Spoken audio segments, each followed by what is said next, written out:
Legends and Romances of Spain. By Lewis Spence. Chapter 1. The Sources of Spanish Romance. Romance, romance, the songs of France. The jests of fair Britain. The legends of the sword and lance that grew in Alemaine.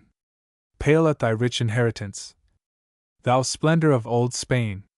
Anon, if, spent with journeying, a stranger should seat himself in some garden in old Granada, and from beneath a tenting of citron and mulberry leaves open his ears to the melody of the waters of the city of pomegranates, and his spirit to the sorcery of its atmosphere, he will gladly believe that in the days when its colors were less mellow, and its delicious air perhaps less reposeful, the harps of its poets were the looms upon which the webs of romance were woven.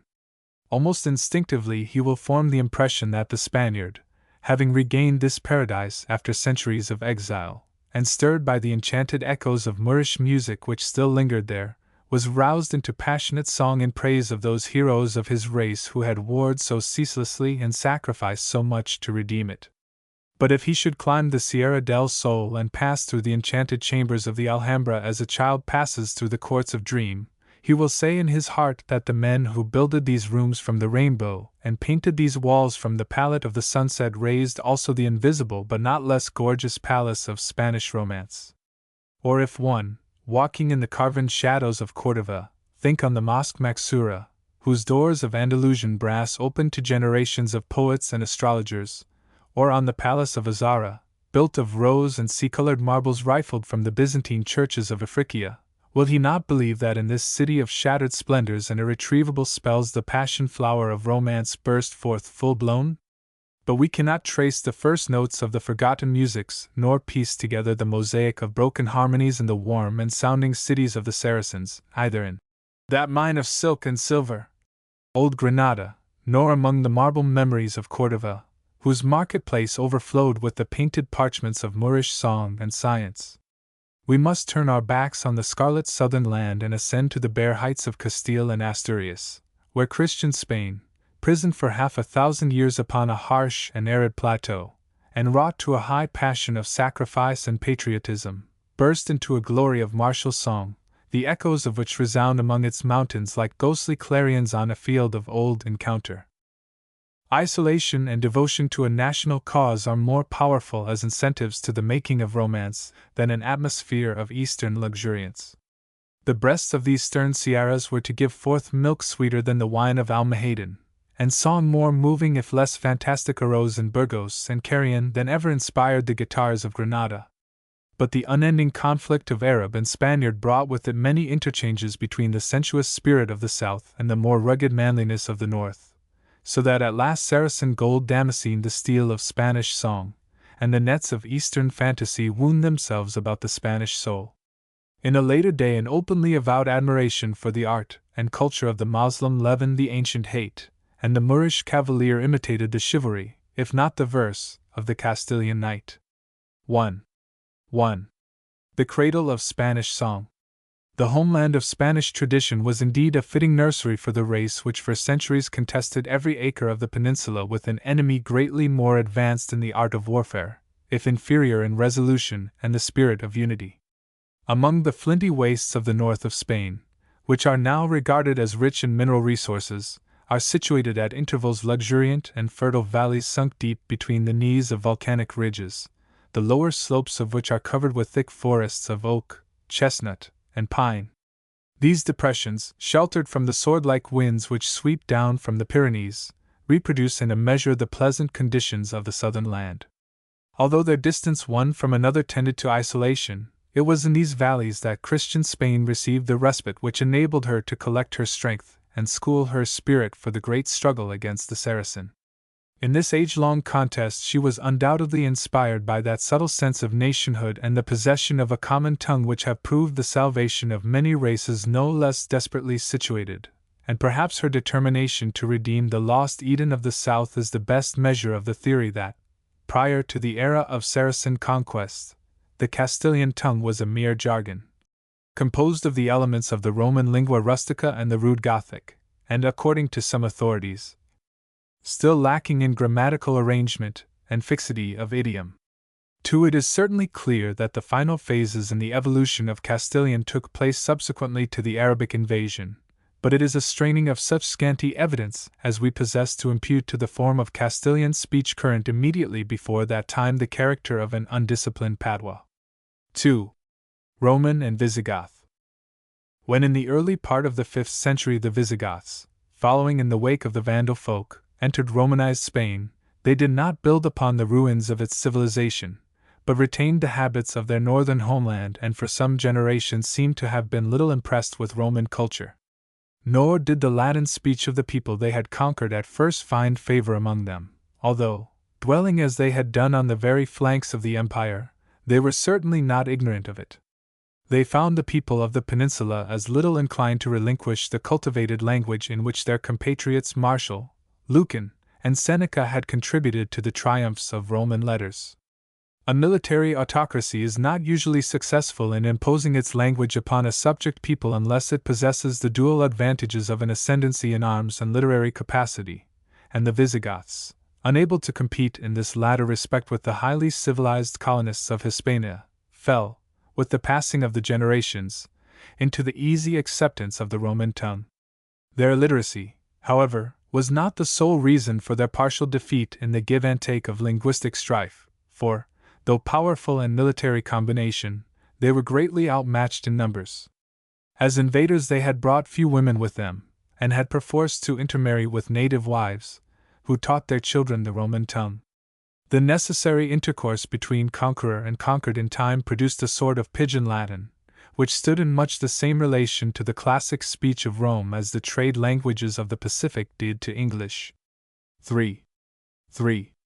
The use of Latin as a literary tongue in that part of Spain where the Castilian speech was evolved considerably retarded its development from the condition of a patois to a language proper. Nevertheless, it continued to advance. The processes by which it did so are surprisingly obscure, but the circumstance of its literary fixity in the early 11th century is proof that it must have achieved colloquial perfection at least before the era of the Moorish invasion. The Saracen conquest, by forcing it into the bleak northwest, did it small disservice, for there it had to contend with other dialects of the Roman tongue, which enriched its vocabulary, and over which, ultimately, it gained almost complete ascendancy as a literary language. The Romance tongues of Spain. 3 Romance or Roman languages were spoken in that portion of Spain which remained in Christian hands, in Catalonia and Aragon the Provençal, Catalan, or Limousin, in Asturias, Old Castile, and Leon the Castilian, and in Galicia the Gallego, whence the Portuguese had its origin. The Catalan was almost entirely similar to the Provençal or Langue d'Oc of southern France, and the accession of Raymond Berenger, Count of Barcelona, to the throne of Provence in 1092 united the Catalonian and Provençal peoples under one common rule. Provençal, the language of the troubadours, was of French origin, and bears evidence of its evolution from the Latin of provincial Gaul. It appears to have been brought into Catalonia by those Hispani who had fled to Provence from Moorish rule, and who gradually drifted southward again as the more northerly portions of Spain were freed from Arab aggression. The political connection of Catalonia with Provence naturally brought about a similarity of custom as well as of speech, and indeed we find the people of the Catalan coast and the province of Aragon deeply imbued with the chivalry and gallantry of the more northerly home of the Guy Sabre.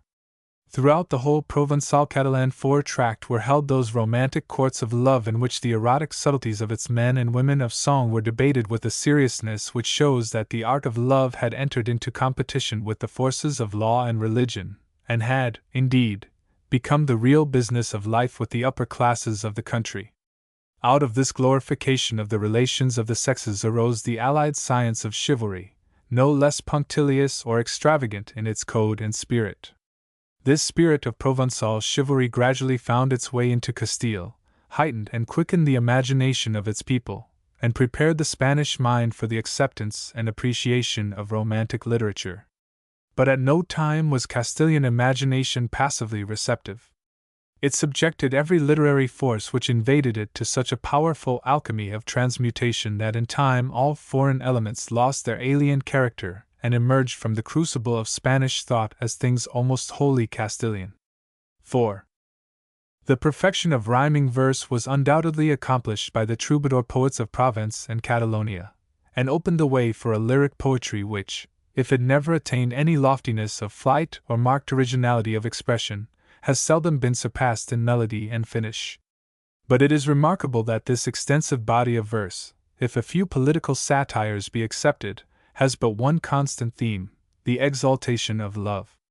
A perusal of the poetry of the pleasant Provençal tongue pleases the ear and appeals to the musical sense. The melody is never at fault, and we can count upon the constancy of a Pavane-like stateliness, which proceeds, perhaps, as much from the genius of the language as from the metrical excellences of its singers.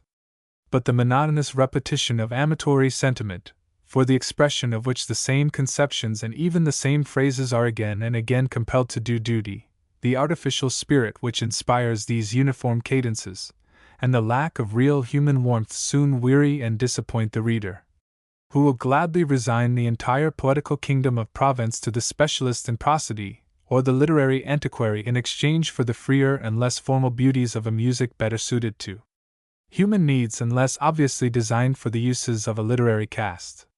The poetry of Provence reminds us of those tapestries in which the scheme is wholly decorative, where stiff, brocaded flowers occupy regular intervals in the pattern and a monotonous sameness of color is the distinctive note. No episode of the chase nor pastoral scene charms us by its liveliness or reality, nor do we find the silken hues distributed in a natural and pleasing manner. 5. The Provençal and Catalan troubadours had, indeed, a certain influence upon the fortunes of Castilian poetry and romance, and proofs of their early intercourse with Castile are numerous. The 13th century book of Apollonius, an anonymous poem, is full of Provençalisms, as is the rather later history of the Crusades. During the persecution they suffered at the period of the Albigensian Wars, numbers of them fled into Spain, where they found a refuge from their intolerant enemies. Thus Aymeric de Belloni fled to the court of Alfonso IX and was later at the court of Alfonso X, as were Montagnagant and Falcat de Lunel, as well as Raymond de Tours and Bertrand Carbonel, who, with Riquier, either dedicated their works to that monarch or composed elegies on the occasion of his death. King Alfonso himself wrote verses of a decidedly Provençal cast, and even as late as 1433 the Marquis de Villena, a kinsman of the famous Marquis de Santillana, whom we shall encounter later, wrote a treatise upon the art of the troubadours, 7 which, following the instincts of a pedant, he desired to see resuscitated in Castile. 8.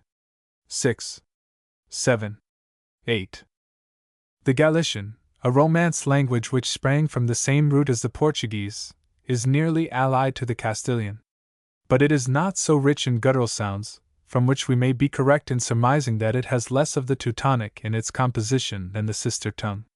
Like Portuguese, it possesses an abundance of hissing sounds, and a nasal pronunciation not unlike the French, which was in all probability introduced by the early establishment of a Burgundian dynasty upon the throne. But Galician influence upon Castilian literature ceased at an early period, although the reverse was by no means the case. The rise of Castilian. The evolution of Castilian from the original Latin spoken by the Roman colonists in Spain was complicated by many local circumstances. Thus, in contracting the vocables of the Roman tongue, it did not omit the same syllables as the Italian, nor did it give such brevity to them as Provençal or Galician. Probably because of the greater admixture of Gothic blood among those who spoke it, it is rich in aspirates, and has a stronger framework than almost any of the Romance tongues. Thus the Latin F is in Castilian frequently altered to H, as hablar equals fabulari, to speak. The letter J, which is strongly aspirated, is frequently substituted for the liquid L, so that filius, a son, becomes hijo. Liquid LL in its turn takes the place of Latin PL, and we find Latin planus, smooth, appearing in Castilian as lano, pran leano. The Spanish CH supplies the place of the Latin CT, as facto equals hecho, dictu equals dica, and so on. Other proofs of Teutonic association are not lacking. Thus the G before C and I, which in Gothic and German is a guttural, has the same character in Castilian. The Spanish conversion of O into UE also resembles the similar change in German. If, for example, We compare Castilian cuerpo and pueblo with the German Körper and Pobel. Southward spread of Castilian. The rise of Castilian as a colloquial and literary tongue was achieved by the ceaseless struggle of the hardy race who spoke it against the Saracen occupation of their native land. As the Castilian warriors by generations of hard fighting gradually regained city after city and district by district rather than province by province, their language encroached by degrees upon the area of that of their Arab enemies, until at length the last stronghold of the Moors fell and left them not a foothold in the peninsula. It was indeed a rude training which our forefathers, mighty and hardy, had as a prelude to so many glories and to the conquest of the world, says Martinez in his novel Isabel de Solis. 10. Weighed down by their harness and with sword in hand, they slept at ease no single night for 8 centuries. 9. 10. From the period of the defeat of Roderick, last of the Visigoths, at the Battle of Xerez de la Frontera in 711 until the fall of Granada in 1492, Spain was indeed a land of battles. Almost immediately after their first defeat by Arab arms, the armies of the Visigoths were pursued to the northwestern limits of the peninsula, where they found a rallying place in the mountains of Biscay and Asturias. There, like the Welsh after the Saxon invasion of Britain, they might have become reconciled to the comparatively narrow area left to them, but the circumstances of their virtual imprisonment served only to unite them more closely in a common nationality and a common resolve to win back their original possessions. For many generations their efforts were confined to border forays and guerrilla fighting, in which they were by no means uniformly successful, for the fiery courage of the Saracens would permit of no mere defensive policy, and nearly every victory of which the Castilians could boast was counterbalanced by reverses and losses which their inferior numbers could ill sustain. But by degrees their valorous obstinacy was rewarded, and ere a century had passed they had regained the greater part of Old Castile. The very name of this province, meaning as it does the land of castles, shows that even when regained it was held only by fortifying its every hilltop with strongholds, so that at last this castellated tract gave its name to the race which held it so dearly. Before another 20 years had passed the Castilian warriors had established a footing in New Castile, and from this time onward seemed to have been assured of ultimate success. The fall of Toledo in 1085, after 3 centuries and a half of Saracen occupation, marked a further epoch in the southern advance of the Castilians, and by the taking of Saragossa in 1118 the tables were turned upon the Arab invaders, who were now driven into a more confined part of the country, to the south and southwest. This circumstance, however, seems to have consolidated rather than crippled their resisting powers, and they had yet to be reckoned with for nearly 4 centuries ere, with the fall of Granada, Boabdil, or Abu Abdallah, the last of the Moorish kings, gave up its keys to Ferdinand of Castile, looked his last upon the city, and crossed to Africa to fling away his life in battle. In these circumstances of constant strife and unrest the romantic literature of Spain was born. It is by no means remarkable that its development coincided with the clash of arms. Trumpets re-echo in its every close.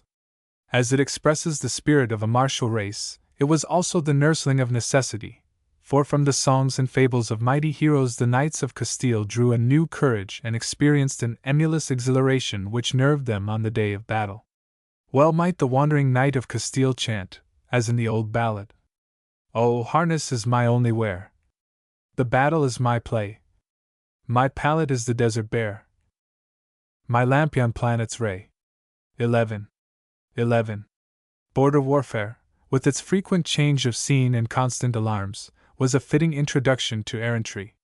The literary development of Castilian, although more than one alien influence impinged upon it, evolved a literary shape peculiarly its own, especially as regards its verse, as will be seen when we come to deal separately with its several romantic forms.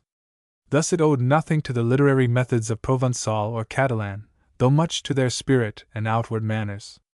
When the courtly and rather pedantic poetic system of the troubadours encountered the grave and vigorous Castilian, it was ill fitted to make any prolonged resistance.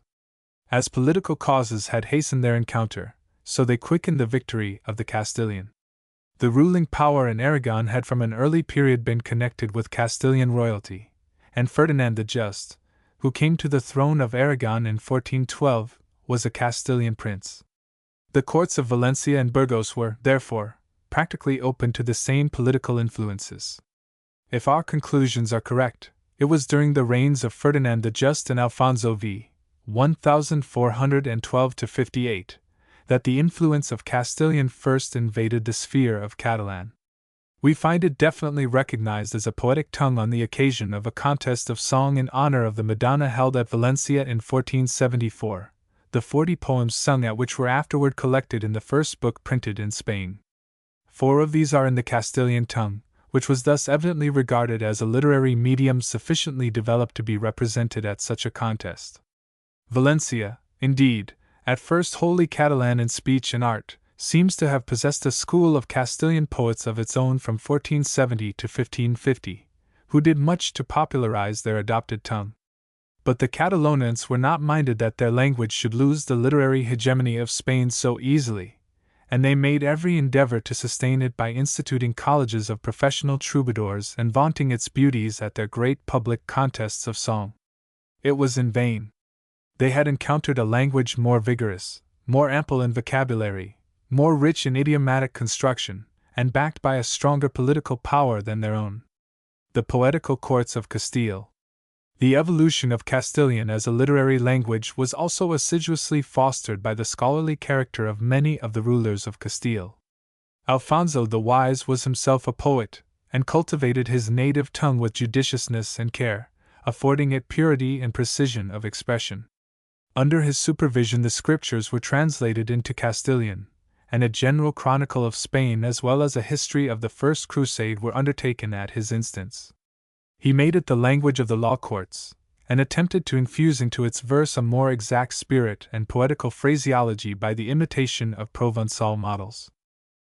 Alfonso XI composed the general chronicle in the easy, flowing rhyme of the native redondillas, instead of the stiff, monkish Alexandrines then current in literary circles, and caused books to be written in Castilian prose on the art of hunting and the genealogy of the nobility.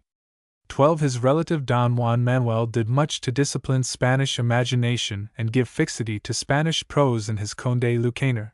13. A volume of ethical and political maxims, the morals of which are well pointed by tales and fables drawn from history and classical literature. Juan II, 14. Although a weak and idle monarch, was a great patron of letters, wrote verses, associated with poets, and caused a large collection of the best existing Spanish verse to be made in 1449. But the spirit of his court was a pedantic one, it strayed after Italian models, and he himself affected the Provençal manner. Despite such artificial barriers, however, Castilian speech continued to advance upon its conquering way. It had definitely become the language of romance, and romance, within a generation of this period, was to become the most powerful literary form in the peninsula. 12. 13. 14. The rise of romance.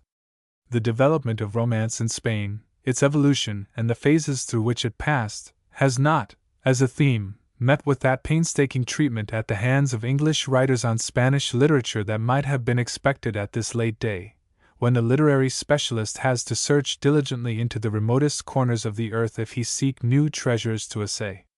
Its several phases are rather hinted at than definitely laid down, not because of the poverty or dubiety of the evidential material so much as through the laxity and want of thoroughness which characterize most Britannic efforts at epical fixation or attempts to elucidate the connection between successive literary phases. I can scarcely hope to succeed in a task which other and better equipped authorities have neglected, perhaps for sound reasons.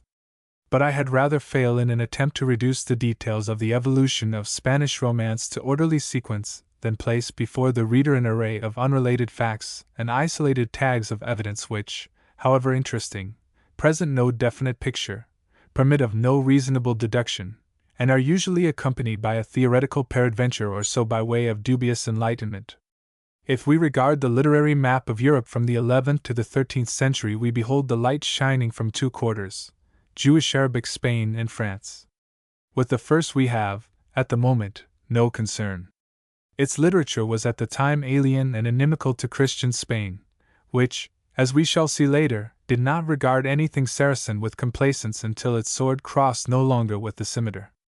But in France Castile had an illustrious exemplar, whose lessons it construed in its own peculiar manner, a manner dictated both by national pride and political necessity.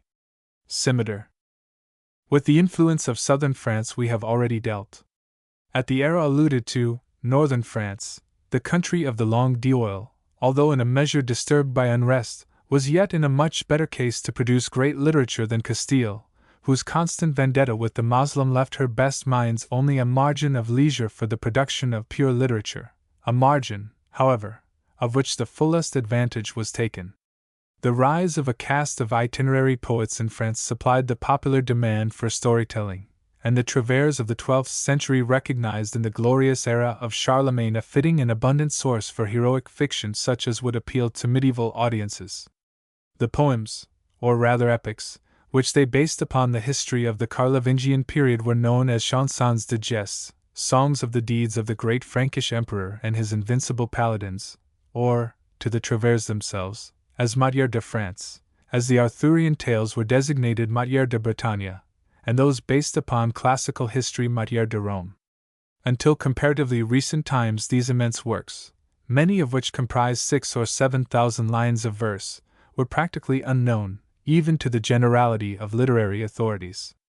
15 as we now possess them they are comparatively late in form, and have undergone much revisal, probably for the worse.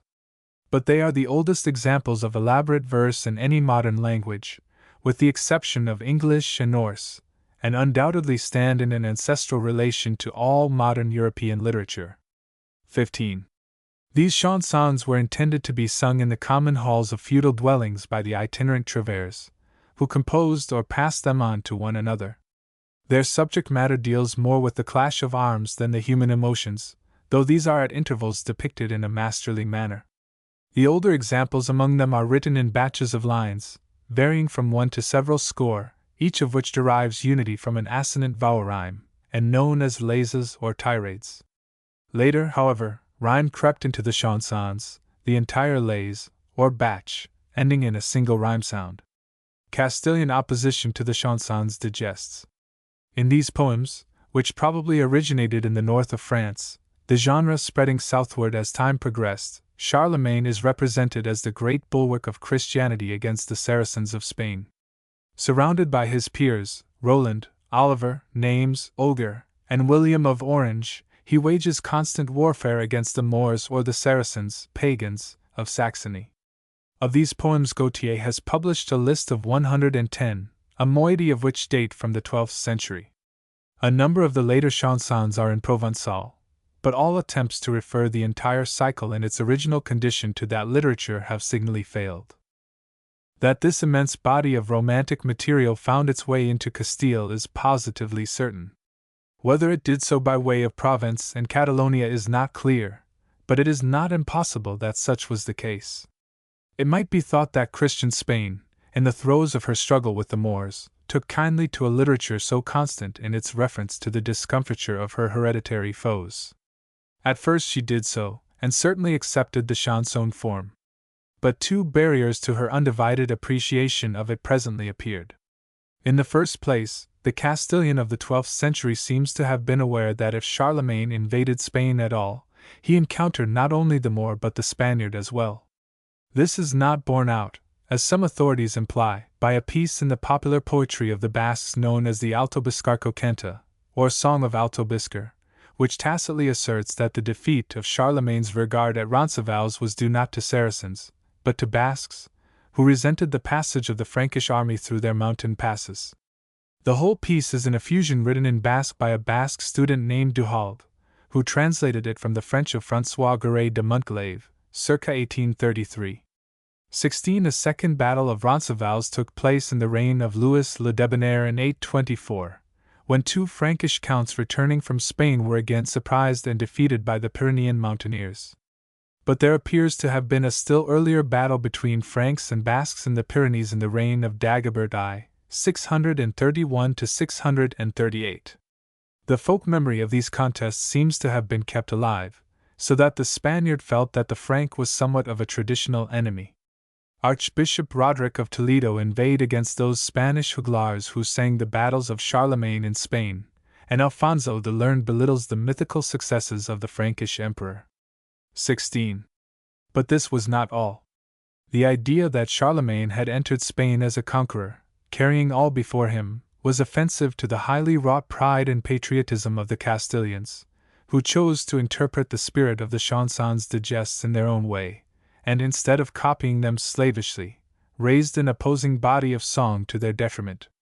Accepting as the national hero of the Carlovingian era an imaginary knight, Bernardo de Carpio, they hailed him as the champion of Castile, and invented songs of their own in which he is spoken of as slaying and defeating Roland at Roncesvalles at the head of a victorious army composed not of Arabs or Basques, but Castilians.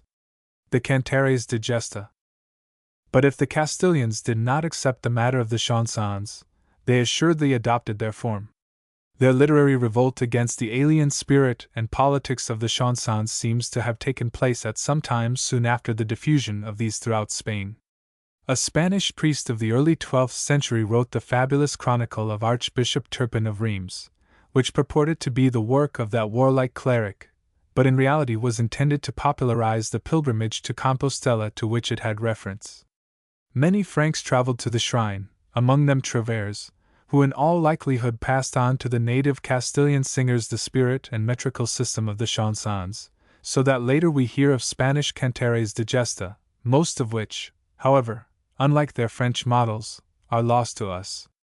The famous Poma del Cid, dealing with the exploits of a great Castilian hero, is nothing but a canta de gesta in form and spirit, and we possess good evidence that many of the late romanceros or ballads upon such heroes as Bernardo de Carpio, Gonzalo de Cordova, and Gayferos are but ancient cantares rubbed down, or in a state of attrition. As in France, so in Spain, degeneration overtook the cantares de gesta. In course of time they were forced into the marketplace and the scullion's hall. Many of them were worked into the substance of chronicles and histories, but the jugglars who now sang them altered them, when they passed out of fashion, into corrupt abridgments, or broke them up into ballads to suit the taste of a more popular audience. 17. The Chronicles. But if the majority of the cantares de gesta are irreplaceable as regards their original form, we find fragments of them in the ancient chronicles of Spain. Thus the General Chronicle of Spain, circa 1252, which, according to the latest research, is believed to have undergone at least 3 specific alterations or rearrangements of its text, tells the stories of Bernardo de Carpio, Fernan Gonzalez, and the 7 children of Lara, and provides sketches of Charlemagne, while its latter portion recounts the history of the Cid, and at times even appeals to the cantares as its authority for such and such an episode. Many of the passages in the chronicles, too, are obviously copied in their entirety from certain cantares. So strongly, indeed, do they retain the assonant verse formation typical of the cantares that many of the later balladeers seem easily to have cast them into verse again, especially those relating to Bernardo de Carpio and the Infantes de Lara, and in this manner they appeared once more in the cancioneros, or collections of folk songs. The ballads. The immortal ballads of Spain have been the subject of the sharpest controversy, and their importance as romantic material demands special treatment in a separate chapter. Regarding the period to which they belong and their relations to the larger narrative poems and chronicles, we must deal briefly with them here. Some authorities ascribe them to an early age and insist upon their priority to such poems as the Poma del Cid and such chronicles as that of Alfonso the Learned, while others are equally assured of the late date of the greater number. It seems to me that the truth resides in both hypotheses, and that in this case, as frequently in literary navigation, it is wise to steer a middle course. In my view, the ballads of Spain are of 4 fundamental types: those which arose spontaneously in northern Spain at some time subsequent to the formation of the Castilian language, and which, if we possess any remnants of them at all, have probably come down to us in such a form as would render them unrecognizable to those who first sang them, ballads which are based on passages in cantares de gesta as chronicles, folk ballads of a later date, more or less altered, and lastly, the more modern productions of conscious art. I also believe that the ballads or romanceros are again of 2 broad classes: those of spontaneous folk origin, owing nothing to literary sources, and those which are mainly cantares de gesta, or chronicle passages in a lyric state of attrition. With the great body of authorities upon ancient Spanish literature, I do not believe that the Cantares or Chronicles owe anything to the ballads of any age, which seem to me wholly of popular origin. Of course, the two classes lastly indicated do not include the more poetic or sophisticated ballads written after the ballad became an accepted form for experiments in conscious versification, and it is plain that such efforts could belong to either category. No definite proof exists as to the degree of sophistication and alteration which the ballads underwent before their ultimate collection and publication. It would be strange, however, if no ballads of relatively early date had reached us, altered or otherwise, and it seems to me merely a piece of critical affectation to deny antiquity to a song solely because it found its way into print at a late period, or because it is not encountered in ancient misses, just as it would be to throw doubt upon the antiquity of a legend or folk custom current in our own day, unless, indeed, such should display obvious marks of recent manufacture. At the same time, few of these ballads seem to me to bear the stamp of an antiquity more hoary than, for example, those of Scotland or Denmark. Few of the ballad systems of Europe are better worthy of study than that of Spain. But in this place we are considering it merely from the point of view of its bearings upon romance. That it has a close affinity with the romantic literature of the peninsula is evident from the name given to these poems by the Spaniards, who call them romanceros.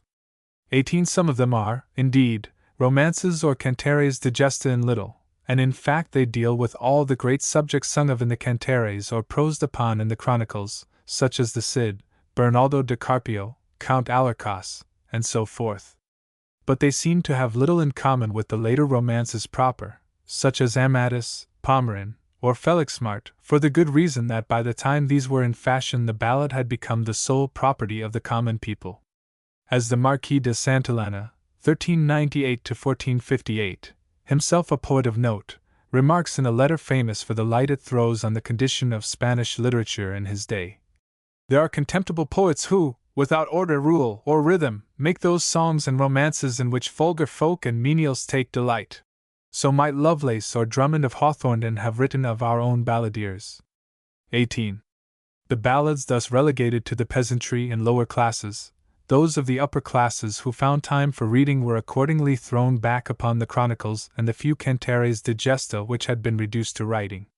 But on the destruction of the Moorish states in Spain, the increase in wealth and leisure among the upper classes, and the introduction of printing, aroused a demand for books which would provide amusement. A great spirit of invention was abroad. At first it resuscitated the romantic matter lying embedded, and almost fossilized in the chronicles. It is, indeed, but a step from some of these to the romances proper. But Spain hungrily craved novelty, and the eyes of romance-makers were turned once more to France, whose fictional wealth began to be exploited by Spanish writers about the beginning of the 15th century. The heyday of romance. Perhaps the first literary notice that we possess of the romance proper in Spain is that by Ayala, Chancellor of Castile, died in 1407, who, in his Remedio de Palacio, deplores the time he has wasted in reading such lying stuff as Amadis de Gaul. He might have been much worse occupied, but be that as it may, in his dictum we scarcely have a forecast of the manner in which this especial type of romance was to seize so mightily upon the Castilian imagination, which, instead of being content with mere servile copying from French models, was to re-endow them with a spirit and genius peculiarly Spanish.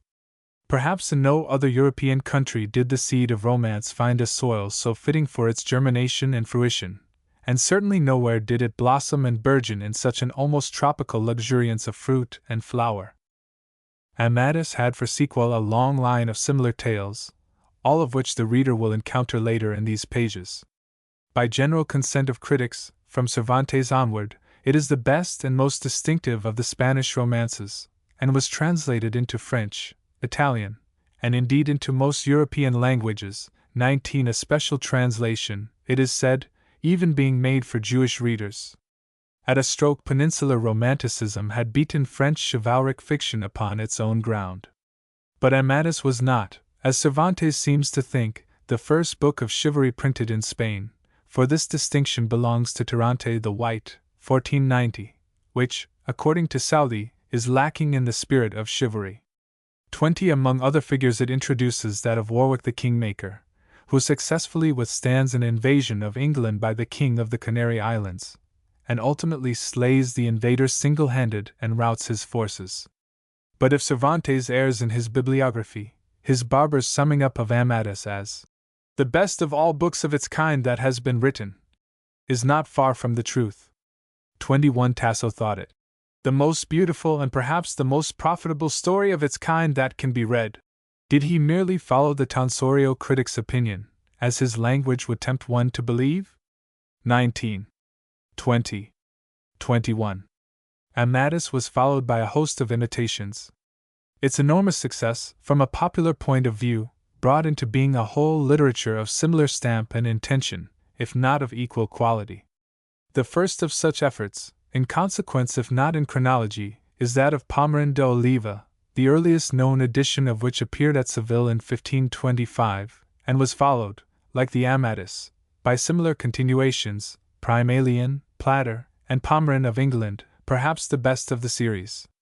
22 Regarding the alleged Portuguese origin of Amadis and Pomeran I have more to say elsewhere, and will content myself here by observing that no Portuguese original, printed or manuscript, exists, although the priority of such seems undoubted. But these romances became as Castilian as the Arthurian series became English, despite the latter's Brythonic or other origin, and Spanish they have remained in the belief and imagination of all Europe, popular as well as critical. 22.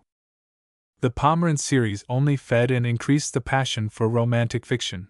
So hungry was Spain for a literary diet which seemed so natural and acceptable to her appetite that those who sought to provide her with romantic reading could scarce cope with the call for it. The natural result ensued. A perfect torrent of hastily written and inferior fiction descended upon the public. Invention, at first bold, became shameless, and in such absurdities of distorted imagination as Belianis of Greece, Olivant de Laura, and Felix Mart of Hyrcania the summit of romantic extravagance was reached.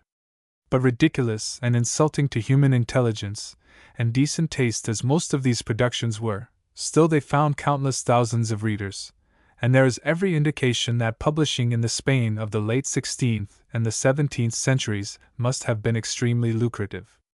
These preposterous and chimerical tales, lacking the beauty and true imaginative skill and simplicity of the older romances, stood in much the same relation to them as a host of imitative novels published in the early years of the 19th century did to the romances of Scott. Mexia, the sarcastic historian of Charles V., writing of romance in 1545, deplores the public credulity which battened on such feeble stuff. For, he says, there be men who think all these things really happened, just as they read or hear them, though the greater part of the things themselves are absurd. So might a critic of our own day descant upon the popular predilection for the cheap novel, or the whole desert of sensation fodder which pours from the all too rapid machines of the fiction trusts. Still another extravagant and more unpleasant manifestation of the popular craze for romance arose in such religious tales as the Celestial Chivalry, The Knight of the Bright Star, and others of little worth, in which biblical characters are endowed with the attributes of chivalry and go on adventure bound. The time occupied by the appearance of these varying types, and indeed in the whole latter-day evolution of Spanish romance, was strikingly brief. But half a century elapsed between the publication of Amadis and the most extreme of its worthless imitations. But it is not difficult to account for the rapid manufacture and dissemination of such a mass of literature, good and bad, when we recall that Spain had been for ages the land of active knighthood, that her imagination had been wrought to a high pitch of fervor in her long struggle with her pagan enemies, and that in the tales of chivalry she now gazed upon with such admiration she saw the reflection of her own courtly and heroic spirit, the most sensitive and most fantastically chivalrous in Europe. Possible Moorish influence on Spanish romance. There is indeed evidence, pressed down and flowing over, that the age-long death grapple with the Saracen powerfully affected Spanish romantic fiction. But was this influence a direct one, arising out of the contiguity and constant perusal of the body of Moorish fiction, or did it proceed from the atmosphere of wonder which the Saracen left behind him in Spain, the illusions of which were mightily assisted by the marvels of his architecture and his art? One can scarcely find a Spanish romance that is not rich in reference to the Moor, who is usually alluded to as a caballero and a worthy foe. But is it the real Moor whom we encounter in these tall folios, which beside our modern volumes seem as stately galleons might in the company of ocean-going tramps, or is it the Saracen of romance, an Oriental of fiction, like the Turk of Byronic literature? The question of the influence of Moorish literature upon Spanish romance has been shrouded by the most unfortunate popular misconceptions. Let us briefly examine the spirit of Arabic literary invention, and see in how far it was capable of influencing Castilian art and imagination. The history of the development of the Arabic language from the dialect of a wandering desert people to a tongue, the poetic possibilities and colloquial uses of which are perhaps unrivaled, is in itself sufficient to furnish a whole volume of romantic episode. The form in which it was introduced into Spain in the early 8th century can scarcely fail to arouse the admiration of the lover of literary perfection. As a literary medium, its development was rapid and effective. It is, indeed, as if the tones of a harsh trumpet had by degrees become merged into those of a silver clarion whose notes ring out ever more clearly, until at length they arrive at a keenness so intense as to become almost intolerably piercing. This eloquent language, the true speech of the literary aristocrat, has, through the difficulty of its acquirement and the bewildering nature of its written characters, remained almost unknown to the great mass of Europeans, unknown, too, because the process of translation is inadequate to the proper conveyance of its finer shades and subtler intimations. Even to the greater number of the Arabs of Spain the highly polished verse in which their literature was so rich was unknown. How much more, then, was it a force removed from the Castilian or the Catalan? Arabic poetry. The desert life of the Arabs while they were yet an uncultured people, although it did not permit of the development of a high standard of literary achievement, fostered the growth of a spirit of observation so keen as to result in the creation of a wealth of synonyms, by means of which the language became greatly enriched. Synonymous meaning and the discovery of beautiful and striking comparisons are the very pillars of poetry, and within a century of the era of Moslem ascendancy in the East we find the brilliant dynasty of the Abbasides c. AD 750, the generous patrons of a poetic literature which the language was so well prepared to express. Storytelling had been a favorite amusement among the Arabs of the desert, and they now found the time-honored, spontaneous exercise of the imaginative faculty stand them in good stead. The rapidity of the progress of Arabic literature at this period is, indeed, difficult of realization. Poetry, which we are now assured has no market value, was to the truly enlightened upper classes of this people an art of the first importance, more precious than those bales of the silks of Damascus, those gems of Samarkand, or those perfumes of Syria, the frequent allusion to which in their legends encrust them, like the walls of the cavern of Al-Eddin, with fairy jewels. But words were jewels to the Arab. When Al-Mamun, the son of Harun al-Rashid, dictated terms of peace to the Greek emperor Michael the Stammerer, the tribute which he demanded from his conquered enemy was a collection of manuscripts of the most famous Greek authors. A fitting indemnity to be demanded by the prince of a nation of poets. A.D. But conquered Spain was more especially the seat and center of Arabian literature and learning. Cordova, Granada, Seville, indeed, all the cities of the peninsula occupied by the Saracens, rivaled one another in the celebrity of their schools and colleges, their libraries, and other places of resort for the scholar and man of letters. The 70 libraries of Moorish Spain which flourished in the 12th century put to shame the dark ignorance of Europe, which in time rather from the Arab than from fallen Rome won back its enlightenment.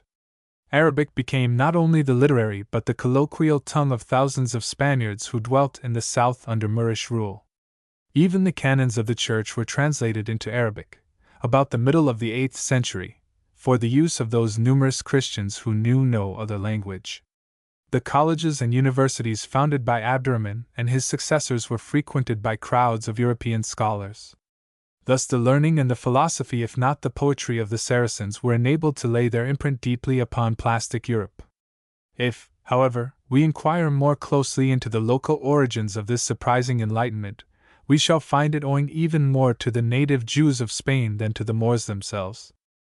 The phase of Arabian culture with which we are most nearly concerned is its poetic achievement, and the ultimate influence which it brought to bear upon Spanish literary composition. The poetry of this richly endowed and imaginative people had at the period of their entrance into Spain arrived, perhaps, at the apogee of splendor. Its warm and luxuriant genius was wholly antagonistic to the more restrained and disciplined verse of Greece and Rome, which it regarded as cold, formal, and quite unworthy of translation. It surpassed in bold and extravagant hyperbole, fantastic imagery, and emotional appeal. The Arab poet heaped metaphor upon metaphor. He was incapable of seeing that which was intrinsically beautiful in itself might appear superfluous and lacking in taste when combined with equally graceful but discordant elements. Many critics hastened to reassure us regarding his judgment and discrimination. But even a slight acquaintance with Arabic literature will show that they have been carried away by their prejudice in favor of the subject on which they wrote. In the garden of the Arabian poet, every flower is a jewel, every plot is a silken carpet, tapestried with the intricate patterns of the weavers of Persia, and every maiden is a houri, each of whose physical attributes becomes in turn the subject of a glowing quatrain. The constant employment of synonym and superlative, the extravagance of amorous emotion, and the frequent absence of all message, of that large utterance in which the poets of the West have indicated to the generation they served how it might best grapple with problems of mind and soul, these were the weaknesses of the Arab singers. They made apothegm take the place of message. They were unaware that the fabric of poetry is not only a palace of pleasure, but a great academy of the soul. The true love of nature, too, seems to have been as much lacking in the Arab as in the Greek and the Roman.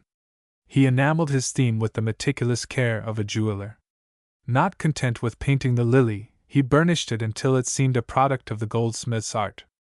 To him nature was a thing not only to be improved upon, but to be surpassed, a mine of gems in the rough, to be patiently polished. But it would be wrong to refuse to the imaginative literature of the Arabs a high place among the world's achievements, and we must regret that, for causes into which we cannot enter here, opportunities for development and discipline were not vouchsafed it. As we read the history of the Arabian states with their highly developed civilization, their thronged academies, and their far-flung dominions, reaching from Central Asia to the western gates of the Mediterranean, and turn, today, to the scenes where such things flourished, we must indeed be unimaginative if we fail to be impressed by the universal wreck and ruin to which these regions have been exposed. The great, emulous, and spirited race which conquered and governed them gathered the world to its doors, and the rude peoples of Europe clustered about its knees to listen to the magical tales of unfolding science which fell from its lips. From the desert it came, and to the desert it has returned. Jamshid, the palace is a lion's lair, where ye held festival with houris fair. The desert bounds upon Barlaam's tomb. Where are the pomps of yesterday? Ah, where? Moorish fashion in Spanish romance. Of Moorish grandeur of thought and luxuriance of emotion we find little in Spanish literature, at least until the beginning of the 15th century. Its note is distinctively, nay almost aggressively, European, as will be readily understood from the circumstances of its origin. 23 But it would seem that with the Castilian occupation of the Moorish parts of Spain the atmosphere which the Saracen had left behind him powerfully affected the Spaniard, who appears to have cast a halo of romance round the character of his ancient foe, with whose civilization, as expressed in its outward manifestations of architecture and artifact, he could scarcely have failed to be deeply impressed. If our conclusions are well founded, it would appear that about the era alluded to a Moorish fashion set in Spanish literature, just as did an Oriental craze in the England of Byron and Moore, when English people began to travel in the Levantine countries. But this fashion was in great measure pseudo-Saracenic, unaffected by literary models and derived indirectly more from atmosphere and art than directly from men or books. Long before the 15th century, however, with its rather artificial mania for everything Moresque, the Arab spirit had been at work upon Spanish literature, although in a feeble and unconscious manner.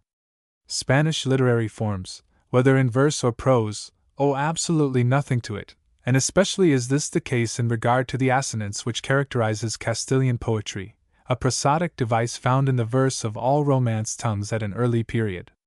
The Moors, however, seem to have sophisticated, if they did not write, the ballads of the Hispano-Moorish frontiers, especially those which have reference to the loss of Alhambra. In any case, these are founded upon Moorish legends. Certain metrical pedants, like the Marquis de Santillana, toyed with Arabic verse forms as Swinburne did with the French rondo, or Dobson with the ballade, or as the Dryasdusts of our universities with Greek hexameters, neglecting for the alien and recondite the infinite possibilities of their mother tongue. These preciosities, to which many men of letters in all ages have been addicted, had no more effect upon the main stream of Castilian literature than such attempts ever have upon the literary output of a country. Some of the popular couplas, or couplets, however, seem to be direct translations from the Arabic, which is not surprising when we remember the considerable number of half-breeds to be found in the peninsula until the middle of the 17th century. There can be no doubt, too, that Arabic was the spoken language of thousands of Christians in southern Spain. But that it had a determined opponent in the native Spanish is becoming more and more clear, an opponent which it found as merciless as the Moor found the Spaniard. 24. 23. 24. Perhaps the best measure of the decline of Arabic as a spoken language in Spain is the fact that the authors of many romances declare them to be mere translations from the Arabic, usually the writings of Moorish magicians or astrologers. These pretensions are easily refuted by means of internal evidence. But regarding the question broadly and sanely, Spanish literature could no more remain unaffected by Arab influence than could Spanish music, architecture, or handicrafts. All such influences, however, were undoubtedly late, and, as regards the romances, were much more spiritual than material. Christian Spain had held off the Saracen for 800 years, and when at last she consented to drink out of the Saracen cup she filled it with her own wine. But the strange liquor which had brimmed it before left behind it the mysterious odors and scents of the Orient, faint, yet unmistakable. The type of Spanish romance. The type of Spanish romance at its best is that in which the spirit of wonder is mingled with the spirit of chivalry. Old Spain, with her glorious ideas of honor, her finely wrought sense of chivalry, and her birthright of imagination, provided almost a natural crucible for the admixture of the elements of romance.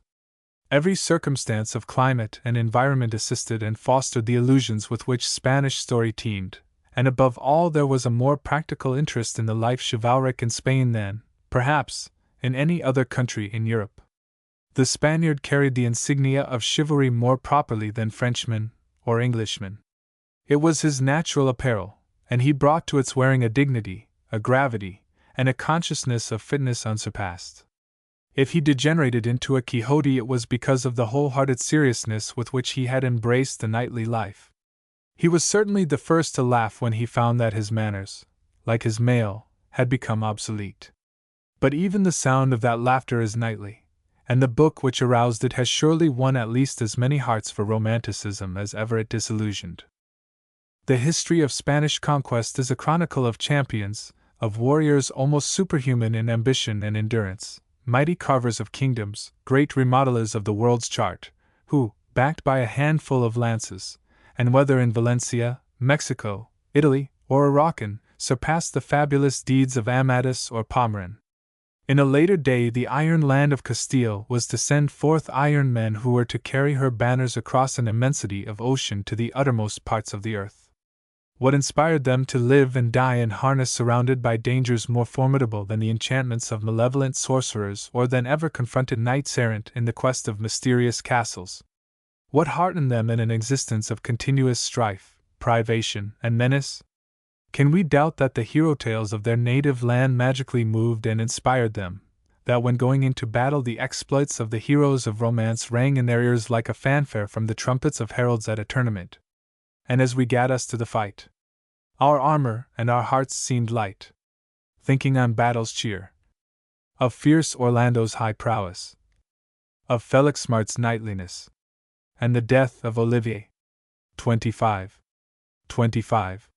Chapter 2, the Cantares de Gesta, and the Poma del Cid.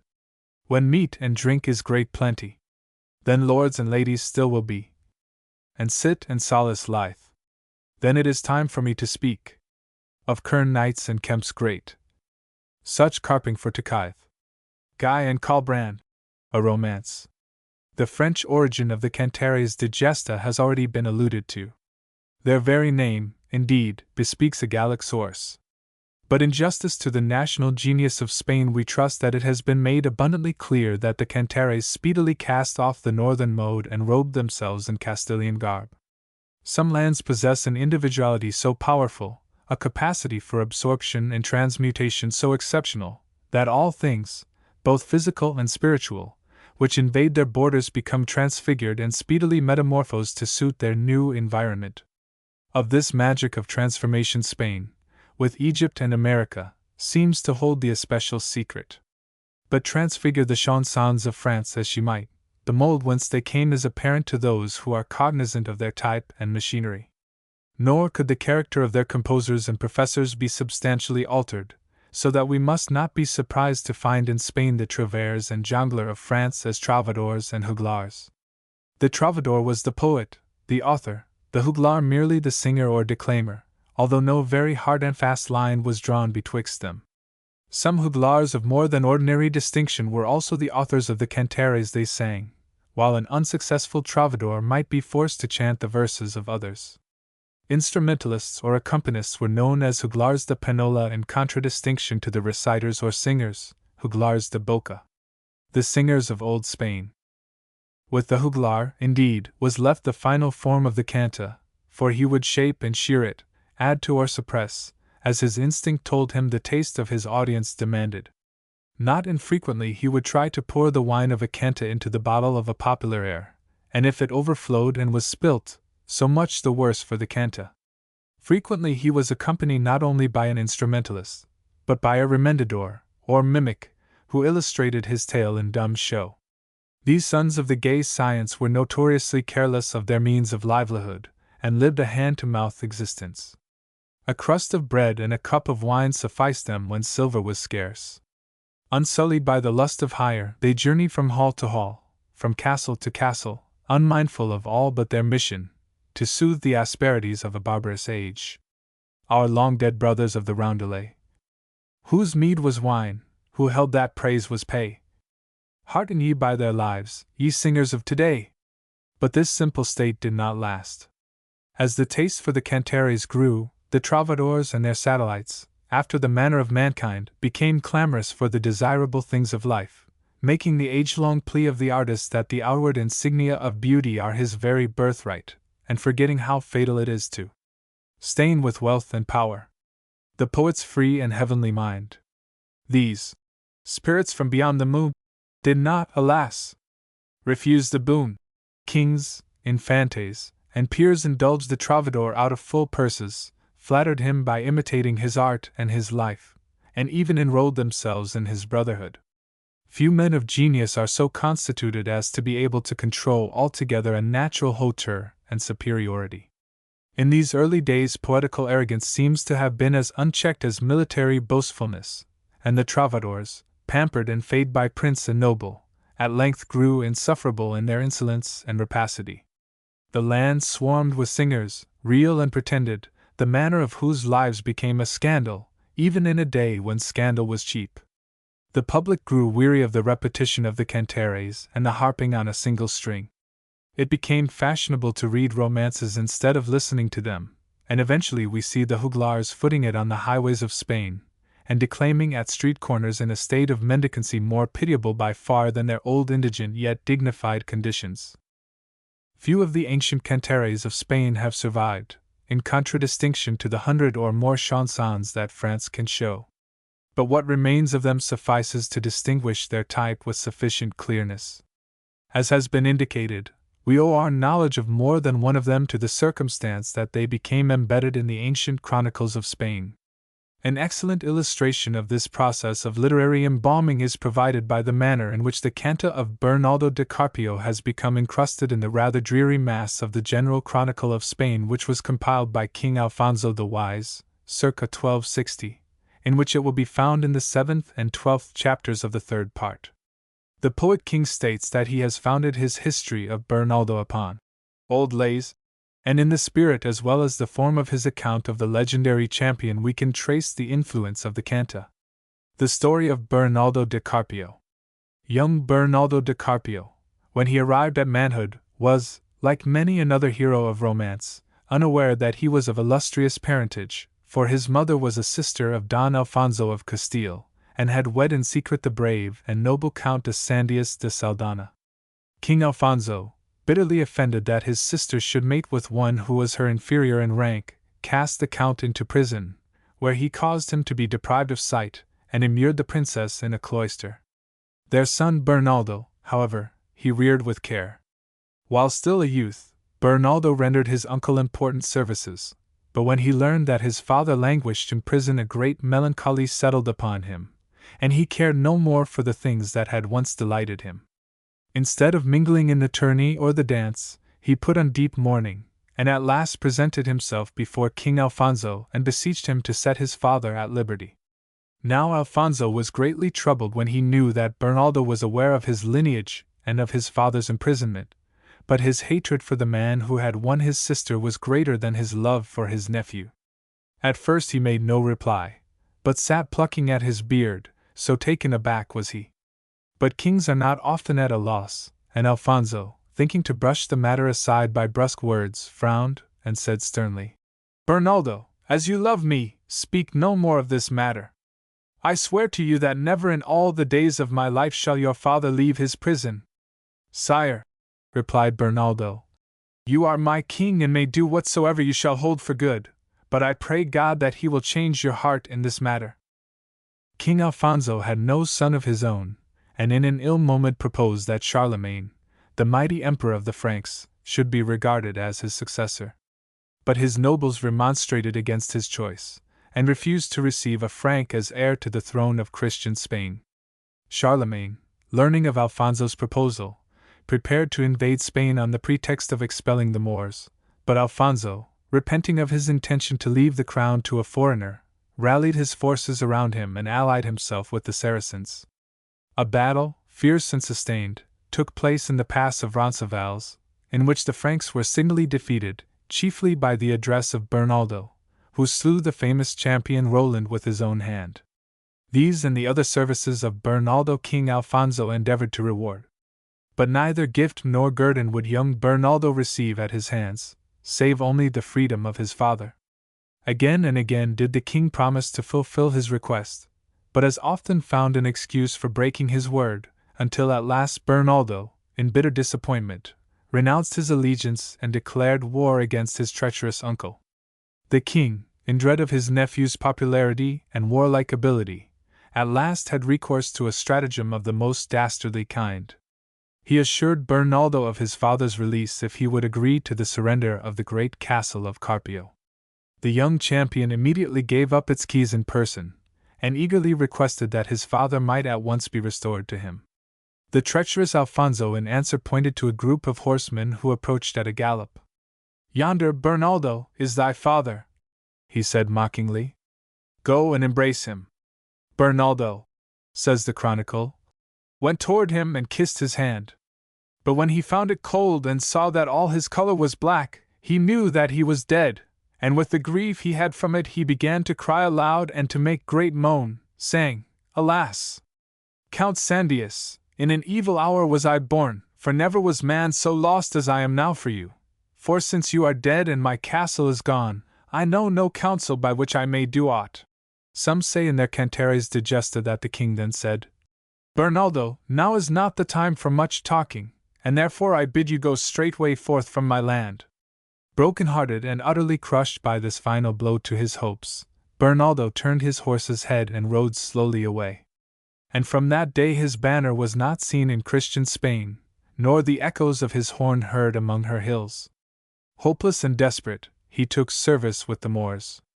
But his name lives in the romances and ballads of his native country, as that of a great champion foully wronged by the treachery of an unjust and revengeful king. Although the Cantares of Fernan Gonzalez and the children of Lara also lie embedded in the chronicles, I have preferred to deal with them in the chapter on the ballads, the form in which they are undoubtedly best known. The Poma del Cid.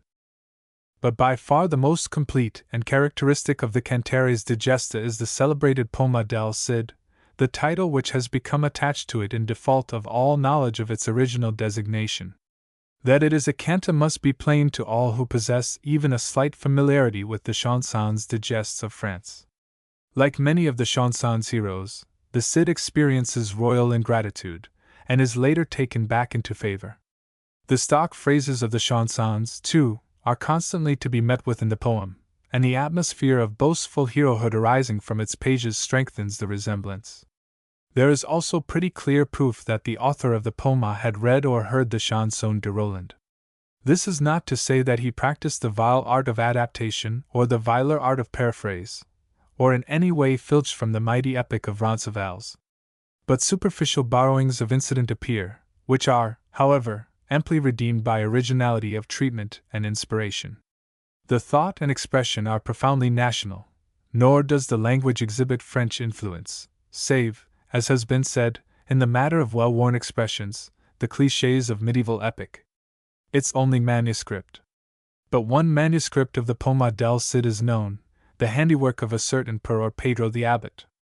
About the third quarter of the 18th century, Sanchez, the royal librarian, was led to suspect through certain bibliographical references that such a manuscript might exist in the neighborhood of Bivar, the birthplace of the hero of the poem, and he succeeded in unearthing it in that village. The date at the end is given as 1000 and authorities are not agreed as to its significance, some holding that a vacant space showing an erasure after the second C is intentional, and that it should read 1245, 1207 New Style. Others believe that 1307 is the true date of the MS. However that may be, the poem itself is referred to a period not earlier than the middle of the 12th nor later than the middle of the 13th century. As we possess it, the manuscript is in a rather mutilated and damaged condition. The commencement and title are lost, a page in the middle is missing, and the end has been sadly patched by an unskillful hand. Sanchez states, in his Poesias Castellanas Anteriores al Siglo XV, 1779-90, that he had seen a copy made in 1596 which showed that the MS had the same deficiencies then as now. Its authorship unknown. The personality of the author of the Poema del Cid will probably forever remain unknown. He may have been a churchman, as Ormsby suggests, but I am inclined to the opinion that he was a professional troubadour. The Travers, rather than ecclesiastics, were responsible for such works in France, and why not the troubadours in Spain? One that the writer lived near the time of the events he celebrated is plain, probably about half a century after the Cid sheathed his famous sword Colada for the last time. On the ground of various local allusions in the poem he has been claimed as a native of the Valle de Arbujuelo, and as a monk of the monastery of Cardena, near Burgos. But these surmises have nothing but textual references to recommend them, and are only a little more probable than that which would make him an Asturian because he does not employ the diphthong ue. We have good grounds, however, for the assumption that he was at least a Castilian, and these are to be found in his fierce political animus against the kingdom of Leon and all that pertained to it. That Pedro the Abbot was merely a copyist is clear from his mishandling of the manuscript, for though we have to thank him for the preservation of the poema, our gratitude is dashed with irritation at the manner in which he has passed it on to us, for his copy is replete with vain repetitions, he frequently runs two lines into one, and occasionally even transfers the matter of one line to another in his haste to be free of his task. 1. Other Cantares of the Cid.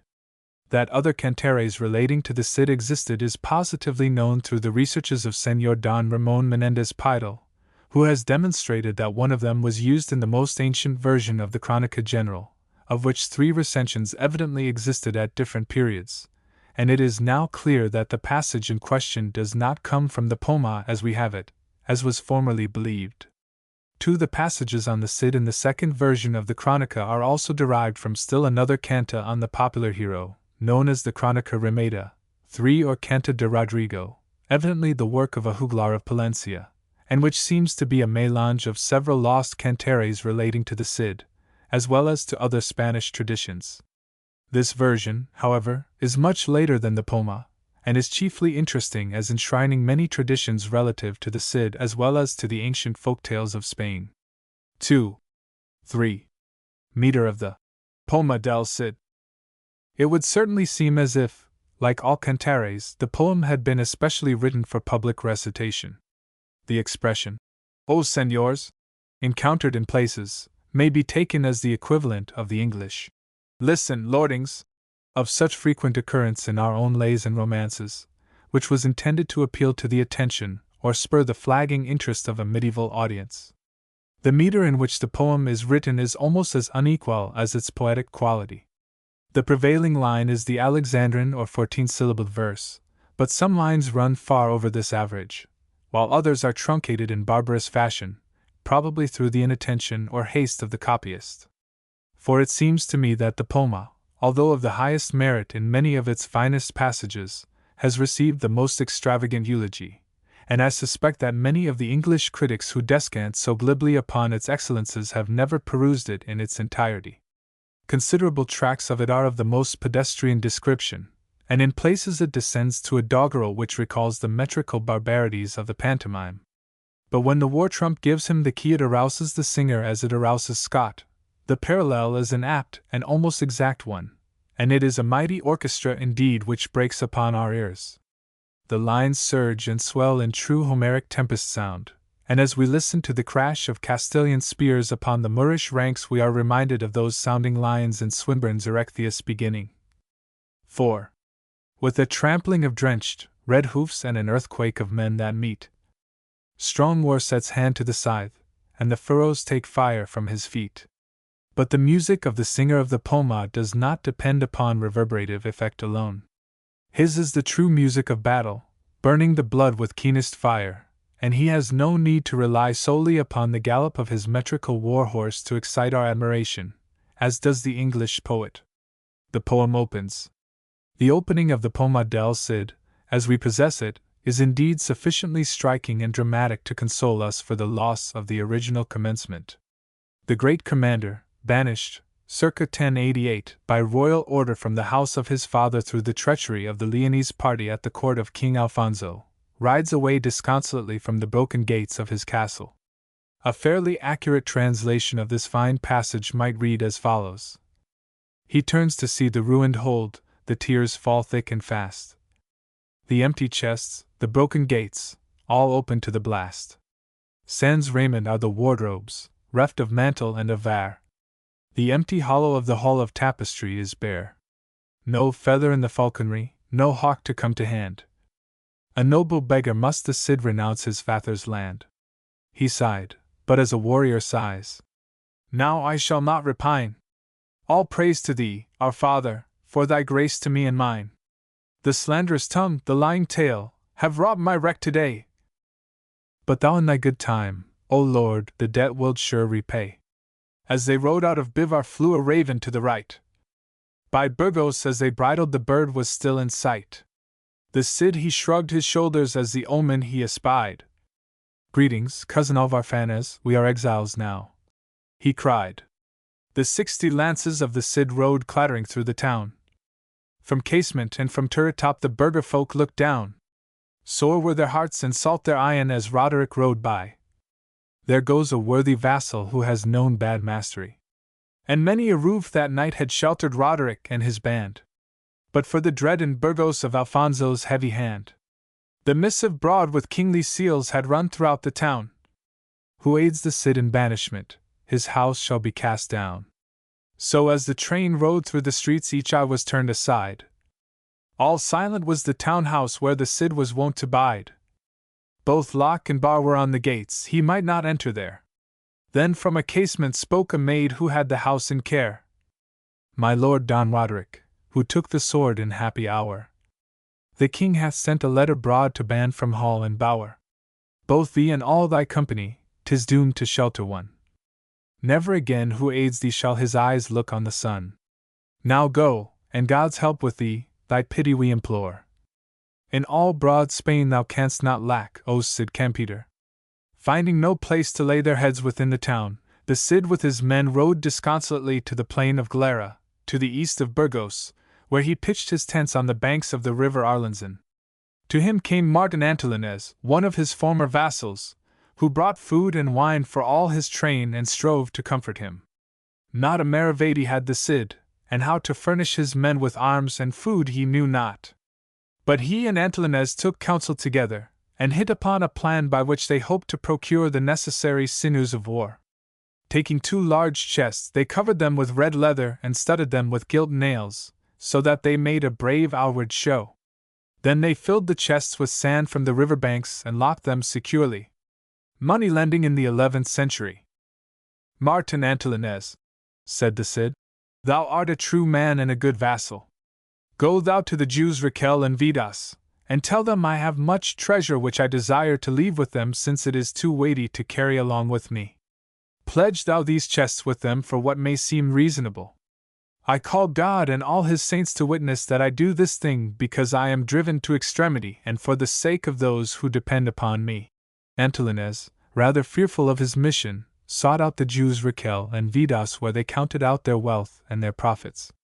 He told them that the Cid had levied much tribute which he found it impossible to carry with him, and that he would pledge this with them if they would lend him a reasonable sum upon it. But he stipulated that they must solemnly bind themselves not to open the chests for a year to come. The Jews took counsel together, and consented to hide the chests, and not to look upon their contents for a year at least. But tell us, they said, what sum will content the Cid, and what interest will he give us for the year? Needy men gather to my lord the Cid from all sides, replied Antolínez. He will require at least 600 marks. We will willingly give that sum, said Raquel and Vidas. For the treasure of such a great lord as the Cid must indeed be immense. Hasten then, said Antolínez, for night approaches, and my lord the Cid is under decree of banishment to quit Castile at once. Nay, said the Jews, after the manner of their kind. Business is not done thus, but by first taking and then giving. They then requested to be taken to where the Cid lay, and having greeted him, paid over the sum agreed upon. They were surprised and delighted at the weight of the chests, and departed well satisfied, giving Antolínez a present or commission of 30 golden marks for the share he had taken in the business. Donna Ximena. When they had gone, the Cid struck his camp and galloped through the night to the monastery of San Pedro de Cardena, where his lady, Donna Ximena, and his 2 young daughters lay. He found them deeply engaged in prayer for his welfare, and they received him with heartfelt expressions of joy. Taking the abbot aside, the Cid explained to him that he was about to fare forth on adventure in the country of the Moors, and tendered him such a sum as would provide for the maintenance of Donna Ximena and her daughters until his return, as well as a goodly bounty for the convent's sake. By this time tidings of the Cid's banishment had gone through the land broadcast, and so great was the fame of his prowess that cavaliers from near and far flocked to his banner. When he put foot in stirrup at the bridge of Arlanza, 150 gentlemen had assembled to follow his fortunes. The parting with his wife and daughters presents a poignant picture of leave-taking. Sharp as the pain when fingernails are wrenched from off the hand, so felt the Cid this agony, but turned him to his band, and vaulted in the saddle, and forth led his meanie. But ever and anon he turned his streaming eyes to see dear faces he might see no more, till blunt Mania irked to see the yearning and regret that on his heartstrings worked. Cried out, O born in happy hour, 5 let not thy soul be sad. 5. The heart of knight on venture bound should never but be glad. The heavy sorrow of today will prove tomorrow's joy. What grief can bide the trumpet's sound, what woe the battle's ploy? Giving rein to their steeds, they galloped forth of the bounds of Christian Spain, and, crossing the river Duero on rafts, stood upon Moorish soil. Far to the west they could see the slender minarets of the Saracen city of a highland glittering in the high sun of noon, emblematic of the rich treasure they had come to win in the land of the Paynim. At Higueruela still more good lances rallied to the Cid's banners, border men to whom the foray was a holiday, and the breaking of spears the sweetest music. As he slept that night the Cid dreamed that the Archangel Gabriel appeared to him, and said, Mount, O Cid Campeador, mount and ride. Thy cause is just. Whilst thou livest thou shalt prosper. With 300 lances behind him, the Cid rode into the land of the Moors. He lay in ambush while Alvar Fanez and other knights made a foray toward Alcala. In their absence the Cid observed that the men of Castigan, a Moorish town hard by, came out of the place to work in the fields, leaving the gates open. He and his men made a dash at the gates, slew the handful of heathens who guarded them, and took the town without striking a score of blows. The men were well content at the treasure of gold and silver they found in the quaint Moorish houses. But they were merciful to the inhabitants, of whom they made servitors rather than slaves. The taking of Alcocer.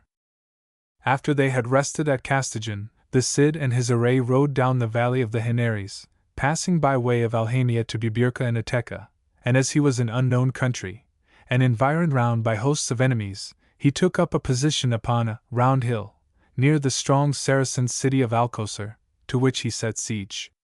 But the place was well guarded, and he saw that if he were to penetrate its defenses it must be by stratagem, and not by fighting alone. So one morning, after he had beleaguered Alcocer for full 15 weeks, he withdrew his men as if retreating in disgust, leaving but one pavilion behind him. When the Moors beheld his withdrawal they exulted, and in their eagerness to see what spoil the solitary tent might contain they rushed out of the town, leaving the gates open and unguarded. Now when the Cid saw that there was a wide space between the Moors and the gates of Alcocer, he ordered his men to turn and fall upon the excited rabble of Saracens. Small need had he to ask them to smite the Paynim. Dashing among the dense crowd with levelled lances, the cavaliers of Castile did fearful execution. The wretched Moors, taken completely by surprise, fled wildly in all directions, and soon the plain was littered with white-robed corpses. Meanwhile the Cid himself, with a few trusted followers, galloped to the gates and secured them, so that with much triumph the Spaniards entered Alcocer. As before, the Campeador was merciful to such of the Moors as made full surrender, saying, "We cannot sell them, and we shall gain nothing by cutting off their heads. Let us make them rather serve us." The Saracens of the neighboring towns of Ateca and Zara were aghast at the manner in which Alcocer had been taken, and sent word to the Moorish king of Valencia how one called Rodrigo Diaz of Bivar, a Castilian outlaw, had come into their land to spoil it, and had already taken the strong city of Alcocer. When King Taman of Valencia heard these tidings he was greatly wroth, and sent an army of 3,000 well-appointed men against the Campeador. In his anger he charged his captains that they should take this Spanish renegade alive, and bring him where justice might be done upon him. The Cid knew nothing of the coming of this host, and one morning his sentinels, pacing the walls of Alcocer, were surprised to see the surrounding country alive with Moorish scouts, flitting from point to point upon their active jennets, and shaking their scimitars in menace.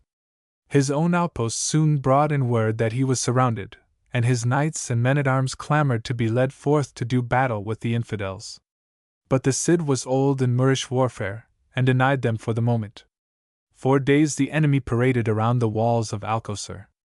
But the Cid, with 300 men, knew well the folly of attacking 3,000, and bided his time. Scimitars. The combat with the Moorish king. At last the Moors succeeded in cutting off the water supply of Alcocer. Provisions, too, were running low, and the Cid saw clearly that such a desperate situation demanded a desperate remedy. Alvar Fanez, ever panting for the fight like a war horse that hears the trumpet, urged an immediate sally in force, and the Cid, knowing the high spirit of his men, consented. First he sent all the Moors out of the city and looked to its defenses. Then, leaving but 2 men to guard the gate, he marshaled his array and issued forth from Alcocer with dressed ranks and in strict order of battle. And here prose must once more give place to verse. 6. Huzzah! Huzzah! The Mormon mounts and waves his crescent blade. Hark to the thunder of the drums, the trumps fanfaronade. Around 2 glittering gonfalons the Paynim take their stand. Beneath each waving banner's folds is massed a swarthy band. The turbaned sons of Termagant sweep onward like the sea.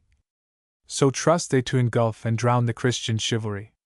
Now, gentles, keep ye fast your seats, cries the Campeador, and hold your ranks, for such a charge saw never knight before. But the fierce heart of Bermuse that echoed to the drum cried, Santiago, shall I stay the while these heathen come? With this bold banner shall I pierce yon pride of Paynimry. So follow, cavaliers, for Spain and Christendie. Nay, comrade, stay, implored the Cid, but Peros shook his head. His hand was loose upon the rein.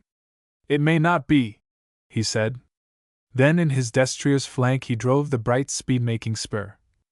Like a spray-scattering ship he clove the sands of Alcocer. Lost in a sea of Saracens, whose turbans surge as foam, he stands unshaken as a cliff when on its bosom come madness of ocean and the wrath of seas that overwhelm. So rain the hounds of Mahomet fierce blows on shield and helm. A rescue, rescue, cries the Cid, and strike for Holy Rood! Up, gentlemen of old Castile, and charge the heathen brood! As forth the hound went from the leash, the hunter's hand is ta'en. As the unhood falcon bounds, her jesses cast amain. But fiercer far than falcon or the hound's unleashed zeal, comes crashing down upon the foe the fury of Castile. Now rally, rally, to the flash of Roderigo's blade. The champion of Bivar is here who never was gainsaid. 300 levelled lances strike as one upon the foe. Down, down in death upon the sand 300 heathen go. The lances rise, the lances fall, how fast the deadly play! Ah, God! The sundered shields that lie in dreadful disarray.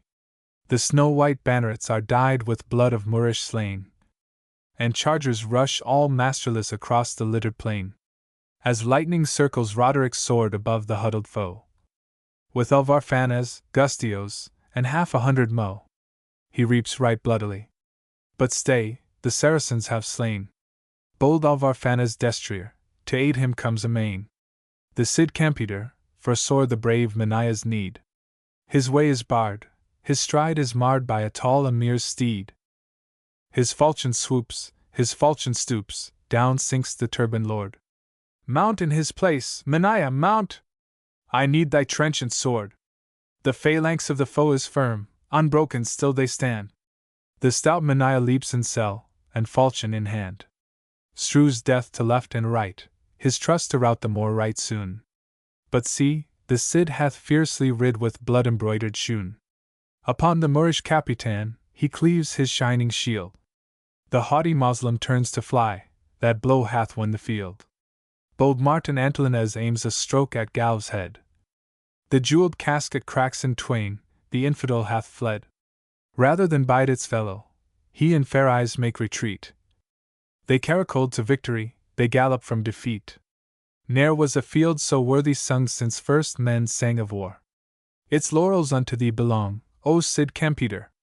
Fierce and sanguinary was the pursuit. The Moorish rout was complete, and the little Castilian band had lost but 15 men.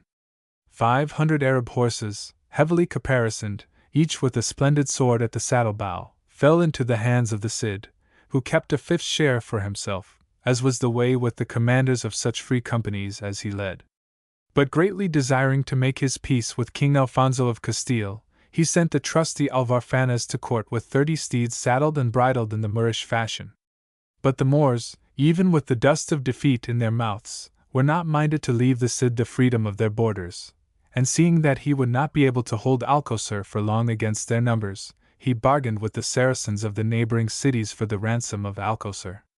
This they gladly agreed to for 3,000 marks of gold and silver. So, quitting the place, the Campeador pushed southward, and took up a position on a hill above the district of Montreal. He laid all the Moorish towns in the neighborhood under tribute, remaining in his new encampment full 15 weeks. Meanwhile Alvarfanez had journeyed to the court, and had presented the king with the 30 good steeds taken in battle. "It is yet too soon to take the Cid back into favor," said Alfonso. "But since these horses come from the infidel, I scruple not to receive them. I pardon thee, Alvarfanez, and withdraw my banishment from thee. But as to the Cid, I say no more than that any good lance who cares to join him may do so without hindrance from me." The war with Raymond Berenger. Now the Count of Barcelona, Raymond Berenger, a haughty and arrogant lord, conceived the presence of the Cid in a territory so near his own dominions to be an insult to himself, and in a high passion he mustered all his forces, Moorish as well as Christian, so that he might drive the Cid from the lands he held in tribute. The Campeador, hearing of the advance of this host, sent a courteous message to Count Raymond, assuring him of pacific intentions toward himself. But the Count felt that his personal dignity had been offended, and refused to receive the messenger. When the Cid beheld the army of Raymond marching against his position on the heights of Montreal, he knew that his overtures for peace had been in vain, and dressing his ranks for the fierce combat that he knew must follow, took up a position upon the plain suitable for cavalry. The lightly armed Moorish horsemen of Berenger's host rushed precipitately to the attack, but were easily routed by the Castilian cavaliers. The Count's Frankish men-at-arms, a band of skillful and warlike mercenaries, then thundered downhill upon the lances of the Cid. The shock was terrific, but brief was the combat, for the knights of Castile, hardened by constant warfare, speedily overthrew the Frankish horsemen. The Cid himself attacked Count Berenger, took him prisoner, and forced him to deliver up his famous sword Colada, which figures so prominently in the mighty deeds which follow. A falchion which tradition states is none other than this celebrated blade, the Spanish Excalibur, is still shown at the Armeria at Madrid, and all pious lovers of chivalry will gladly believe that it is the sword taken by the Campeador from the haughty Berenger, even though the profane point out that its hilt is obviously of the 15th century. Greatly content were they of the Cid's company with the victory no less than with the spoil, and a feast worthy of princes was prepared to celebrate the occasion. In courtesy the Cid invited the defeated Count Raymond to feast with him, but he refused the invitation with hauteur, saying that his capture by outlaws had taken away his appetite. Nettled at this display of rudeness, the Cid told him that he would not see his realms again until he broke bread and drank wine with him. 3 whole days did the Count refuse to touch all provender, and on the 3rd day the Cid promised him immediate freedom if he would break his fast. This was too much for the haughty Berenger, whose hunger now outmatched his scruples. "Powers above!" exclaims the poet. "With what gust did he eat?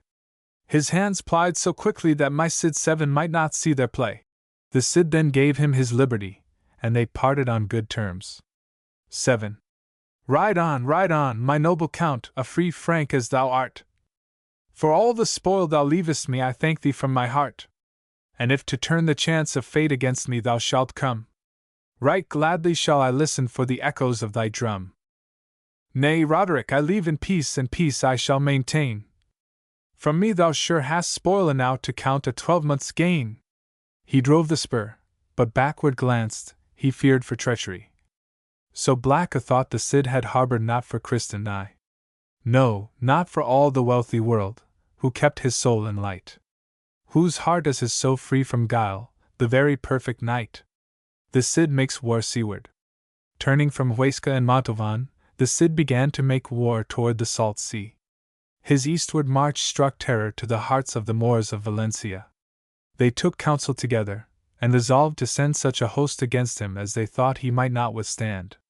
But he routed them with such a slaughter that they dared face him no more. 3 years did the Cid war in that country, and his many conquests there were long to tell. He and his men sat themselves down in the land as kings, reaped its corn, and ate its bread. And a great famine came upon the Moors, so that thousands perished. Now the Cid sent messengers to Castile and Aragon, who made it known that all Christians who came to dwell beneath his rule should fare well. Hearing this, thousands flocked to his banner, and so greatly was he reinforced that in time he was able to march against Valencia itself, the capital of the Moors of that country. With all his host he sat down before that city and beleaguered it. 9 months he environed it, and in the 10th month the men of Valencia opened the gates and surrendered the place. Great was the booty of gold and silver and precious stuffs, so that there fell to his share a lone treasure to the amount of 30,000 marks, and he grew in greatness so that not only his own followers but the Moors of eastern Spain began to look upon him almost as their rightful lord. Beholding his puissance, the Moorish king of Seville grew greatly afraid, and resolved to bring the whole power of his kingdom against him. Collecting an army of 30,000 men, he marched against Valencia. But the Cid encountered him on the banks of the Huerta, and defeated him so completely that never again was he able to do him scathe. The heart of the Cid now began to grow hopeful that his king would receive him into friendship and confidence once more. And he swore a great oath that for love of Alfonso he would never let his beard be shorn. "So," he said, "will my beard be famous among both Moors and Christians." Once more he sent Alvarfanez to court with the gift of 100 splendidly appointed horses of the purest Arab blood, praying that he might be permitted to bring his wife, Donna Ximena, and their daughters, to the possessions which he had carved out for himself by his good sword. Meanwhile there had come to Valencia from the east a holy man, one Bishop Don Jerome, who had heard afar of the prowess of the Cid and longed to cross swords with the infidel. The Cid was well pleased with him, and founded a bishopric of Valencia for the doughty Christian, whose one thought was but to spread the worship of God and slay Saracens. When Alvar Fanez reached the court, he sought audience of King Alfonso, who was heartened to hear of the deeds of the Campeador, how he had routed the Moors in 5 pitched battles, made their lands subject to the crown of Castile, and erected a bishopric in the heart of Painamri, so that he readily granted permission that Donna Ximena and the ladies Elvira and Sol should go to Valencia. Hearing this, Count Garcia Ordóñez, of the Leonese party, who had secured the Cid's banishment, and who cordially hated him, was greatly vexed. But the 2 infantes or princes of Carrion, in Leon, seeing how the Cid grew in power and importance, resolved to ask his daughters in marriage from the king, but meanwhile kept their counsel. The time had long passed when the Cid should have discharged his debt to the Jews Raquel and Vidas, and hearing that Alvar Fanez was at court they came to him and begged that it might be paid. Fanez assured them that all should be done as the Cid had promised, and that only stress of constant warfare had kept his master from fulfilling his obligation to them. They were perfectly satisfied with this assurance, and so greatly had they trusted the Cid that they had never opened the chests to examine the nature of the security he had given them. The Cid welcomes his family. Alvar Fanez now made ready to set out for Valencia with Donna Ximena and the Cid's daughters, whom he safely conveyed to their new home. When he heard that they were near at hand, the Cid, who had only a few days before won his famous steed Babieca in a skirmish with the Moors, leapt upon the charger's back, and rode off at a gallop to meet them and welcome them to their new possessions. Greeting them with much affection, he led them to the castle, from the towers of which he showed them the lands he had won for them. And they gave thanks to God for a gift so fair. Now there was great stirring among the Moors of Africa when they heard of the deeds of the Cid, and they held it for dishonor that he should have redeemed so great a part of Spain from their brothers of the peninsula. Their king, Yusuf, levied a mighty army of 50,000 men, and crossing the seas to Spain, marched upon Valencia, hoping to regain it for the Crescent. When the Cid heard this, he exclaimed, "I thank God and the blessed Mother that I have my wife and daughters here. Now shall they see how we do battle with the Moors and win our bread in the land of the stranger." The host of Yusuf soon came in sight, and environed Valencia so closely that none might enter or leave it, and when the ladies beheld the great army which surrounded the city they were much afraid. But the Cid bade them be of good cheer. "Hearten ye," he said, "for, see, marvelous great wealth comes to us. Here comes a dowry against the marriage of your daughters." 8. The battle with King Bucer. Springing upon Babieca, the Cid led his lances against the Moors of Africa. Then began a contest great and grim. The Spanish spears were red that day, and the Cid plied his good blade Culata so terribly that the Saracens fell before his strokes like corn before the sickle. He aimed a great blow at King Yusuf's helm, but the Moorish chieftain, avoiding it, gave his horse the rein and galloped off the field, his dusky host following him in headlong rout. Countless was the spoil in gold, silver, richly caparisoned horses, shields, swords, and body armor. Too wearied with ceaseless slaughter to give chase, the Cid rode back to where his wife and daughters had sat watching the progress of the battle, his dripping sword in his hand. "Homage to you, ladies!" he cried. "Thus are Moors vanquished on the field of battle." But ever mindful of his king and liege lord, he at once dispatched Alvar Fanez and Pero Bermúdez to court, with the tent of King Yusuf and 200 horses with their caparisons. Greatly pleased was Alfonso. "I receive the gift of the Cid willingly," he said, "and may the day of our reconciliation soon arrive." The Infantes of Carrion, seeing that the reputation of the Cid increased daily, were now fully resolved to ask the daughters of the Campeador in marriage from the king.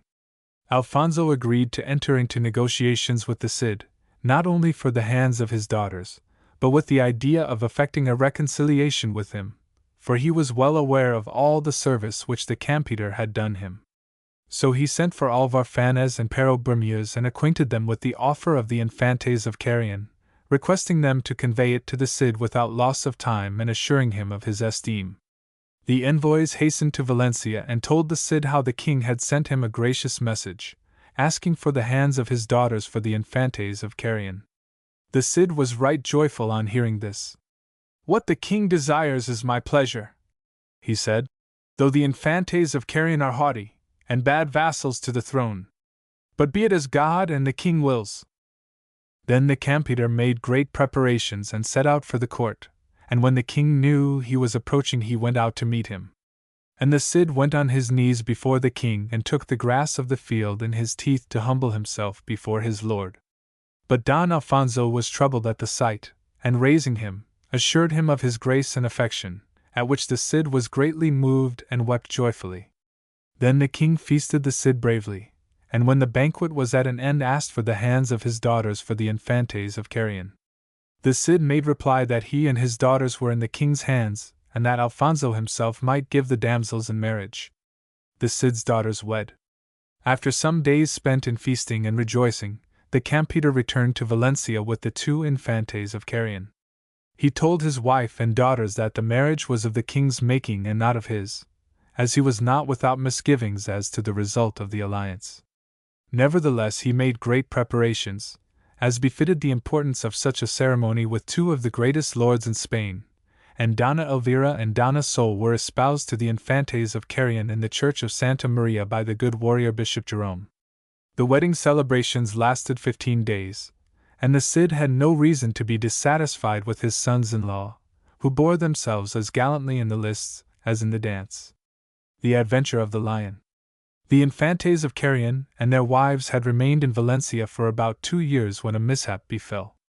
One day, during the time of the afternoon siesta, a lion, kept for baiting in the ring, broke loose from its cage and made its way into the palace.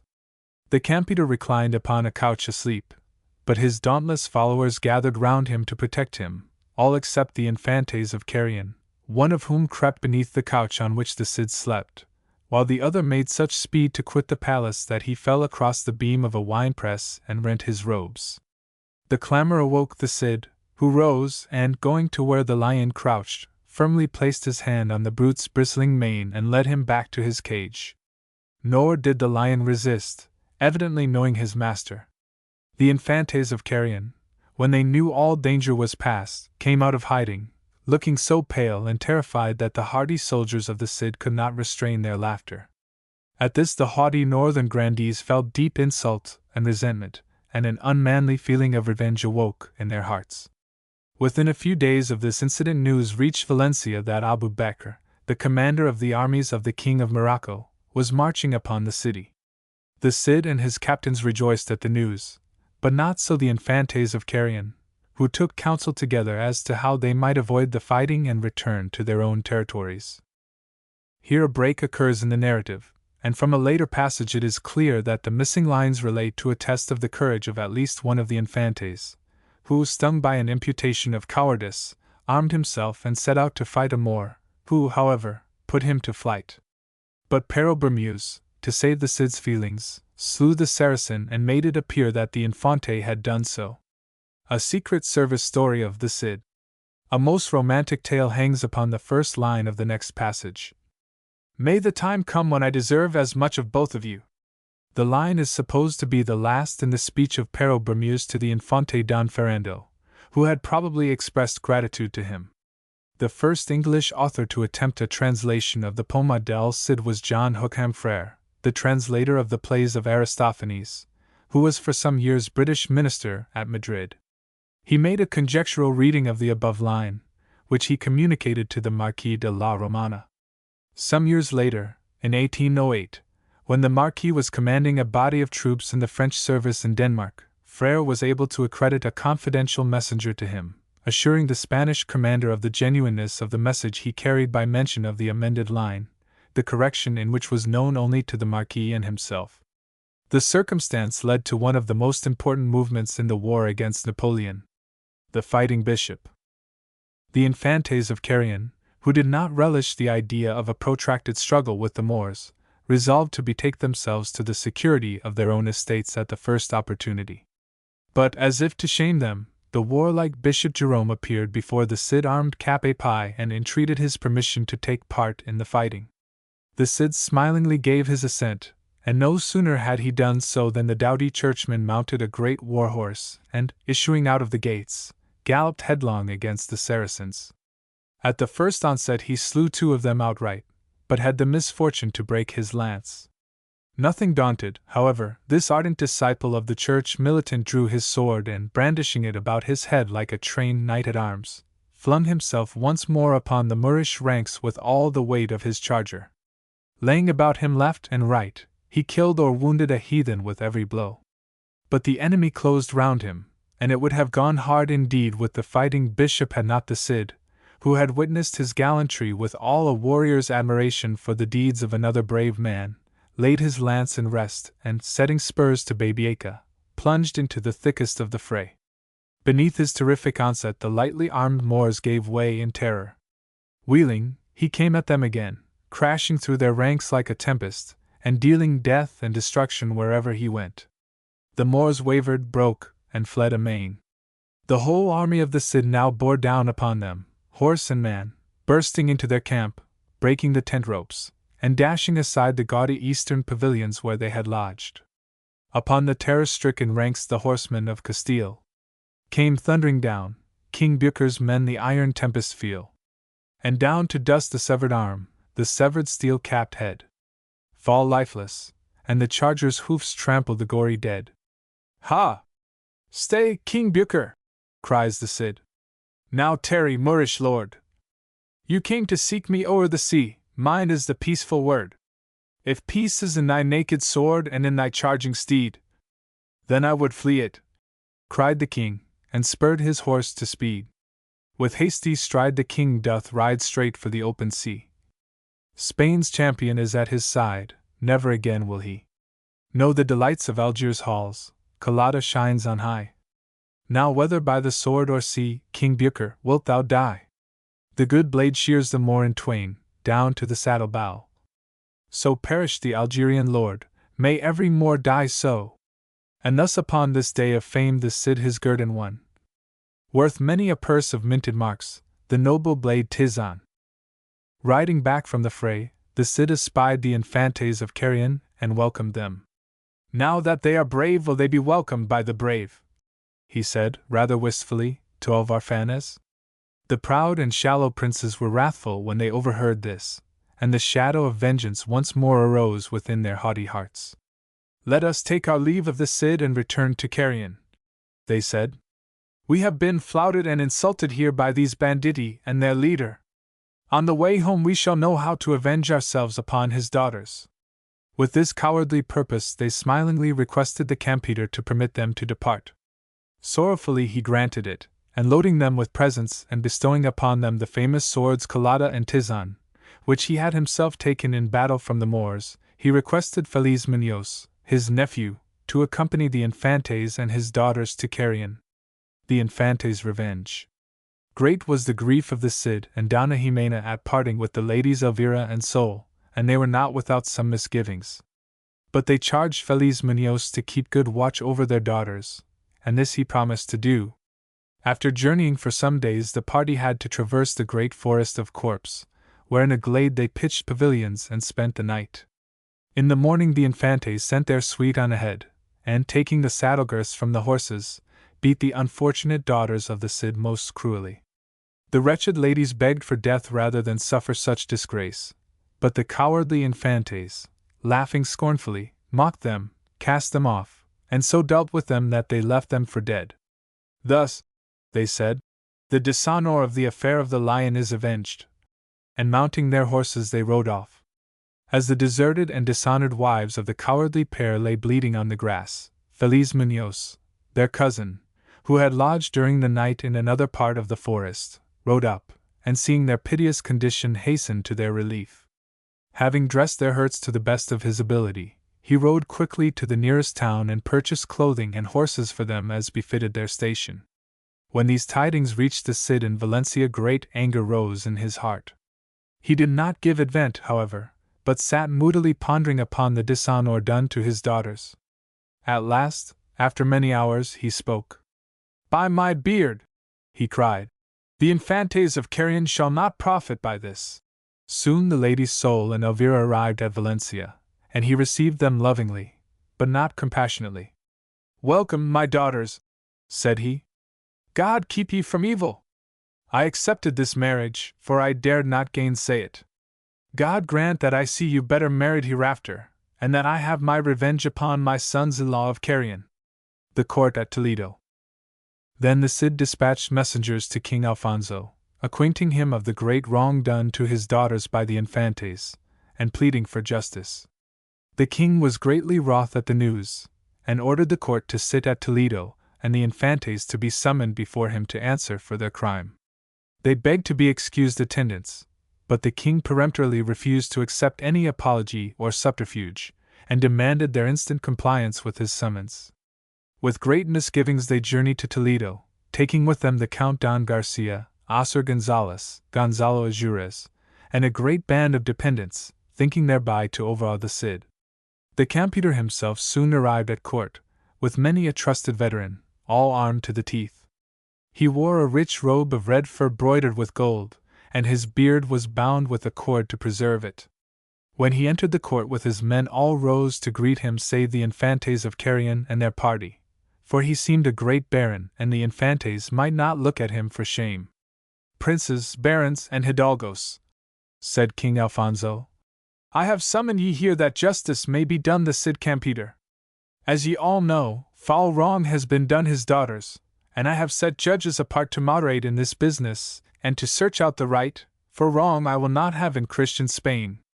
I swear by the bones of San Isidro that he who disturbs my court shall quit my kingdom and forfeit my love, and he who shall prove his right, on his side am I.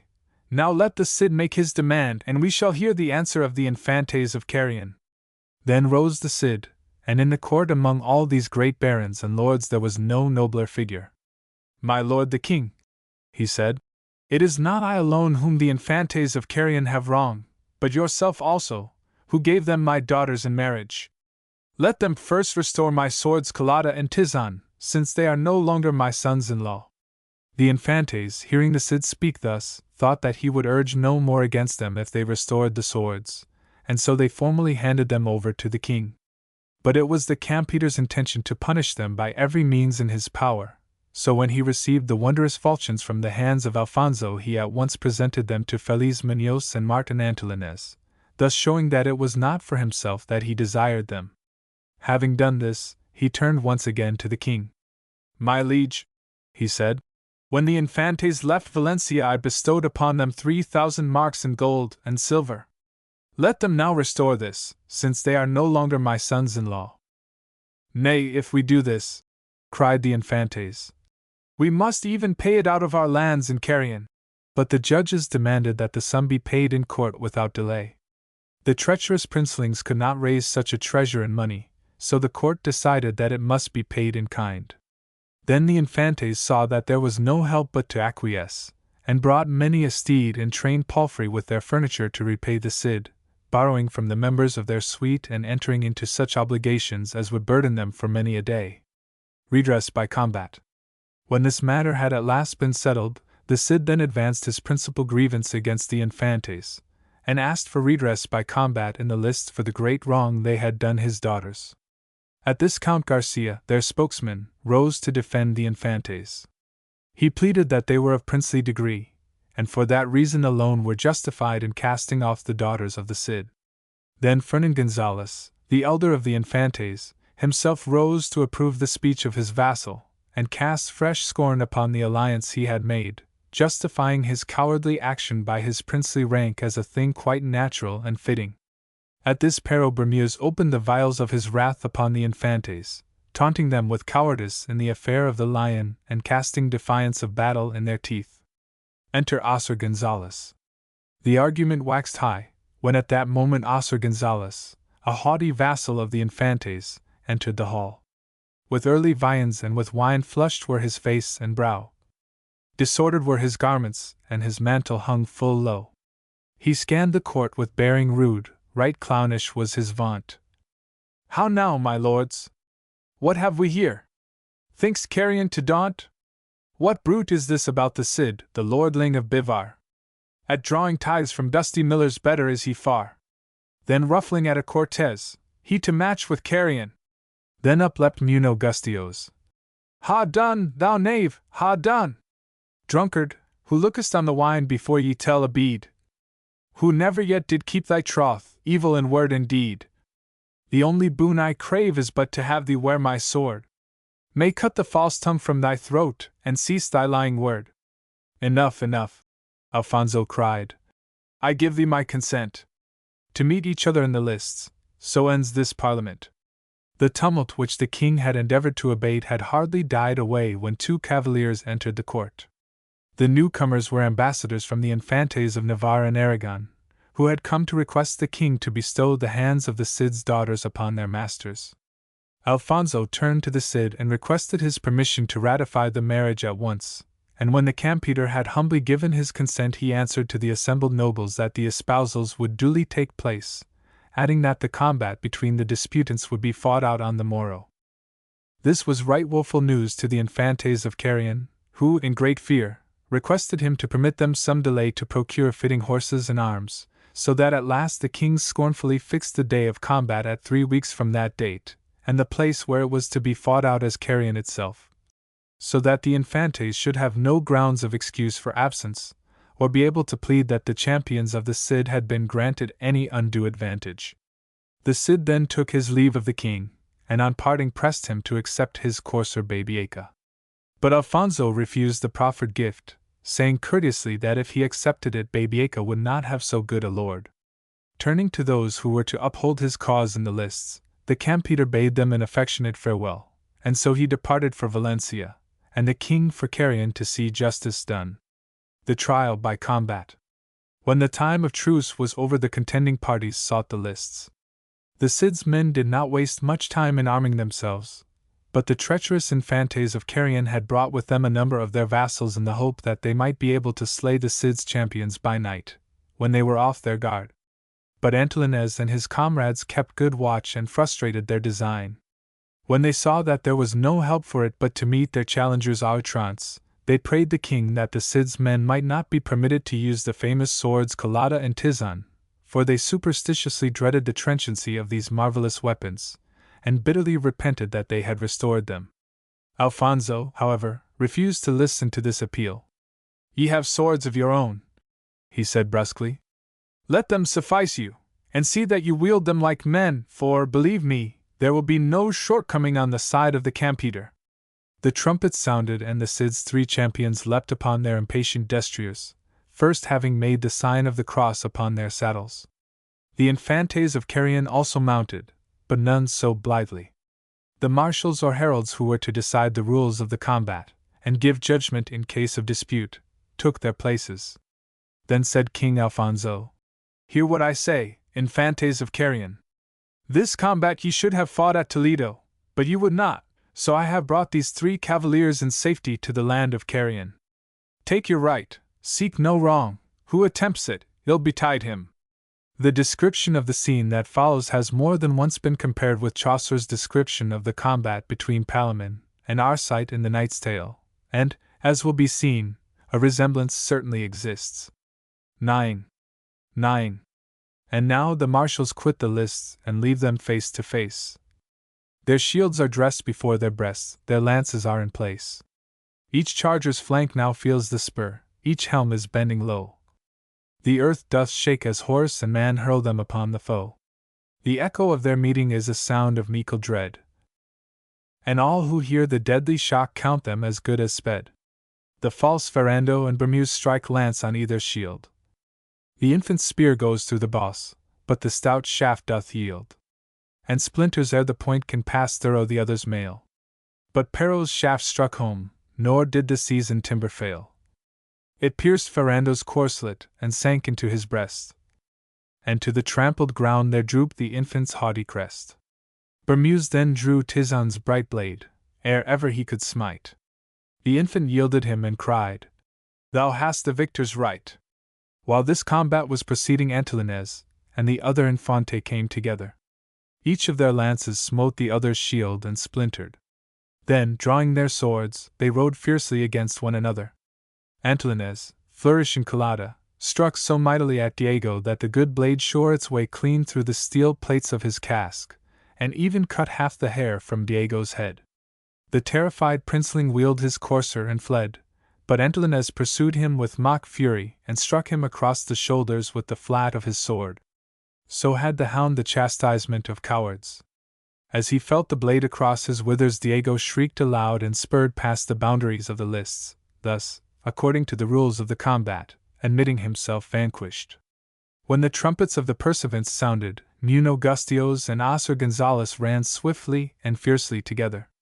The point of Osir's spear glanced off Nuno's armor, but that of the Cid's champion pierced the shield of his opponent and drove right through his breast, so that it stuck out a full fathom between the shoulder blades.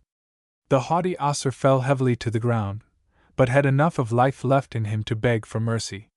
King Alfonso then duly credited the Cid's champions with the victory, and without loss of time they returned to Valencia to acquaint their master with the grateful news that his honor had been avenged.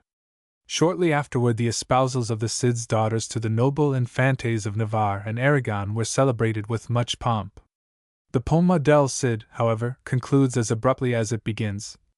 So in Navarre and Aragon his daughters both did reign, and princes of his blood today sit on the thrones of Spain. Greater and greater grew his name in honor and in worth. At last upon a Pentecost he passed away from earth. Upon him be the grace of Christ, whom all of us adore. Such is the story, gentles, of the Cid Campeador. The real Cid. Cervantes' summing up upon the Poma del Cid is perhaps the sanest on record. The Cid certainly existed in the flesh. What matter, then, whether his achievements occurred or not?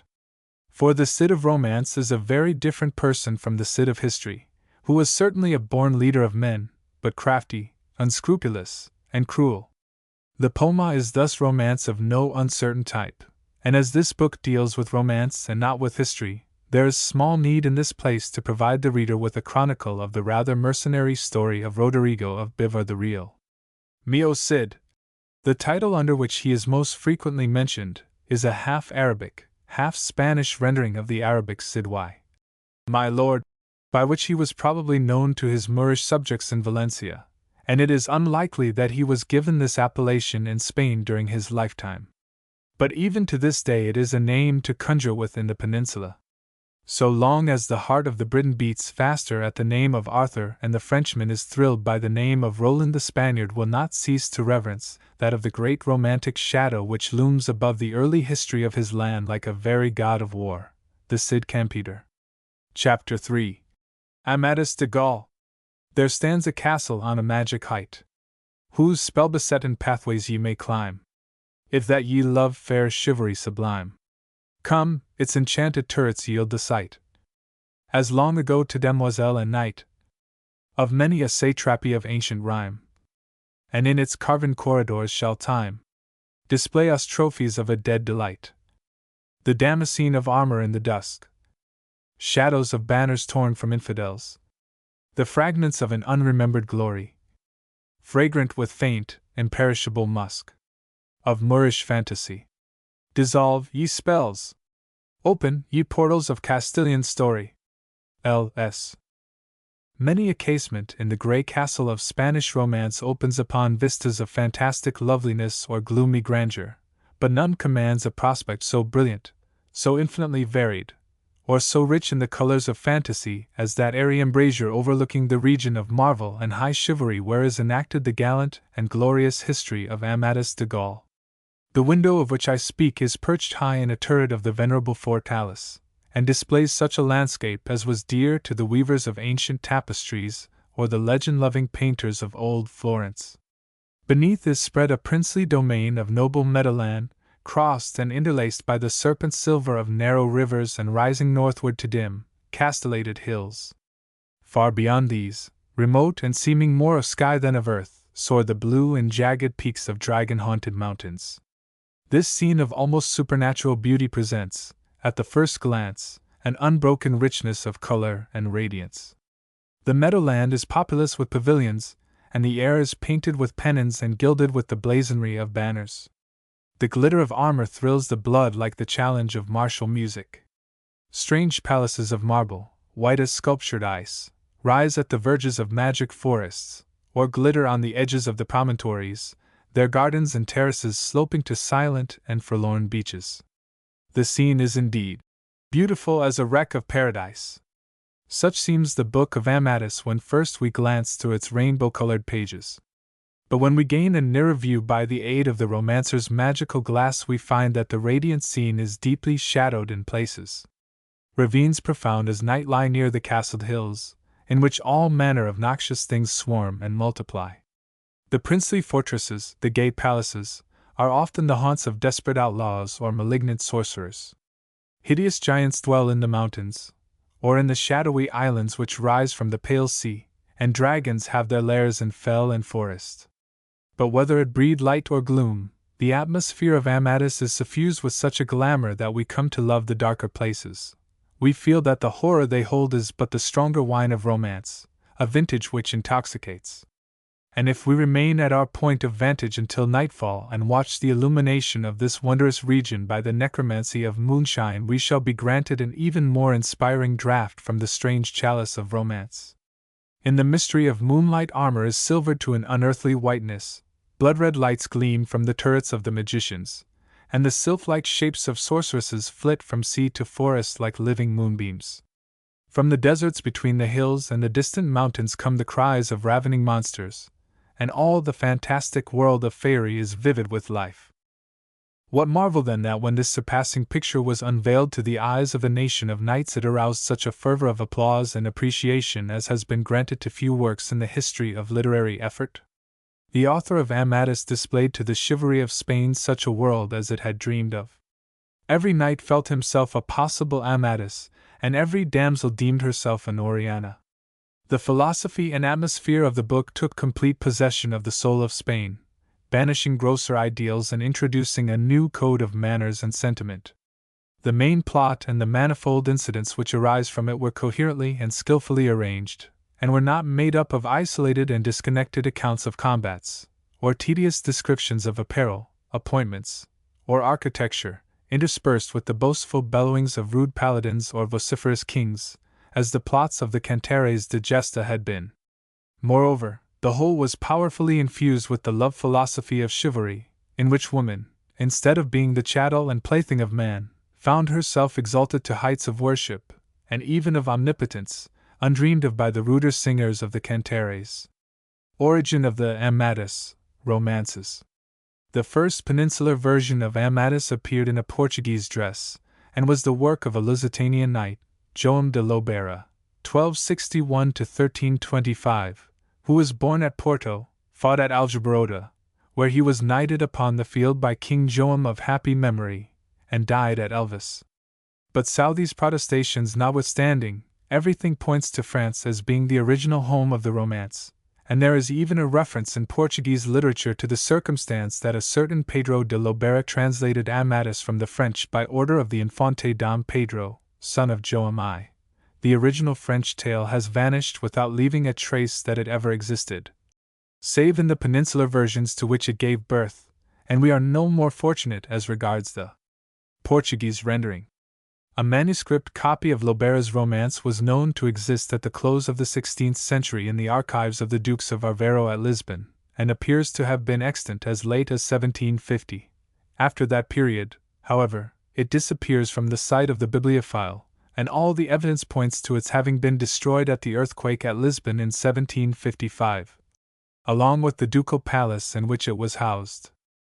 Its fame, as well as its matter, was, however, kept alive by the Spanish version, and if we must regard Portugal as the original home of Amadis in the peninsula, it is to the genius of Castile that we owe not only its preservation, but its possible improvement. At some time between 1492 and 1508, Garcia Ordóñez de Montalvo, governor of the city of Medina del Campo, addressed himself to the task of its translation and adaptation. At what precise date it was first printed is obscure. Early copies are lacking, but we learn that the Spanish conquerors of Mexico remarked upon the resemblance of that city to the places of enchantment spoken of in Amadis. This occurred in 1519, not 1549, as stated by Southey. They may, perhaps, have referred to the Portuguese version, but in any case an edition of Amadis is known to have been published in that year, and another at Seville in 1547.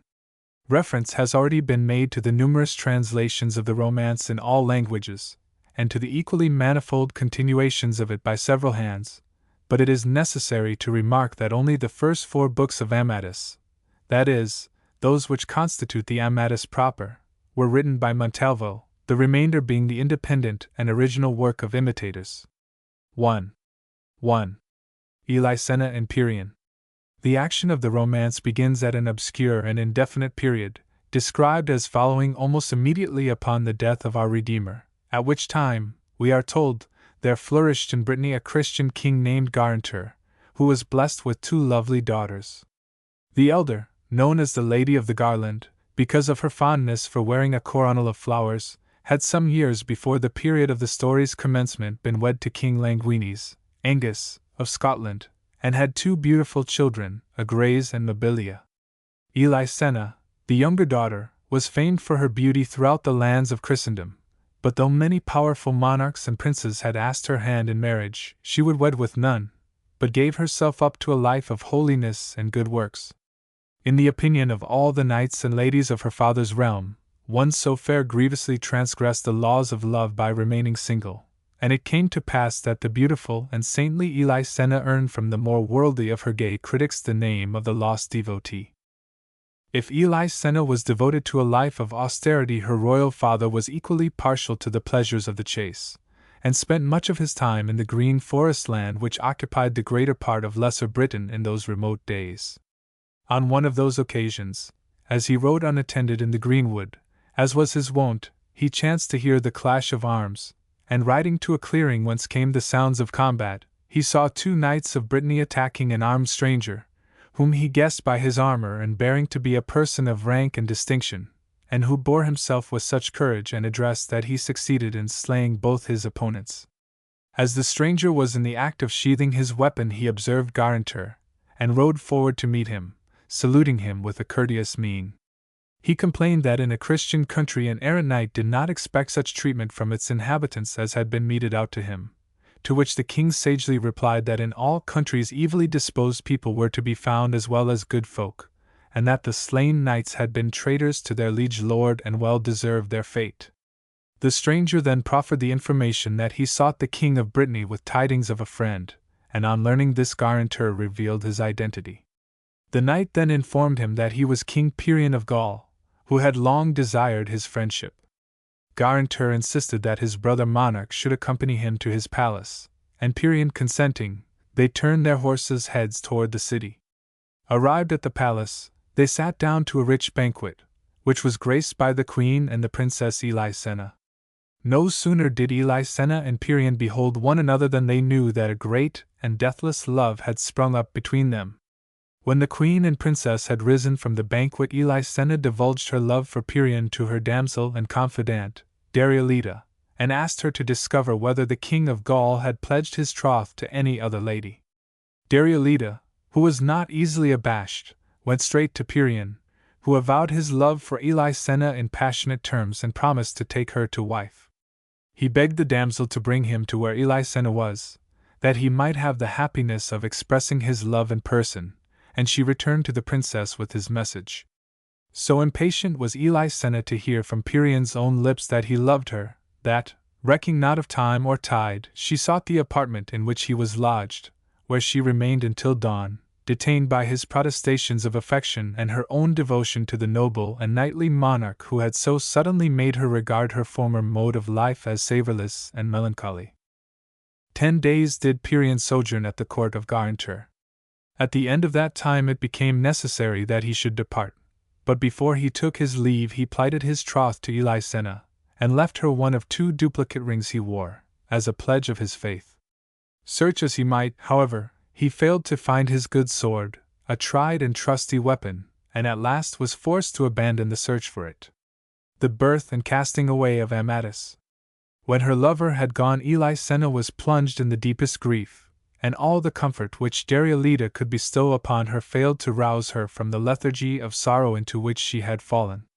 In her father's kingdom, as in modern Scotland, An old law existed which provided that if two persons solemnly took each other in marriage by oath, no further ceremony was necessary to render the union legal, although it was usual to have it ratified later by both church and law. Pirian and Elisena had taken these vows upon themselves, but the princess dreaded the wrath of her father, whom the lovers had not consulted, and when a little son was born to her she was in great fear of the consequences, for she knew her father to be both proud and hasty and prone to act before he learned the truth of a matter. The worldly and quick-witted Darioleta had, however, no scruples regarding the manner in which she resolved to save her mistress and herself from the king's wrath, and despite the protestations of Elisena, who in her weakness was unable to restrain her, she built a little ark of wood, made it watertight with pitch, and regardless of the tears and lamentations of her mistress, placed the newborn baby boy therein with Pirian's sword, which she had abstracted from his sleeping chamber. Then she wrote upon a piece of parchment, "This is Amadis, son of a king," covered the writing with wax so that it might be preserved from obliteration, and securing it to the betrothal ring which Pirian had given to Elisena, fastened it by a silken cord round the infant's neck. Then, with the utmost caution, lest any one should observe her action, she carried the tiny vessel to the river which ran at the foot of the palace garden and launched it upon the swift, deep waters. The little ark was rapidly carried out to sea, which was not more than half a league distant, and it had scarcely emerged upon the tossing billows when it was sighted by the mariners of a Scottish vessel which bore a Caledonian knight, Gondales, back from Gaul to his home in the north. At his orders the sailors launched a boat, and having secured the tiny vessel, brought it to the ship, when the wife of Gondales, delighted with the beauty of the infant it held, decided to adopt him as her own. In a few days the vessel put into the Scottish port of Antalya, and Gondales carried the little Amadis to his castle, where he brought him up with his own son, Gandalin. 2.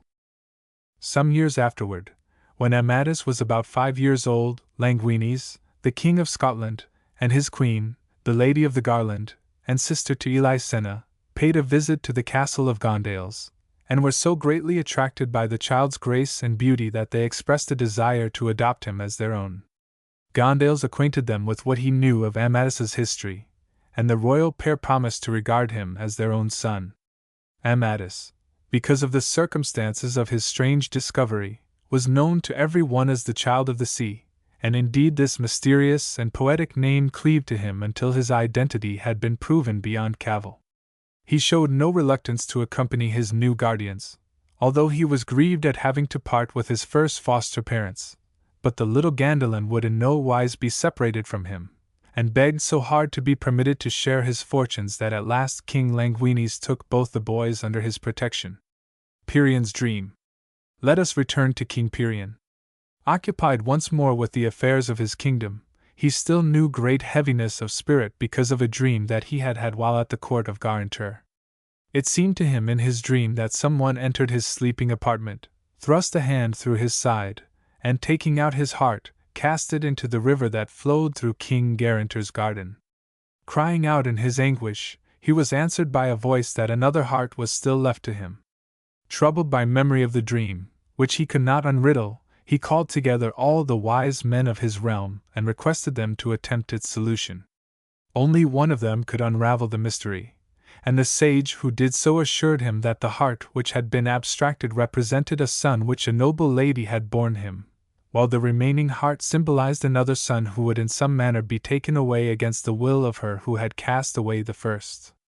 As the king left the wise man's presence he encountered a mysterious damsel, who saluted him and said, "Know, King Pirian, that when thou recoverest thy loss the kingdom of Ireland shall lose its flower." And ere the king could detain or question her she had gone. In course of time King Garantur died, and Pirian and Elisena were formally wedded. But when Pirian asked his wife if she had borne him a son, so bitterly ashamed was she of the part she had been forced to play in the matter of the child's disappearance, that she denied everything. Later, 2 beautiful children were born to them, a son and a daughter, called Galar and Militia. When Galar was but 2.5 years old, the king and queen, at that time sojourning at a town called Banzil, near the sea, were walking in the gardens of the palace there, when suddenly a monstrous giant rose out of the waves and, catching up the little Galar, made off with him before anyone could prevent him. The monster, dashing into the water, clambered on board a ship and put out to sea, crying out joyfully as he did so, "The damsel told me true!" The parents were deeply afflicted at the loss of their son, and in her grief Elysena admitted the casting away of Amadis. Then Pyrrhon knew that what the wise man had told him regarding the loss of the two hearts was the truth indeed. Now the giant who had stolen the little gallows was not of the race of evil monsters, but was generous in disposition and gentle in demeanor. Indeed, he took as much care of the child as if he had been one of his own gigantic brood. He was a native of Lyonesse, was known as Gandalou, and was the master of 2 castles in an island of the sea. He had peopled this island with Christian folk, and gave the little Galler into the keeping of a holy hermit, with strict orders to educate him as a brave and loyal knight. He told the hermit that a damsel, the same who had addressed King Pyrrhon so strangely, and who was a powerful sorceress, had assured him that only a son of Pyrrhon could conquer his lifelong and ruthless enemy, the giant Albadan, 3 who had slain his father, and had taken from him the rock Galters. And so Gallo was left in the care of the hermit. 3. Oriana. About this time King Lisuart of Britain chanced to put into a port of Scotland, where he was honorably received by King Languines. With Lisuart was his wife Brisena, and his beautiful little daughter Oriana, the fairest creature in the world. And because she suffered so much at sea, her parents decided to leave her for a space at the court of Scotland. Amadis was now 12 years old, but seemed 15, so tall and hardy was he, and the queen bestowed him upon Oriana for her service. Oriana said that it pleased her, and Amadis cherished those words in his heart, so that they never faded from his memory. But he knew not that Oriana loved him, and was greatly in awe of the lovely and serious little maiden of 10, for whom he conceived a high and noble affection. Very beautiful was the silent love of these children for one another. But silent it remained, for Amadis was fearful of presumption and Oriana the most modest of little damsels. High thoughts of chivalry now began to stir in the heart of Amadis, so that at last he requested King Languines to grant him the boon of knighthood. Languines was greatly surprised that a mere boy should crave such a heavy burden of honor, but approved his desire, and gave orders that arms should be made for him. He sent to Gondales, the knight who had found Amadis in the sea, acquainting him with the lad's purpose, and Gondales dispatched a messenger to court with the sword, ring, and parchment which he had found in the ark along with the sea-born baby. 4. These things were delivered to Amadis as belonging to him, and when he showed them to Oriana she begged for the wax that contained the parchment, not knowing it held anything of moment, and accordingly he gave it to her. Shortly after this King Pyrrhon arrived on a visit to Languines, to ask his help against King Abies of Ireland, who had invaded Gaul with all the force of his kingdom. Amadis, knowing Pyrrhon's great reputation as a warrior, much desired to be knighted by his hand, and asked the queen to crave the boon on his behalf. But she seemed sad and distraught, and heeded him not. He inquired of Oriana the cause of the queen's sadness, and she replied, "Child of the sea, this is the first thing he ever asked of me." "Ah, lady," replied Amadis, "I am not worthy to ask anything from such as you." "What?" she exclaimed. "Is then your heart so feeble?" "Aye, lady," he replied, "in all things toward you, save that it would serve you like one who is not his own, but yours." "Mine," said Oriana, mystified. "Since when?" "Since it pleased you," replied Amadis, with a smile. "Do you not remember your words when the queen offered me for your service?" "I am well pleased that it should be so," said Oriana shyly, and beholding Amadis much overcome at her gracious answer, she slipped away to ask the queen the cause of her sorrow. The queen told her that she was deeply distressed because of her sister Elysena, whose kingdom had been invaded, and returning to Amadis, Oriana explained to him why his royal mistress had left his appeals unanswered. Amadis at once expressed a desire to proceed to Gaul to fight against the Irish invaders, and Oriana applauded his intention. "You shall go to the wars as my knight," she said, simply but graciously. Amadis kissed her hand, and requested her to ask the Princess Mabilia, Pyrrhon's daughter, and Amadis's sister, to bring it about that her father should confer the honor of knighthood upon him. The little damsel readily consented to do so, and King Pirien joyfully acquiesced in the young man's eager desire to embrace the profession of arms. So, asking him to kneel, he bestowed upon him the accolade, fastened the knightly spurs upon his heels, and girded the sword to his side. Amadis goes on adventure. Now Amadis resolved to set out for Gaul at once, so, taking a tender leave of Oriana and accompanied by Gandalin, his foster brother, he rode off from the palace at nightfall. They had not gone far when they encountered the mysterious sorceress who, as we have seen, took such an interest in the fate of our hero, and whose name was Urganda. 5. The Fae greeted Amadis in a most gracious manner, and presented him with a lance, which she told him would, within 3 days, preserve the house from which he was descended from death. With her was another damsel, and when Urganda had departed her companion remained and announced to Amadis that she would journey with him for 3 days, and that she was not a familiar of the sorceress, but had encountered her by chance. They had not ridden far when they came to a castle, where they heard a squire lamenting loudly that his master was beset therein by its inmates. Amadis spurred his horse into the courtyard, and beheld King Pirien fiercely attacked by 2 knights and a number of men-at-arms. With a cry of defiance he fell upon the attackers, striking left and right and dealing such terrific blows that the caitiff knights who had assailed the king were slain and their retainers put to flight. Pirien at once recognized Amadis as the youth he had knighted not long since. Leaving the castle, they came to a fork in the road, where they parted, with mutual promises to meet in Gaul. The damsel who had so far accompanied him now told Amadis that she was in reality a messenger from Oriana, whereat Amadis trembled so with joy at hearing his lady's name that had not Gandalin supported him he had fallen from the saddle. The damsel then took her leave, saying that she would acquaint her mistress of his welfare. After several other adventures which it would be tedious to recount, Amadis arrived with Gandalin at the court of King Pirien, in Gaul. They had scarcely rested themselves when they heard the clarions of King Abies of Ireland sound for an attack upon the city, and mounting their destriers, sallied forth, with the Greys and other knights, to give the men of Ireland battle. A stubborn contest ensued, in which Amadis performed prodigies of valor. Pirien came up with his men, but they found themselves greatly outnumbered by the host of King Abies, and were forced to give ground. However, the day was retrieved by Amadis, who charged with such fury that neither horse nor man might withstand him, and in the press he slew, among others, Dogavel, a favorite of Abies. Hearing this, Abies grieved full sorely, and encountering Amadis, challenged him to a mortal combat on the following day. They met, and after a fierce duel, which lasted several hours, Abies was slain, and the war was thus ended at a blow. Now Militia, Pirien's daughter, lost a ring which had been given her by her father, the same indeed as that which the king had worn when first he met Elisena, and the exact counterpart of the ring he had bestowed upon her, and which she had tied to the neck of Amadis when he was cast adrift. Rather than that her father should know of this loss, Amadis gave Militia his own ring. But the king himself recovered the lost jewel, and made inquiries regarding the resemblance between the rings, asking his daughter where she had procured its counterpart.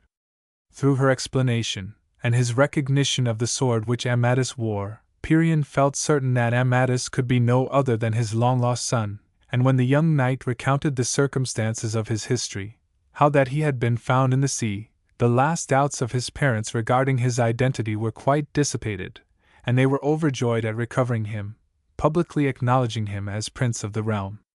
We must now follow the fortunes of Galar, brother of Amadis, who had been so suddenly snatched away in his infancy by the giant.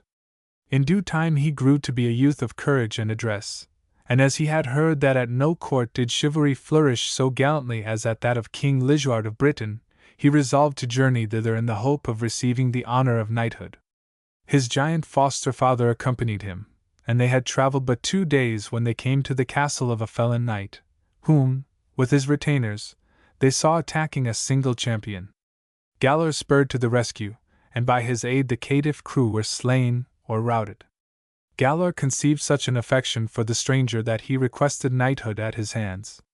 This was cheerfully granted, and after Amadis, for the stranger knight was none other, had taken his departure, Galler, beholding a damsel close at hand, asked her if she was aware of the name of the knight he had assisted. The damsel, who was the sorceress Urganda, replied that his name was Amadis, and that he was own brother to Galler. On hearing this, Galler was overjoyed, but his satisfaction was mingled with a deep regret that he had not discovered their relationship ere they had taken leave of one another. Not content with having enlightened Galler, Urganda hastened after Amadis, who was on his way to the court of King Lisuart at Windsor. She told him that his rescuer was his brother Galler, who had been stolen in youth, whereat he was both overjoyed and sorrowful. Greatly heartened by the strange encounter, Galler still pressed on to the goal of his adventure, the rock Galtares, which he hoped to free forever from the tyrannous rule of the monster who usurped it.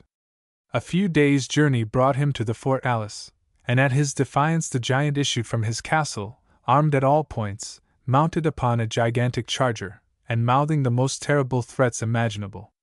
He rode fiercely at the young knight, hoping to end the combat at a blow. But striking out wildly with his club, he smote down his own horse, came thundering to the ground, and Galler spurred his courser over his prostrate body. In doing so, however, he fell from his charger, and received a terrible buffet from the giant. Recovering himself, he drew his sword and severed the monster's arm at the shoulder. This blow practically ended the combat, for Galler with another sweep of his good blade beheaded his gigantic adversary. Amadis, arriving at the court of King Lisuart, mingled with its chivalry, and partook of its adventures with such zest that he came to be known as one of the most illustrious knights in Christendom. His adventures at the court of Lisuart would fill a goodly volume, and included a war of extermination against the giants, the defeat of the usurper Barsinan and the enchanter Archelaus, as well as a score of other exploits, even a meager account of which would overflow the pages set apart for the description of this romance. His adventures are intertwined with those of his brother Galler, whom he even once meets in fierce combat, either recognizing the other because of his armor. Lisuart's vow. Now, while Lisuart held court in London, an aged knight entered and displayed such a marvelously wrought crown and mantle that the king eagerly offered him any price he might ask for them. The knight declared that he would return on a certain day and claim his reward, and the king agreed to keep the crown and mantle with all care, upon pain of losing that which he loved best. The knight was an emissary of the false enchanter Archelaus, and the gauds he had shown Lisuart were made by magic art, so that when the king desired to wear them and unlock the coffer in which they were kept, he found they had vanished. The aged knight returned, and demanded his recompense. Lisuart was forced to admit the loss of the crown and mantle, and the creature of the cunning magician demanded the Princess Oriana in pledge of the king's vow. In true romantic compliance with his promise, Lisuart weakly acquiesced, and the knight rode off with Oriana, whom he at once placed in the power of Archelaus, and Lisuart himself fell into a trap set by the artful enchanter. Learning of this treason while at some distance from the court, Amadis and Galler hurried to Windsor, resolved to frustrate the necromancer's wicked intention, which was to wed Oriana to the pretender to the British throne, the false Barsinan, whom Amadis had already worsted. Galler speedily delivered Lisuart from his enemies, and Amadis, searching high and low for his lady, at last encountered her in a forest through which she was being carried by Archelaus. On beholding the doughty champion, whose reputation was only too well known to him, the enchanter hastily made off, leaving Oriana with her lover, who conducted her back to court. The Firm Island. With the commencement of the second book we enter a strange and mystic atmosphere. Indeed, the book may be called the cor cordium of romance, its mirror, its quintessence. It introduces us to Apollodon, son of a king of Greece, who is described as a valiant knight and powerful necromancer. Abandoning his inheritance to a younger brother, he sailed from Greece into the Great Sea, where he discovered an island inhabited by peasants only, and ruled by a frightful giant, which was known as the Firm Island, fated to be celebrated in the pages of romance along with many another insular paradise. Slaying the monstrous tyrant, Apollodon dwelt in the isle until, on the death of his brother, he returned to sit upon the Grecian throne. But ere he left the place he laid a potent enchantment upon it to the purpose that no knight or lady might dwell there save such as were equal in valor to himself, or in beauty to his lady Grymenessa. The wonders of this magical island well merit description, and as much of the action of our romance centers there, let us embark upon the fairy galley which lies ever ready in the harbors of legend, sail thither, and set foot upon its enchanted beaches. Perhaps it is only through the rainbow lenses of poesy that we can view this wondrous region aright, so I have essayed a description of the isle in verse. The firm island. Prince Apollodon the mage raised a mystic hermitage on an island in a shipless sea, by necromantic potency, carving the granite gateways of its cliffs, with interdicting seals and hieroglyphs, that his unequals might not habit there, nor drink that island's consecrated air. White terraces o'erhung the black abyss, fair as the garden's queen Semiramis, piled above Babylon, the glittering height seemed as the day empillared on the night, and from the ocean green of myrtle's shadow rose a pavilion, which from afar seemed to the eyes of shipmen as a star, shattered on a distant meadow. Betwixt this palace and the shipless sea, the wizard set an arch of glamoury, Byzantine, builded as from golden air. Its fretted alcove held an image rare, in whose uplifted hand there burned and shone the brazen brightness of a clarion. And should a lady or a knight, lesser in beauty or in might than wise Apollodon the white, or Grymenessa fair, seek to traverse the magic vault, or make the palace by assault, the brazen trump would blare, and vomit such a horrid blast, that, fainting from the garden cast, the wretch would perish there.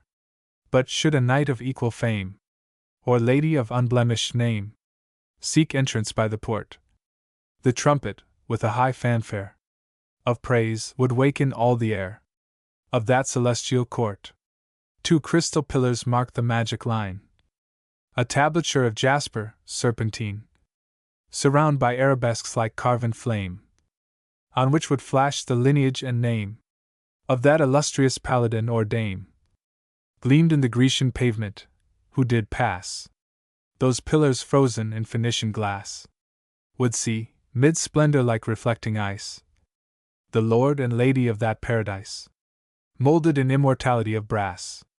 Still deeper in those labyrinths of pleasure, a siege right perilous the mage did make, for Grymenessa's fair, mysterious sake, for glory of a love without in measure, setting 9 seals of Babylonian doom upon the entrance to her ivory room, that but the highest hearts the world had seen might know the rapture of its air serene, and that no sordidness might pass therein. He sentineled the door with savage gin, invisible and with the flaming powers of Sheol in their guarding scimitars, and all the webs of his weird soul were woven, in mazy mystery of charm and spell, around the shadows of that citadel, where oft his wizard prowess had been proven. So did he leave the place of his delight to sinful spirits in a magic night, calling on Siduri and Sabbatu, and Baphomet, in syllables of might. And when the moon was in her thinnest phase, he left that island in the shipless sea. No man knew how, nor evermore did he return unto its labyrinthine ways. Still in the dawn's white fire the shepherd sees shapes whiter than the dawn, and whisperings sigh through the shadows of the myrtle trees, like to the mutterings of invisible kings, who speak of blessed, hard-remembered things. Before he had quitted this marvelous island, Prince Apollodon had placed a governor over it, and had commanded that any who failed to pass the Arch of Honor and still survived the dread blast of the trumpet should without ceremony be cast out of the island, but that such as sustained the ordeal were to be entertained and served with all honor. And he willed that when the island should have another lord the enchantment should cease. Now the spell had been laid upon the island for about 100 years when Amadis, who had taken a fond farewell of Oriana, and was on adventure bound, encountered a damsel who told him of the wonders of the firm island, which, she said, was scarcely 2 days' sail from where he then sojourned. Amadis replied that he could desire nothing better than to essay such an adventure, and the damsel's father, a knight of large estate, agreed to guide him there so that he might essay the perilous adventure. When at last they came to the firm island, they beheld the pavilion, the walls of which were hung with the shields of those who had tried the adventure but failed, for though several had passed the arch, none had penetrated to the pavilion. And when Amadis saw that so many good knights had been undone, his heart misgave him. Amadis passes the archway. Amadis was accompanied by Agraze, son of King Languines of Scotland, who decided to attempt the passage of the arch at once. As he passed through it, the trumpet held by the image emitted sweet music, and he entered the pavilion. Then Amadis approached the archway, and the trumpet blew louder and more melodiously than it had ever done before. Both knights approached the forbidden chamber. They saw the jasper slab, on which they read, "This is Amadis of Gaul, the true lover, son of King Pirion." As they looked upon it, Amadis's dwarf, Ardian, ran to his master and told him that Galler and Florestan, his brothers, who had also accompanied him on the adventure, had attempted the passage of the arch, but had been attacked on all sides by unseen hands, and left for dead. Amadis and Agraze at once retraced their steps, and found the young knights lying as in a deep swoon. While Amadis was giving his brother such assistance as he could, Agraze tried to enter the forbidden chamber, but he too was struck senseless. When Galler and Florestan had somewhat recovered from the effects of the blows they had received from invisible assailants, Amadis felt that for the honor of his lady, Oriana, he must attempt the great adventure of entering the forbidden chamber, into which no knight had yet penetrated. Summoning all his courage to his aid, he crossed the line of the spell between the pillars, and immediately felt himself assaulted by the unseen warriors who had defeated his comrades. A terrific uproar of voices arose, as if all the knights in the world were assailing him, and the blows were doubled in force and violence. But nothing daunted, and strong in memory of his lady, he fought on. Sometimes he was beaten to his knees, and once his sword fell from his hand, yet he struggled on until he reached the door of the chamber, which opened as if to admit him. A hand came forth and, seizing his, drew him in, and a voice exclaimed, "Welcome is the knight who shall be lord here, because he surpasses in prowess him who made the enchantment, and who had no peer in his time." The hand that led him was large and hard, like that of an old man, and the arm was sleeved with green satin. As soon as he was in the chamber it vanished, and Amadis felt his strength return to him. When Florestan and Galler and the people of the island heard that the adventure had at last been achieved, they crowded into the now disenchanted palace and gazed upon its wonders. It was full of the most marvelous treasures and works of art, but nothing more excellent was there than the statues of Apollodon and Grymenissa. Oriana's cruelty. At the time Amadis had left Britain and had said farewell to Oriana, he dispatched his dwarf, Ardian, back to the palace for the pieces of a sword which a lady had given him in all good faith, asking him to avenge her father's death on a cowardly murderer. Amadis, like a good knight, had promised to keep the broken blade until he had avenged the dead man. Oriana, seeing the dwarf return, asked him the reason, and Ardian told her that Amadis had promised a lady ever to keep a certain sword, for which he had been sent back. Then he fetched the blade and galloped off. Oriana, putting a wrong construction upon the dwarf's words, and suspecting Amadis of unfaithfulness to her, wrote him a cruel letter, which she entrusted to a page with instructions to find him at all costs. After much journeying he traced Amadis to the firm island, and delivered the letter into his hands. When Amadis had perused the cold and bitter words of his lady, he seemed to the messenger as a man distraught. The page told him that he was forbidden to carry any reply to Oriana. Amadis in terrible grief called for Asanjo, the governor of the island, and requested him as a loyal knight to keep secret all that he might see till after his brothers had heard mass on the morrow. Then he commanded Asanjo to open the gate of the palace privily so that he might withdraw his horse and arms therefrom without being observed by anyone. Accompanied by the honest Asanjo, for whom he had formed a high esteem, he betook himself to a chapel of the Virgin hard by. He prayed fervently that she would intercede with her divine Son to have mercy upon him, as he felt that his days would be few. Then he rose and, taking an affectionate leave of the governor, mounted his horse and, without shield, spear, or helmet, rode off. Now Gandalin, squire to Amadis, and son of the Scottish knight Gondales, who throughout all these adventures had never left his master, took counsel with Durin, the messenger who had brought Oriana's cruel letter to the firm island, and resolved to follow the distraught knight, lest he should come to harm. They soon found him sleeping beside a fountain, worn out with the violence of his sorrow, and mercifully allowed him to slumber on.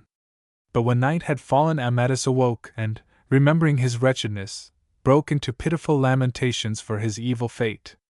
The youths concealed themselves, for they did not wish him to know of their presence.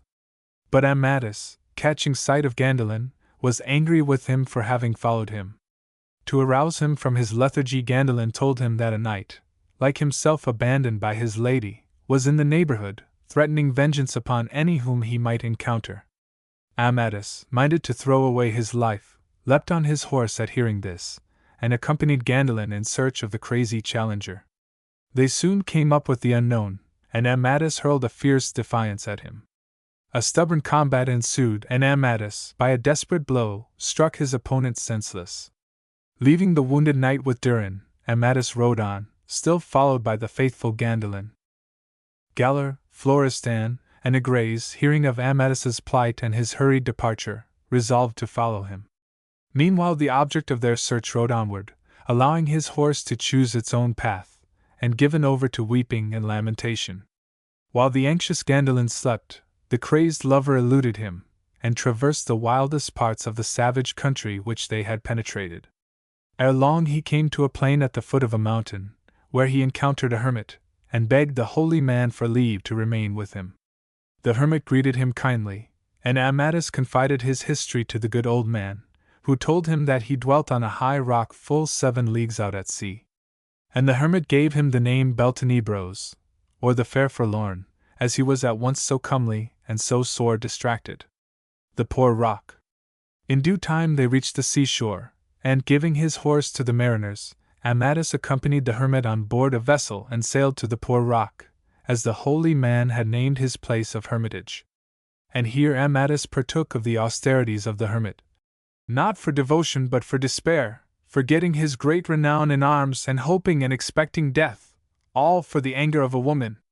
Durin, Oriana's messenger, journeyed back to the British court and told his mistress how Amadis had received her letter, and of the manner in which her knight had achieved the adventure of the firm island. Then Oriana knew that Amadis must have remained true to her.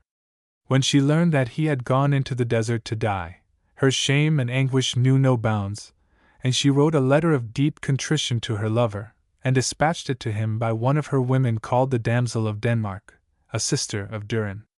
After they had set out, the knight whom Amadis had vanquished on the evening of the day on which he learned of Oriana's cruelty arrived at the British court, bringing with him the armor of Amadis, which he had found, some time after his encounter with him, at the edge of a deep fountain. And when she heard his story, Oriana believed her lover to be dead, and in great grief shut herself in her apartments, refusing all comfort. Meanwhile, calling to mind the great misery he had endured, Amadis made this song in his passion. Farewell to victory, to warlike glory and to knightly play. Ah, wherefore should I live to weep and sigh? Far greater honor would it be to die. With kindly death my wretchedness shall cease, and from my torments shall I find release. Love will be unremembered in the shade, the deep unkindness of a cruel maid, who in her pride has slain not me alone, but all the deeds for glory I have done. 6.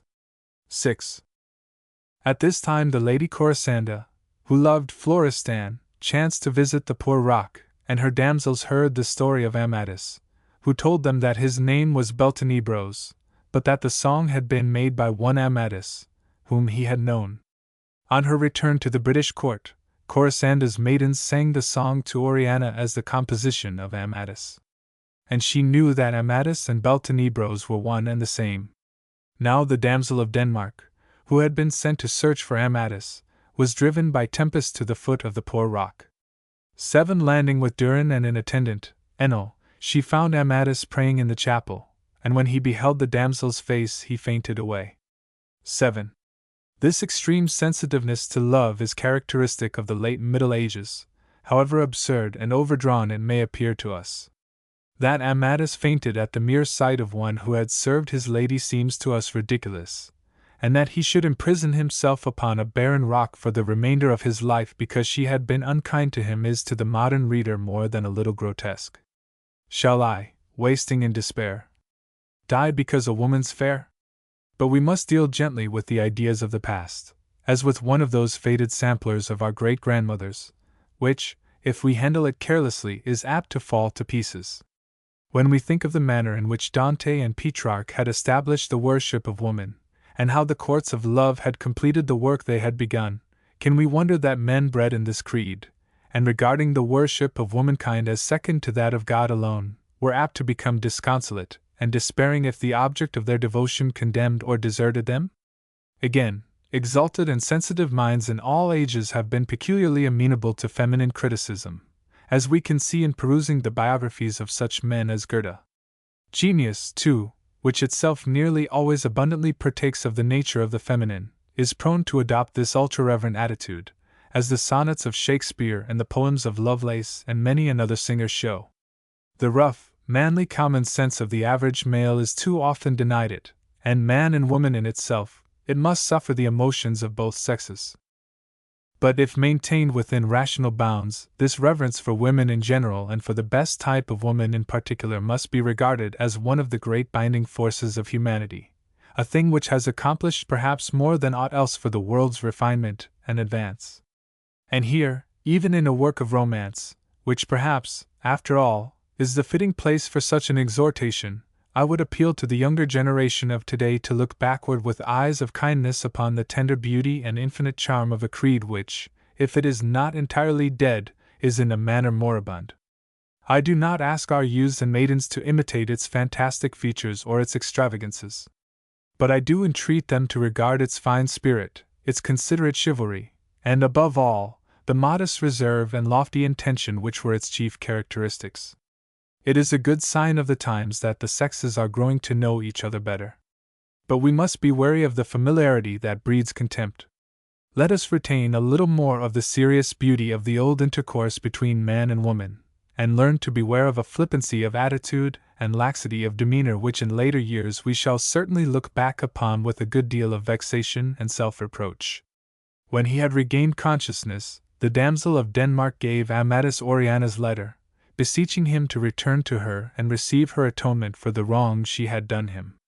He took leave of the good hermit, and embarking upon the ship in which the damsel had arrived, set sail for the Firm Island, where he rested, as he was yet too weak to make the long journey to England. But at the end of 10 days he took Enil for his squire and, accompanied by Durin and the damsel, set out for the English court. Oriana repentant. Meanwhile Galler, Florestan, and Agraze, having searched in vain for Amadis, arrived at London in a most disconsolate frame of mind. Oriana, hearing of their want of success, betook her to the castle of Miraflores, some leagues from the city. In its ancient garden she came to feel that Amadis was still alive, and, full of remorse for the manner in which she had dealt with him, she resolved that no further shadow should fall upon their love. The description of Miraflores in the romance is very beautiful, and the impression we receive of Oriana walking in its quiet and umbrageous alleys may perhaps best be rendered in verse. Miraflores, fountain girded, where the trees are many-bird, and the orchard and the garden of the forest seem apart.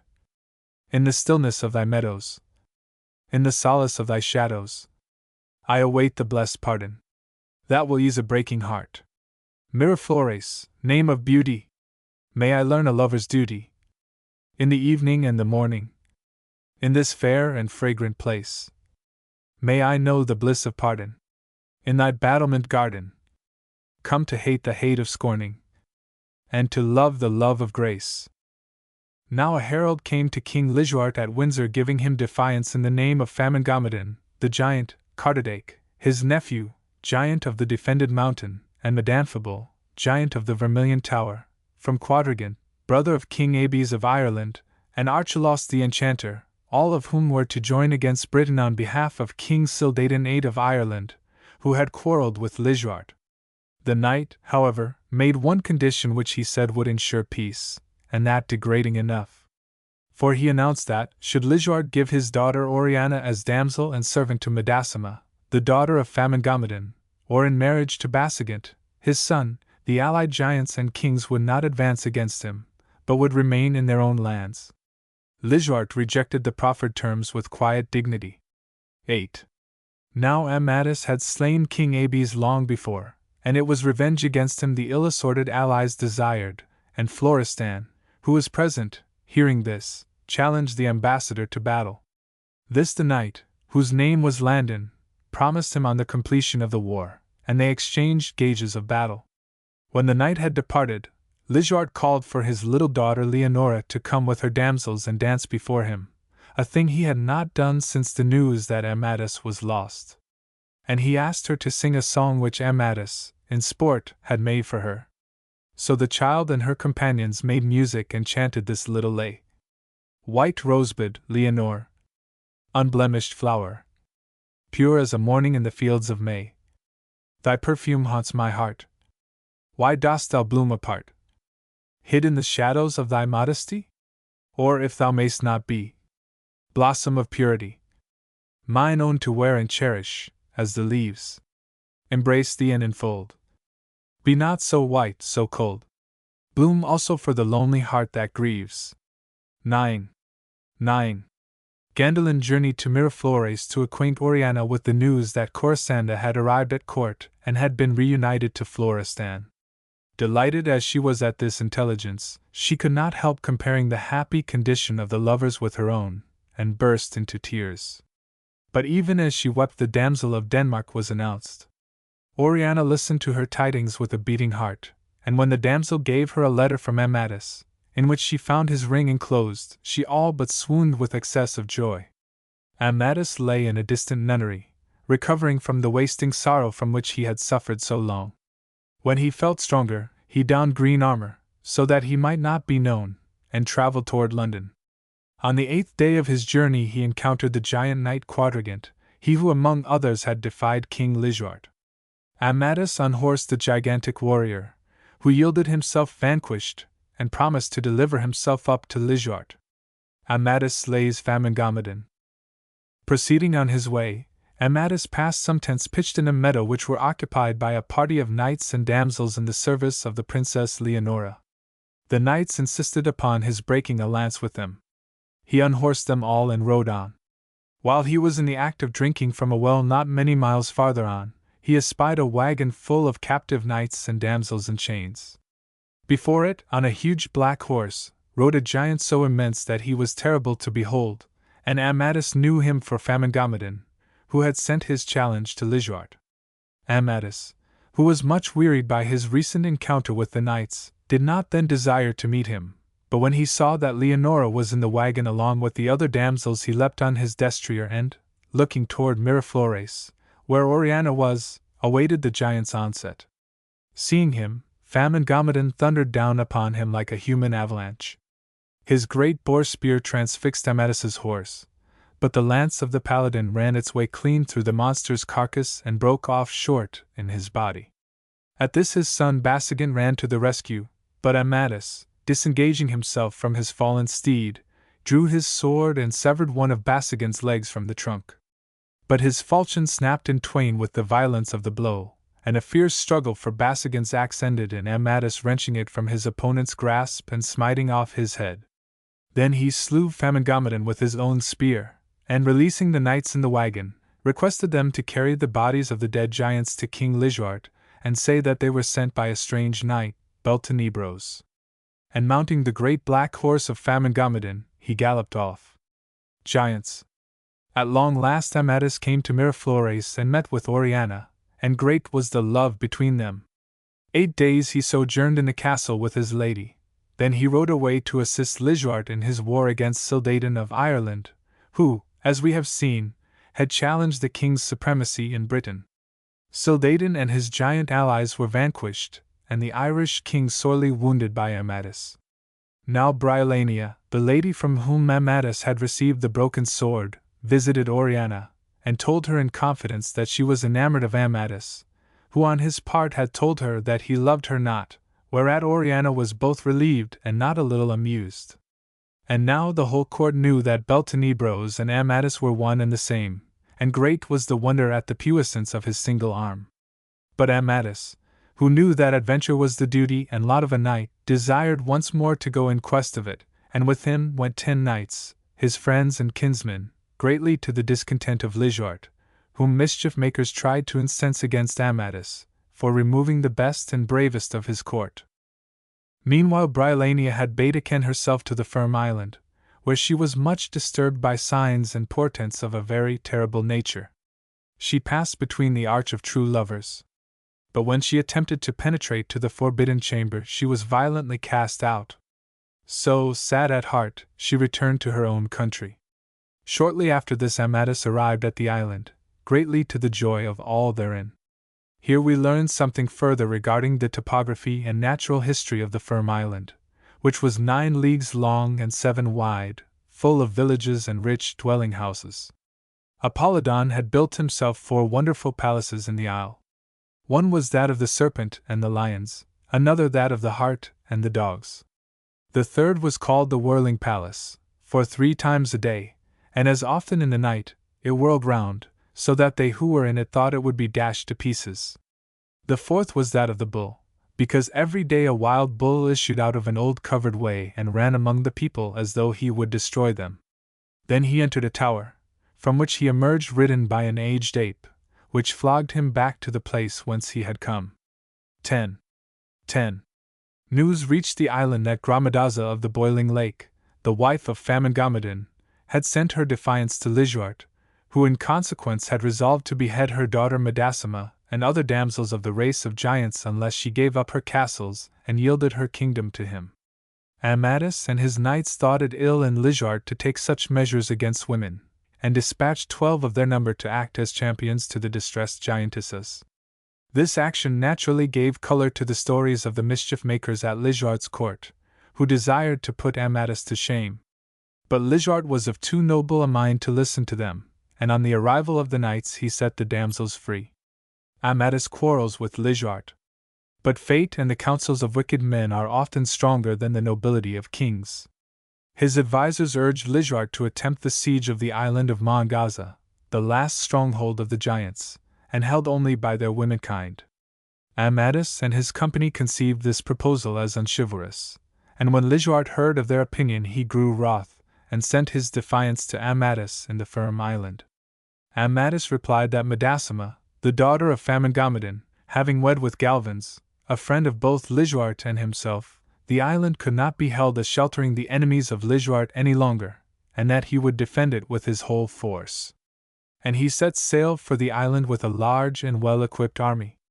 There they found a garrison which had taken possession in the name of Lijart, and which they dispossessed.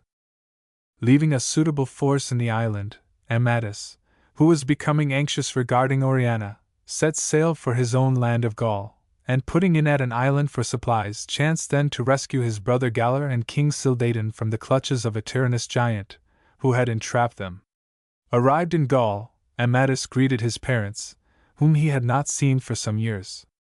In the meantime Lijart had himself landed in the Isle of Mangaza, and had defeated the troops of Galvans, its rightful lord, but he dealt reasonably and kindly with his vanquished foes and contented himself with making Galvans, and Madasima, his wife, do homage to him. For some time Amadis led a life of ease, hunting and feasting, and contenting himself with such news of his lady as he could obtain. We are told that by these means his great renown became obscured, although the unbiased reader might think that he had already achieved sufficient fame to last a lifetime. Damsels who went to him to seek revenge for their wrongs cursed him for forsaking arms in the best of his life. But Amadis had strong reasons for acting as he did, for a letter from Oriana had informed him that she had borne him a little son, and she beseeched him not to leave Gaul until such time as he heard further from her. She did not acquaint him with the circumstance that the infant had been lost, but of this we shall hear more anon. Later Oriana wrote desiring Amadis not to take arms against her father, and not to quit Gaul, unless it were to take his part. So Amadis resolved to assist Lijart against the kings of the Isles, with whom he was about to do battle, and who had invaded his kingdom.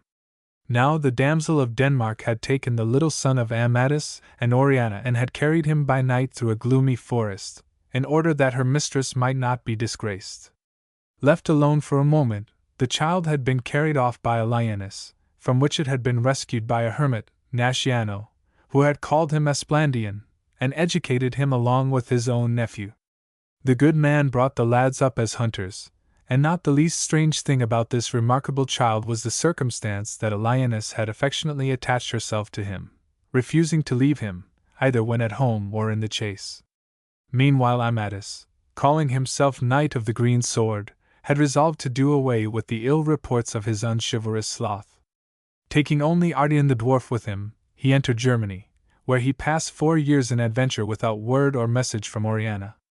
Passing into Bohemia, he remained at its court for a space.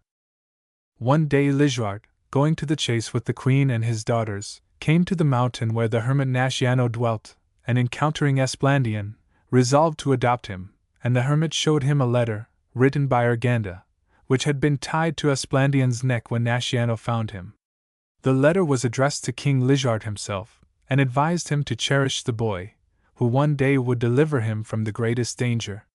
So Lisuart resolved to attach Esplandian, and Sargil, his foster brother, to his service. And when the hermit told how he had rescued Esplandian from the lioness, Oriana knew him to be none other than her own son, for she had heard that the infant left on the threshold of the nunnery had been seized by a wild beast and carried off.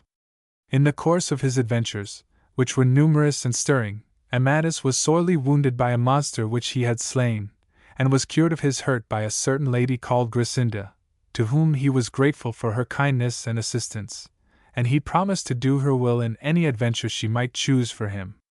About the same time Elpatan, Emperor of Rome, resolved to ask King Lisuart for the hand of Oriana. Hearing this, Queen Sardamira of Sardinia, who loved Elpatan, came to Britain along with the ambassadors of the Roman Emperor, and meeting Oriana, gave her some account of Amadis, telling her how on one occasion he had conquered Elpatan in battle and how that emperor owed him a mortal grudge. Galler, who suspected the love of Amadis and Oriana, went to Lisuart, strongly advising him not to give Oriana in marriage to the emperor, and set out for Gaul, hoping to receive some news of Amadis. At the same time Florestan betook himself to the Firm Island, to acquaint Agrayes of the troubles besetting Oriana, and to carry him news of his lady Mobilia, who longed to see him once more. The Greek Knight. But as fortune would have it, Amadis, now calling himself the Greek Knight, accompanied by the lady Gracinda, arrived in Britain. Amadis, desiring to remain incognito, gave explicit orders to all in his train not to divulge his name. He learned that Oriana was about to be given to the emperor, and resolved to take his measures accordingly. Gracinda, however, mindful of his vow to her to embark in any adventure she might choose for him, sent a letter to King Lisuart stating that she held herself fairer than any lady at his court, and that did any knight deny this he must do battle with her champion, the Greek Knight. The Roman ambassadors requested of Lisuart that they might be permitted to take up the challenge, and to this he acceded. The combat duly took place between Amadis and the Knights of Rome, to the entire discomfiture of the latter. But the day came on which Lisuart had promised the emperor to send Oriana to him, and although she swooned at the thought of being taken to Rome, her stubborn father had her carried on board ship, said farewell to her, not unkindly, and watched the Roman galley as it bore his daughter from the white shores of Britain. Amadis, hearing of the king's intention, went on board his own ship, and lay in wait for the Roman vessel which was carrying off his adored lady. Attacking the Italian craft with impetuosity, he quickly overcame those on board, rescued Oriana, and at once set sail with her for the golden shores of the Firm Island. After a voyage of 7 days the vessel of Amadis anchored in the haven of the Firm Island.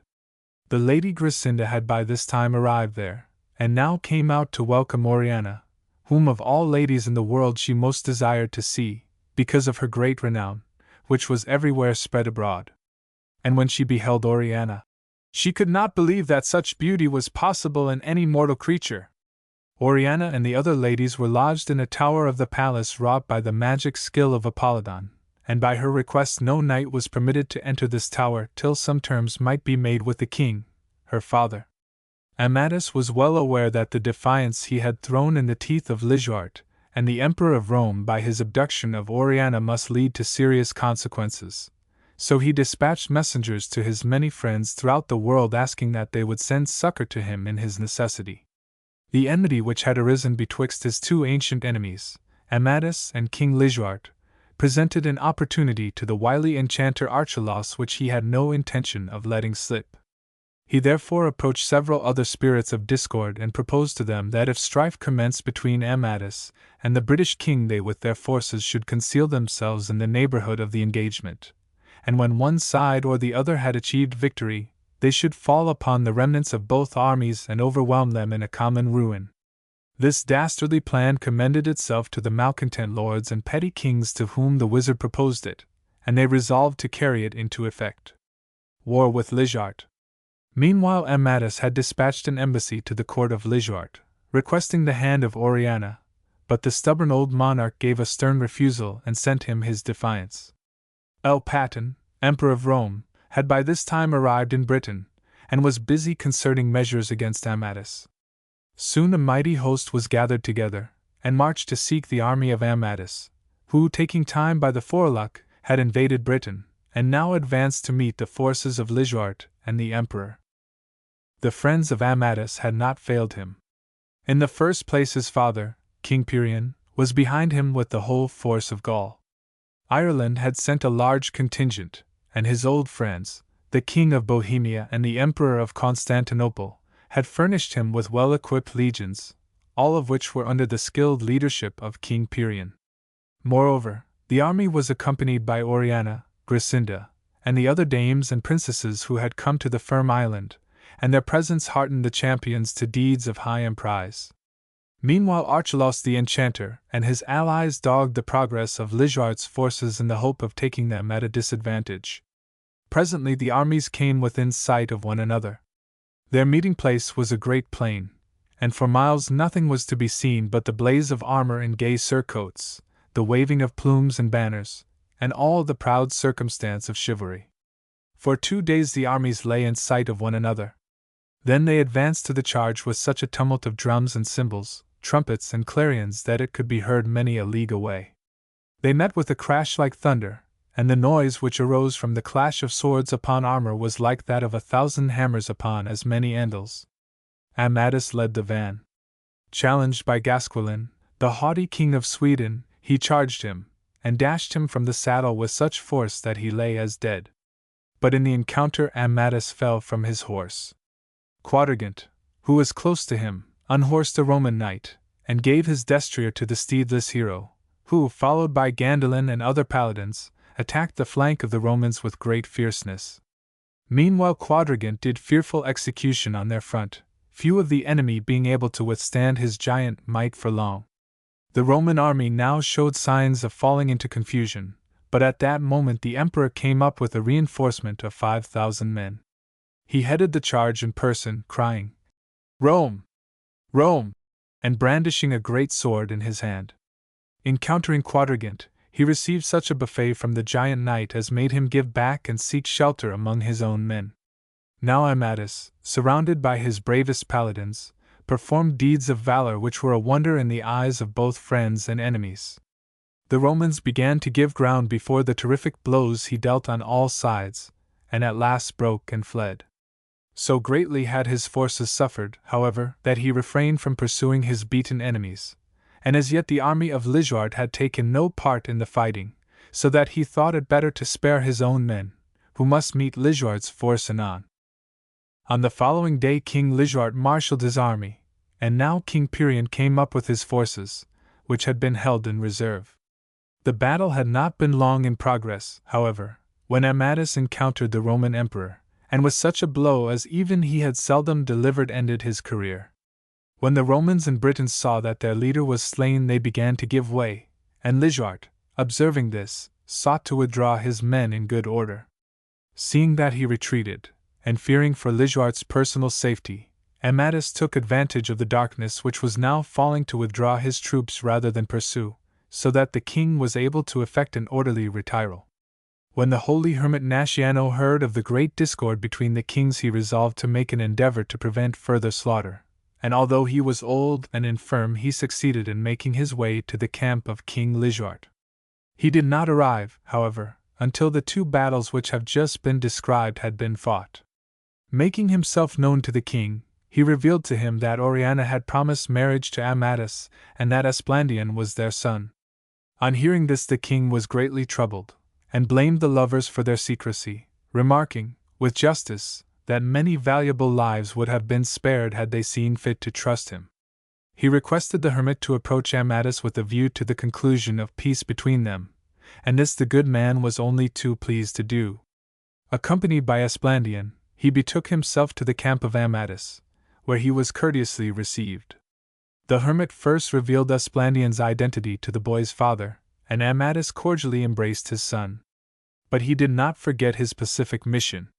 Before he left Amadis, he had smoothed over all the differences between him and the proud old King Lisuart, and it was arranged that their ambassadors should meet, with the object of cementing a generous and lasting peace. The treachery of Archelaus. Meanwhile, the vindictive enchanter Archelaus, with his malcontent associates, had been anxiously watching the trend of affairs, and when their spies informed them that hostilities were at an end between Lisuart and Amadis, they resolved to attack the old king's forces without delay. But the sight of their army on the march was witnessed by Esplandian as he was returning to Lisuart's headquarters, and he hastily retraced his steps to the camp of Amadis to warn him that treachery was on foot. On learning his tidings, Amadis and King Pirion at once set out to rescue Lisuart's exhausted forces from the danger which menaced them.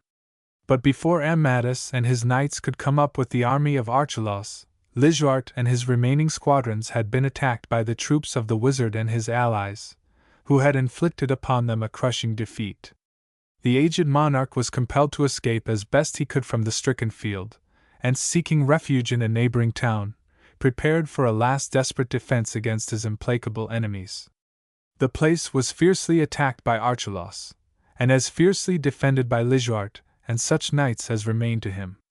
But as the sorcerer was on the point of taking the town by storm, Amadis and his paladins appeared, and routed him after a sanguinary struggle. Archelaus and his associates were bound in chains, and were rather foolishly released upon giving security for their future good behavior. The meeting of Lisuart and Amadis was cordial in the extreme, and it was apparent that their old friendship would speedily be renewed. Lisuart summoned his barons and nobles together, and when they had all assembled, publicly announced the espousal of Amadis and Oriana. Now the whole company, including Lisuart, Pirion, and their queens, Florestan, Galar, Agraze, and many others, journeyed to the Firm Island, where it was unanimously considered that the nuptials of Amadis and Oriana might most appropriately take place. On their arrival at that enchanted spot, princely preparations were made to mark the event in a manner befitting such an occasion, for not only were Amadis and Oriana at last to be united, but numbers of their friends were to take upon them the vows of marriage at the same time. In the midst of the preparations, the beneficent sorceress Urganda made her appearance, riding upon a great dragon, and was affectionately welcomed by those over whose fortunes she had so diligently presided. The wedding of Amadis and Oriana. When all was ready and the day of the wedding had at last arrived, a brilliant assembly mounted their palfreys and proceeded to the church, where the hermit Nasciano XI celebrated Mass. When the ceremony had duly been performed, Amadis asked of Lisuart that ere the revels began Oriana might be permitted to make test of the adventure of the Arch of True Lovers, as the enchantment still held good so far as ladies were concerned. To this the king gave his consent. As Oriana approached, the image raised its trumpet, and blew such a strain of sweetness as had never yet been heard in the island, and from the mouth of the trumpet fell flowers and roses in such abundance that they covered the ground. Without any hesitation, Oriana passed on to the adventure of the forbidden chamber. As she passed between the pillars, she felt hands invisible violently pushing her backward, and 3 times did they thrust her past the pillars. But by reason of her surpassing faithfulness and beauty she won, despite opposition, to the enchanted portal, where the hand which had admitted Amadis was thrust out, and she entered the chamber, while the voices of viewless singers softly chanted the praises of her beauty and constancy. 11. Now all the assembled company who had beheld this last marvel entered the chamber, and a marriage feast was spread therein. The long endurance of Amadis and Oriana was over, and at length united to each other, and to their son Esplandian they looked forward to an existence of such happiness as is only vouchsafed to mortals in the unclouded pages of old romance. So ends this brave old tale, in which we read of manners and modes of thought so widely removed from those of our own time as almost to appear like those of the people of another planet. The conduct of knight and damsel is, perhaps, a little strained. No matter how absurd a promise or fantastic the circumstances in which it was extracted, it is still regarded as binding, and if we admire the romantic nature of such a code, we are tempted to smile at the seriousness with which bearded knights and all-powerful monarchs give way before the quibble of magicians whose lures and devices would be laughed at by a modern schoolboy. Nevertheless, in perusing the story, we experience a strong conviction of its author's purity of soul and integrity of purpose. From the reader who has followed me through the mazes of this enchanting romance, I must ask pardon for having omitted in my rendering of it many passages of rare beauty and touching humanity. My business in this volume, however, is to present the thread of the story, to describe its main incidents, and keeping as closely as possible to the adventures and doings of its principal characters, to supply an outline of the whole. I might readily have enhanced the brilliancy and readableness of my account if I had chosen to narrate isolated adventures and the incidents of more surpassing excellence with which it teems. But my purpose, as I have said, is to provide readers who have little time to peruse an original text with the story in brief. At the same time, I have attempted to conserve the true spirit of the romance, and if I have failed to do so, that must in some measure be attributed to the difficult task of compression with which I was confronted. In the words of one who set Amadis to verse, I may say, with justice, to tell is meet the costly feast's array. My tedious tale would hold a summer's day. I let 12 to sing who mid the courtly throng. 12 did most excel in dance or sprightly song. Who first, who last, were seated on the dais. Who carped of love and arms in courtliest phrase. 13. Chapter 4. The sequels to Amadis de Gaul. Inferior as these after books of Amadis certainly are, they form so singular an epoch in the history of literature that an abridgment of the whole series into our language is to be desired. Southey. In dealing with the literatures of the peninsula, a task for which he was eminently well equipped, Southey followed an instinct of natural discrimination which seldom played him false. Feeble as some of the after books of Amadis undoubtedly are, we cannot afford to ignore them, if only because of the literary phenomena they present. In these fantastic tales, the imagination which had flowered so luxuriantly in Amadis became overblown. They are, indeed, the petals fallen from the fading rose, so quickly did the wonderful blossom of chivalric fiction droop and wither. The first of these sequels, called the fifth book of Amadis, is more generally known as Esplandian, as it chiefly refers to the adventures of that hero. Cervantes is, perhaps, rather more unkind to this romance than its peculiar merits deserve, for he makes his critical curate say of it, "Verily the Father's goodness shall not excuse the want of it in the Son. Here, good mistress housekeeper, open that window and throw it into the yard. Let it serve as a foundation to that pile which we are to set a-blazing presently."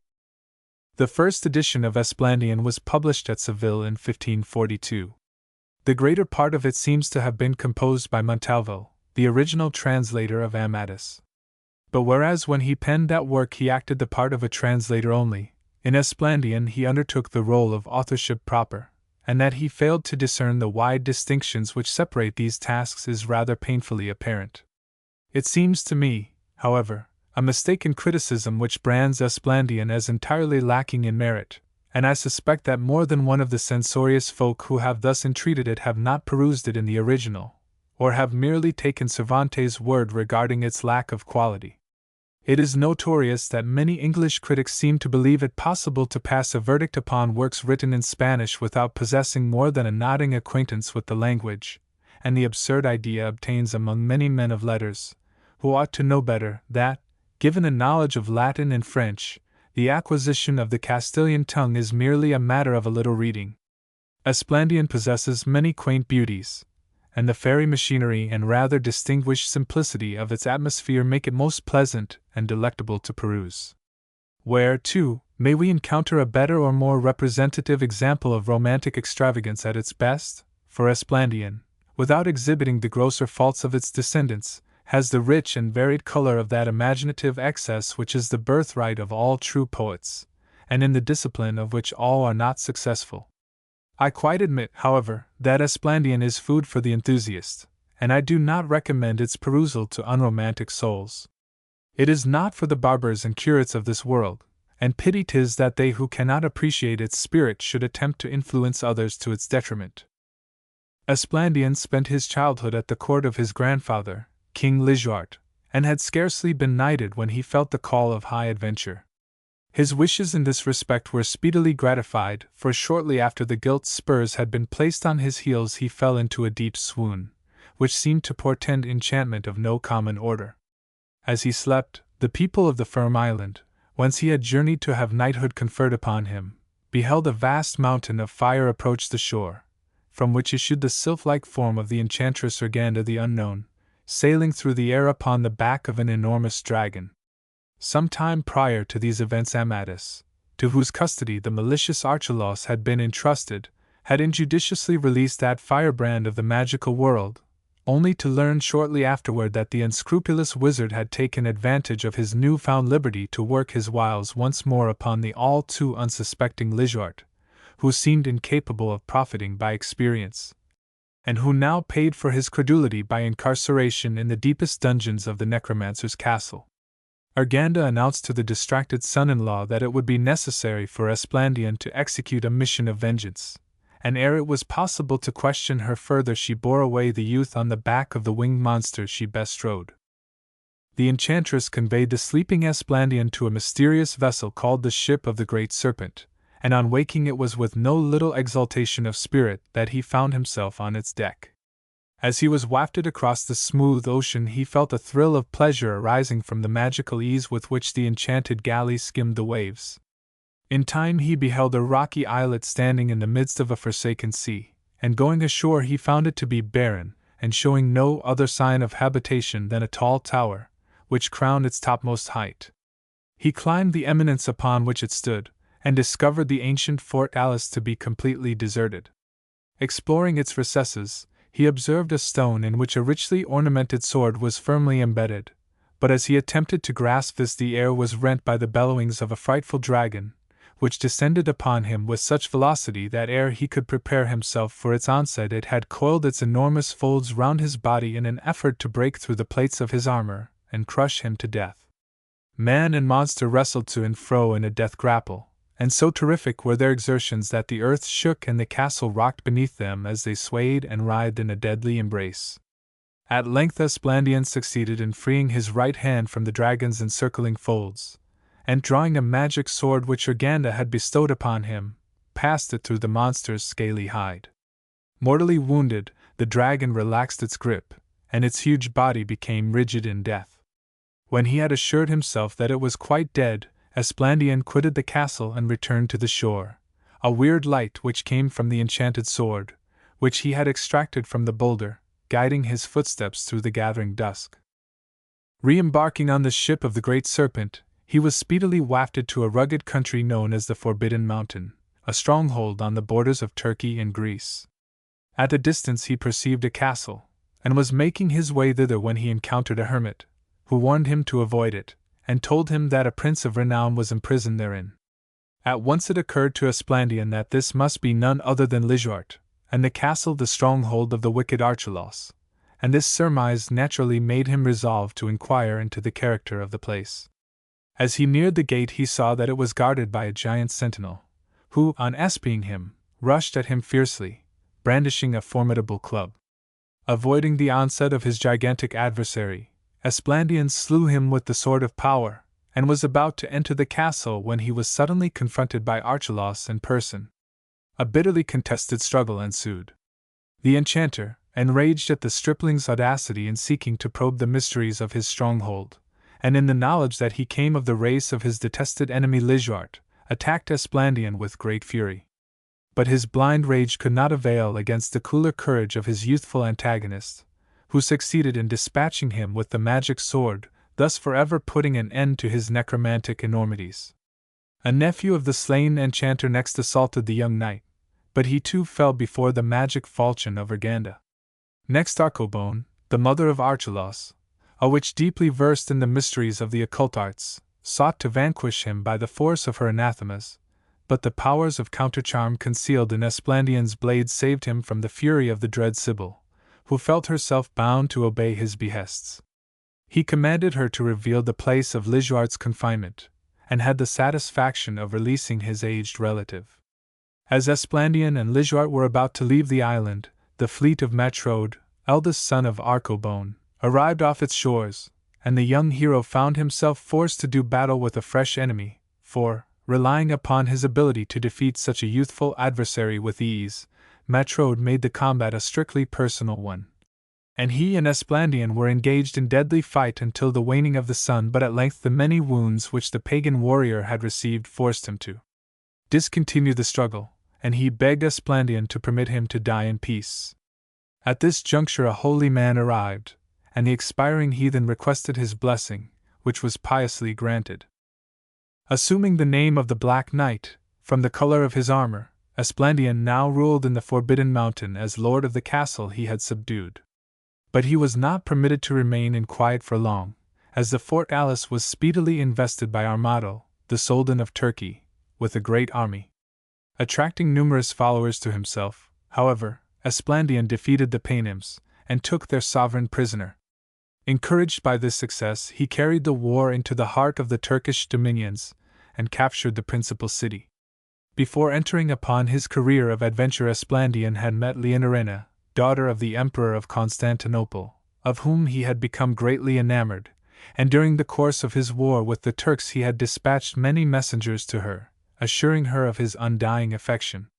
He now learned that she had taken umbrage at his long absence, so, when the capital of Turkey had fallen to his sword, he speedily set out for Constantinople.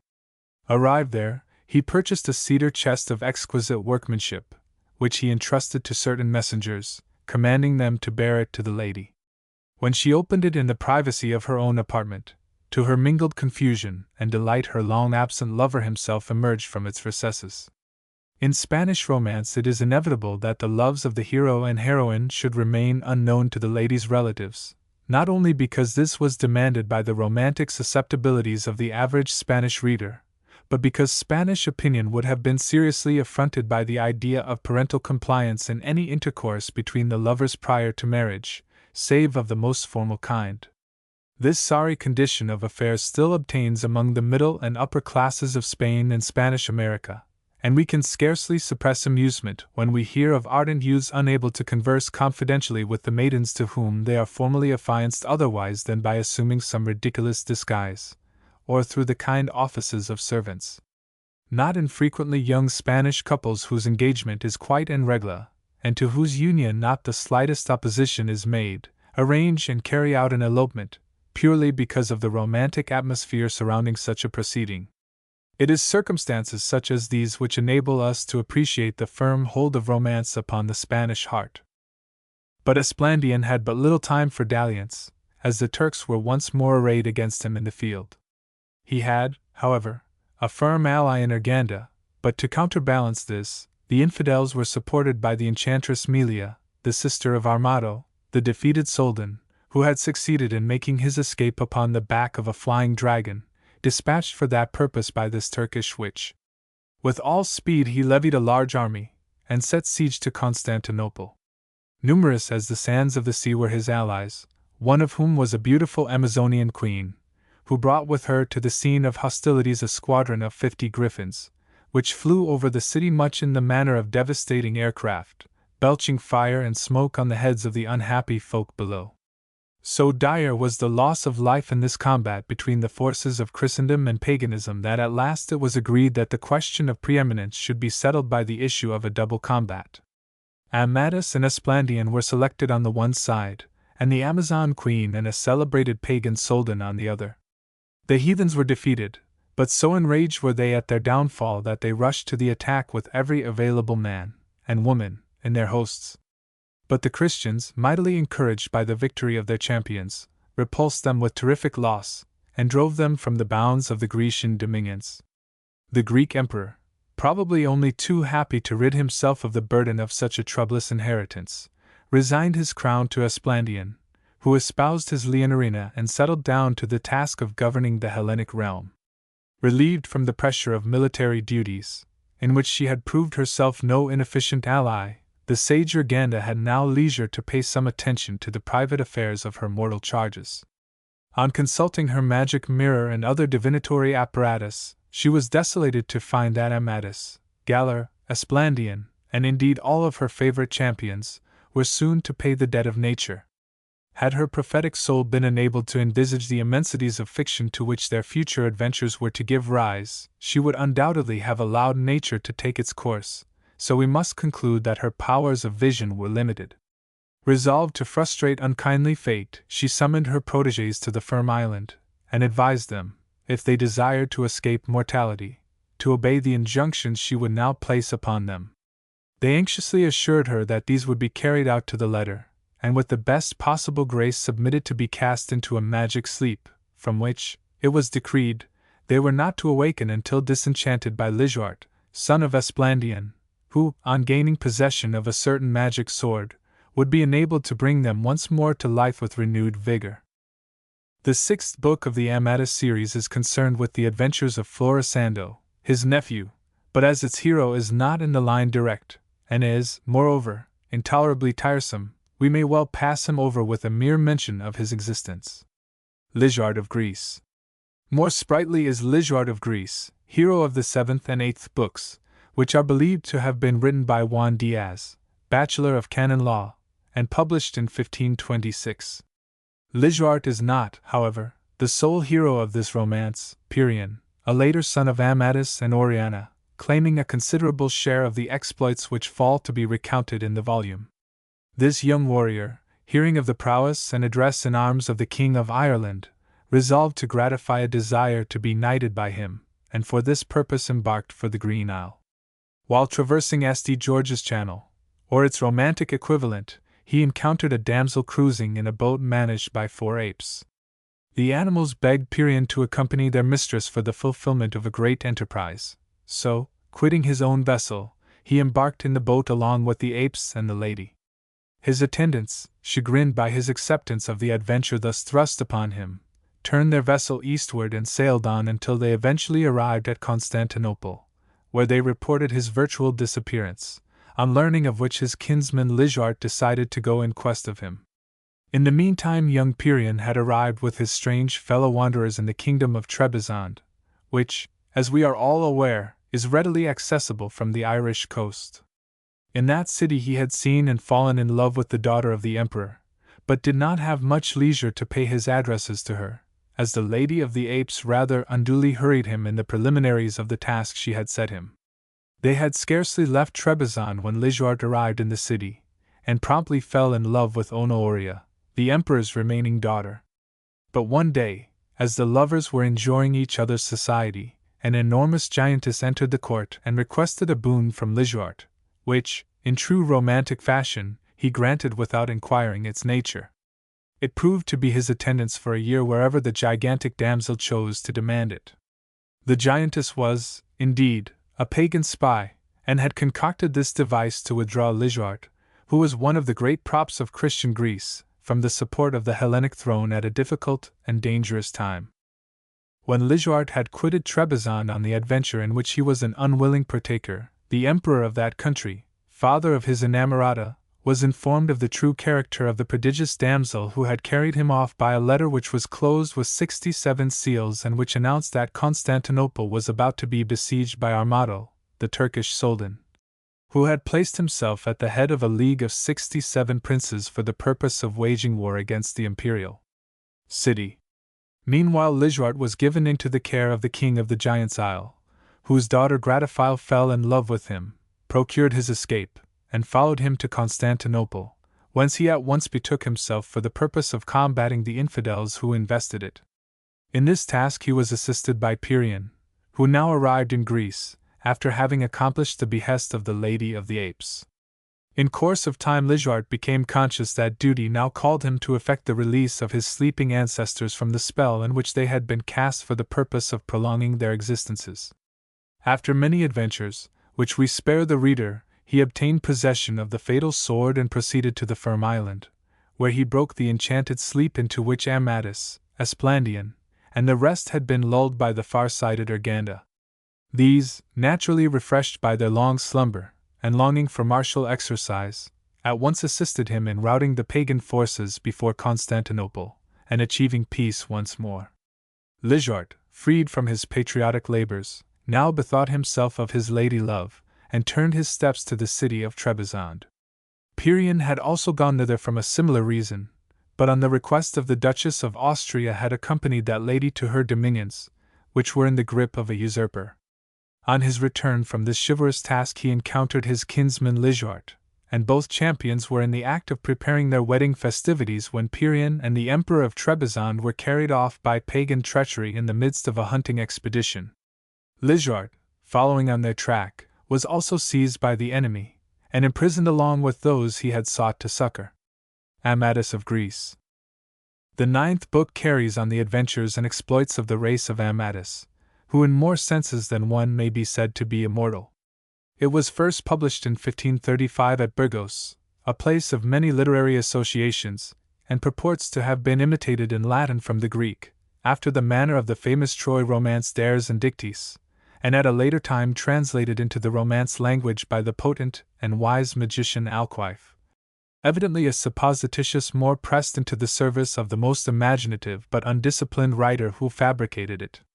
Amadis of Greece, indeed, approaches the sublime of imaginative excess and fictional unreason, and in its extravagant pages we are confronted with such a maze of marvel that to provide an intelligent account of it is a task of no little difficulty. Following the wild career of the romancer with the halting step of modern incredulity, we learn that Amadis of Greece was, like his forebears, a child unwanted, the son of Lisuart and Onaloria, Princess of Trebizond, born shortly after the period of their interrupted wedding. While the infant was being baptized at a fountain in a wild and deserted place, to which he had been conveyed for the purposes of secrecy, he was carried off by corsairs, who sold him to the Moorish king of Saba.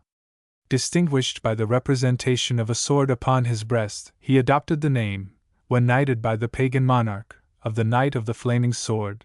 Soon after he had entered the ranks of chivalry, he was falsely accused of cherishing a secret love for the Queen of Saba, and, dreading the wrath of his benefactor, he made his escape, and embarked upon a career of adventure, which, indeed, it would have been difficult for anyone of his lineage to have avoided. A pagan in religion and sentiment, he came to the vicinity of the forbidden mountain which his grandfather had been instrumental in liberating from the clutches of the infidel, and reversing the pious work then accomplished, he defeated and expelled those who held it for the Emperor of Greece. Aroused by the menacing turn events had taken, the great Esplandian himself, now Emperor of Constantinople, hastened to the scene of hostilities and engaged in single combat with the doughty newcomer, only, however, to suffer defeat at his hands, an event which never could have entered into the calculation of the enthusiastic author who composed the romance of that hero, who would have been horrified at the mere thought of the eclipse of his invincible star. Shortly after this Amadis encountered the King of Sicily. Their acquaintance commenced with a combat, as it was indeed essential that it should, as the only fitting means of introduction between gentlemen of errant tendencies. But when they came to know and esteem each other, they patched up a comradeship which was the more powerfully cemented by the passion of Amadis for the martial monarch's lovely daughter. In the course of his voyage to Sicily, Amadis chanced to visit an island, where he found the Emperor of Trebizond, Lisuart, Pierian, and Gratiphile in a state of enchanted slumber. As we have seen, they had been spirited away by the emissaries of paganism. It chanced that at this time Amadis of Gaul, who was evidently not yet too old for adventurous pursuits, encountered the Queen of Saba, who was everywhere searching for a champion to defend her against her husband's false charges of conjugal infidelity. Amadis espoused her quarrel, and accompanied her to Saba, where he did battle with and overcame her accuser. He also succeeded in establishing her innocence, and that of his namesake, Amadis of Greece, to the satisfaction of the king her husband. After he had freed his ancestors from their charmed sleep, Amadis of Greece betook himself to Sicily. He had not been long in the island when he heard a knight reciting amorous verses in the vicinity of the palace. At once his jealous heart leapt to the conclusion that the singer was chanting the praise of his princess. Almost crazed by his suspicions, he searched everywhere for his supposed rival, but without success, dogging his footsteps, but always failing to come up with him. During this chase he met with many adventures. But at last he seems to have convinced himself that his suspicions were groundless, and that the singer he had heard had had no designs upon the heart of his inamorata. Whilst these events were passing, Lisuart, the father of our hero, had returned to Trebizond, and had formally requested the hand of Honoria. But Zyro, Soldan of Babylon, had seen this princess in a dream, and accompanied by his sister Abra, had arrived at Trebizond to demand her in marriage. The emperor was quite prepared to grant his suit, but not so Lisuart, who had prior claims to the lady, and his opposition so enraged the Soldan that he resorted to warlike measures and set siege to many-towered Trebizond. After the siege had progressed for some time, champions were selected from either army to decide the pretensions of the rival parties. But the Soldan's paladins were defeated by Gratiphile, daughter of the king of the Giants' Isle, who disguised herself as a knight, and whose Amazonian fury the unfortunate Babylonians could scarcely be expected to confront with any chance of success. The Soldan, however, after the manner of the baffled in romance, broke the rules of the tourney and carried off Honoria by a stratagem. As his fleet sailed with all speed from Trebizond, it encountered that of Amadis of Gaul, who was hastening to the relief of that city, and had evidently not been retarded in his passage of the Dardanelles by any considerations of international law. In the circumstances it is scarcely necessary to chronicle the Soldan's overthrow, or dwell upon his untimely fate. But the will to evil of the race of Babylon was not extinguished by the decease of the short-lived if romantically named Zyro. By his death his sister Abra succeeded to the throne of Semiramis. While sojourning at Trebizond in the happy days before hostilities had broken out between her brother and Lisuart, she had fallen under the spell of that champion's attractions, and after the manner of Eastern womanhood as depicted by the writers of romance, made the first advances to the object of her affections. Let us hope that he did not repulse her as rudely as did blunt Sir Bevis of Hampton, when the fair Saracen Georgiana sent her envoys to him to acquaint him with her passion. He said, if ye any were messengers, I should ye slay ye lozengers. I any will rise 1 foot fro ground. For to speak with an heathen hound. She is a hound, also be ye. Out of my chambers with ye flee. But repulse her Lisuart did, and all the fury of a woman's scorn burned in the breast of the fair Babylonian. Out of the depths of her vengeance she sent emissaries to all the kingdoms of the earth, asking that the knighthood of every realm should assist her to destroy Lisuart. One of her damsels while on this quest met with Amadis of Greece, who, still a pagan, was easily inveigled into promising that he would never rest until he had presented the Lady Abra with the head of Lisuart. On the arrival of Amadis at Trebizond a dreadful combat between father and son ensued, which was mercifully broken off by the timely appearance of Urganda, who, following her usual custom, made parent and child known to one another. But the young Amadis was not to be exempt from the amorous advances of pagan princesses any more than his father had been. Niquia, the daughter of an Eastern Soldan, had fallen in love with him by report, and had sent him her picture by the hands of a favorite dwarf. The lady's undoubted attractions were, however, seriously counterbalanced by the circumstance that all who beheld her resplendent beauty either died on the spot or were deprived of reason. Her father, in the exercise of ordinary wisdom, shut her up in an almost inaccessible tower, to which her relatives, who, like most family friends, were rather apt to discount her charms, alone had the entree. Notwithstanding the former strong attachment of Amadis to the Princess of Sicily, he had no sooner set eyes on the portrait of Niquia than he renounced his former allegiance, and devoted his affections to the Oriental beauty. In order that he might delight his eyes with the original of the portrait which had so enchanted him, he disguised himself as a female slave, and gained access to the tower in which Niquia was interned. They plighted their troth to each other, and Amadis remained in the tower in his disguise. Needless to say, Niquia's good looks wrought him no bale. We now return to the fair but vindictive Abra, who, having marshaled an immense army, marched against Trebizond. After a furious encounter, the forces of Panemri were duly routed. But as Honoria had in the meantime been so obliging as to shake off the trammels of mortality, Lisuart, at the persuasion of his Platonic friend Gratiphile, agreed to cement a lasting peace by espousing the Babylonian queen, who was thus lucky in love if unlucky in war. Nicaea, tiring of her virtual imprisonment, succeeded in eloping with Amatus, and soon afterward arrived with him at Trebizond, where their nuptials were celebrated. Later she gave birth to a son named Florizel de Nicaea, the subject of a future tale. This romance, like that of Esplandian, ends with the enchantment of the Greek heroes and princesses in the Tower of the Universe by the spells of the wise magician Xerphia, who warned them that by this means alone could they escape mortality. But unlike the enchantment of the Firm Island, the spell which they must needs undergo in this Tower of Marvels was not of a somnolent character, so that the enchanted paladins and their lady loves were enabled to cultivate each other's society for a century or so, an advantage at which they had small occasion to grumble, when their long separation as relatives is taken into account. Even did they tire of one another's society, they were not likely to fall under the more dreadful spell of boredom, since the accommodating magician who undertook their enchantment had provided an apparatus by means of which they could behold every event which took place in the world, a vehicle of solace and amusement which Madame d'Aulnoy introduced into one of her fairy fictions. Cervantes' barber and priest were especially caustic regarding Amatus of Greece and its immediate successors. "Into the yard with them all," quoth the priest. "For rather than not burn the Queen Pentaquinestra and the shepherd Darinel with his eclogues and the devilish intricate discourses of its author, I would burn the father who begot me, did I meet him in the garb of a knight errant." Florizel of Nicaea. The composition which chiefly seems to have excited the wrath of Cervantes' unromantic churchman and even more unpoetic barber is the 10th book of Amatus, which is entitled as above, and is feigned to be written by no less a person than Xerphia, queen of the Argives, who doubtless composed it in the intervals of repose stolen from the more important duties of royalty.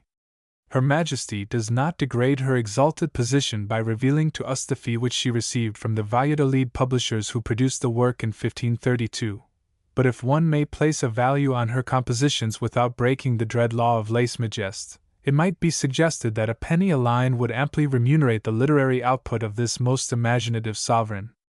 In a word, Xerphia, or the scribbler who sought to shelter himself behind her royal robes, is tiresome to a degree, and her pastoral absurdities can scarcely be described otherwise than in a vein of humorous tolerance. The one thing that renders her work of any importance is that she was probably the first to import the sylvan element into romance, and is thus the creator of that long line of artificial and overamorous shepherds and shepherdesses whose tears and sighs fall upon or are wafted over the poetic pages of the 17th and 18th centuries, and the insistence of whose plaints makes one dread to open a volume which seems in any way reminiscent of L'Esprit de Bergerac. The romance introduces us to Sylvia, the daughter of Lisuarte and Honoria, who was, in the course of nature, removed from her parents in infancy, and was brought up to a pastoral life in the neighborhood of Alexandria, which, if it enjoyed a reputation in her day as a sheep-rearing district, must have owed it to the well-known properties of sand as a medium for the fattening of those animals for the market. As Sylvia grew up she became conscious of her beauty, and relying upon her good looks, and no doubt also upon her pretty name, she enslaved to her will the handsome swain Darinel, whose appellation, like that of his lady love, is Racy of the land of the Pharaohs. Sylvia conceived it as being correct in a shepherdess to be cruel to her lover, who, thus setting the fashion for many a future sonneteer, complained bitterly of her indifference, and signified his intention of ending his days by exposing himself to the fury of the elements on a mountain top, rather a prolonged operation, one would think, in a region especially suited to pulmonary patients. Probably finding that the climate of Egypt scarcely lent itself to the consummation of such a fate, he betook himself to the region of Babylonia, where, in the intervals of searching for mountains in a land where they are tantalizingly absent, he found time to make a friendship with Florizel, whose good nature must have been sorely tried by his plaintive apostrophes to his mistress's eyebrow. So glowing, indeed, were Darinel's descriptions of Sylvia's charms that Florizel became infected with his unhappy comrade's emotion, so that at last, unable to combat the passion which was consuming him, he disguised himself as a shepherd and prevailed upon the luckless Darinel to conduct him to Sylvia's abode.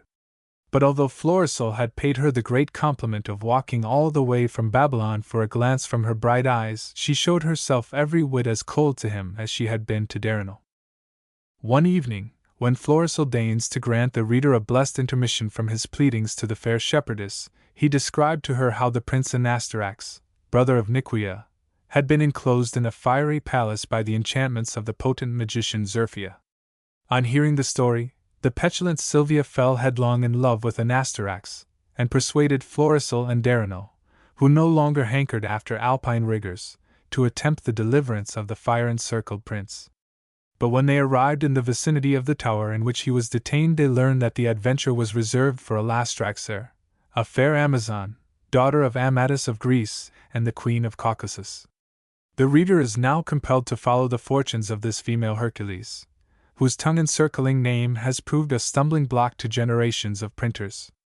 These are spread over many pages. The little party from Alexandria went in search of this heroine, and encountered many adventures, as per arrangement with the booksellers. Chief among these was the amorous dalliance with Arlanda, Princess of Thrace, who had fallen in love with Florissel by report, as ladies had a disconcerting habit of doing in the days of high romance. She donned the clothes of the immaculate Sylvia, and thus beguiled him to a moonlight rendezvous, where she succeeded in gaining his favor while he was under the impression that she was the shepherdess whom he had vainly pursued so long. In the course of their wanderings, Sylvia became separated from the rest of the party during a great storm, and retracing her steps, made her way back to the flaming prison of Anastarax. Meanwhile, Florissel and Darnel arrived on the coast of Apollonia, where the former happily forgot the charms of the capricious little shepherdess, who by this time had been duly discovered as the daughter of Lisuart, and had been united to her beloved Anastarax. But it was not because he suffered from a failing memory that Florissel became oblivious of Sylvia, but rather on account of the bright eyes of the Princess Helena of Apollonia. The sequence of the tale is now broken up in a manner calculated to aggravate the most hardened of readers. Florissel was not left much leisure to enjoy the society of the fascinating Apollonian princess, as the deliverance of his kindred from the enchanted tower had all along been reserved for him. When at last he had satisfied the promptings of duty, he set his face once more toward Apollonia, but was not, of course, destined to arrive on the shores of that delectable kingdom without undergoing still further adventures. Landing at Colchos, he met with Alastraxer, who had found happiness with Phalanges, a brilliant warrior of Florissel's train. Arriving at last in Apollonia, he found the Princess Helena on the eve of a marriage with the Prince of Gaul, a match ordained by the lady's politic father. But Florissel would have belied the adventurous blood which he drew from a long line of heroes who had never yet remained inactive in such a contingency if he had failed to defeat the tyrannical father's intentions. So, as our royal authoress remarks, he repeated the exploit of Paris in the tale of Troy by carrying off this second Helen. Like its prototype of Homeric story, this action very naturally precipitated the kingdoms of the East and West, real and apocryphal, into a condition of chaotic warfare. Assisted by the Russians, who even at that distant epoch appear to have had a predilection for the task of social demolition, the countries of the West poured their myriads upon the plains of Constantinople, and inflicted a serious reverse upon the Hellenic arms. But the erratic Slavs, true to type, turned later upon their allies of the Occident, drove them from the shores of the Golden Horn, and finally secured Florissel in the possession of the capital of the East and the Princess Helena. Here the august Xerphia might with all judiciousness have written, Finis, with her golden pen to this amazing history. But at this stage of events, if a phrase so familiarly colloquial may be employed regarding one so exalted, she gets her second wind, probably in view of the circumstance that her bargain with the booksellers of Valladolid stipulated that their patrons were to be regaled with so many thousand lines of her glowing periods, an arrangement in which she was probably loath to disappoint them, for reasons to which, as a crowned head, she should have been superior. But her domain of Argolis is proverbially a poor country, whose populace possesses a rooted and hereditary bias against taxation. Be that as it may, she was not the last Balkan sovereign to supply herself with pin money by literary labors. Equipping herself, therefore, with a fresh ream of parchment from the Department of Archives, for government paper has proverbially been everybody's property, even from the times of Hammurabi, she cast about for fresh situations and addressed herself to the task of spinning out. When the treacherous Russians had accounted for the armies of the West, they embarked for their own country, there to hatch fresh schemes for the further disturbance of a harassed Europe. But Amadis of Greece was in no mind that a people who owed so many debts to civilization, to say nothing of vast pecuniary obligations, should escape unpunished for their original adherence to the enemy. Pursuing them, but losing track of their vessels, he came to the inevitable desert island, where he resolved to stay and do penance for his infidelity to the Princess of Sicily. Quite naturally, that lady herself landed on its shores, and, after upbraiding her unfaithful lover, very sensibly advised him to return to his sorrowing wife Nicaea, which he at last consented to do. When, after a reasonable interval, Amadis did not return to Constantinople, the imperial city was in an uproar, and Florizel and Phalanges elected to go in quest of him. They arrived in time at the island, where, under the assumed name of Marazel, the former fell in love with and espoused its queen, Sidonia, who, however, did not scruple to show her preference for his companion. But Florizel soon tired of his island bride, who bore him a beautiful little daughter, Diana, destined to prove the heroine of the 11th and 12th books of this interminable history. Aegisilon of Colchos. The young Aegisilon of Colchos was prosecuting his studies at Athens when he chanced to see a statue of the beauteous Diana. Irresistibly attracted by it, he resolved to search for and behold the original. So, donning the garb of a female minstrel, he fared to the court of Queen Sidonia, the royal maiden's mother. Here he was employed as a companion to the princess. But when a succession of adventurous knights arrived in the island, he could not refrain from giving them battle in the guise of an Amazon, with results invariably in his favor. Learning from the queen how she had been neglected by Florizel, Aegisilon obligingly offered to bring her the head of the erring warrior, revealing, at the same time, his own personality. Sidonia, who bore her husband a deep grudge for his desertion of her, readily accepted his championship. So Aegisilon repaired to Constantinople and defied the recreant to mortal combat. It was arranged that the encounter should take place in the dominions of Sidonia, but on the would-be combatants arriving in these regions they found them beleaguered by the ubiquitous Russians, who, not content with the freedom of their own vast steppes, seemed to have hankered after a place in the sun and a more genial clime. It was scarcely fair to the ebullient Slavs to launch two such renowned paladins upon them at one and the same time, but, the brief battle over, victory seems to have made Florizel and Sidonia forget their estrangement, and all went merry as a marriage bell, Aegisilon being duly affianced to Diana. It was agreed, however, that the splendors of Constantinople would provide a more fitting background to their nuptials, and accordingly all set sail for the Golden Horn, having first been honored by a visit from Amadis of Gaul in person, who, notwithstanding his patriarchal years, still continued to prove the delights of errantry. He was accompanied by Amadis of Greece, who, though almost as venerable as his great-grandfather, could yet break a lance with any like-minded champion. They had not proceeded far from the shores of the island when they were beset by a furious tempest, in which Aegisilon and Diana were separated from the rest of their kindred and cast upon a desert rock, where they would have perished had not an accommodating knight, mounted upon a hippogriff, who chanced to be flying overhead, picked them up and carried them to his home in the Canary Islands. But their preserver's disinterestedness vanished on beholding the beauty of Diana, so, when Aegisilon was off his guard, he bore her to a distant part of the Green Island, as his domain was called. His amorous dream was, however, destined to be rudely broken in upon, for at that moment a party of corsairs landed, and seeing in Diana a prize who would bring them a large sum in the nearest slave market, promptly bore her off. Aegisilon, on being unable to find Diana, suspected treachery, so mounted the hippogriff and set out in search of her. Having in vain surveyed the island from the back of the winged monster, in his despair he took to flying at large. Whether from engine trouble or causes even more obscure, he was forced to alight in the country of the Garamantes, the king of which had been struck blind as a punishment for his overweening pride.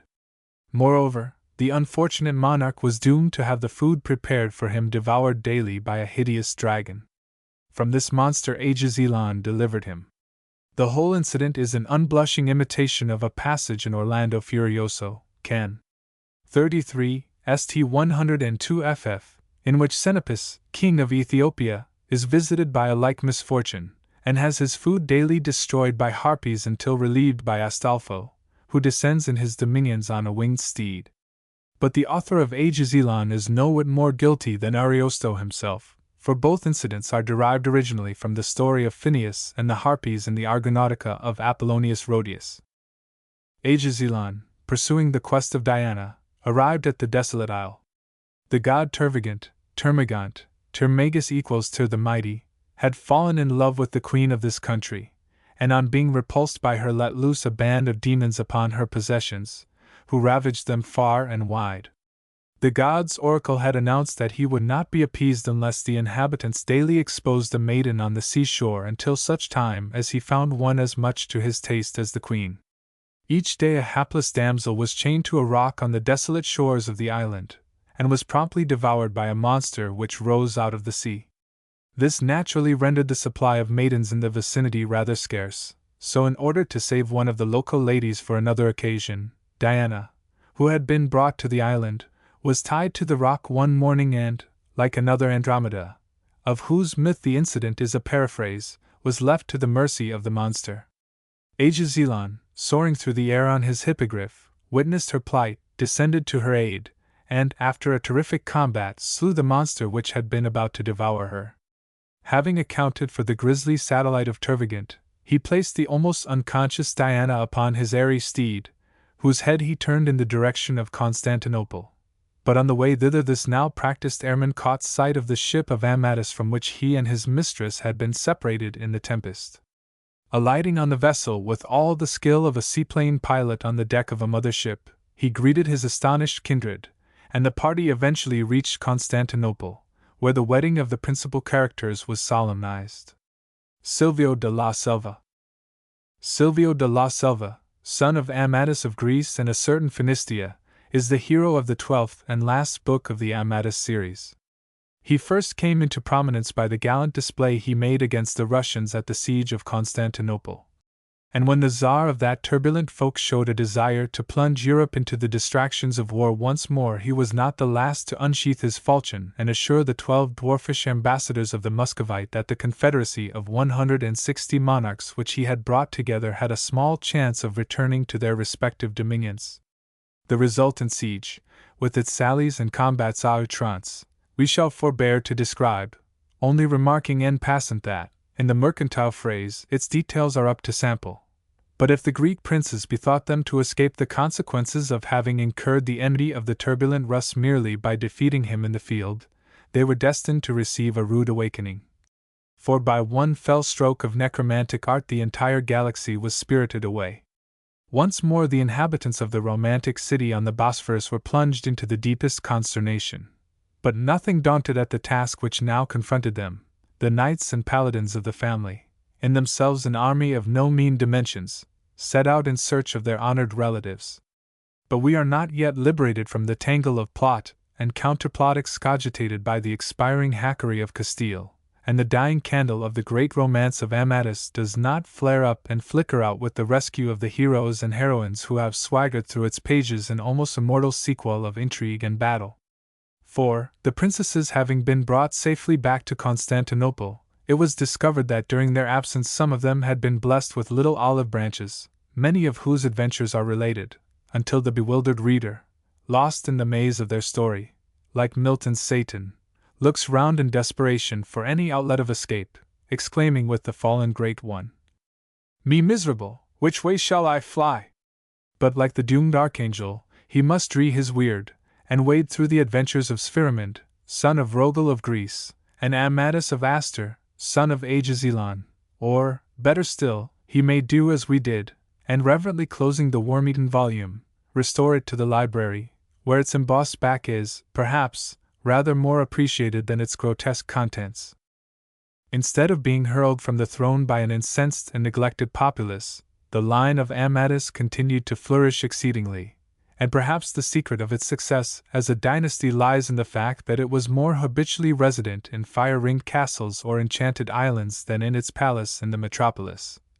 which it seems to have chiefly employed as a convalescent establishment in which to recover from wounds delivered by magic swords and the poisonous bites of loathly dragons, rather than as a seat of governmental activity and imperial direction. We have seen how the great theme of Amadis of Gaul burst upon Spain in a blaze of glory, and how, mangled by the efforts of fluent hacks, it sank into insignificance amid the derision of the enlightened and the gibes of the vulgar.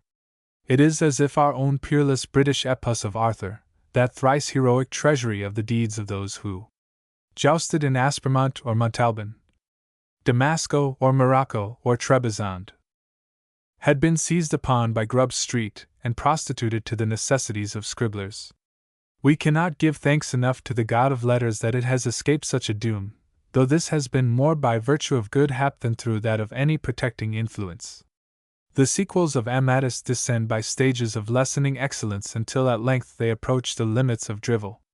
But does this sorrowful circumstance in any way dim the glory of the first fine rapture? Nay, no more than darkness can cloud the memory of morning. The knightly eloquence of the original characters may degenerate in rhodomantade. The lofty and delicate imagery of the primary books may merge into unspeakable vulgarities of invention. The tender beauty which enchants the first love idyll may become coarse intrigue. But no work of art is to be judged by its imitations. With the exception of the fifth book, the remaining Amadis romances are as oleographs placed beside a noble painting. Unrestrained in execution, daubed in colors of the harshest crudity, uneven in outline and distressing in ensemble, they are more fitted for the scullion's hall than the picture gallery. Yet they may not be passed over in a work dealing with Spanish romance, and they point a moral which in this 20th century it is fitting that we should digest, that if a nation acquiesce in the debasement of its literary standards and revel in the worthless and the excitement of meretricious fiction, it will cease to excel among the comedy of peoples. Literature is the expression of a nation's soul. And what species of soul is that which voices itself in crudely jacketed novelettes, redolent of a psychology at once ridiculous and unhealthy? Have we no Cervantes to shatter this ignoble thing to the sound of inextinguishable laughter? Is not the sad lesson of Amadis one for the consideration of our own people? Spain was never so great as when its first books roused her chivalry to an ardor of knightly patriotism, and she was never so little as when the printing presses of Burgos and Valladolid and Saragossa flooded her cities with a mercenary and undistinguished fiction, prompted by commercial greed, and joyfully received by a public avid for the drug of sensation. Chapter 5: The Pomeran Romances. Let Pomeran of England be preserved as a singular relic of antiquity. Cervantes.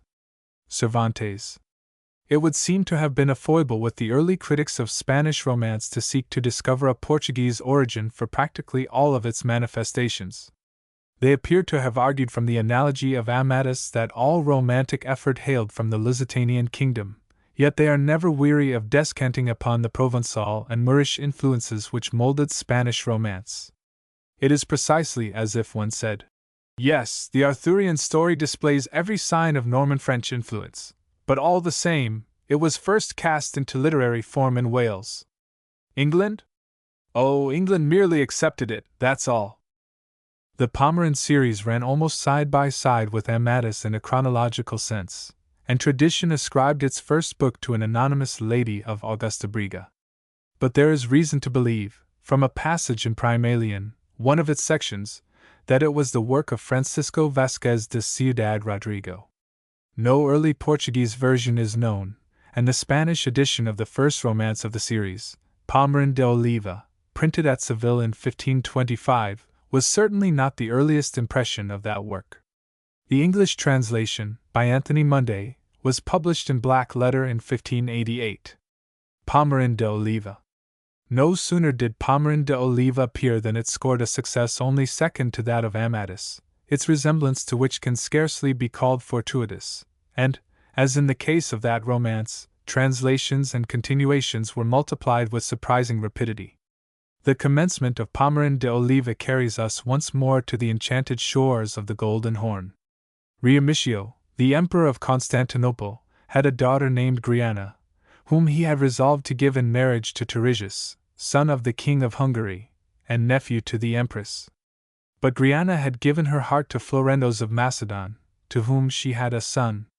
Dreading the wrath of her father, she permitted an attendant to carry the infant to a deserted spot, where it was found by a peasant, who took it to his cottage, and brought it up as his own son, calling the child Pomeran de Oliva, because he had been found on a hill which was covered with a luxuriant growth of palm and olive trees. When the boy grew up, he accepted his humble lot with equanimity. But on learning that he was not the son of a peasant, he longed for a life of martial excitement. Adventure soon afforded him a taste of its dazzling possibilities. While traversing a gloomy forest in search of game, he encountered a merchant beset by a ferocious lion. He slew the beast, and learned that the traveler was returning to his own country from Constantinople. Attaching himself to the man of commerce, Pomeran accompanied him to the city of Hermide, where his grateful companion furnished him with arms and a horse. Thus accoutred for the life chivalric, he betook himself to the court of Macedon, where he received the honor of knighthood from Florenz, the son of the king of that country, and his own father. A quest soon presented itself to him. Primalian, king of Macedon, had long been a sufferer from a grievous sickness. His physicians assured him that could he obtain water from a certain fountain his malady would disappear. But the spring in question was guarded by an immense serpent of such ferocity that to approach its lair meant certain death. Night after night had essayed the adventure, only to be crushed in the monster's venomous folds, so that the life-giving waters the ailing king so sorely required continued to be withheld from him. This condition of affairs seemed to Pomeran to present him with an opportunity for distinguishing himself, and without realizing the strenuous nature of the task before him, he leapt into the saddle and cantered off in the direction of the serpent-guarded fountain. The fairy damsels, very conscious of the honor of knighthood which but so lately had been conferred upon him, and inordinately proud of the gilded spurs which glittered on his mailed heels, Pomeran was not a little pleased that he had succeeded in attracting the attention of a bevy of young and beautiful ladies, who stood where field and forest met, watching his rather haughty progress with laughing eyes. Had he been less occupied with himself and his horse, which he forced to curvet and caracole in the most outrageous fashion, he would have seen that the damsels before whom he wished to cut such a fine figure were of a beauty far too ethereal to be human, for the ladies who watched him with such amusement were princesses of the race of fairy, and had waylaid the young knight with the intention of giving him such aid as fairies have in their power. Pomeran greeted them with all the distinction of which he was capable. "God save you, fair damsels," he said, bowing almost to his horse's mane. "Can you tell me if I am near the serpent-guarded fountain?" "Fair sir," replied one of the sylphs, "you are within a league of it. But let us entreat you to turn back from such a neighborhood as this. Many famous knights have we seen pass this way to do battle with the monster who guards its waters, but none have we seen return." "It is not my custom to turn my back upon an enterprise," said Pomeran loftily. "Did I understand you to say the fountain lies within a league of this place?" "Within a short league, Sir Knight," replied the fairy. Then, turning to her companions, she said, "Sisters, this would seem to be the youth we have awaited so long. He appears bold and resolute. Shall we confer upon him the gift?" Her companions having given their assent to this proposal, the fairy then enlightened Pomeran regarding the true character of herself and her attendant maidens, and assured him that wherever he went, or whatever adventure he undertook, either monster nor magician would have the power to cast enchantment upon him. Then, directing him more particularly to the lair of the serpent, they disappeared in the recesses of the forest. Riding on, he speedily came within view of the fountain, but had scarcely beheld its silver waters bubbling from a green hillside when a horrible hissing warned him of the proximity of its loathly guardian. All unafraid, however, he spurred his terrified horse forward. A blast of fire, belched from the monster's mouth, surged over him, but he bent low in the saddle and avoided it. Then, dashing at the bristling head, poised on a neck thick as a pillar, and armored with dazzling scales, he struck fiercely at it with his falchion. The serpent tried to envelop horse and man in its folds, but ere it could bring its grisly coils to bear upon them, Pomeran had smitten off its head. Returning to Macedon, the young hero was at once overwhelmed by the applications of importunate monarchs that he should assist them in one enterprise or another. All of these Pomeran achieved with such consummate address that his fame spread into all parts of Europe, and we find him as far afield as Belgium, where he delivered the Emperor of Germany from certain traitor knights who besieged him in the town of Ghent. It was during this adventure that he met and became enamored of the Emperor's daughter, the beauteous Palinarda, who had on one occasion appeared to him in a dream. But the young paladin felt that if he were to render himself worthy of such a peerless lady he must subdue many knights in her name, and undertake adventures even more onerous than those through which he had already come scathless. Learning, therefore, of a great tournament in the land of France, he journeyed thither, and bore off the prize. Returning to Germany, Pommeren found the Emperor engaged in a war with the King of England, at the instance of the King of Norway, who had requested his assistance against the British monarch. This partisanship did not, however, appeal to Trineus, the Emperor's son, who, enamored of the Princess Agriola, daughter of the English king, privately departed with Pommeren, his object being to aid the father of his lady-love. After undergoing many adventures, the companions succeeded in carrying off the English princess, but while voyaging homeward were attacked by a furious tempest and were driven on the shores of the Morea. When the elements subsided, Pommeren landed on the neighboring island of Calpa, to engage in the sport of hawking, and during his absence the vessel in which he had left his friends was seized by Turkish pirates, who carried Agriola as a present to the Grand Turk. Trineus was even less happily situated, for being marooned upon an island, which we must surely regard as that of Circe, he was immediately transformed into a dog. To add to this indignity, his transformation did not take the shape of any of the more noble varieties of the canine race, but that of a tiny lapdog, such as are found in ladies' boudoirs. In the meantime, Pommeren, all unconscious of the fate of his friends, was discovered in the island of Calpa by Arcadiana, daughter of the Soldan of Babylon, who at once pressed him into her service, refusing to allow him to depart. Arcadiana had from the first conceived a violent passion for the handsome young adventurer, whose embarrassment was heightened by the knowledge that her cousin, Ardemira, had likewise fallen in love with him.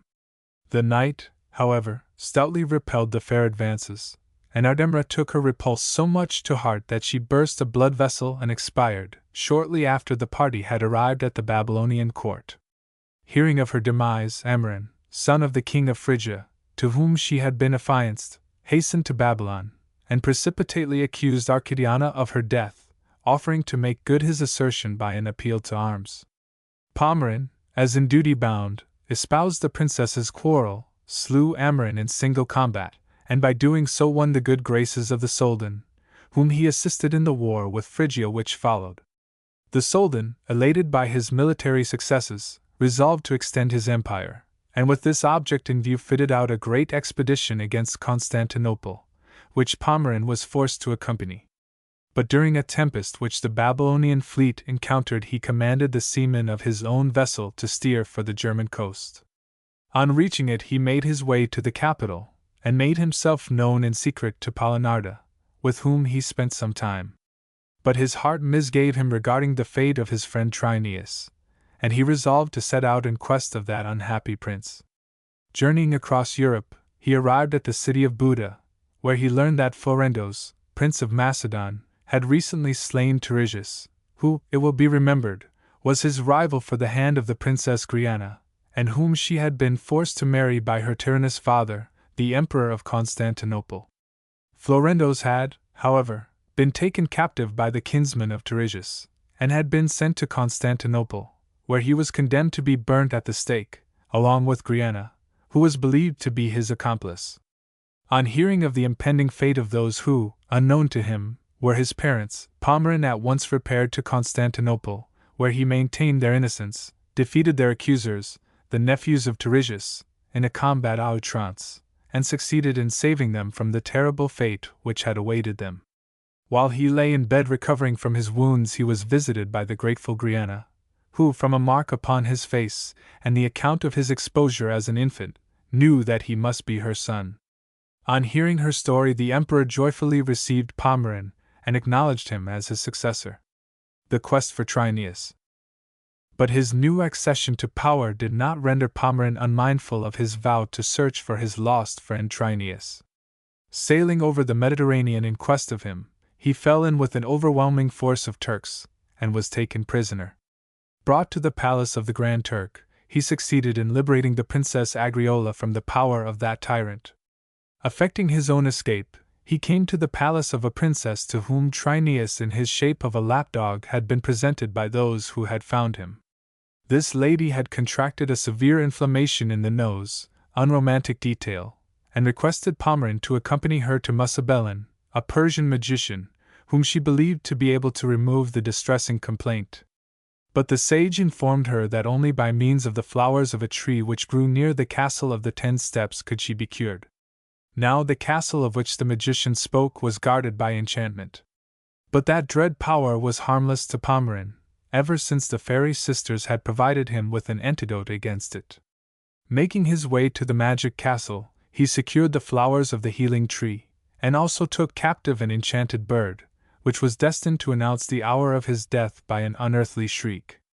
He further ended the enchantments of the castle, and when they finally dissolved, Trineus, who had accompanied him in canine shape, was restored to his original form.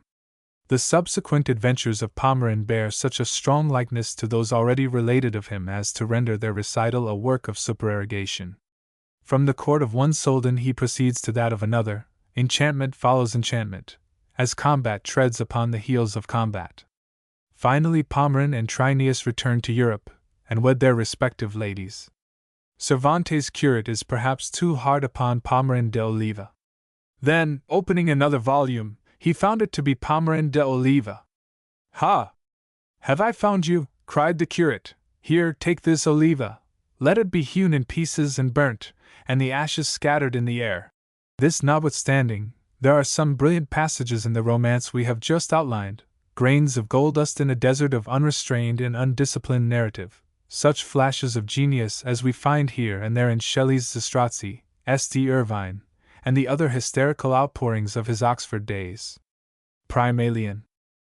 There is no doubt regarding the thoroughly Spanish character and origin of Primalian, son and successor to Pomeran de Oliva, although, owing to the prejudice of the time for mystery and Orientalism, its author, Francisco Delicato, saw fit to announce it as a translation from the Greek. The first edition was printed in 1516, and several translations shortly followed, that in English, by Anthony Munday, being dedicated to Sir Francis Drake, and published in 1589.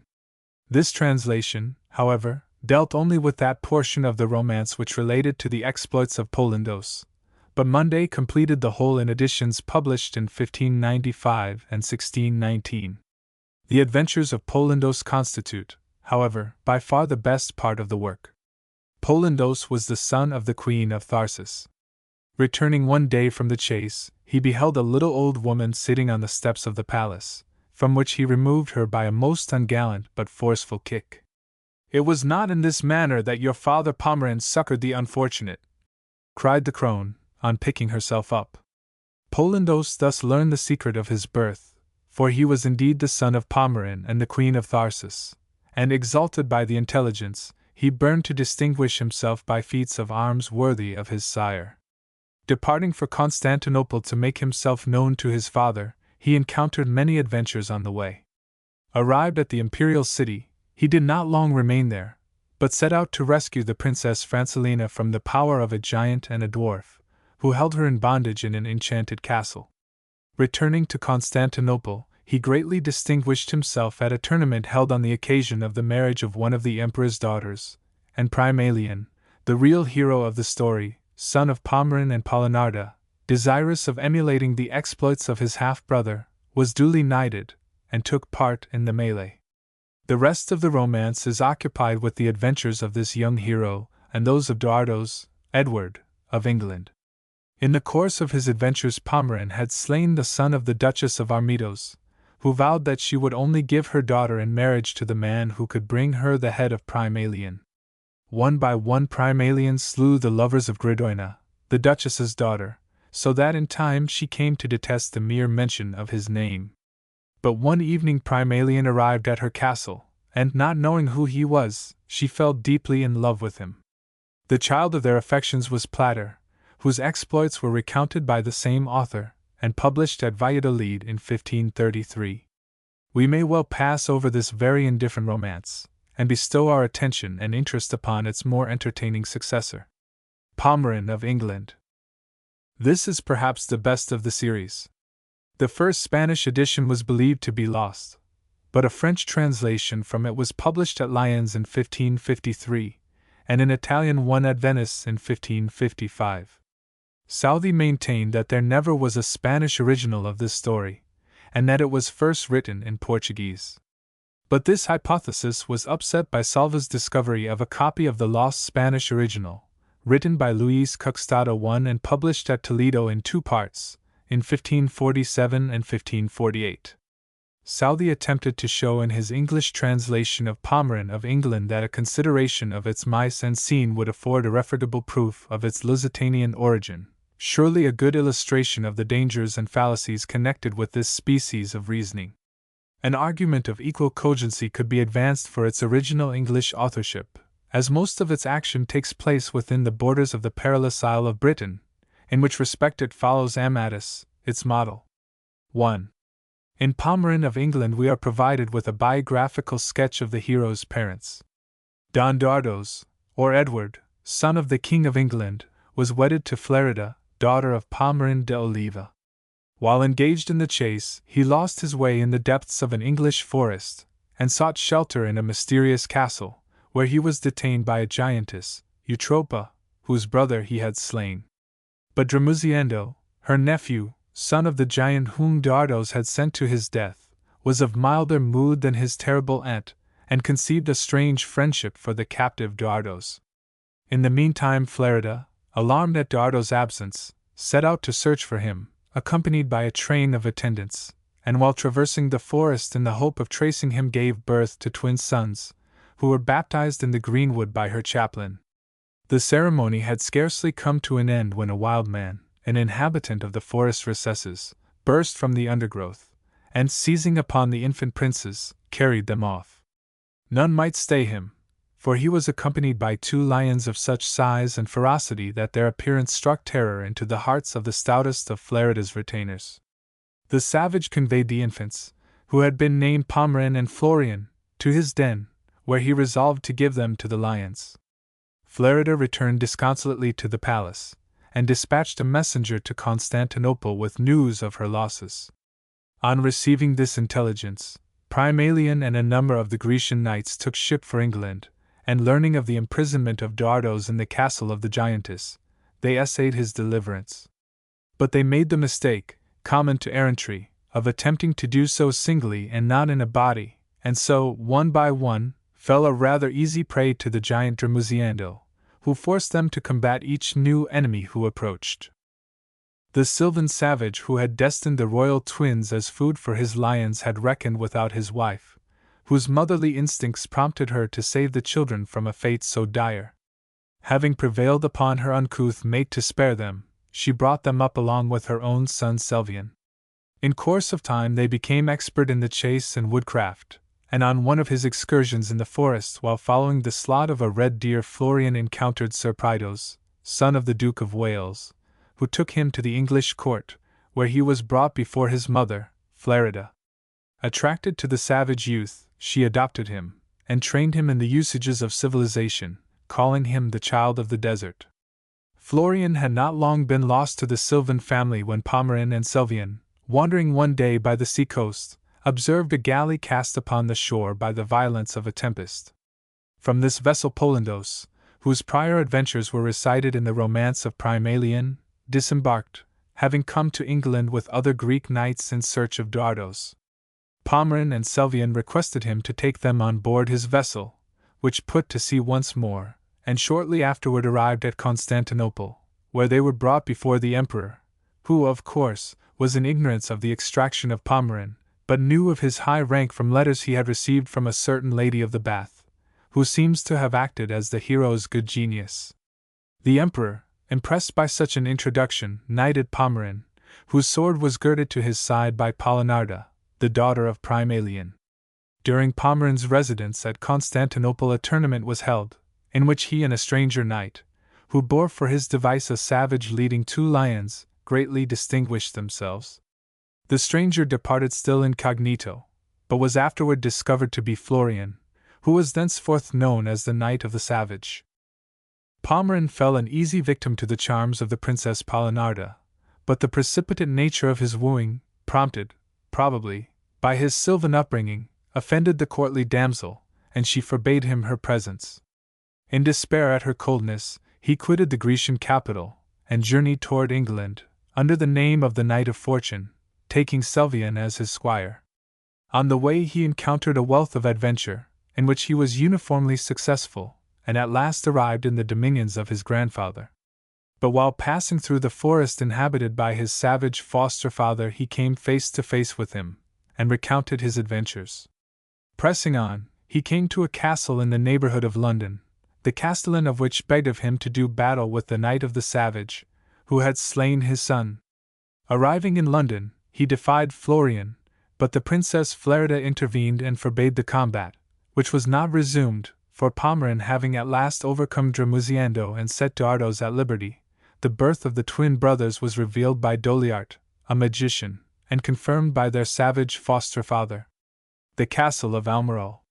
Spurred on by the love of adventure, Florian and Pomeran disdained to lead a life of ease at court, and set out on their travels.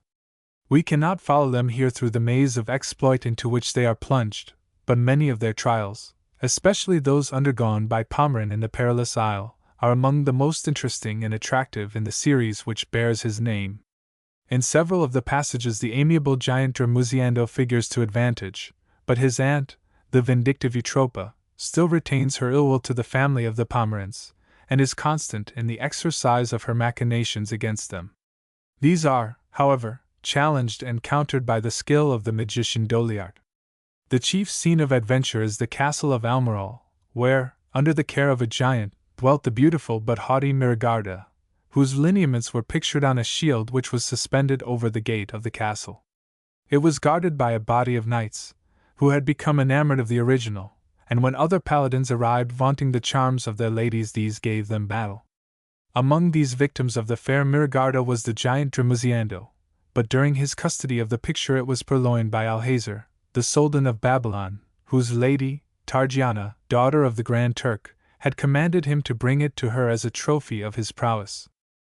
The writer of the romance appeared to think it necessary at this point to recall his heroes to Constantinople in order to espouse them to their respective ladies. Pomeran was united to Palinarda, and his brother Florian to Leonarda, Queen of Thrace, so that the lovers were made happy.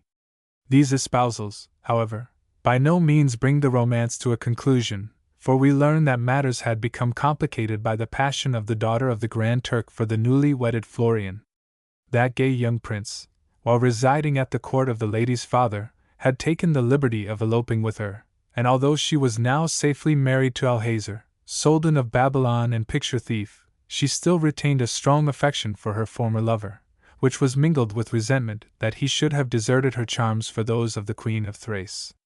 To ease the clamors of her jealous heart, she employed a magician to work woe upon the Thracian queen, who, while she took the air in the gardens of her palace, was pounced upon by two enormous griffins, and conveyed to a magic castle, where she was transformed into a huge serpent. Her disconsolate husband found in her deliverance an adventure quite to his taste, and having consulted the wise Doliart, succeeded in discovering the place where his wife was imprisoned and in freeing her from the enchantment which had been laid upon her.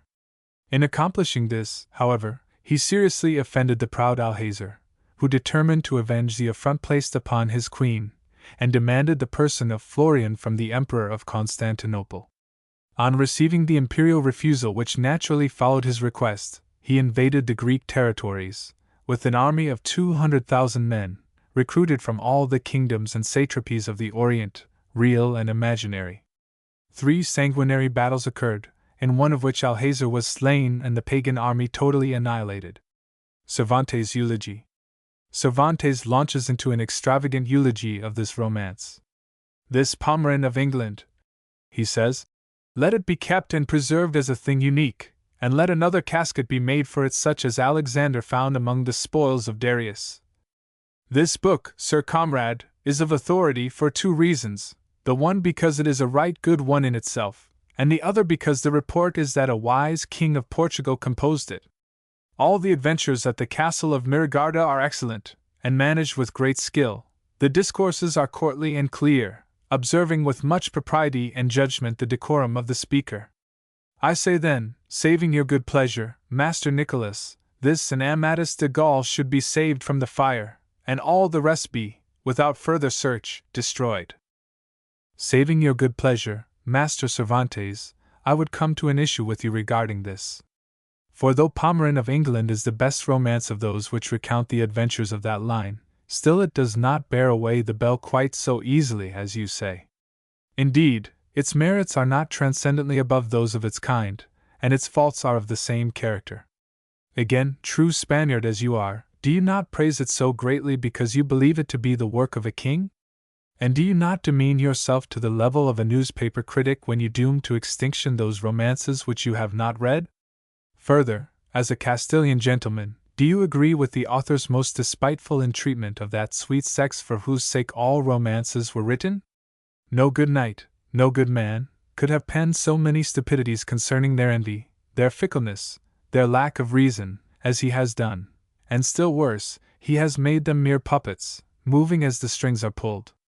For one thing I thank him, however, his character of the magician Doliart, a wise sage dwelling in the valley of perdition, lost in contemplation of mysterious things. Nay, for a greater thing I have to thank him also, the colors of the marvelous, the intoxicating magic with which he has suffused his story, and if the rush of it, the spell of it, transported you to the forests of faery and blinded you to the book's demerits, you are perhaps to be excused if your enchanted eyes refused to behold them and saw only the outward glamours of that rainbow world. Chapter 6. Catalonian Romances. Romances from a coast of love and wine, echoing the music of adventurous swords, murmur of necromancy's dark engine, and speech that holds the ghosts of curious words. The literary genius of Catalonia was unquestionably a lyrical one, as befitted a province so happily endowed by nature, clothed with the purple mantle of vineyards, and laved by the calm beauty of a dreamy ocean. Epic has her home in rugged and wind-swept lands, where the elemental trumpets of the air arouse the soul of man to fiercer song and fill the memory with the clash of war. But on sheltered strands, mellow with sun and painted in the right colors of plenty, a softer and more dreamy music mimics the Aeolian sound of the zephyrs which steal like melodious spirits through orchard and vineyard. Yet this province of the troubadours was not without its legends of chivalric enterprise, and indeed produced two romances of such intrinsic merit that they may be regarded as occupying an unassailable position in the literature of the peninsula. Parthenoplex de Blois. The beautiful and highly finished romance of Parthenoplex de Blois was written in the Catalonian dialect in the 13th century, and printed at Tarragona in 1488. That the tale was originally French is highly probable, but it is no mere translation, and the treatment it has received in the course of adaptation has undoubtedly made it a thing as wholly Catalonian as the Cid is Castilian. Here is the story of the knight Parthenoplex. On the death of the Emperor Julian of Greece, the rule of his kingdom devolved upon his daughter Melior, a maiden of extraordinary talents, who was, moreover, possessed of a deep knowledge regarding the hidden sciences. Notwithstanding her ability, however, her advisers did not think it fitting that she should rule alone, and insisted that she should address herself to the task of selecting a husband. They granted her a space of 2 years in which to make choice of a suitable consort, and in order that she might be able to select one of a rank sufficiently illustrious to match with her own, she dispatched embassies to all the principal courts of Europe, bidding their members to inquire diligently into the credentials of all eligible princes. At this time there lived in France a youth of much beauty and promise in arms called Parthenoplex de Blois, nephew to the King of Paris.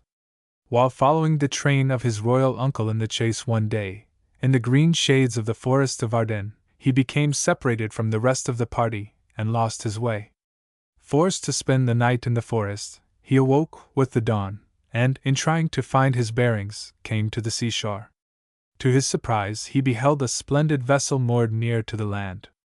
In the hope that its crew would be able to direct him as to the path he should take to reach home, he went on board the ship, but found her deserted. He was about to quit the vessel when she began to move, and gaining speed, cleaved the water with such velocity that to attempt to leave her was impossible. After a voyage as short as it was swift, Partenopex found himself moored in a bay in a country of the most enchanting description. Disembarking, the youth walked inland, and soon came to the walls of a stately castle. He entered, and to his surprise found it as deserted as the vessel which had brought him thither. The principal chamber was illuminated by the sparkle of countless diamonds, and the young knight, who was by this time famished with hunger, was pleased to see an exquisite repast spread on the table before him. He was soon to learn the magical nature of all things in that enchanted castle, for the dainties with which the table groaned found their own way to his lips, and when he had refreshed himself sufficiently a lighted torch appeared as if suspended in the air, and preceded him to a bedchamber, where he was undressed by invisible hands. As he lay in bed thinking upon the extraordinary nature of the adventure which had befallen him, a lady entered the apartment, and introduced herself as Melior, the Empress of Greece. She told the young knight that she had fallen in love with him from the account of her ambassadors, and had contrived to bring him to her castle by dint of the powers of magic she possessed. She commanded him to remain at the castle, but warned him that if he attempted to see her again before 2 years had elapsed, the result would be the loss of her affection. She then quitted the apartment, which was entered in the morning by her sister Eurycla, who brought him the most splendid apparel. The mysterious castle. In the mysterious castle of Melior, Partenopex found no lack of entertainment, for the extensive grounds by which it was surrounded afforded him the pleasures of the chase, and in the evenings he was amused by the sweet strains of invisible musicians. Everything possible and impossible was done to render his stay pleasant and memorable. But in the midst of the delights with which he was surrounded, he learned that his country had been attacked by a host of enemies. He communicated to his invisible mistress his desire that he should be permitted to fight for the land of his birth, and when she had received his assurance that he would return, she placed at his service the magic vessel in which he had come to her coasts, and by its aid he shortly regained the shores of France. Partenopex was making his way as quickly as possible to Paris to place his sword at the service of his king, when he encountered a knight whose conduct toward him brought matters to the arbitrament of a combat. When they had fought for a space, Partenopex discovered that his opponent was none other than Gaudin, the lover of Eurycla, the sister of Melior, and from being at daggers drawn, the two young knights became the closest companions, and rode on together to where the court sat at Paris. Shortly after his return to the capital, Partenopex was presented to the Lady Angelica, niece of the Pope, who promptly fell in love with him. Animated by the mistaken belief that all's fair in love, she intercepted his letters from Melior, and thus learned of his passion for the wonder-working Empress of Constantinople. Enlisting on her side a hermit of great sanctity, she bade him repair to Partenopex and denounce his lady-love as a demon of darkness, who was so lost to all good that she even partook of the outward semblance of a fiend in possessing a serpent's tail, black skin, white eyes, and red teeth. This story Partenopex stoutly refused to credit, but when hostilities had come to an end and he had returned to the enchanted castle, the hermit's tale still agitated his mind, and he resolved to put it to the test, for Melior had visited him in the dark and he knew not how she appeared. So one fateful night, when all the castle was plunged in slumber, the young knight equipped himself with a lamp and made his way to the chamber where he knew Melior slept. Entering softly, he held the lamp above the form of his sleeping mistress, and when he beheld her warm human beauty he knew that false slander had been spoken of her. But, alas! As he gazed at her recumbent loveliness, a drop of oil from the lamp he held fell upon her bosom and she awoke. Furious that her commands had been broken, she would have slain her unhappy lover on the spot, but at the intercession of Eurycla, who had entered the chamber on hearing her sister's exclamations of anger, the incensed empress at last permitted him to depart without scathe. The unfortunate Partenopex quitted the castle in all haste, and in time came once more to the green shadows of Ardennes, where he resolved to perish in strife with the savage beasts which haunted its dark recesses. But although they devoured his steed, they seemed unwilling to encounter the knight himself. The neighings of his charger brought Eurycla, who had been searching for him, to the spot, and she succeeded in inducing him to accompany her to her castle in Tenedos, there to await a more complacent attitude on the part of her sister. Returning to the wrathful empress, she at last persuaded her to send forth a decree that she would bestow her hand upon the victor in a tournament she was about to proclaim. Preparations for the tournament proceeded apace, and Partenopex awaited the day in Euryclea's castle in Tenedos. But he was not permitted to remain in peace, for Parceus, one of Euryclea's maidens, conceived a passionate attachment to him, which she avowed to him while they were taking a short trip in a boat. Partenopex, taken aback, was about to protest, when the frail vessel was caught up by a terrific tempest, and the pair were driven upon the coast of Syria. On landing they were seized by the people of that country, who bore the knight to their king, Hermann, and he was cast into prison. A sad plight was that of Partenopex, for he heard that Hermann and other knights had departed to the tournament of Melior at Constantinople, while he had perforce to remain in durance vile and renounce all hope of regaining his place in the affections of his lady by force of arms. But Partenopex succeeded in interesting the queen in his affairs, and she assisted in his escape from his Syrian prison. He arrived at Constantinople just in time to participate in the tournament. Many and powerful were his opponents, the most formidable being the Soldan of Persia, but at length he overcame them all, and when he asked to be permitted to claim his reward he was received by Melior with every mark of forgiveness and rejoicing. The type of Partenopex. The romance of Partenopex is undoubtedly of the same class as those of Cupid and Psyche and Melusine, in which one spouse must not behold another on pain of loss. The loss invariably occurs, but poetical justice usually demands that recovery should take place after many trials. Frequently the husband or wife takes beast or reptile shape, as in the grand old romance of Melusine, to which Partenopex bears a strong resemblance, and by which I think it has certainly been sophisticated. But in the story with which we have been dealing, the reputed semi-reptilian form which the heroine is said to possess is proved to be the figment of the brain of a jealous rival, and in this we have a valuable variant of the main form of the legend, illustrating the rise within it of more modern ideas and the skillful utilization of an antique form to the uses of the writer of fiction. The tale of Partenopex de Blois certainly deserves fuller study at the hands of folklorists than it has yet received, and I hope they will peruse its Catalonian as well as its French form, thus rendering their purview of the tale more embracive. Tirante the White. The grand old tale of Tirante the White was the work of two Catalonian authors, Juan Martorell and Juan de Gilja, the latter completing the work of the former. Martorell states that he translated the romance from the English, and it certainly seems as if portions of the work had been sophisticated or influenced by the old English romance of Sir Guy of Warwick. I cannot, however, discern any signs of direct translation, and think it very probable that the author's statement in this regard is one of those polite fictions employed by the romance writers of old Spain to render their efforts more mysterious or to guard themselves against the merciless critics with whom the peninsula seems to have swarmed in a period when well-nigh everybody was bitten with the craze for belles lettres. The romance was first printed at Valencia in 1490.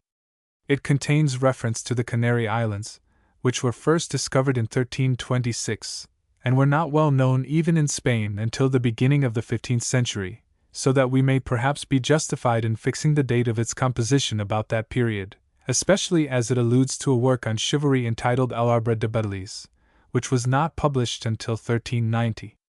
The book was translated into Castilian and produced at Valladolid in 1511, and was followed by Italian and French translations by Manfredi and the Comte de Caylus respectively, but the latter has dreadfully mutilated the original, and has even altered its main plot as well as many of its lesser incidents, and has imported into it an unhealthy atmosphere which we do not find in the work as given us by Martorell. On the occasion of the marriage of a certain king of England with a beautiful and accomplished princess of France, the most extraordinary efforts were made to signalize the entente thus ratified by a tournament of the most splendid description. Learning of these martial preparations, Tirante, a young knight of Brittany, resolved to participate in them, and with a number of youthful companions who had a like object in view he took ship for England, where in due time he landed, and proceeded to Windsor. But the fatigues of the voyage overtook him and he fell asleep, lulled into slumber by the jog-trot of his weary charger. It is not to be wondered at that in this manner he became separated from his brisker companions, and that on awaking he found himself alone on the broad highway. Setting spurs to his destrier, he pushed on for a few miles, but feeling the necessity for rest and refreshment he cast about for a halting place, and was cheered by the sight of a humble lodging, which he believed to be a hermitage, nestling among the trees at some distance from the roadside and almost concealed in the leafy shadows. Dismounting, he entered the place, and was confronted by a person whose hermit's garb ill suited him, and whose disguise was soon penetrated by the practiced eye of knighthood, so that Tirante was scarcely surprised to observe that the recluse was engaged in reading the book known as L'Arbre de Bataille, a work which descants with learning and insight upon the precepts and practice of chivalry. The Hermit Earl. The hermit was, indeed, none other than William, Earl of Warwick, a renowned champion, who, tired of the frivolities of the court, had gone on a pilgrimage to Jerusalem. Arrived at the Holy Sepulchre, he had spread a report of his death, had returned to England in the disguise of a pilgrim or palmer, and had taken up his abode in the hermitage where Tirante discovered him, and which was not far from the castle where his countess resided. But his retirement was not destined to last long, for when the great king of the Canary Islands landed in England with a formidable army, the Earl, beholding the widespread consternation occasioned by his invasion, took up arms once more. The advance of the raiders was, however, so swift that the King of England was speedily driven from Canterbury and London, and was compelled to seek refuge in the town of Warwick, where he was hotly besieged by the Canaries' forces. At this crisis the Earl came to his assistance, slew the King of the Canaries in single combat, and dispersed his army in a pitched battle. This accomplished, he revealed himself to his countess, and once more retired to his hermitage. All of these details agree in a measure with those of the old English romance of Sir Guy of Warwick. Tirante made himself known to the Hermit Earl, told him that he was so called because his father was lord of the marches of Touraine, situated in that part of France which was opposite the coast of England, and that his mother was daughter to the Duke of Brittany. He further told his host that he was resolved to take part in the great tournament held to celebrate the royal wedding, whereupon the Earl read him a chapter from the book he had been perusing regarding the whole duty of a knight. This he followed by a lecture upon the use of arms and the exploits of ancient paladins. When he had finished he observed that the hour was late and that as Tirante was ignorant of the roads he had better hasten upon his way, and pressing the youthful champion to accept the book from which he had been reading, he bade him farewell. A 12-month passed. Tirante, having shown his superiority at the tournament, was returning with some 40 of his companions from the court, when they once more passed the Earl's retreat, and halted to pay their duty to him. Interested to learn of the warlike pageant, he inquired who had most distinguished himself, and was told that Tirante had borne off the prize.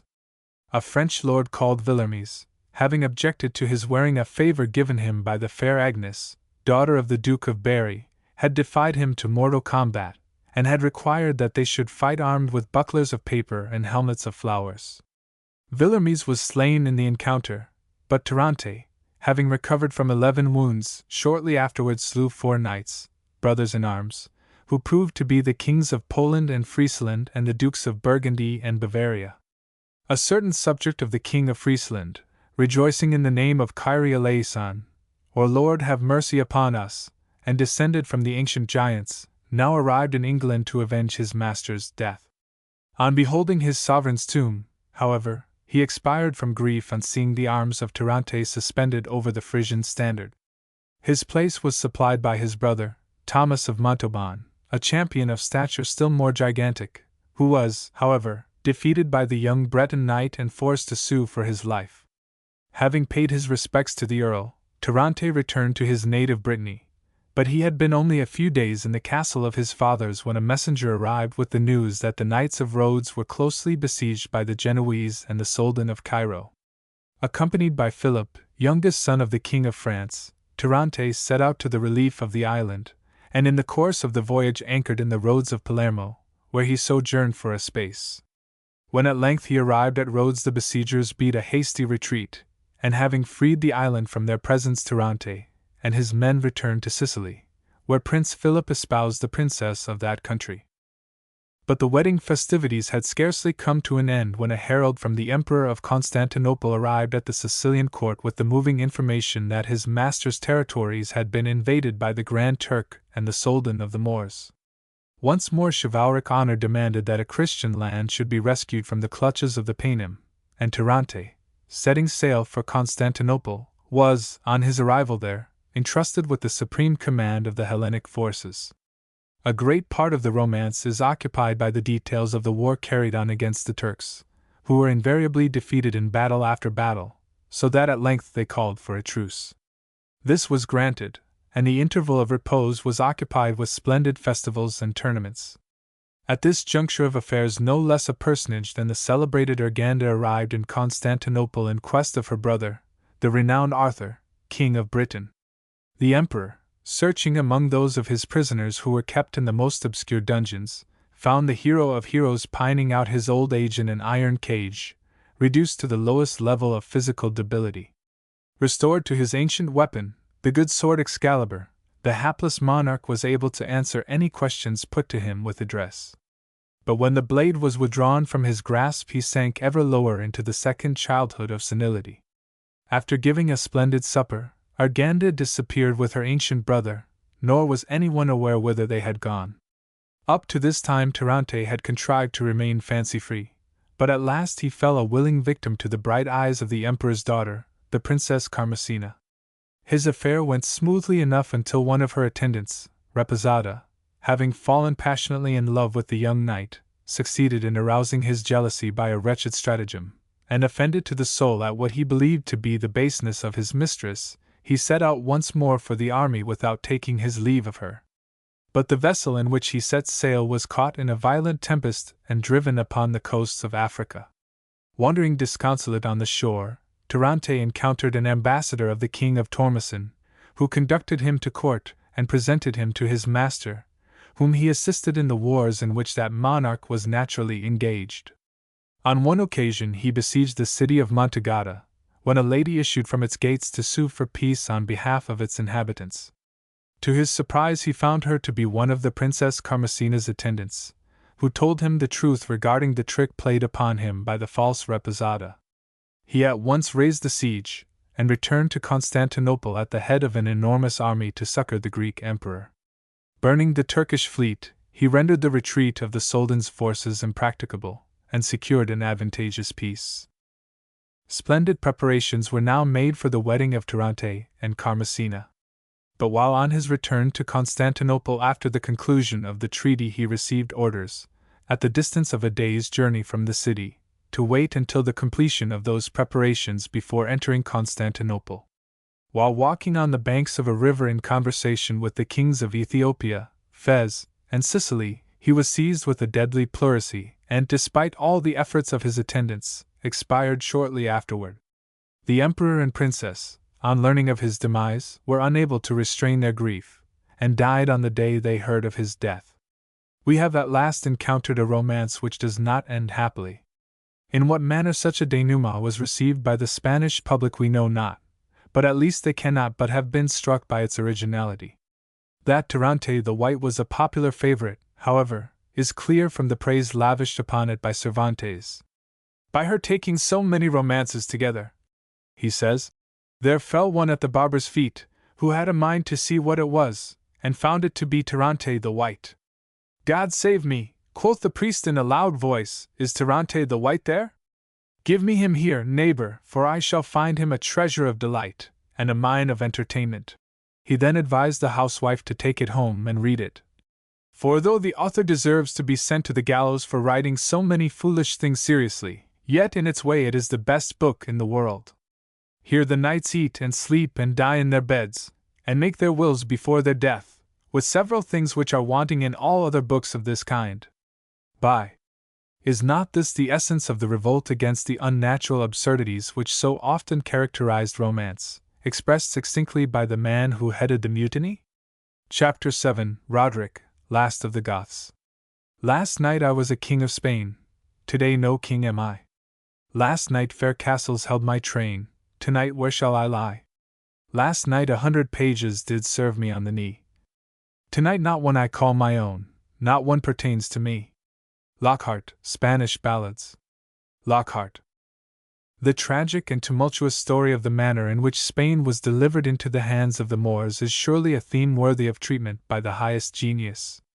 But either because it offended the national pride or otherwise failed to make an appeal to the Castilian temperament, its epic remains unwritten. Few passages in history afford such an opportunity for the delineation of the deeper human passions as the episode which resulted in the betrayal of an entire country for the gratification of a private wrong. It presents such a catastrophe as urged Aeschylus to compose the moving and majestic drama of Electra. Yet it has found no more potent expression than in the dreary parchment of the latest Spanish chronicle, and the pedestrian verse of Southey's Roderick, the last of the Goths, which draws its inspiration from the pseudo-history of that account. 1. Before we examine the romantic material embedded in the chronicle of Don Roderick, with the destruction of Spain, it will be well to trace the story of the downfall of the Gothic Empire in Spain by the aid of such materials as we can trust to supply us with a more or less accurate account of it. These are to be found in the General Chronicle of Spain, and in the pages of the Moorish historians. Summarized, the facts relating to the incident are probably as follows. From the period of the settlement of the Mohammedan Arabs in Mauritania, their fleets had frequently ravaged the coasts of Andalusia, by which name the entire Spanish peninsula was known to them. An enmity arose between Spanish Goth and Moorish Arab, which was heightened not only by the difference in their religion, but by the circumstance that the fortress of Ceuta in Mauritania still remained in Gothic hands. This outpost of the Gothic Empire was held by the vigilance and courage of Count Julian, a leader of experience, who retained the fortress against tremendous odds. The ruler of Spain at this period was one Don Roderick, who does not appear to have held the throne by hereditary right.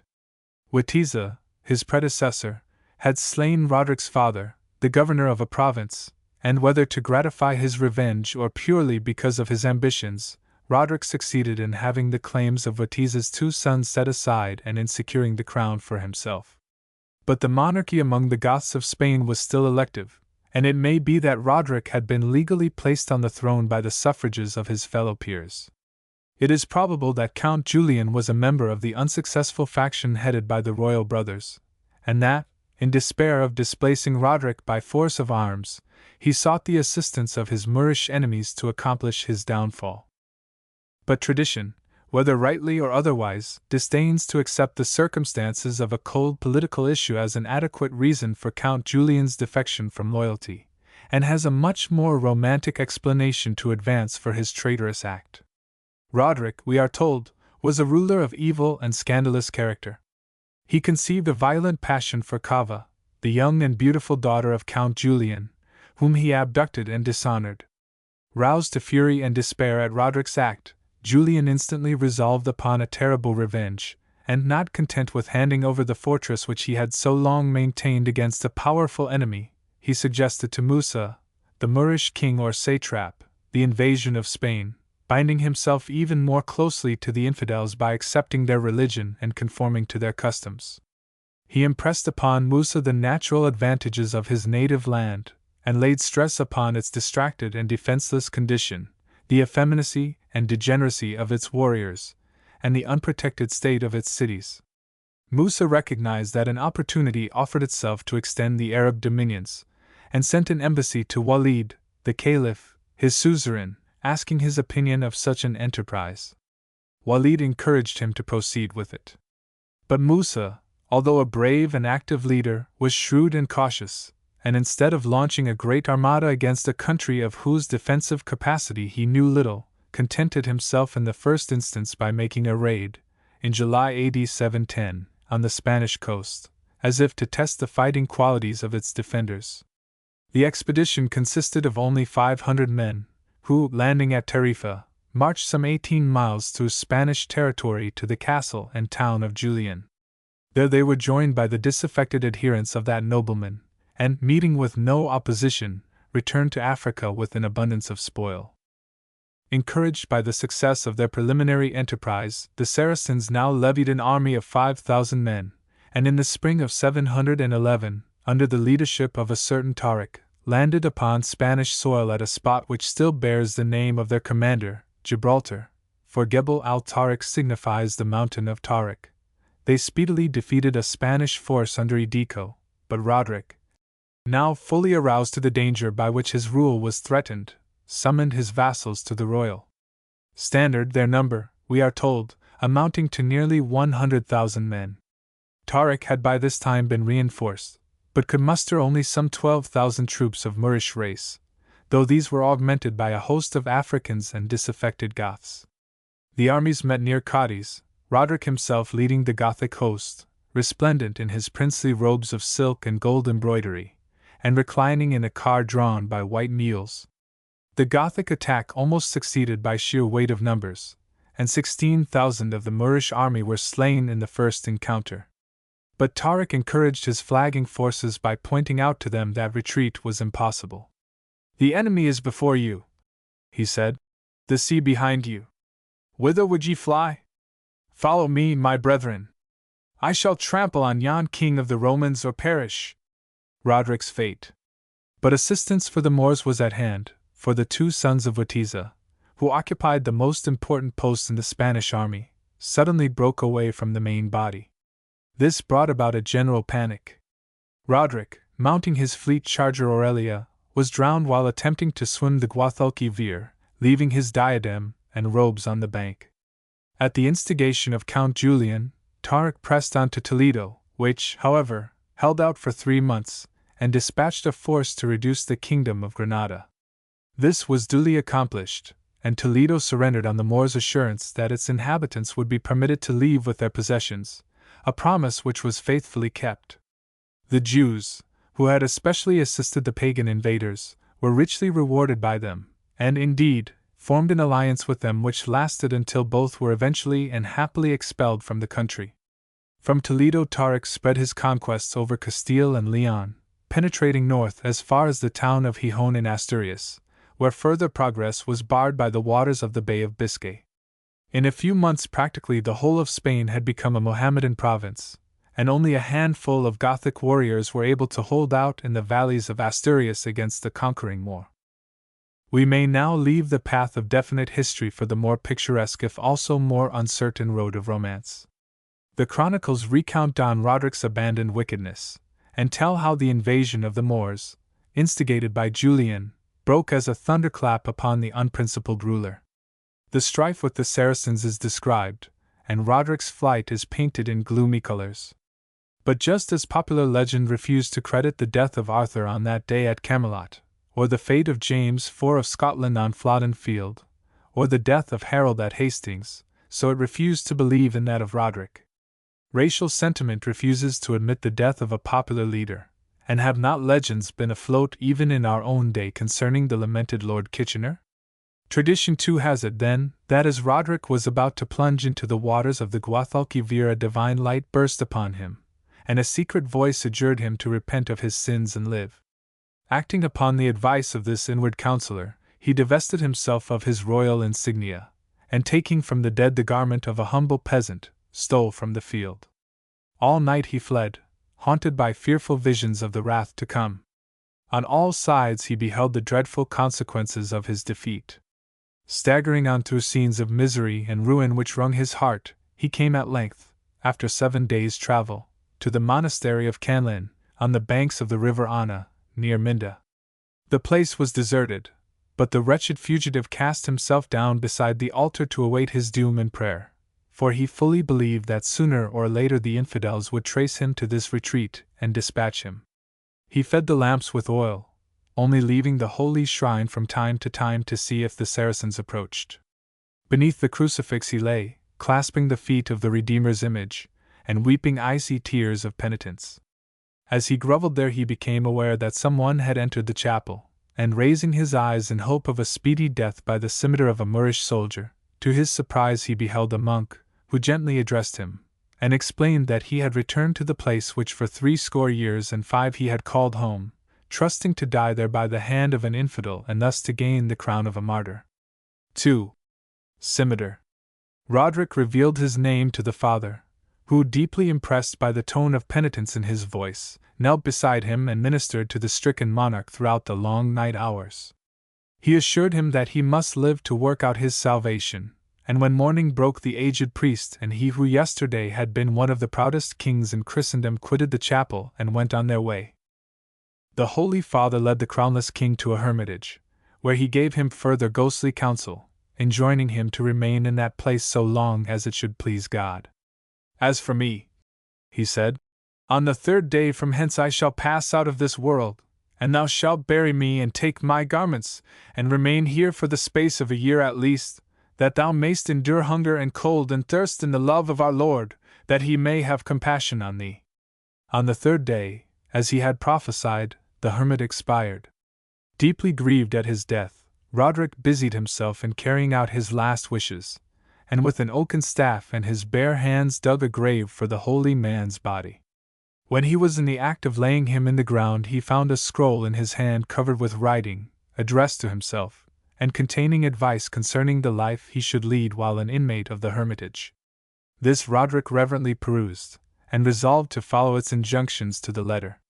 But the father of evil was not minded that the king should proceed undisturbed in his quest for salvation, and that night appeared to him as he was in the act of committing the hermit to the grave. He came in monkish garb, his features hooded by a great cowl, and further disguised by a beard of venerable length and silvery whiteness, supporting himself by a staff as if he were lame. Roderick took him for a friend of the dead hermit, and would have kissed his hand, but the fiend drew back, saying, "It is not meet that a king should kiss the hand of a poor servant of God." The king, hearing his identity thus revealed, believed the devil to be a holy man, speaking by aid of a revelation.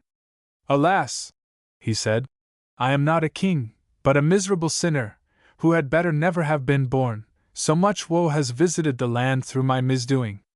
"Thou hast not so much fault as thou thinkest," replied Satan, "for the calamity of which thou speakest would have occurred in any case. It was ordained, and the fault was not thine. My words are those of a spirit created by the will of God, and not mine own." The evil one then pretended that he had journeyed all the way from Rome to help Roderick in his distress, and hearing this the king rejoiced, and listened reverently as the devil attempted to controvert the teaching of the dead hermit by specious arguments. But when the king requested the seeming holy man to assist him in burying the anchorite's remains, he was surprised to see him turn and make off at a good speed, despite his alleged lameness. At the hour of noon next day the devil returned with a basket full of savory food. But the dead hermit had enjoined Roderick to eat of nothing but the rye bread which the shepherds would bring him once a week, and obedient to this, he withstood the tempter's proffered meat and wine. The argument betwixt the king and Satan is then elaborated with medieval prolixity, and due regard to the hair-splitting, logic-chopping theology of the time. Even a medieval sense of decency might have prompted the writer to omit the king's interview with the Holy Ghost, as to which I will only say here that at the word of the Holy Spirit the foul fiend fled in the shape of a horrid devil, bristling with the insignia of hell. Satan's stratagem. But the enemy was not yet finished with Don Roderick, for one evening at set of sun the hermit king saw one approach with a great power of armed men and every display of pomp and circumstance. As the train drew nearer, Roderick, to his amazement, beheld in its leader Count Julian, who came to him and would have kissed his hand with every sign of homage, offering himself up to the king's vengeance and justice, and freely acknowledging his treason. The seeming Julian begged him to rise up and take once more his proper place at the head of the Spanish forces, so that the infidel might be thrust out of Spain. But Roderick, suspecting another fiendish stratagem, shook his head, and requested Julian to accept the leadership of the Gothic army himself, as his vows did not permit him to engage any longer in worldly affairs. Julian turned to the great company behind him, among whom Roderick beheld many whom he had thought to have been slain in battle, and these enthusiastically seconded their leader's arguments. But when the fiendish crew saw that their pleading was without avail, they withdrew to the plain below, where they formed themselves in battle array, as if awaiting the onset of an enemy. And lo! Against them came a multitude of seeming pagans, so that a great and fierce carnage followed. To the anxious eyes of the king, those who represented the Christian host seemed to put the Paynim to the rout, and messengers spurred to the hermitage, announcing to him that his people had gained a glorious victory. But as the cock crowed, the whole pageant of battle passed away like smoke borne before the breeze, and the king knew that he had once more withstood the wiles of the enemy. Now for 3 months the devil refrained from tormenting Don Roderick, but at the end of that time he sent upon him a more grievous trial than any that had gone before. As he was saying his prayers at the hour of vespers, he beheld a train of cavaliers ride up to the hermitage, And when they halted and alighted, there came toward him a damsel in the guise of that Cava, the daughter of Count Julian, whom he had so foully wronged. At sight of her the wretched man's heart almost ceased to beat, but ere he could speak she told him that her father had turned his sword on the Moors and had conquered them, that Eliaca, his queen, was no more, and that a holy man had told her that she must forthwith find Don Roderick and wed with him, and that she should bring forth a son called Elbersan, who should bring the whole world under the scepter of Spain. When Roderick heard these words he trembled exceedingly, for greatly had he loved Cava. She ordered a pavilion to be pitched near the hermitage, and her train set out a sumptuous repast. Seeing how beautiful she was, the king shook as with a palsy. But he clasped his hands and, commending himself to God, begged to be delivered from temptation.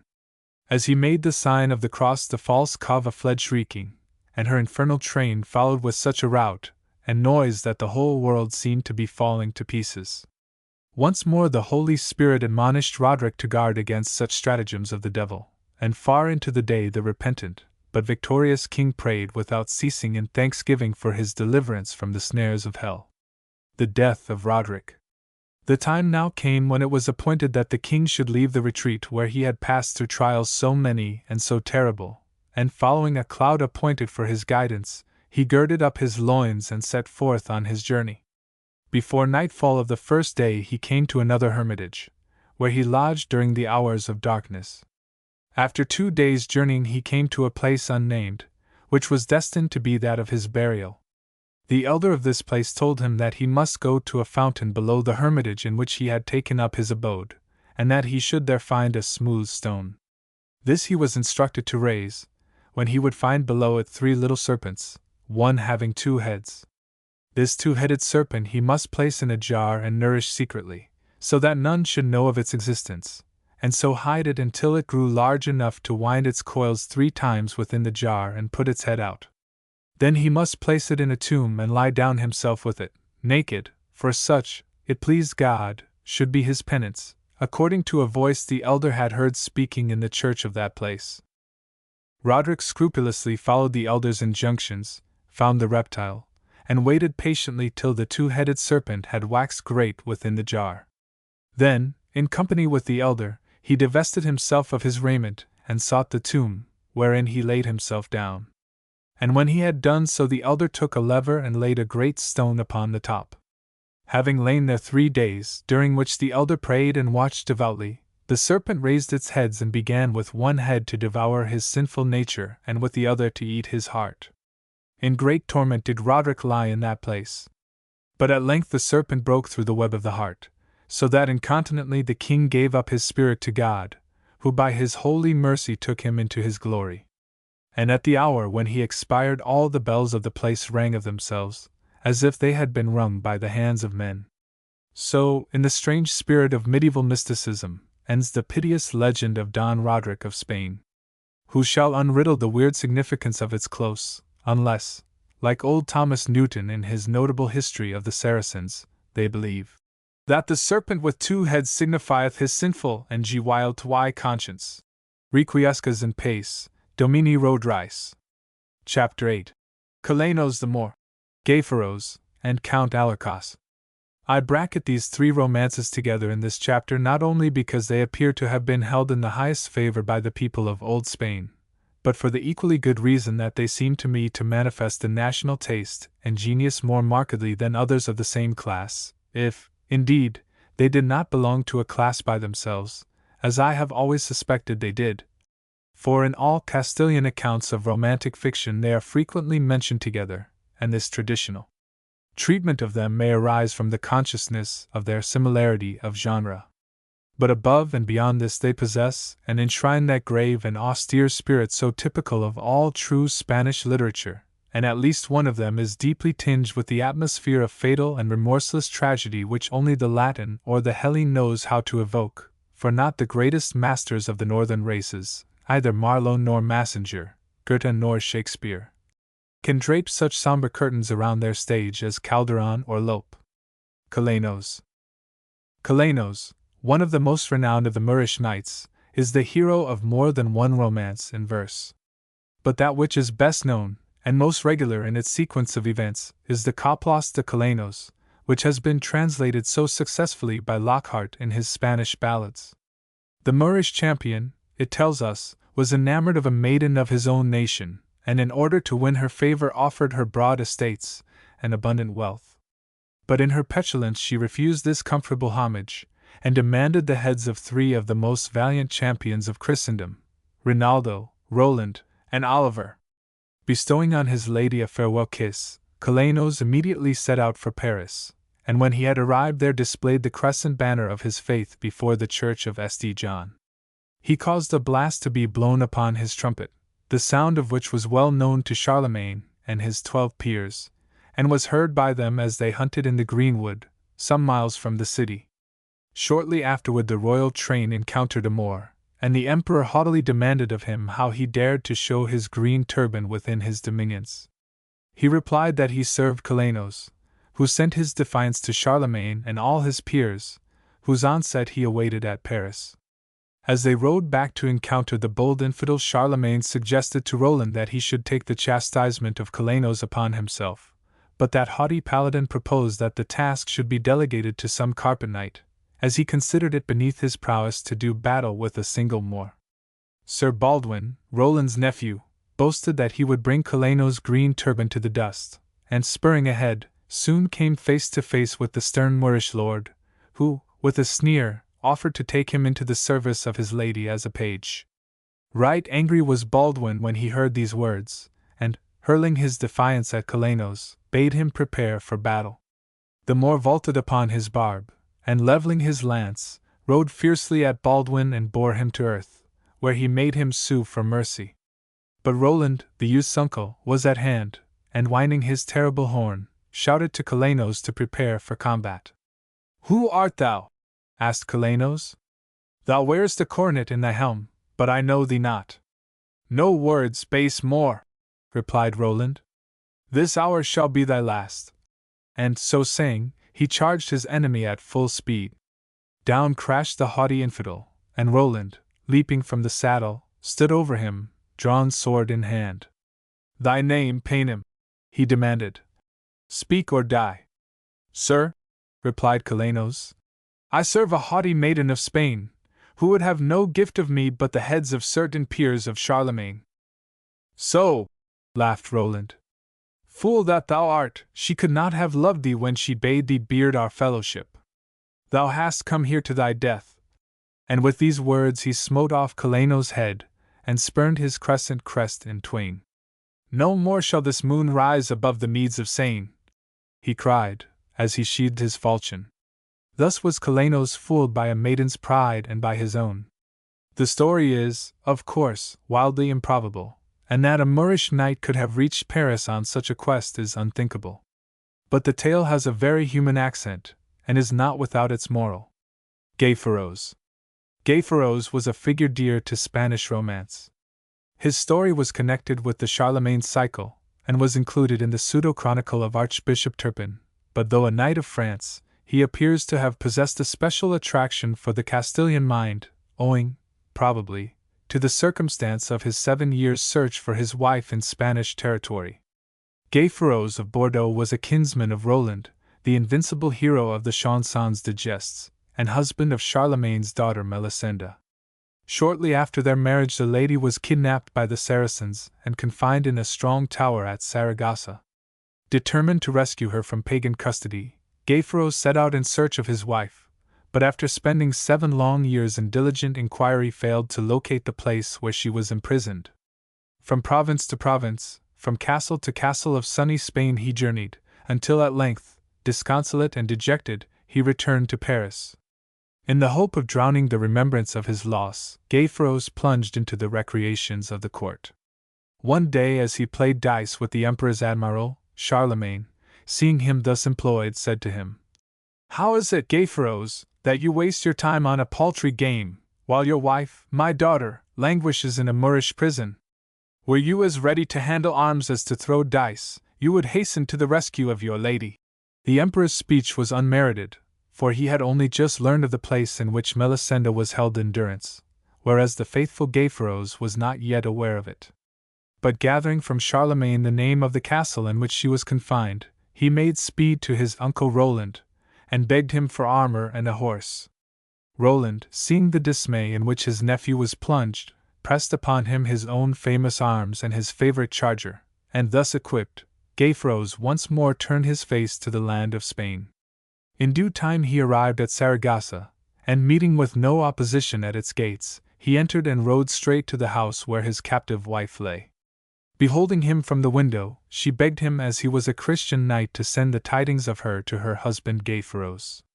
7 summers, 7 winters have I waited in this tower, while my lord Gayfrose holdeth dalliance in hall and bower. Hath forgotten Melisenda, hopes that she hath wed the Moor. Yet the kindness of his memory shall I cherish evermore. Stands the champion in his stirrups. Lady, dry the useless tear. For thy husband and thy lover, thy devoted knight is here. Spring to saddle from the casement, leap into my fond embrace, that shall hold thee and enfold thee from the Moor and all his race. Leaping from the casement into the arms of her faithful knight, Melisenda placed herself on the saddle before him, and setting spurs to his horse Gayfrose, made all speed to reach the gates. But a Moor who had witnessed the rescue gave the alarm, and soon the fugitives found themselves pursued by 7 columns of horsemen. The pursuers pressed hard upon them, but at the critical juncture Melisenda recognized the horse on which they rode to be Roland's, and remembered that by loosening the girth, opening the breastplate, and driving the spurs into its sides it could be made to leap across any barrier with complete safety to those it carried. She hastily informed her husband of this, and acting as she directed, he drove the steed toward the city wall, which it cleared with ease. On seeing this the Moors very naturally gave up the chase. In due time Gayfrose and his wife returned to Paris, and their future was as bright as their past had been clouded. Count Alarcos. Gloomy with the hangings of tragedy is the grim story of the Count Alarcos, an anonymous romance, distinguished by great richness of composition. It has been translated into English by both Lockhart and Bowring, with but little distinction in either case, having consideration to the moving character of the original. The story opens with the simplicity which marks high tragedy. The Infanta Saliza, daughter of the King of Spain, had been secretly betrothed to Count Alarcos, but was abandoned by him for another lady, by whom he had several children. In the agony of her grief and shame at her seduction and desertion, the miserable princess shut herself off from the world, and consumed the summer of her days in sorrow and bitter disappointment. Her royal father, not conscious of the manner in which she had been betrayed, questioned her as to the meaning of her grief, and she answered him that she mourned because she was not a wife, like other ladies of her station. "Daughter," replied the king, "this fault is none of mine. Did not the noble Prince of Hungary offer you his hand? I know of no suitable husband for you in this land of Spain, saving the Count Alarcos, and he is already Wednesday." "Alas," said the Infanta, "it is the Count Alarcos who has broken my heart, for he vowed to wed me, and plighted his troth to me long ere he wedded. He is true to his new vows, but has left his earlier oaths unfulfilled. In word and deed he is my husband." For a space the king sat silent. "Great wrong has been done, my daughter," he said at last, "for now is the royal line of Spain shamed in all men's eyes." Then dark and murderous jealousy seized upon the soul of the Infanta. "Certes," she cried, "this countess can die. Must I be shamed that she should live? Let it be bruited abroad that sickness cut short her life. Thus may Count Alarcos yet wed me." Exasperated by the thought of his daughter's dishonor, the king summoned Alarcos to a banquet, and when they were alone broached the subject of his perfidy to the Infanta. "Is it true, Don Alarcos," he asked, "that you plighted your troth to my daughter and deceived her? Now hearken, your countess usurps my daughter's rightful place. She must die. Nay, start not! It must be reported that sickness has carried her off. Then must you wed the Infanta. You have brought your king to dishonor, and he now demands the only reparation that it is within your power to make." "I cannot deny that I deceived the Infanta," replied Alarcos. "But I pray you, in mercy, spare my innocent lady. Visit my sin upon me as heavily as you will, but not upon her." "It may not be," replied the stern old king. She dies, I say, and that tonight. When the escutcheon of a king is stained, it matters not whether the blood that washes the blot away be guilty or innocent. Away, and do my behest, or your life shall pay the forfeit. Terrified at the thought of a traitor's death, for such an end was more dreaded than any other by the haughty Castilian nobles, Alarcos agreed to abide by the king's decision, and rode homeward in an agony of remorse and despair. The thought that he must be the executioner of the wife whom he dearly loved, the mother of his 3 beautiful children, drove him to madness, and when at last he met her at the gate of his castle, accompanied by her infants, and displaying every sign of joy at his return, he shrank from her caresses, and could only mutter that he had bad news, which he would divulge to her in her bower.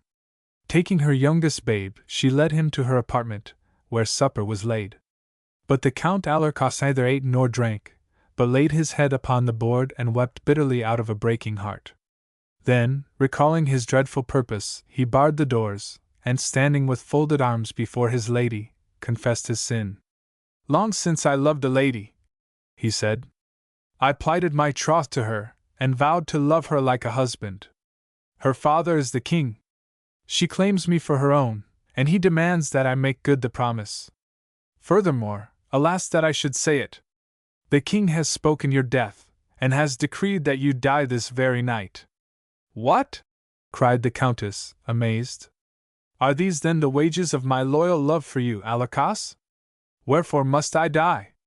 Oh, send me back to my father's house, where I can live in peace and forgetfulness, and rear my children as those of thy blood should be reared." "It may not be," answered the wretched count. "I have pledged mine oath. Friendless am I in the land," cried the miserable lady. "But at least let me kiss my children ere I die." "Thou mayst kiss the babe upon thy breast," groaned Alarcos. "The others thou mayst not see again. Prepare thee." The doomed countess kissed her babe, muttered an Ave, and rising from her knees begged her merciless lord to be kind to their children. She pardoned her husband, but laid upon the king and his daughter the awful curse known to the people of the Middle Ages as the assize of the dying, so often taken advantage of by those who were falsely accused and condemned to die, and by virtue of which the victim summoned his murderers to meet him before the throne of God ere 30 days were past and answer for their crime to their Creator. The count strangled his wife with a silken kerchief, and when the horrid deed had been done, and she lay cold and dead, he summoned his esquires, and gave himself up to a passion of woe. Within 12 days the revengeful Infanta perished in agony. The merciless king died on the 20th day, and ere the moon had completed her round Alarcos too drooped and died. Cruel and inevitable as Greek tragedy is the tale of Alarcos. But while perusing it, and under the spell of its tragic pathos, we can scarcely regard it as of the nature of legend, and we know not whom to abhor the most, the revengeful princess, the cruel king, or the coward husband who sacrificed his innocent and devoted wife to the shadow of that aristocratic honor which has to its discredit almost as great a holocaust of victims as either superstition or fanaticism. Chapter 9. The Romanceros or Ballads. Iliads without a Homer. Lope de Vega. Lope de Vega. The word romancero in modern Spanish is more or less strictly applied to a special form of verse composition, a narrative poem written in lines of 16 syllables which adhere to one single assonance throughout. Originally the term was applied to those dialects or languages which were the offspring of the Roman or Latin tongue, the spoken language of Old Rome in its modernized forms. Later it came to imply only the written forms of those vernaculars, and lastly the poetic lyrico-narrative form alone, as above indicated. The romancero therefore differs from the romance in that it is written in verse, and it is plain from what has just been said that the name romance was the product of the transition period when the term was intended to describe the written output of the more modern forms of Latin, Castilian, Portuguese, French, and Provençal, whether couched in prose or verse. We have seen that practically all the romances proper, as apart from the Cantares de Gesta, that is, such compositions as Amadis, Pomeran, and Partenopex, were written in prose. But the romancero was first and last a narrative in verse. Indeed, the 3 tales recounted in the last chapter are of the romancero type, a form, as we shall see, which gained quite as strong a hold upon the lower classes of the peninsula as the romance proper did upon the affections of the hidalgo and the caballero. In a word, the romancero is the popular ballad of Spain. In a previous chapter one attempted to outline the several types of the Spanish ballad, or romancero, as follows.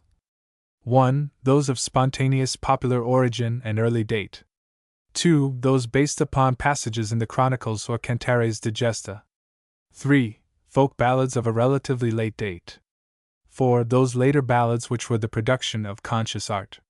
We can thus class Spanish ballads more broadly into 1. Those of popular origin. 2. Those which have their rise in literary sources. As regard class 1 of the first quaternion, like Sancho Panza, I have no intention of indicating how old these may be. The fiercest controversy has raged round this question, but, as I have already indicated, it would be strange indeed if no vestiges of early Castilian folk song had come down to us in an altered form. Folk song, in my view, has as great a chance of survival as custom or legend, and we know how persistent these are in undisturbed areas, so I see no reason to doubt that a certain number of the original ballads of Spain have come down to us in such an altered form as would, perhaps, render them unrecognizable to their makers. Just as the ancient Scottish romance of Thomas the Rhymer would not have been recognized in its later form by the singer who composed it. All the arguments, archaeological and philological, erected and advanced by mere erudition will not convince me to the contrary. To some people antiquity is a living thing, a warm and glowing environment, a world with the paths and manners of which they are better acquainted than with the streets of every day. To others it is a museum. I have no quarrel with the curators of that museum, and I enjoy reading their books, records of a land which few of them have visited. But when they insist upon controverting the evidence supplied by senses which they do not possess, they become merely tiresome. Like art, archaeology has also its inspirations, its higher vision.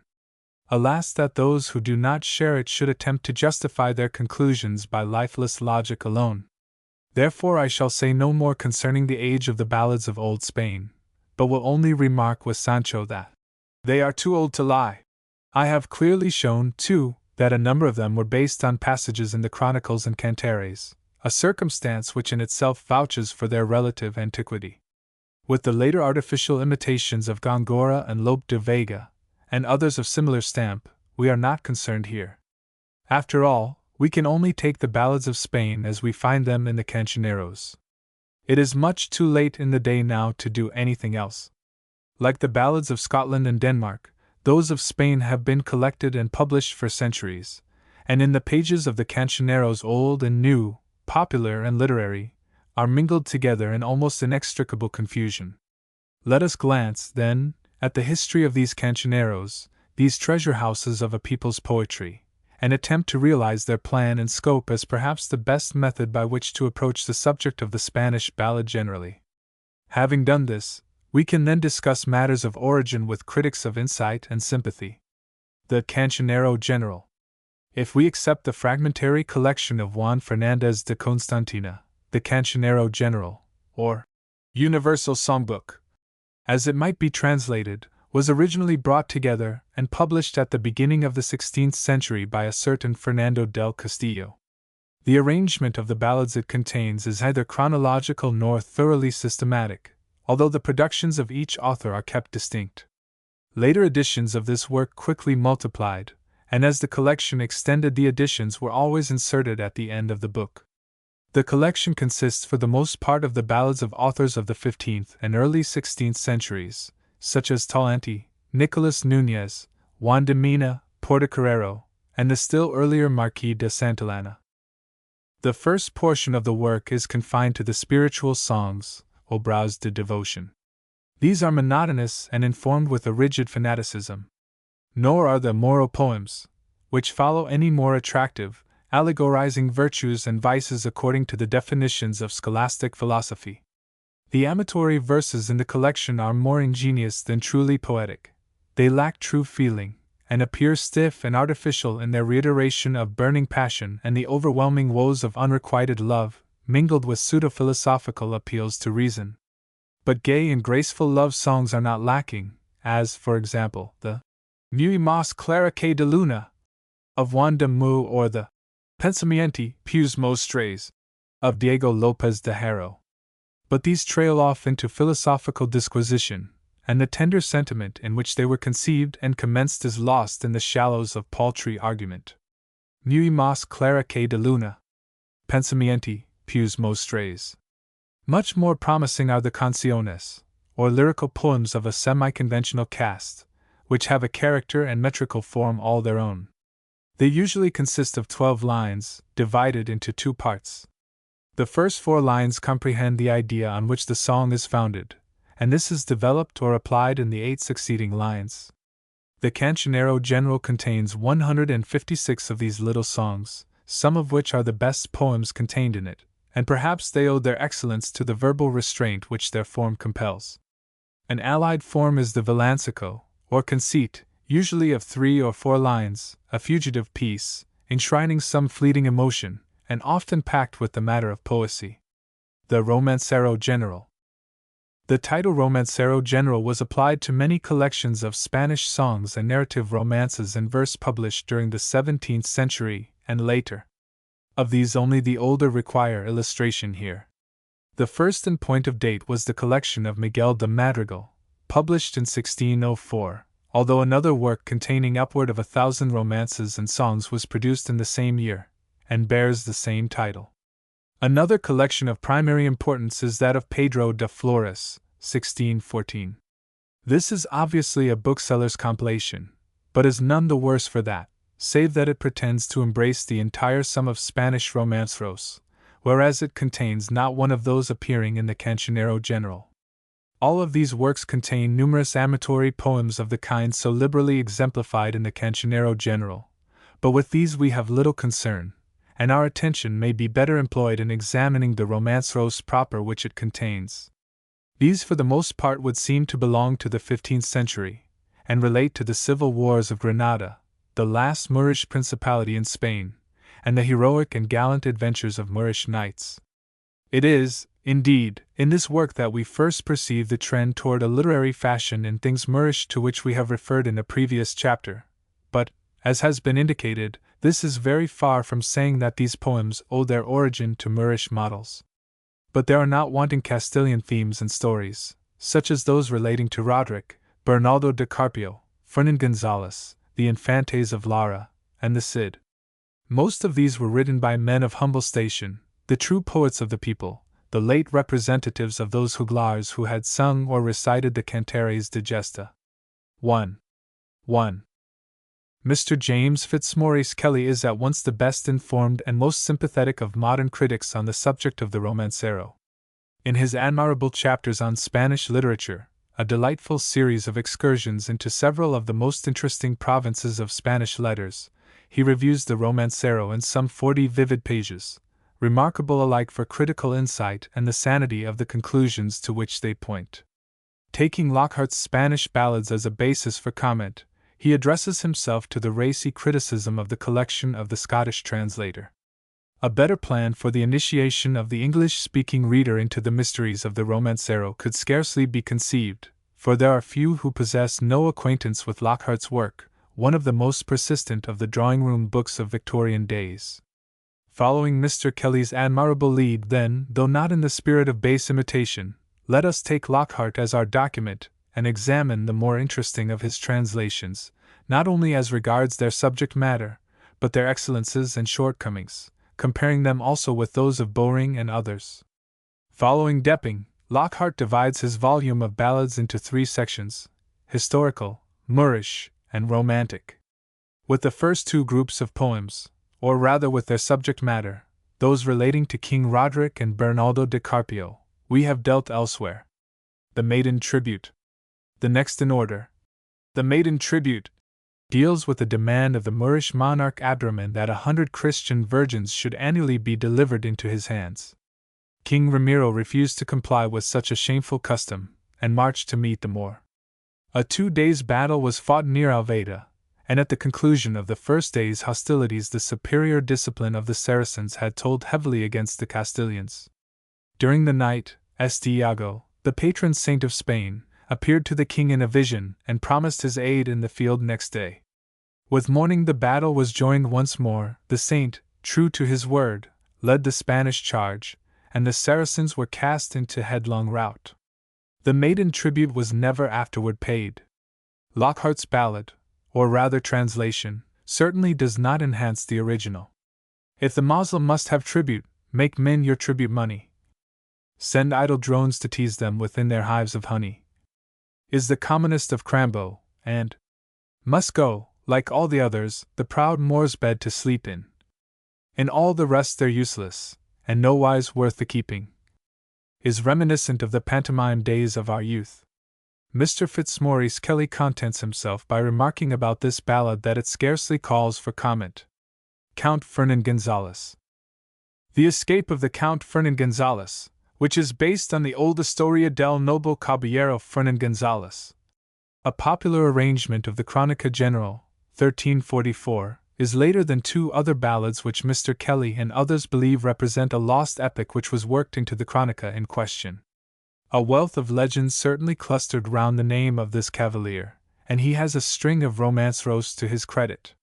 But are we to believe that in every case where ballads crystallize round a great name these are the broken lights of a disintegrated epic, worn down by attrition into popular songs? Is there, indeed, irrefragable proof that such a process ever took place anywhere? Or its reverse, for that matter?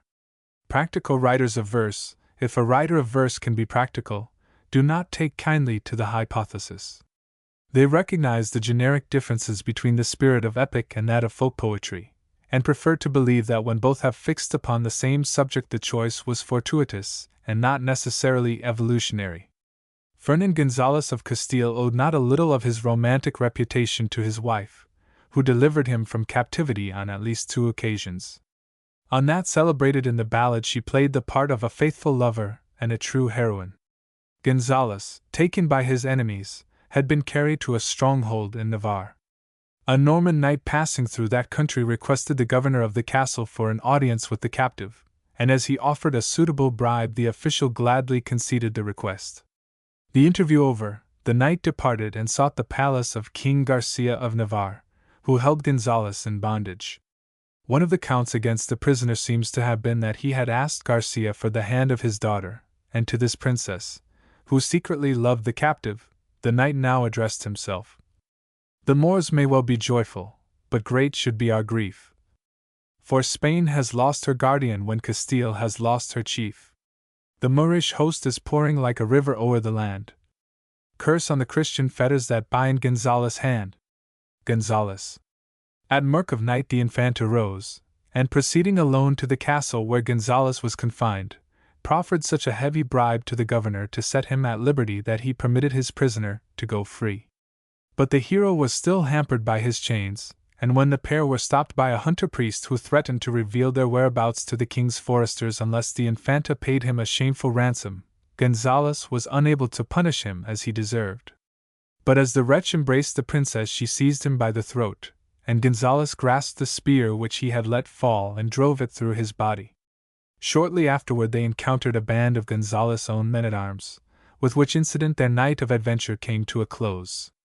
The Infantes of Lara. Few Spanish romance roasts celebrate incidents more tragic or memorable than those which cluster round the massacre of the unfortunate Infantes or princes of Lara by their treacherous uncle, Ruy or Rodrigo Velázquez. Mr. Fitzmaurice Kelly thinks that one of these originated from a lost epic written between 1268 and 1344. Or perhaps from a lost recast of this lost epic. Strange that such epics should all be lost. He pleads that Lockhart might have utilized other more energetic ballads to illustrate this legend, but I think in this does some despite to the very fine and spirited translation entitled, The Vengeance of Madeira. Oh, in vain have I slaughtered the infants of Lara. There's an heir in his halls, there's the bastard Madeira. There's the son of the renegade, spawn of Mahon. If I meet with Madeira, my spear brings him down. As I read these lines I recall a big drawing-room, the narrow casements of which look upon a wilderness of garden woodland made magical by the yellow shadows of the hour when it is either evening nor afternoon. Upon a table of mottled rosewood lies a copy of the Spanish ballads in the embossed and fretted binding of the days when such books were given as presents and intended for exhibition. A child of 10, I had stolen into this Elysium redolent of rose leaves and potpourri, and opening the book at random, came upon the lines just quoted. For the first time I tasted the delights of rhythm, of music in words. The verses photographed themselves on my brain. Searching through the book until darkness fell, it seemed to me that I could find nothing so good, nothing that swung along with such a gallop. But the cup had been held to my lips, and my days and nights became a quest for words wedded to music. I had to look for some time before I encountered anything better than, or equal to, the haunting rhythm of The Vengeance of Madeira. The years have brought discoveries beside which the first pales into insignificance, adventures in books of a spirit more subtle, carrying the thrill of a keener amazement. But none came with the force of such revelation as was vouchsafed by that page in an unforgotten book in an unforgettable room.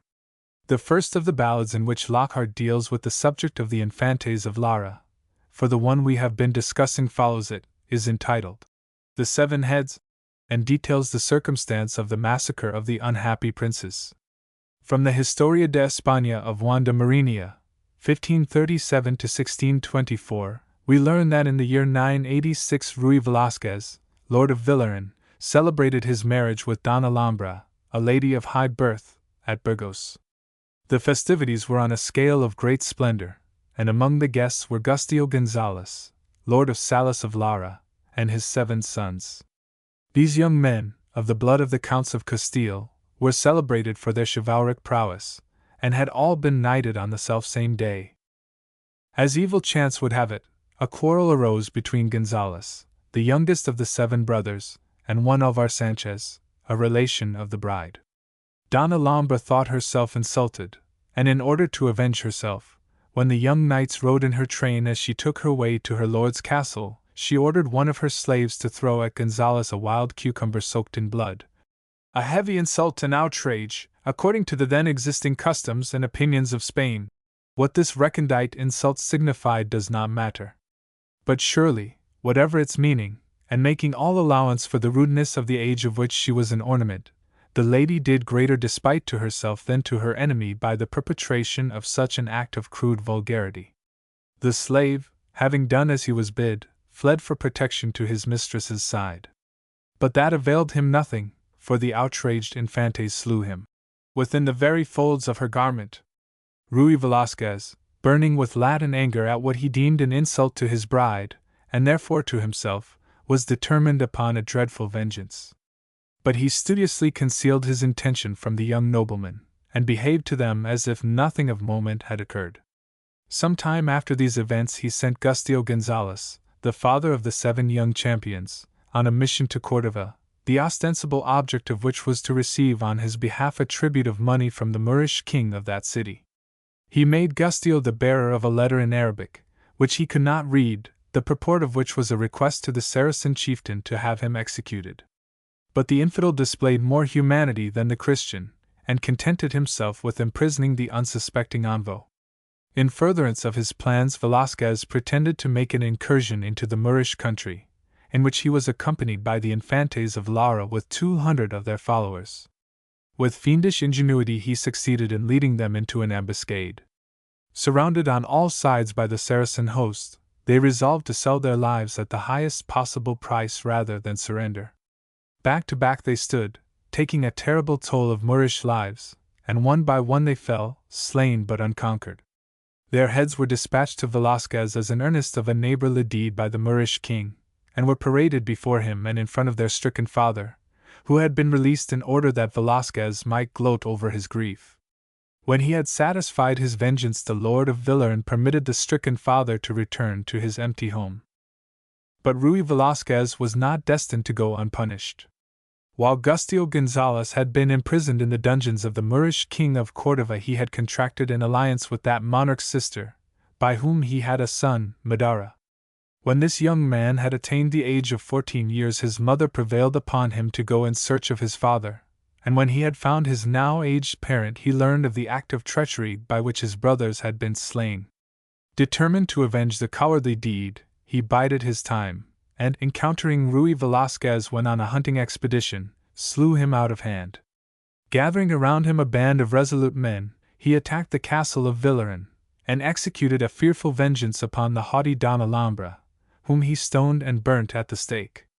In course of time he was adopted by his father's wife, Donna Sancha, who acknowledged him as heir to the estates of his father. We have already indicated the stirring nature of the ballad in which Madara takes vengeance upon the slayers of his brethren. Its predecessor in Lockhart's collection, that in which the agonized father beholds the 7 heads of his murdered sons, falls far short of it in power. "My gallant boys," quoth Lara, "it is a heavy sight.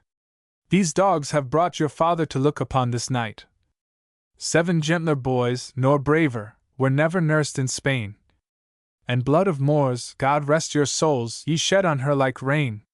He took their heads up one by one, he kissed them o'er and o'er. And I ye saw the tears run down, I wot that grief was sore. He closed the lids on their dead eyes, all with his fingers frail, and handled all their bloody curls, and kissed their lips so pale.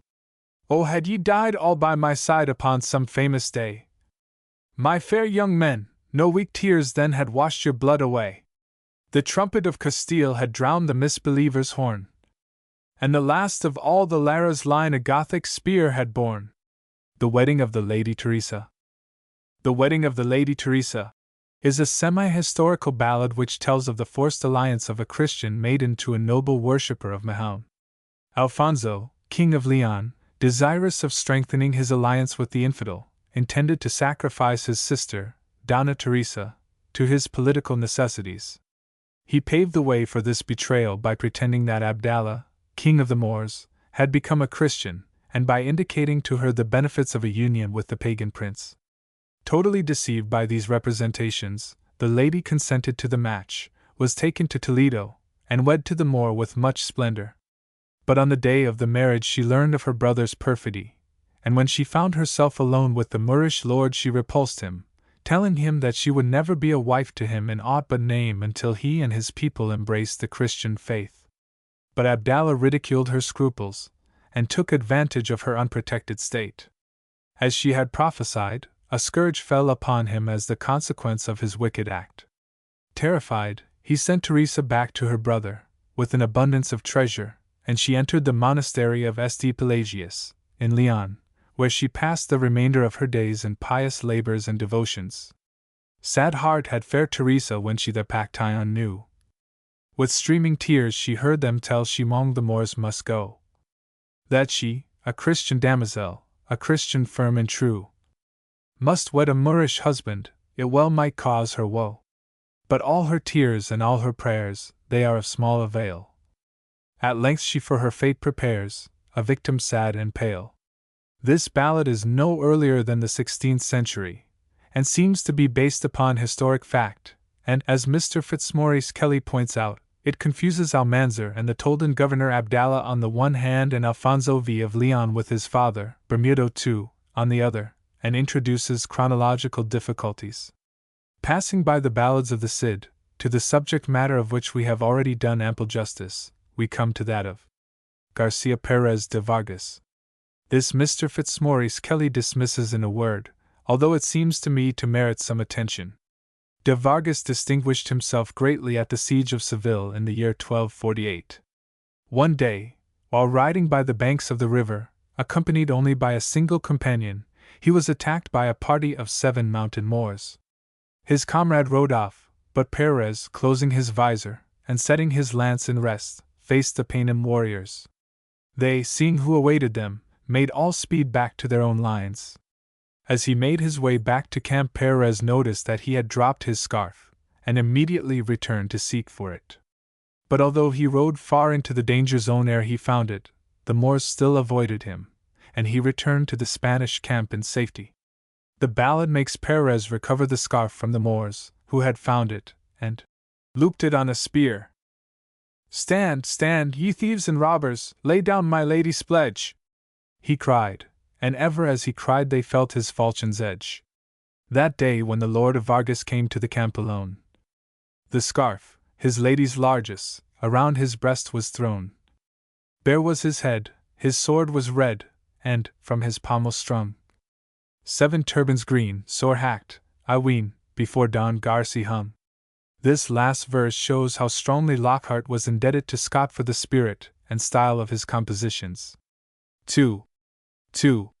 Pedro the Cruel. We come now to those ballads which recount the vivid but sanguinary history of Don Pedro the Cruel. Many attempts have been made to prove that Pedro was by no means such an inhuman monster as the balladeers would have us believe. But probability seems to be on the side of the singers rather than on that of the modern historians, who have done their best to remove the stain of his ferocious acts from Pedro's abhorred name. His first act of atrocity was that celebrated in the ballad entitled The Master of Iago, which refers to his illegitimate brother.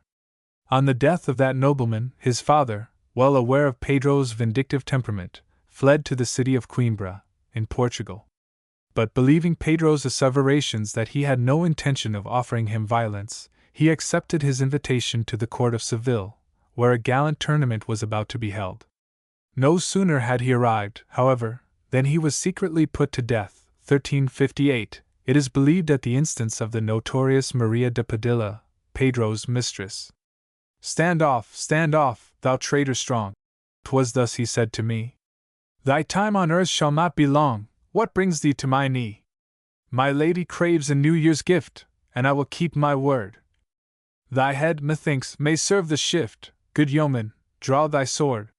The ballad recounts how Pedro, relenting somewhat, imprisoned the false Maria de Padilla, but there is no evidence that she either suggested the crime or suffered for it. Mr. Fitzmaurice Kelly gives it as his opinion that the dramatic power of the romance is undeniable. Had he spoken of its melodramatic power, I might feel inclined to agree with him. That Pedro was accessory to the violent death of the young and innocent princess whom he had married, and immediately afterward deserted forever, there can be no doubt, says Lockhart, referring to the marriage of Pedro with Blanche de Bourbon. But whether he murdered his queen or not, his paramour, Maria de Padilla, was innocent of all complicity in the affair, although the ballad makes her the instigator of the horrid deed, and it is plain that the poems which refer to her were written with a sinister political motive. Mariana, who is sufficiently reliable, states that Pedro's conduct toward his queen had aroused the anger of many of his nobles, who presented him with a remonstrance in writing. His fierce and homicidal temper aroused to fury at what he considered an unwarranted interference in his private concerns. He immediately gave the order that his unfortunate French consort should be put to death by poison in the prison where she was confined. The poem makes Pedro and his paramour plot upon the death of the unhappy queen in the crude manner of the balladeer all the world over. Maria de Padilla, be not thus of dismal mood. For if I twice have wedded me, it all was for thy good. May be good ballad writing, but I confess the barbarous inversion in the second line appears to me to be unnecessary. But if upon Queen Blanche ye will that I some scorn should show, for a banner to Medina my messenger shall go. The work shall be of Blanche's tears, of Blanche's blood the ground. Such penance shall they weave for thee, such sacrifice be found. With the example of many enchanted passages of allusion no less recondite occurring in the ballads of his own countryside, Lockhart might reasonably have been expected to have done much better than the last couplet. Fause love, ye ve shopped a weed for me. In simmer amang the flowers. I will repay thee back again. In winter amang the showers. The snows so white shall be your weed. In hate you shall be drayest. The cold east wind shall wrap your hide, and the sharp rain on your breast. But I question if folk poetry ever captured a lilt more exquisite than that of the first 4 lines of The Gardener, or a sharper note of anguish than that of the last quatrain.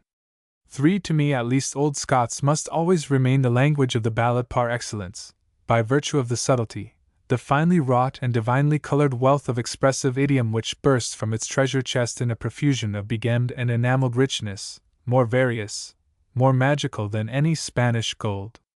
Much of this Lockhart filched to give his Castilian bullion a replating.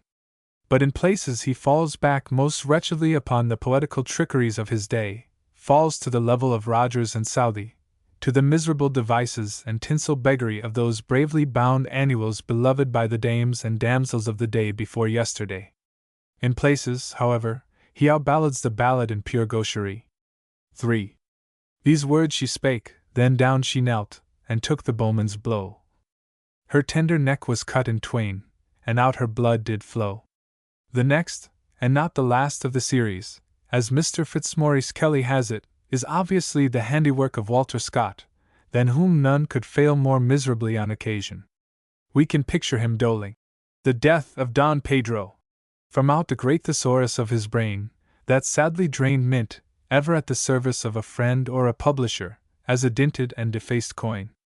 Only in the last verse does the old fire blaze up.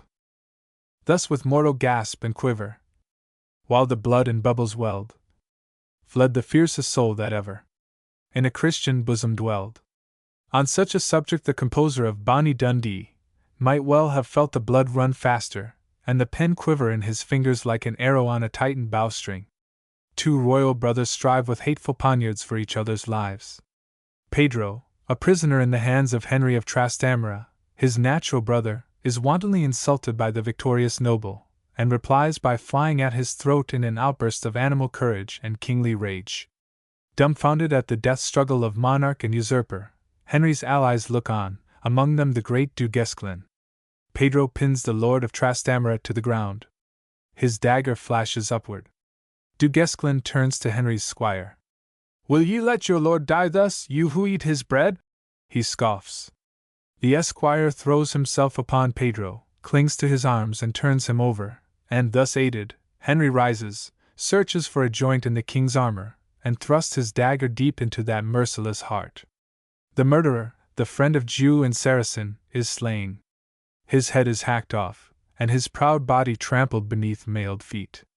Surely a subject for a picture painted in the lights of armor, and the red shadows of blood and hate. Down they go in deadly wrestle. Down upon the earth they go. Fierce King Pedro has the vantage. Stout Don Henry falls below. Marking then the fatal crisis. Up the page of Henry ran. By the waist he caught Don Pedro, aiding thus the fallen man. They had better have let the ballad alone, those two at Abbotsford. It does not seem to me a very striking ballad, as Mr. Fitzmaurice Kelly observes, but in its Castilian dress it is sufficiently dramatic and exciting. Los fieros cuerpos revueltos. Entre los robustos brazos. Hasta el cruel rey Don Pedro. Why Don Enrique, su hermano? Nos son abrazos de amor. Los que los dos se están dando. Que el uno tiene una daga. Why otro un puñal aserrado? So run the first two verses, which I leave the reader to translate for himself, lest further damage be done them. The proclamation of Don Henry takes up the story where the preceding ballad left it off. In the translation of this, it seems to me, Lockhart has been much more successful than his great father-in-law proved himself in that of its companion ballad. I do not think it possible, however, to render adequately by an English pen the dignified rhythm of the Castilian in which this romancero is dressed. But the second verse. So dark and sullen is the glare of Pedro's lifeless eyes. Still half he fears what slumbers there to vengeance may arise. So stands the brother, on his brow the mark of blood is seen. Yet had he not been Pedro's cane, his cane had Pedro been. Is really fine, expressive, and ascends a whole scale of terrible thought and realization. Are these awful eyes dead? Can the threat they hold be imaginary? My hands are wet with brother's blood, but it is only by virtue of a slender chance that his are not imbrued with mine. The verse is horribly eloquent of the death-cold atmosphere of the moment which follows murder, simple, appalling, desperately tragic. The mad grief of the slain king's paramour is drawn with a touch almost as successful. In her hot cheek the blood mounts high, as she stands gazing down. Now on proud Henry's royal stole, his robe and golden crown. And now upon the trampled cloak that hides not from her view the slaughtered Pedro's marble brow, and lips of livid hue. The Moor Reduin. We may pass by the Lord of Betrayal, and the King of Aragon, and come to the ballad of the Moor Reduin, a piece based on the siege of Granada, last stronghold of the Moors, and the first of those in which Lockhart deals with the romanceros fronterizos, or romances of the frontier, which, as we have before remarked, may have been influenced by Moorish ideas, or may even represent borrowings or dons of a kind more or less direct. In his critique of this romancero, Mr. Fitzmaurice Kelly says, Lockhart is, of course, not to blame for translating the ballad precisely as he found it in the text before him. Any translator would be bound to do the same today if he attempted a new rendering of the poem, but he would doubtless think it advisable to state in a note the result of the critical analysis which had scarcely been begun when Lockhart wrote. It now seems fairly certain that Perez de Hida ran two romanceros into one, and that the verses from the fourth stanza onward in Lockhart, "They passed the Elvira Gate with banners all displayed," are part of a ballad on Boabdil's expedition against Lucina in 1483. This is only partially correct. Lockhart knew perfectly well that the piece was not homogeneous. Indeed, he says, "The following is a version of certain parts of two ballads," although he seems to have been unaware that one of them was that dealing with Boabdil's expedition. That portion, indeed, provides by far the best elements in the composition. What caftans blue and scarlet, what turbans pleached of green! What waving of their crescents, and plumages between! What buskins and what stirrups, what rowels chased in gold! What handsome gentlemen, what buoyant hearts and bold! Reduin had registered a rash vow to take the city of Jane so that he might win the daughter of the Moorish king. The ninth verse is full of a grateful music, not too often found in the poetry of the Briton of 1823. But since in hasty cheer I did my promise plight, what well might cost a year, to win thee in a night? The pledge demands the paying, I would my soldiers brave were half as sure of Jane as I am of my grave. Although, I confess, the internal rhyming of paying and Jane detracts from the melody of the whole.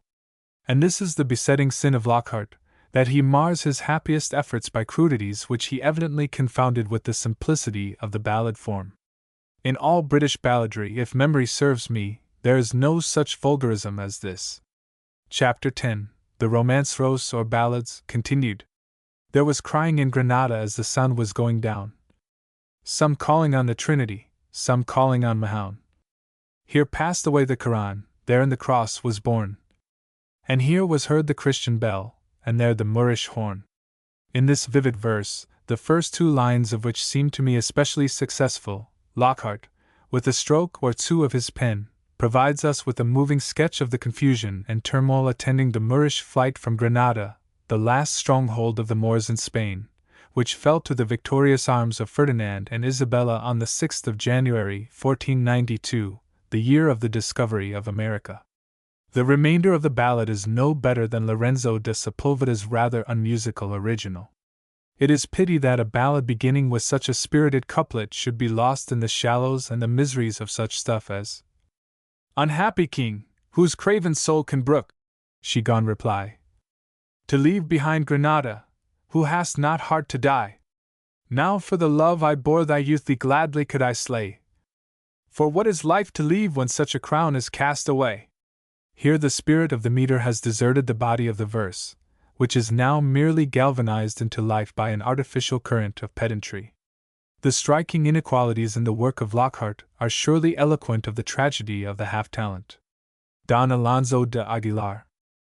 Upon the fall of Granada, the Catholic zeal of Ferdinand and Isabella insisted upon the conversion of the Moors of that province.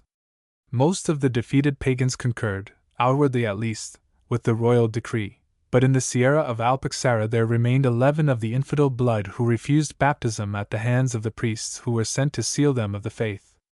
A royal order at length went forth to carry out the ceremony by force of arms. For a season the Moors resisted with the stubborn courage of their race, but at length they were subdued and almost extirpated. But their ruin was not accomplished without severe losses on the side of their would-be proselytizers, one of the most notable of whom was Don Alonso de Aguilar, brother of that Gonzalo Hernandez de Cordova of Aguilar who gained widespread renown as the great captain. But the ballad does not seem to square with the facts of history. Indeed, it places Aguilar's death before the surrender of Granada, whereas in reality it took place as late as 1501. Mr. Fitzmaurice Kelly thinks that This points to the conclusion that the romance was not written till long after the event, when the exact details had been forgotten.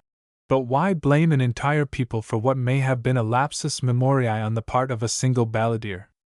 On the other hand, Mr. Kelly might justly ask one to indicate any ballad springing from folk sources the details of which square with the circumstances as known to history or ascertained by research. Lockhart, as usual upon first mounting his destrier, dashes the spurs in its sides with a flourish. Fernando, King of Aragon, before Granada lies, with dukes and barons many a one, and champions of emprise, with all the captains of Castile that serve his lady's crown. He drives Boabdil from his gates, and plucks the crescent down. So far good. Now for the conclusion. The Moorish maidens, while she spoke, around her silence kept. But her master dragged the dame away, then loud and long they wept.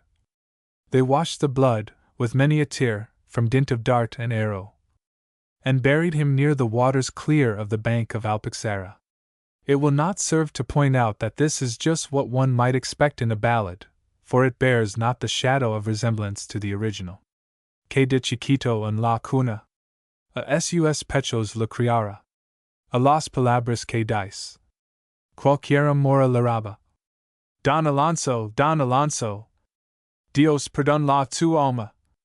Pues te mataron los moros de el Alpujarra. I am sometimes tempted to think that the weary giant at Abbotsford wrote all Lockhart's first verses, as one heads a copybook for a child.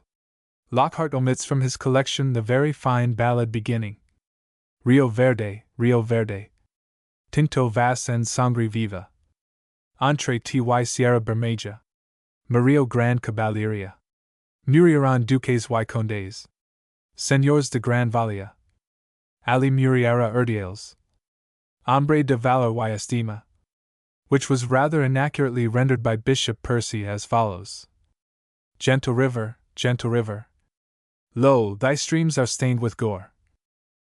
Many a brave and noble captain floats along thy willowed shore, all beside thy limpid waters, all beside thy sands so bright. Moorish chiefs and Christian warriors joined in fierce and mortal fight.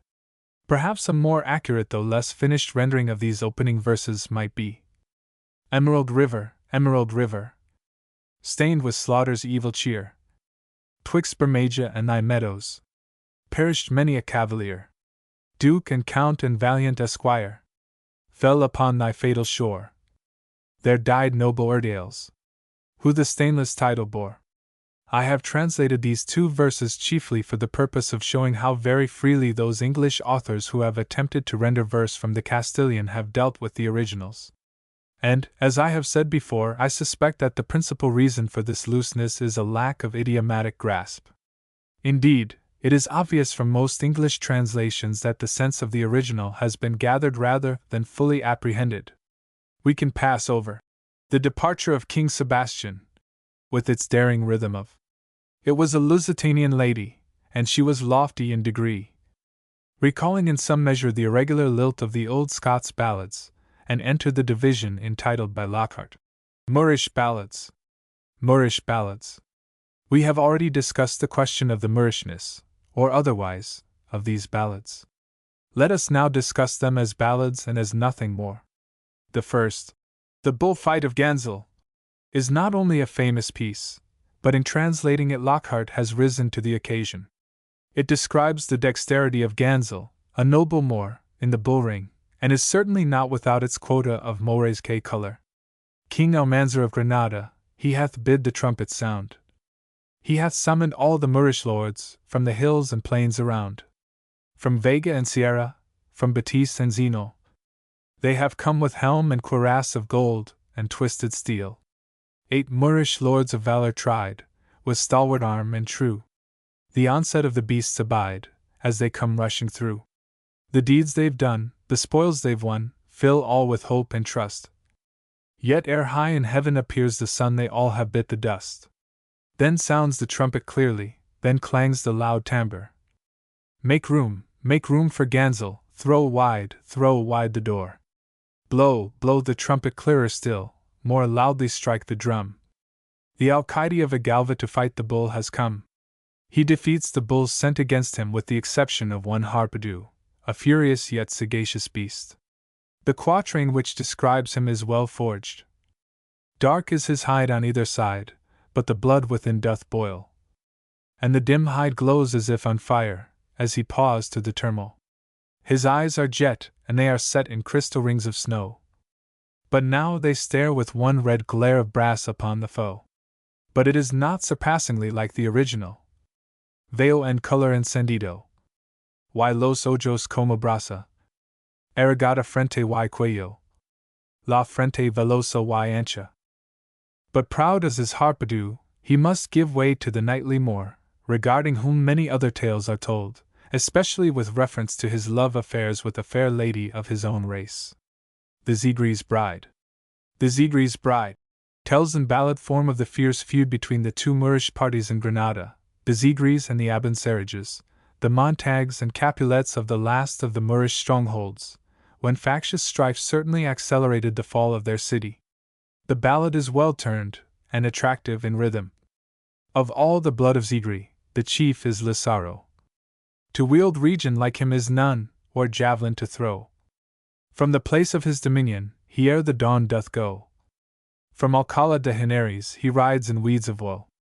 Such a phrase as, the place of his dominion, is not suited to ballad composition, nor is the four-line rhyming grateful to the ear, although the measure is all that could be desired. Once more I think I see the hand of Scott in this translation, his equestrian rhythm, his fondness for introducing words intended to assist local color, as of gold-wrought robe or turban, nor jeweled tahali, which he must, perforce, explain in a note as scimitar.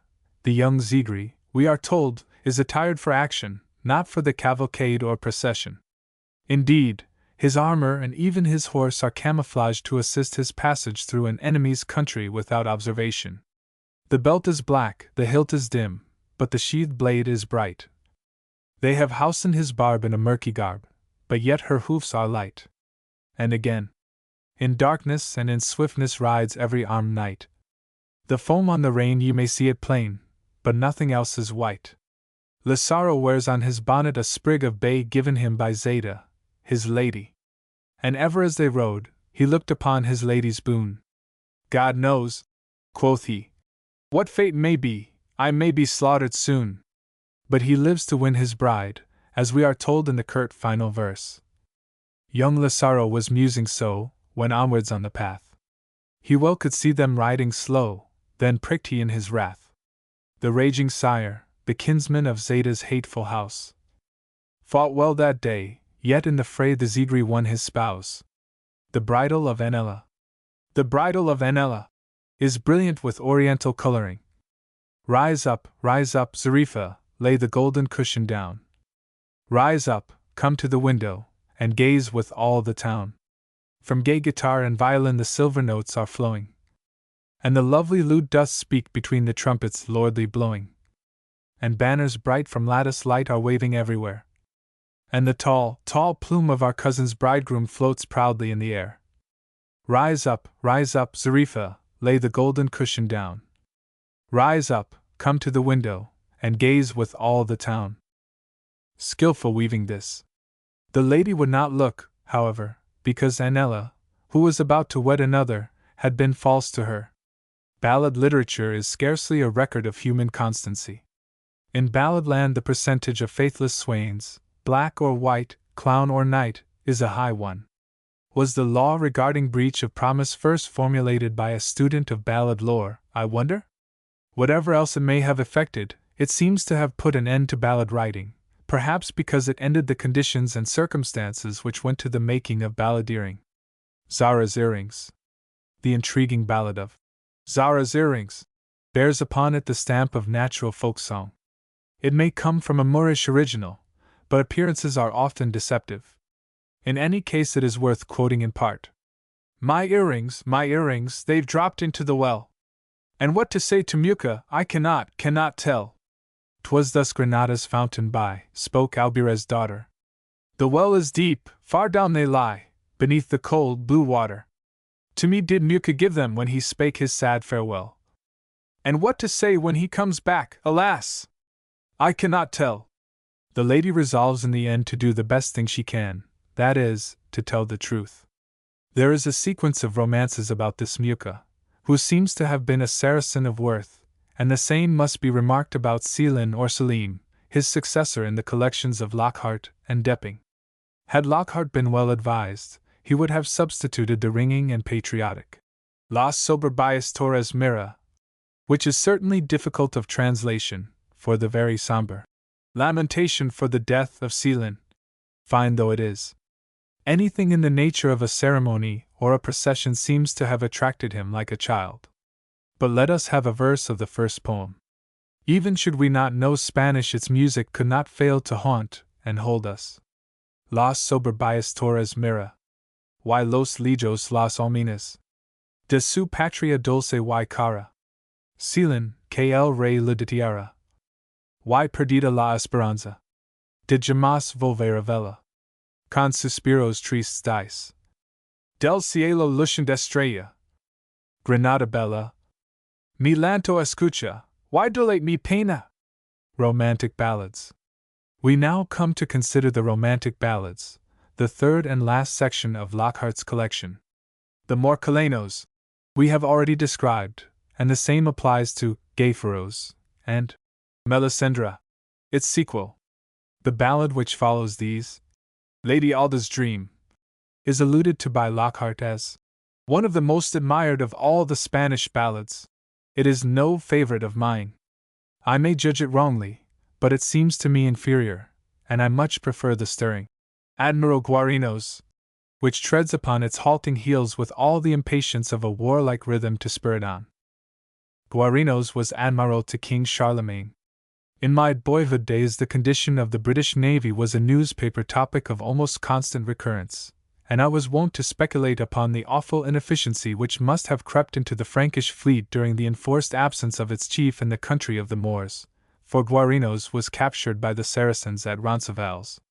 His captor, King Marlitz, treated him in a princely manner, but pressed him to become a convert to Islam, promising to give him his 2 daughters in marriage did he consent to the proposal. But the admiral was adamant, and refused to be bribed or coaxed into the acceptance of the faith of Muhammad and Termagant. Working himself up into one of those passions which seem to be the especial privilege of Oriental potentates, Marlitz commanded that Guarinos should be incarcerated in the lowest dungeon in his castle keep. It was the Moorish custom to hale captives to the light of day 3 times in every year for the popular edification and amusement. On one of these occasions, the feast of St. John, the king raised a high target beneath which the Moorish knights rode in an attempt to pierce it with their spears. But so lofty was it that none of them might succeed in the task, and the king, annoyed at their want of skill, refused to permit the banquet to commence until the target was transfixed. Guarinos boasted that he could accomplish the feat. The royal permission was accorded him to try, and his great charger, and the armor he had not worn for 7 long years were brought to him. They have girded on his shirt of mail, his cuisses well they've clasped, and they barred the helm on his visage pale, and his hand the lance hath grasped. And they have caught the old grey horse, the horse he loved of yore, and he stands pawing at the gate, caparisoned once more. Guarinos whispered in the old horse's ear, and it recalled the voice of its master. Oh! Lightly did Guarinos vault into the saddle-tree, and slowly riding down made halt before Marlitz's knee. Again the heathen laughed aloud. All hail, Sir Knight, quoth he. Now do thy best, thou champion proud. Thy blood I look to see. With that Guarinos, lance in rest, against the scoffer rode. Pierced at one thrust his envious breast, and down his turban trode. Now ride, Guarinos, nor lance nor rowel spare. Slay, slay, and gallop for thy life, the land of France lies there. There would seem to be some connection between this ballad and the French romance of Olga the Dane, and Erman tells us that it was sung in Russian in Siberia as late as 1828. The Lady of the Tree tells how a princess was stolen by the fairies, and how a knight to whom she appealed for rescue turned a deaf ear to her request and was afterwards scorned by her when she returned to her rightful station. The False Queen is a mere fragment, but The Avenging Child is both complete and vivid. Mr. Fitzmaurice Kelly declares that Gibson's version of this ballad is superior to that of Lockhart. Let us compare a verse of both. Avoid that knife in battle strife, that weapon short and thin. The dragon's gore hath bathed it o'er, 7 times 'twas steep therein. 7 times the smith hath proved its pith, it cuts a coulter through. In France the blade was fashioned, from Spain the shaft it drew. Gibson renders this. 'Tis a right good spear with a point so sharp, the toughest plowshare might pierce. For 7 times o'er it was tempered fine in the blood of a dragon fierce. And 7 times o'er it was whetted keen, till it shone with a deadly glance. For its steel was wrought in the finest forge, in the realm of mighty France. My preference is for Lockhart's rendering. Gibson's first line is extraordinarily clumsy and cacophonous, and the ugly inversions in the second line could scarcely be tolerated outside the boundaries of the nursery. The remaining lines are well enough, but no improvement, I think, upon those of Lockhart. Only the whole has a better swing, a livelier lilt, even if in the first line this is roughened by the crudity occasioned by the juxtaposition of so many sibilants and explosives. The avenging child duly accounts for his enemy. Right soon that knife hath quenched his life, the head is sundered sheer.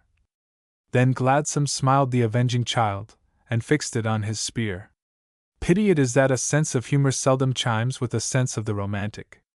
An avenging child who could smile gladly when fixing the head of a foe on his spear seems more fitted for a borstal institution than for the silken atmosphere of courts. Yet he married the Infanta, and was knighted and honored by the king. Possibly they found in him a kindred soul, if all we read in romance regarding kings and infantas be true. Count Arnaldo's. This very beautiful ballad, which is given in the Cancionero of Antwerp, 1555, tells how Count Arnaldo's, wandering by the seashore one morning, hears the mystic song of a sailor in a passing galley. Heart may beat and eye may glisten. Faith is strong and hope is free.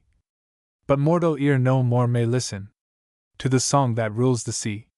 When the gray-haired sailor chaunted, every wind was hushed to sleep. Like a virgin's bosom panted all the wide reposing deep. Bright in beauty rose the starfish from her green cave down below. Right above the eagle poised him. Holy music charmed them so. For the sake of God our Maker! Count Arnaldo's cry was strong. Old man, let me be partaker in the secret of thy song. Count Arnaldo's! Count Arnaldo's! Hearts I read and thoughts I know. Wouldst thou learn the ocean's secret? In our galley thou must go. Longfellow wrote a rather anemic ballad, The Seaside and the Fireside, on the Arnaldo's episode, incorporating several of the lines. Some years ago I published an adaptation of it, altering the environment and changing the meter, and this the reader may perhaps be complacent enough to accept as an illustration of the manner in which this sort of thing is done, when the fleet ships stand inward to the shore. As a white tempest, 'tis then I implore the gods not treasure of red spice to spill upon the marble quays beneath the hill, nor scintillant dust from far Arabian streams, nor weaves more brilliant than the hue of dreams, nor feathers, pearls, or such things as belong to eastern waters, but a wondrous song to send perchance upon a seaman's lips, that once I heard when the departing ships swept from the arms of sea-bound Syracuse. I know my evening vigil is in vain, that never shall I hear that song again. Some splendid sea spell in the sailor's soul, swelling his heart and bursting all control. Some white sea spirit chanting from his mouth sang the strange colors of a distant south. Music deep drowned within the siren sea. Art thou beyond the call of ecstasy? The song for the morning of the day of St. John the Baptist has little to do with ballad, so we may pass it by, as we may do the Julian fragment, one of the Gayfro's group. The Song of the Galley, which Mr. Kelly regards as too dulcet, seems to me poorly rendered. Ye galleys fairly built, like castles on the sea. Oh, great will be your guilt, if ye bring him not to me. This seems to me facility run mad, and great would be my guilt did I quote more. To the very fine Wandering Night's Song. I have already made allusion. Minguillo enshrines a motif of almost worldwide usage. Since for kissing thee, Minguillo, my mother scolds me all the day. Let me have it quickly, darling. Give me back my kiss, I pray. A conceit current from Caithness to Capo d'Istria. Serenade, from the Romancero General of 1604, is certainly not peasant work. For his translation of this Lockhart deserves high praise. Its music is reminiscent of Shelley's Skylark, though of course it lacks the almost intolerable keenness of that song most magical. All the stars are glowing in the gorgeous sky. In the streams scarce flowing, mimic lustres lie. Blow gentle, gentle breeze, but bring no cloud to hide their dear resplendencies, nor chase from Zara's side dreams bright and pure as these. It is inspired by a chaste and natural music all its own, beyond the conscious artistry of the material man. To do Lockhart justice, he loved the art of letters for itself alone. His was that natural modesty which is content to sing in the shadow, nor can one recall the memory of that fine and upright spirit, his labor and his sacrifice, without praise and gratitude gladly bestowed. In this poem I seem to see the real Lockhart, a man with the heart of a child. Minguella's chiding tells of the woe of a rustic maid who loved to her destruction. The captive knight and the blackbird is the prison plaint of a warrior who knows not how the seasons pass, or the moons wax and wane. Woe dwells with me in spite of thee, thou gladsome month of May. I cannot see what stars there be, I know not night from day. There was a bird whose voice I heard, oh, sweet my small bird sung. I heard its tune when night was gone, and up the morning sprung. Some cruel hand had slain the blackbird which was wont to delight the poor prisoner's heart. But the king heard his plaint while passing beneath his dungeon window, and set him free.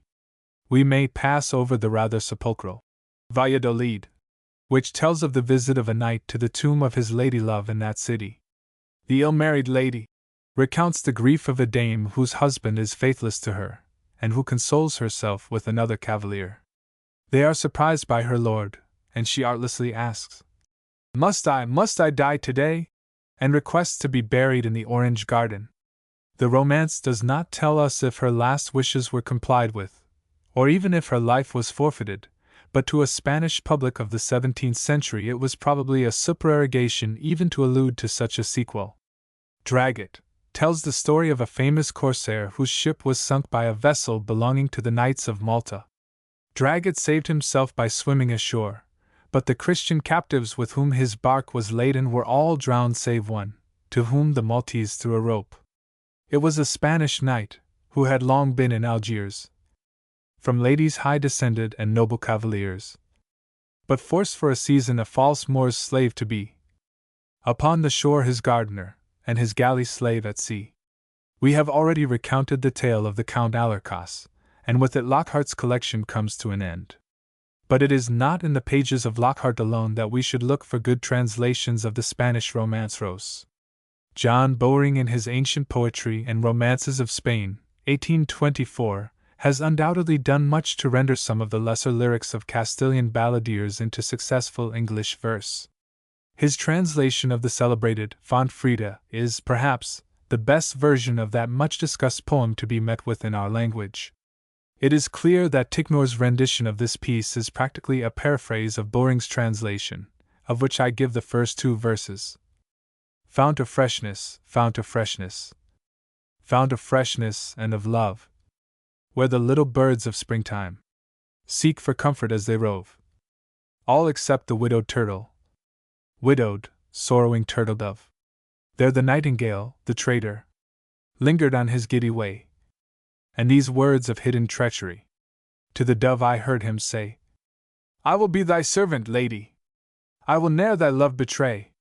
But no English translation, however fine, can possibly do justice to this beautiful lyric. Fontfrida, Fontfrida, Fontfrida, why con amor, do todas las avesicas, van tomar consolation, sino es la tortalica, que esta viuda y con dolor, por ahí fue a pasar. El Trader del Risonor. Las Palabras que él decía. Lina's son de Tracian. Si tu quisieses, Senora. Yo seria tu servidor. Ticknor speaks truly when he says of the Spanish ballads. To feel their true value and power, we must read large numbers of them, and read them, too, in their native language, for there is a winning freshness in the originals, as they lie embedded in the old romanceros, that escapes in translations, however free or however strict. The romancero entitled Sail la Estrella de Venus recounts a tragic story. A Moorish warrior, flying from the city of Sidonia because of the cruelty of his lady, who had taunted him with poverty and had bestowed her hand upon another, makes the rocks and hills re-echo with his plaints. He pronounces a terrible and bitter curse upon the proud and wanton maiden who has spurned him. Maddened, he seeks the palace of the alcalde to whom his faithless fair one is to be espoused that night. The building is bright with torches and gay with song. Sail la Estrella de Venus. And the crowds make way before him, while he pays his courtesies. Ha! His bloody lance has traversed the alcalde's fluttering breast, and his lifeblood now is flowing through his purple vest. Oh, what horror! What confusion! Desolation and dismay! While the stern, unnoticed murderer to Medina takes his way.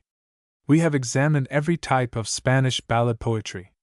The general note struck, we will observe, is a grave and romantic one, the fruit of the thoughts of a proud and imaginative people. Nor can we fail to notice the national note which rings through these poems, the racial individuality which informs them. Poor Spain! How often do we hear the expression employed by men of Anglo-Saxon race? Let these undeceive themselves. What can material poverty signify to a people dowered with such treasures of the imagination? Poor Spain! Nay, opulent Spain, treasure house of the minted coin of story, of the priceless jewels of romance, of drama, and of song. Chapter 11. Moorish Romances of Spain.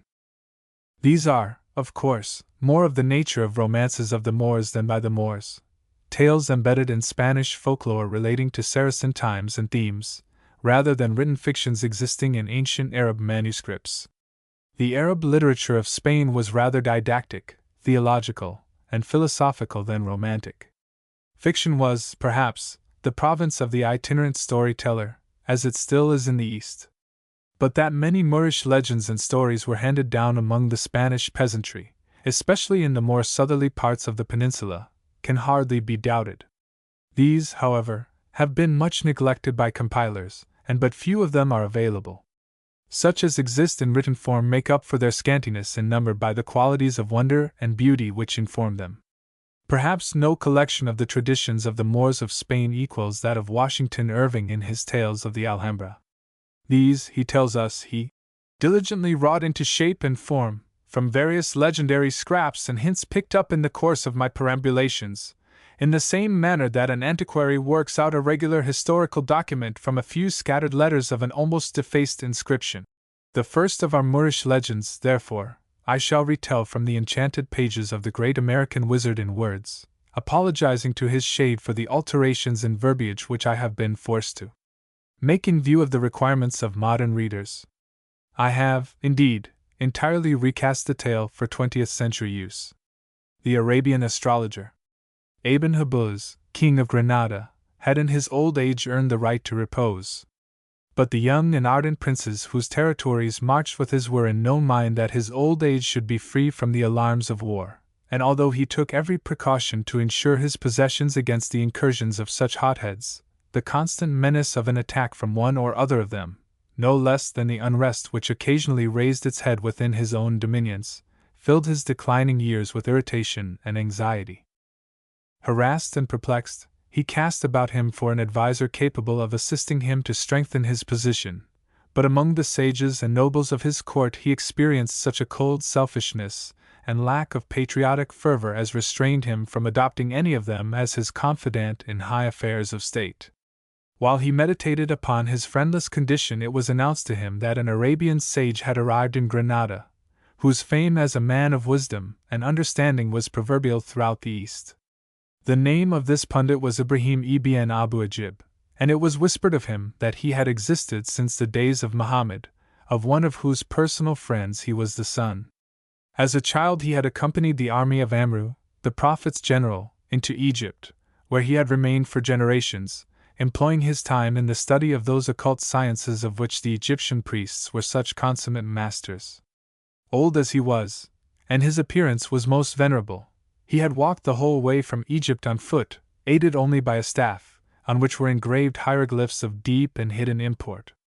His beard descended to his girdle, his piercing eyes bespoke insight and intelligence almost superhuman, and his bearing was more grave and majestic than that of the most reverend mullah in Granada. It was said that he possessed the secret of the elixir of life, but as he had attained this knowledge when already well on in years, he had perforce to be content with his aged exterior, although he had already succeeded in prolonging his existence for upward of 200 years. King Ibn Habuz, gratified at being able to extend his hospitality to a visitor of such consequence, entertained him with marked distinction. But the sage refused all his offers of soft living, and established himself in a cave in the side of the hill on which the famous palace of the Alhambra was later to be erected. This cavern he caused to be altered in such a manner that it bore a resemblance to the interiors of those lofty temples of the Egyptian land in which he had passed so many years of his long life.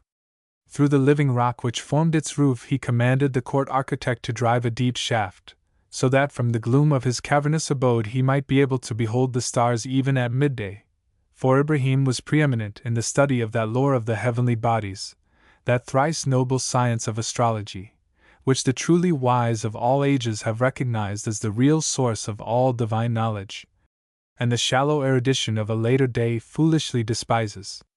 But only for a day in the round of eternity shall that great and golden book be set aside, nor shall its pages, arabesqued with mysterious and awful characters, ever be wholly closed to man. The weird, serpentine script of this language of the sages ornamented the walls of the astrologer's cavern, interspersed with the no less mystic symbols of ancient Egypt, and surrounded by these hieroglyphs and provided with the primitive telescope we have described, the wise Ibrahim busied himself in deciphering the history of events to come as written in the glittering pages of the heavens. It was only natural that the distressed Ibn Habuz should avail himself of the wisdom and foresight of the astrologer to the fullest degree. Indeed, Ibrahim became indispensable to him, and was consulted in every emergency. He responded graciously, and placed his marvelous gifts entirely at the service of the harassed monarch. On one occasion Ibn Habuz complained bitterly of the constant vigilance he was forced to maintain against the attacks of his restless neighbors. For a space the astrologer was lost in thought. Then he replied, "O king, many years since I beheld a marvel in Egypt, wrought by a wise priestess of that land.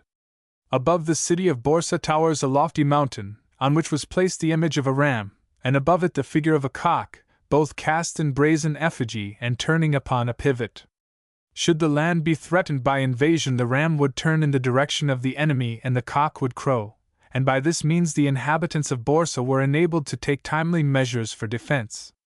Would that such a contrivance might be erected at Granada," said the king fervently. "Then might we rest in peace." The astrologer smiled at the king's earnestness. "I have already told you, O king," he said, "that I have spent many years in Egypt mastering the hidden knowledge of that mysterious land. One day, while seated on the banks of the Nile speaking with a priest of that country, my companion pointed to the mighty pyramids which cast their shadows on the place where we reclined.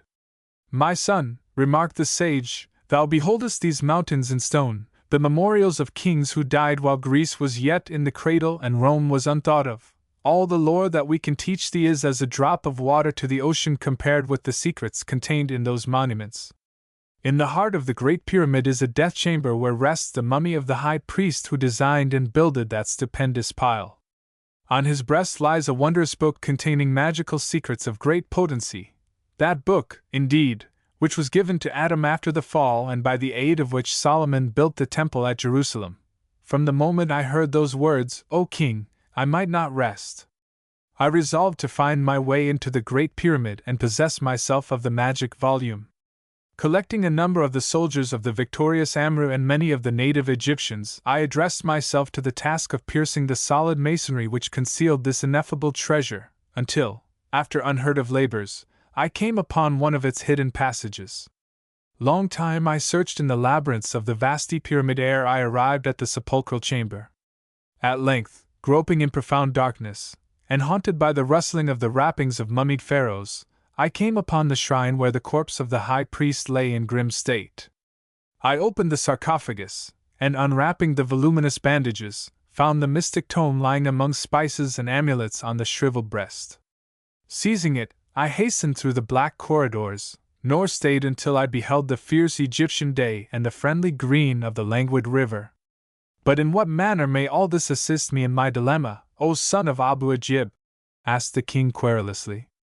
This have I told thee, O king, because by the aid of this book most magical I can call to my assistance the spirits of earth and air, jinns, and afrits, and Paris, by whose help I shall construct a talisman like that which surmounted the hill above Borsa.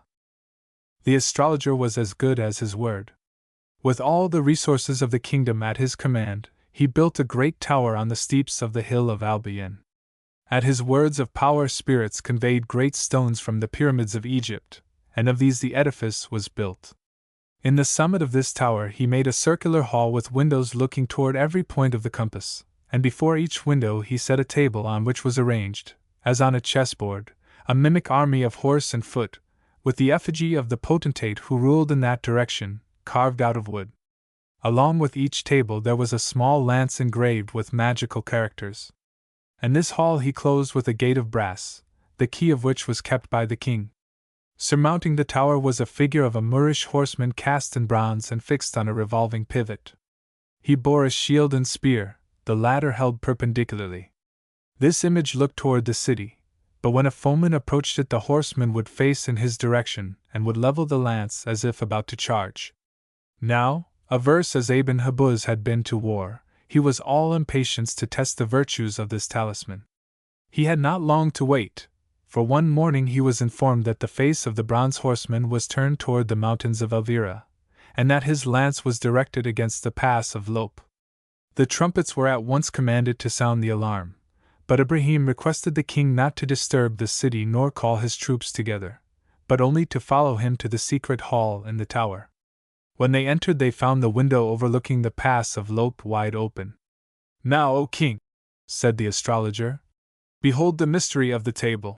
Ibn Habuz looked at the table covered with tiny effigies of horse and foot soldiers, and to his astonishment saw that they were all in motion, that the warriors brandished their weapons, and the steeds neighed, but these sounds were no louder than the hum which rises from a beehive. Your Majesty, said the astrologer, if you desire to cause panic and confusion among your enemies, you have only to strike with the butt of the magic lance. But if you wish to bring death and destruction among them, then strike with the point. Ibn Habuz, seizing the tiny lance, thrust it into some of the figures, belaboring others with the butt. The former dropped upon the board as dead, and the rest fell upon one another in confusion. Scouts sent to confirm the destruction caused among the real invaders told how a Christian army had advanced through the pass of Lope, but had turned their weapons upon one another, and had retreated across the border in great confusion. Delighted, the king requested Ibrahim to name his own reward. My wants are few, replied the astrologer. If my cave be fitted up as a suitable abode for a philosopher, I crave no more. Surprised at his moderation, the king summoned his treasurer and commanded him to take a note of the astrologer's requirements. The sage desired that an entire suite of apartments should be hewn out of the solid rock, and this having been done, he caused them to be furnished with the most lavish magnificence. Princely ottomans and magnificent divans filled every corner, and the damp walls were hung with the luxurious silks of Damascus, while the rocky floors were carpeted with the glowing fabrics of Ispahan. Seductive baths were constructed, and provided with every kind of oriental perfume. The apartments were hung with innumerable silver and crystal lamps, which Ibrahim filled with a fragrant and magical oil, which burned perpetually and could not be exhausted. Amazed at the profligacy of the astrologer, the treasurer made complaint of it to the king, but as his majesty had passed his word to the sage and had, indeed, invited his extravagance, he could not interfere, and could only hope that the furnishing of the cavern would soon come to an end. When at last the hermitage was replete with the luxuries of 3 continents, the treasurer inquired of the astrologer if he was satisfied. "I have only one small request more to make," replied the sage. "I desire that several dancing women be provided for my amusement." The treasurer, rather scandalized, carried out the sage's instructions, as he was bound to do, and Ibrahim, having all his wants supplied, enclosed himself in his retreat. Meanwhile the king occupied himself in the tower with mimic battles, and as the hand of the astrologer was not there to moderate his warlike propensities, he amused himself by scattering armies like chaff and smashing whole battalions by a stroke of the magic lance. His enemies, terrified at the fate of such expeditions as approached his territory, ceased to trouble him, and for many months the bronze horseman remained stationary. Robbed of his amusement, Ibn Habuz pined and grew peevish. But one glorious morning news was brought him that the bronze cavalier had lowered his lance toward the mountains of Guadix. The king at once repaired to the tower, but the magic table placed in the direction indicated by the horseman was placid. Not a mimic warrior stirred, not a toy charger neighed. Perplexed, Ibn Habuz dispatched a scouting party, which returned after 3 days' absence to report that they had encountered no warlike array, nothing more formidable, indeed, than a beauteous Christian damsel, whom they had found sleeping by a fountain, and made captive. Ibn Habuz commanded that the damsel should be brought to him. Her stately bearing and the lavish ornaments she wore bespoke her of exalted station. In answer to the king, she explained that she was the daughter of a Gothic prince, whose armies had been destroyed in the mountains as if by magic. "Beware of this woman, O king," whispered the astrologer, who stood by. "Methinks she is a sorceress who has been sent hither to work evil upon thee. Beware, I say." "Tush, Ibrahim," replied Ibn Habuz. "Thou art a wise man and now, but little versed in the ways of women. Which of them, pray, is not a sorceress? The damsel finds favor in mine eyes." "O king," said Ibrahim, "many victories have I given thee, but of all the spoil thou hast won I have received nothing. Give me then this Christian captive, who, I see, carries a silver lyre, and who will make sweet music for me in my retreat below ground. If she be a sorceress, as I suspect, I have spells that will render her harmless. But as for thee, she will speedily overcome thee if thou takest her into thy house." "What?" cried the incensed monarch. "By the beard of the prophet, thou art a strange hermit indeed. Know that this damsel is not for thee." "So be it," said the sage in wavering tones. "But I fear for thee, royal Ibn Habuz. Beware, I say to thee again, beware!" And the astrologer retired to his subterranean abode. Now Ibn Habuz had fallen over head and ears in love with the fair daughter of the Goths, and in his desire to please her strained the resources of his kingdom to their utmost limits. He lavished upon her all that was most exquisite and most magnificent in his storehouses and treasuries. He devised for her pastime 100 spectacles and festivities, pageants, bullfights, and tournaments. All these the haughty beauty took quite as a matter of course. Indeed, it almost seemed as if she urged the infatuated monarch to greater extravagance and more lavish expenditure. But no matter how profuse was his bounty, she refused to listen to a single amorous word from the lips of Ibn Habuz, and whenever he essayed to speak his love she swept her fingers across the strings of her silver lyre and smiled enigmatically. When she acted thus the king invariably felt a drowsiness steal over his senses, and as the dulcet sound gained ascendancy over him he would sink into a sleep from which he usually awoke refreshed and reinvigorated. His subjects were, however, by no means so satisfied with this condition of affairs as he was. Irritated by his profligate expenditure, and virtual enslavement by a woman of hostile race, they at length broke into open revolt. But, like Sardanapalus of Babylon, he roused himself from silken dalliance, and putting himself at the head of his guards, crushed the outbreak almost before it had come to a head. The episode disquieted him, however, and he recalled the words of the wise Ibrahim, how that the Gothic princess would bring him woe. He sought the astrologer in his cavern, and requested his advice. Ibrahim assured him that his position would be insecure so long as the princess remained one of his household. To this Ibn Habuz refused to listen, and begged the sage to find him some retreat where he might pass the remainder of his days in tranquility along with the princess of whom he was so deeply enamored. "And my reward if I can procure thee such a retreat?" asked Ibrahim. "That thou shalt name thyself, O Ibrahim," replied the infatuated old man. "Thou hast heard of the Garden of Iram, O king, that jewel of Arabia? Aye, in fable. Dost thou mock me, astrologer?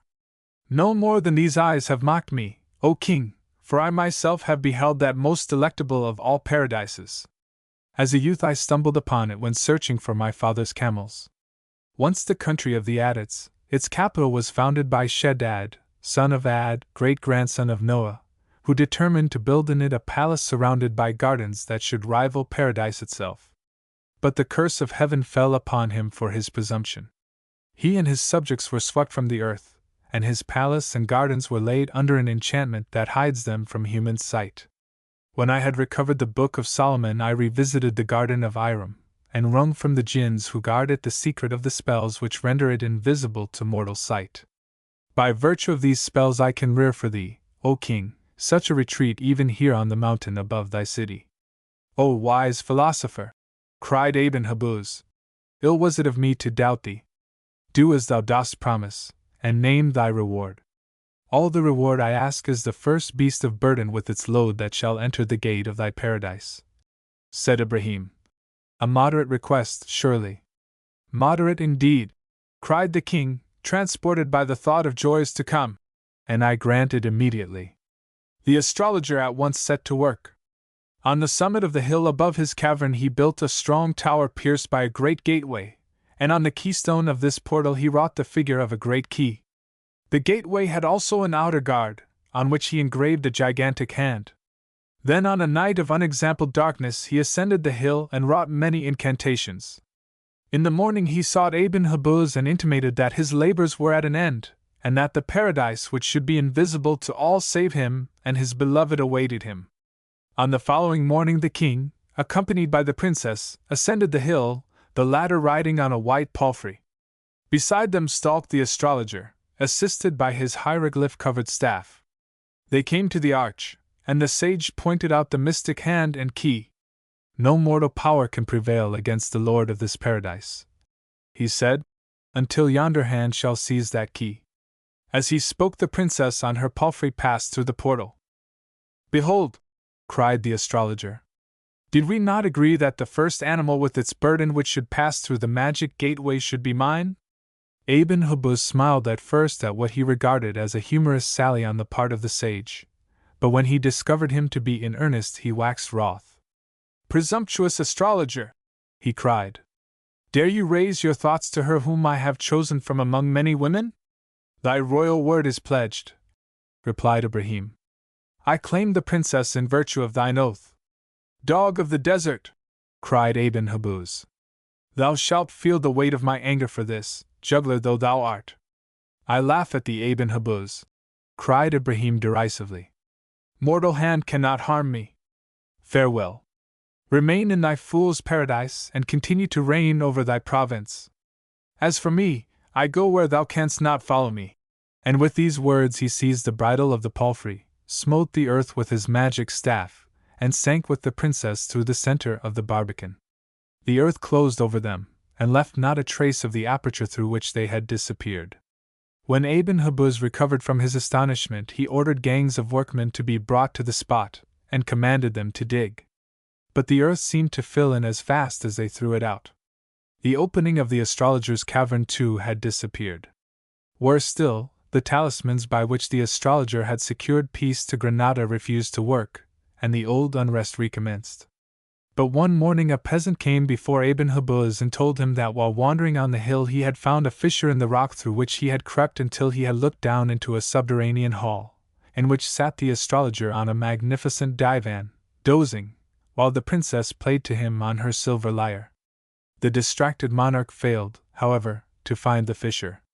Nor could he enter the paradise built by his rival. The summit of the hill appeared a naked waste, and received the name of the Fool's Paradise. The remainder of the wretched king's life was made a burden to him by the inroads of his warlike neighbors. Such is the story of the hill of the Alhambra, the palace on which almost realizes the fabled delights of the Garden of Irem. The enchanted gateway still exists entire, and is now known as the Gate of Justice. Under that gateway, it is said, the old astrologer remains in his subterranean hall, lulled to constant slumber by the silver lyre of the princess. They are, indeed, each other's captives, and will remain so until the magic key shall be grasped by the magic hand and the spell which lies upon this enchanted hill be dissolved. Cleomades and Claremont. The wonderful tale of Cleomades and Claremont is almost certainly of Moorish origin in a secondary sense. In his preface to Aidan's Bert aux Grands Pays, Paris, 1832, M. Paulin Paris says, I am strongly inclined to believe that the original of the fiction of Cleomades is really Spanish or Moorish. All the personages are Saracens or Spaniards. The scene is in Spain. The character of the fiction is akin to that of the fictions of the East. Cately believed that Blanche of Castile, the wife of Louis VIII of France, had heard the tale in Spain, and had narrated it to the French poet Audens, who cast it into literary form. Actriva, Queen of Southern Spain, held a great tournament at Seville, at which Marcabias, Prince of Sardinia, so distinguished himself as to win her heart. She bestowed her hand upon the youthful champion, and their union was a happy one, being blessed in time with 3 daughters and a son. To the boy they gave the name of Cleomades, while his sisters were called Melior, Soliatis, and Maxima. Cleomades was dispatched upon his travels at an early age. But after he had visited several foreign countries he was summoned home to be present at the wedding of his sisters, who were about to be married to 3 great princes, all of whom were famous as practitioners of the magic art. They were Melicandus, king of Barbary, Bardigans, king of Armenia, and Krop-Part, king of Hungary. The last-named monarch was so unfortunate as to be a hunchback, and to his deformity he added a bitter tongue and a wicked heart. The 3 monarchs had encountered one another while still some distance from Seville, and had agreed to give such presents to the king and queen as would necessitate a gift in return. Melicandus presented the royal pair with the golden image of a man, holding in his right hand a trumpet of the same metal, which he sounded if treason came near him. Bardigans gave a hen and 6 chickens of gold, so skillfully made that they picked up grain and seemed to be alive. Every 3rd day the hen laid an egg of pearl. Krop-Part gave a large wooden horse magnificently caparisoned, which he told his hosts could travel over land and sea at the rate of 50 leagues an hour. The king and queen, generous to a fault, invited the strangers to ask anything that it was in their power to bestow. Melicandus requested the hand of the Princess Melior, Bardigans that of Soliatis, while Krop-Part demanded that Maxima should be given him as a consort. The 2 elder sisters were pleased with their suitors, who were both handsome and amiable, but when Maxima beheld the hideous and deformed Krop-Part she ran to her brother Cleomades and begged him to deliver her from such an unsightly monster. Cleomades represented to his father the wrong done by him in consenting to such a match. But Krop-Part insisted that the king's word had been passed, and that he could not retire from his promise. Cleomades, casting about for an argument, told the Hungarian king that the value of the gifts of Melicandus and Bardigans had been proved, but that, so far as any one knew, his story about the wooden horse might be a mere fable. Krop-Part offered to test the capacity of his wooden steed. At this the golden man blew his trumpet loudly, but all were so interested in the proposed trial that no one noticed it. The prince mounted the gaudily harnessed hobby, and at the request of Krop-Part turned a pin of steel in its head, and was immediately carried into the air with such velocity that in a few moments he was lost to sight. The king and queen, filled with indignation, had Krop-Part seized, but he argued that the prince should have waited until he had shown him how to manage the wooden horse. Meanwhile Cleomades sped onward for miles and miles. His strange steed continued to cleave the air at a terrific speed, and at length darkness fell without any signs of its slackening its pace. All night Cleomades continued to fly, and during the hours of gloom had plenty of time to ponder upon his awkward situation. Recollecting that there were pins upon the horse's shoulders like those upon its head, he resolved to try their effect. He found that by turning one of them to right or left the horse went in either direction, and that when the other was turned the wooden hippogriff slackened speed and descended. Morning now broke, and he saw that he was over a great city. By skillful manipulation of his steed he managed to alight upon a lofty tower which stood in the garden of a great palace. Descending through a trapdoor in the roof, he entered a gorgeous sleeping apartment, and beheld a beautiful lady reclining on a sumptuous couch. At his entrance she awoke, and cried out, "Rash man, how have you presumed to enter this apartment? Are you perchance that King Cleopatras to whom my father has affianced me?" "I am that monarch," replied Cleomades. "May I not speak with you?" he continued, for on beholding the princess he had at once fallen violently in love with her. "Retire to the garden," she said, "and I will come to you there." The prince obeyed. In a few moments the princess joined him. But they had not been long together when the lady's father, King Cornwant of Tuscany, appeared, and at once denounced Cleomades as an impostor, condemning him to death. The prince begged that he might be permitted to meet his fate mounted upon his wooden horse. To this the king assented, and the magical steed was brought. Mounting it, he immediately turned the pin, and rose high in the air, calling out to the princess, as he did so, that he would remain faithful to her. Shortly he arrived again in Seville, to the immense relief of his parents. Croppart was requested to quit the country. But he had no mind to do so, and in the guise of an Eastern physician remained in the city. The two elder princesses were married to Melicandus and Bardigans. As for Cleomades, he could not forget the beautiful Princess Clermont, and once more mounting his airy steed, he set off in the direction of her father's kingdom.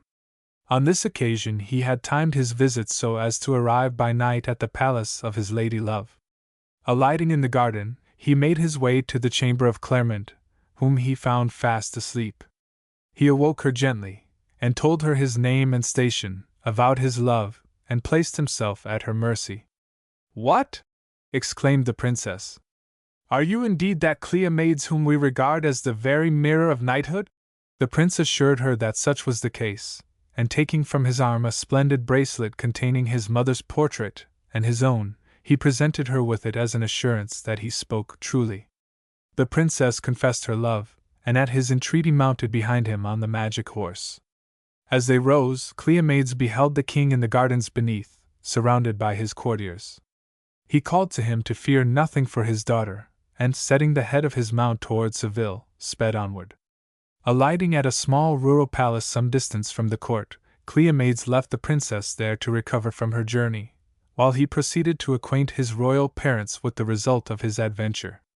Clermont, having refreshed herself, was walking in the garden for exercise as she felt somewhat stiff after her aerial voyage, when, as ill luck would have it, she was observed by Croppart, who, in the guise of an Indian physician, had entered the garden, ostensibly to cull simples for medicinal purposes, but in reality to spy out the land. Croppart, seeing his own wooden horse, and hearing the princess murmur the name of Cleomades, speedily formed a plan to carry the damsel off. Approaching her, he offered to take her to Cleomades at once on the back of the enchanted horse, and fearing no evil, she accepted his offer, and permitted herself to be placed on its back.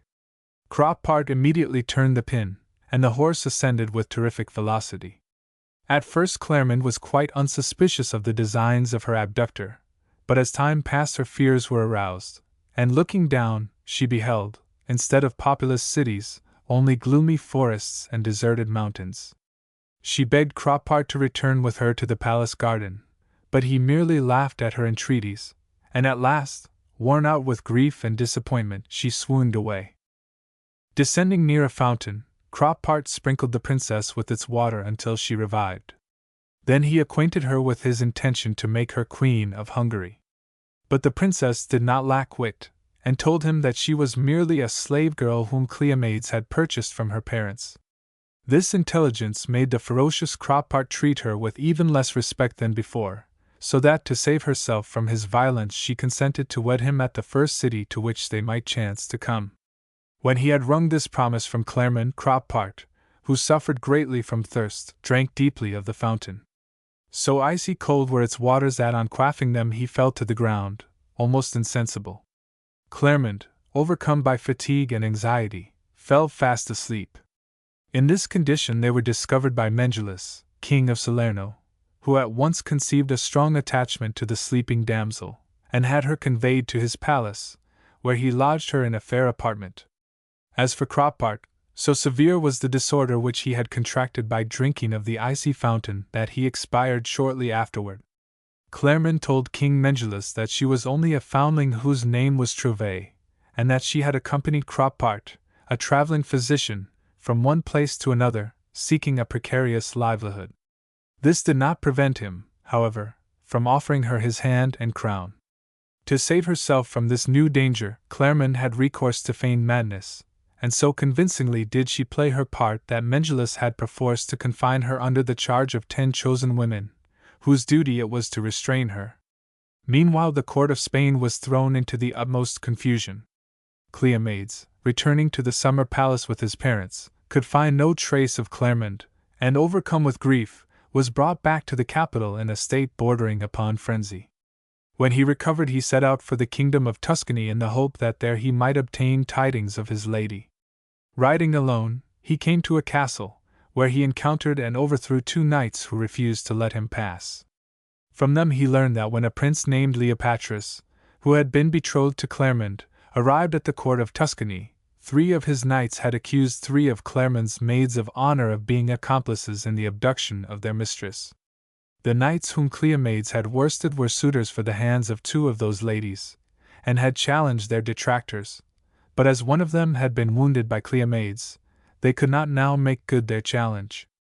Cleomades graciously offered to take the place of the wounded man, and with his unwounded comrade set out for the court of King Cornwall. Next morning the combatants appeared in the lists.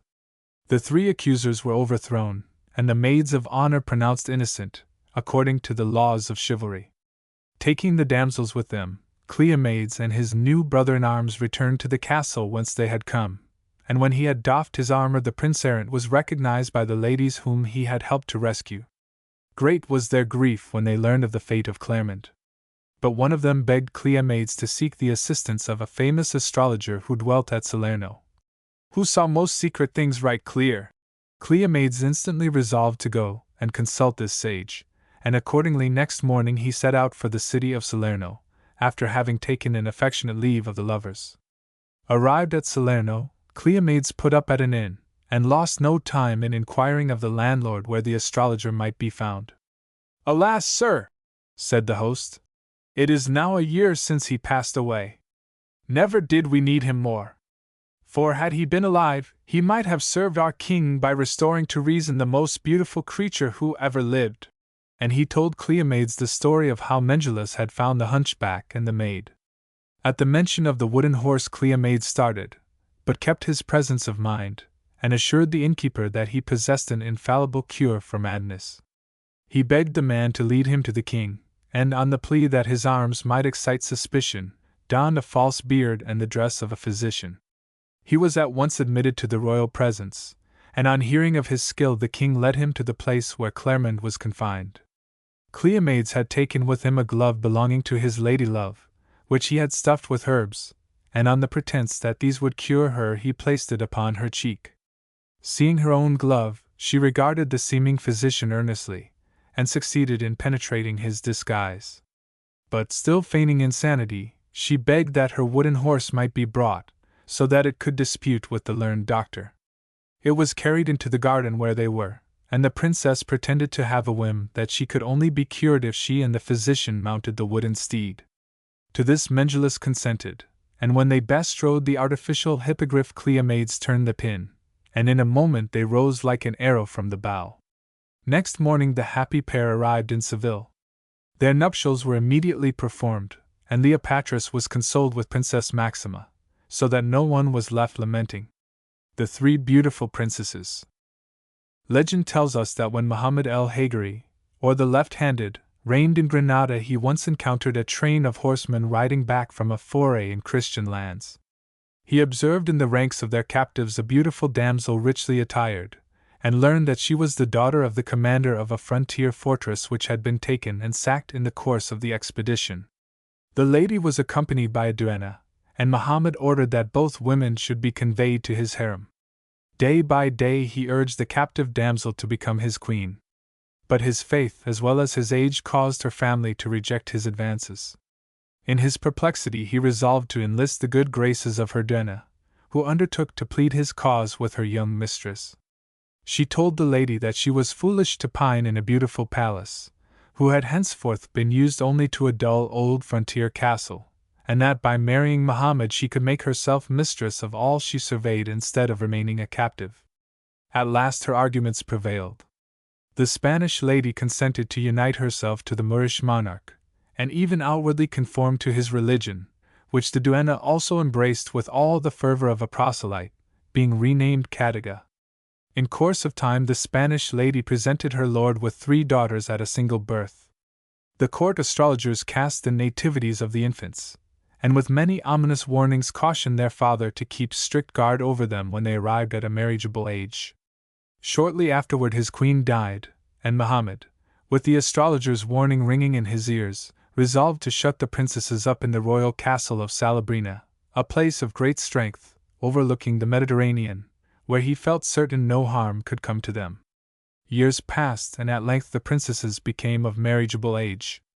Although they had been brought up by the discreet Cadiga with the greatest care, and had always been together, their characters were of course very different one from another. Zeta, the eldest, was of an intrepid spirit, and took the lead in everything. Zoraida, the second, had a strong sense of beauty, which probably accounted for the fact that she spent a large portion of her time gazing in the glass, or in the fountain which plashed and sang in the marble court of the castle. Zoraida, the youngest, was soft and timid, and given to reverie. All 3 were surpassingly beautiful, and as she gazed upon them the shrewd old Cadiga would shake her head and sigh. When they inquired of her why she did so, she would turn the question aside with a laugh and direct the conversation to a less dangerous topic. One day the princesses were seated at a casement which commanded a noble view of the heaven-blue Mediterranean, the dreamy waters of which whispered musically to the palm-shadowed shores which skirted the height upon which the towers of Salabrina stood. It was one of those evenings on which we feel it difficult to believe that we are not temporary sojourners in a land of vague deliciousness, where all is beautiful as it is unreal. Mist died and the sunset rose like incense from the urns of twilight, hiding the far distances of sea and sky.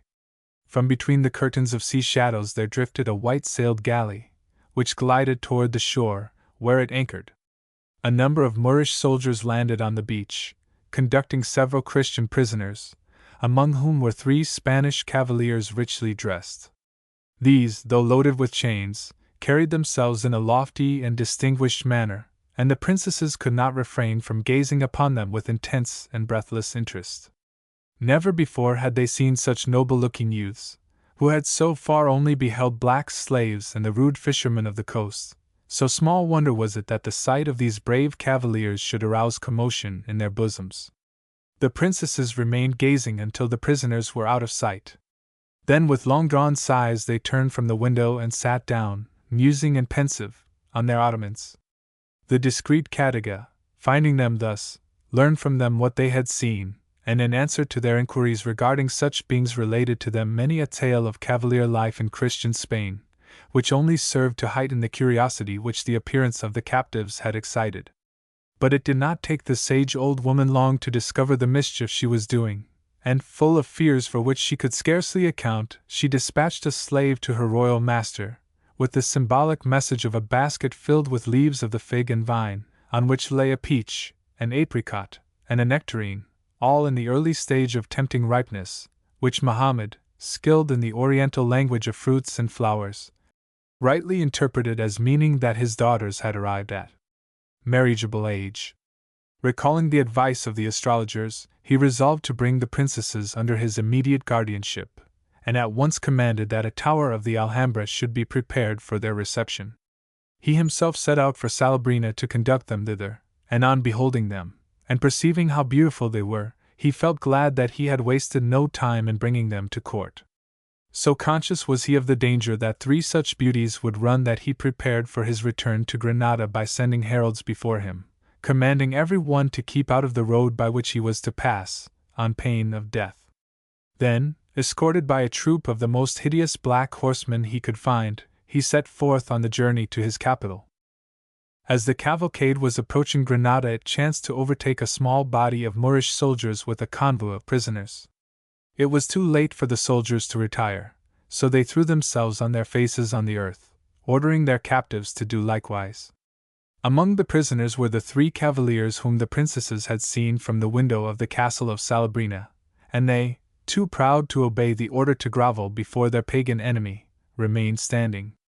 The anger of the royal Muhammad was aroused by this flagrant defiance of his orders, and drawing his scimitar, he was about to decapitate the unfortunate captives, when the princesses gathered round him and implored mercy for them.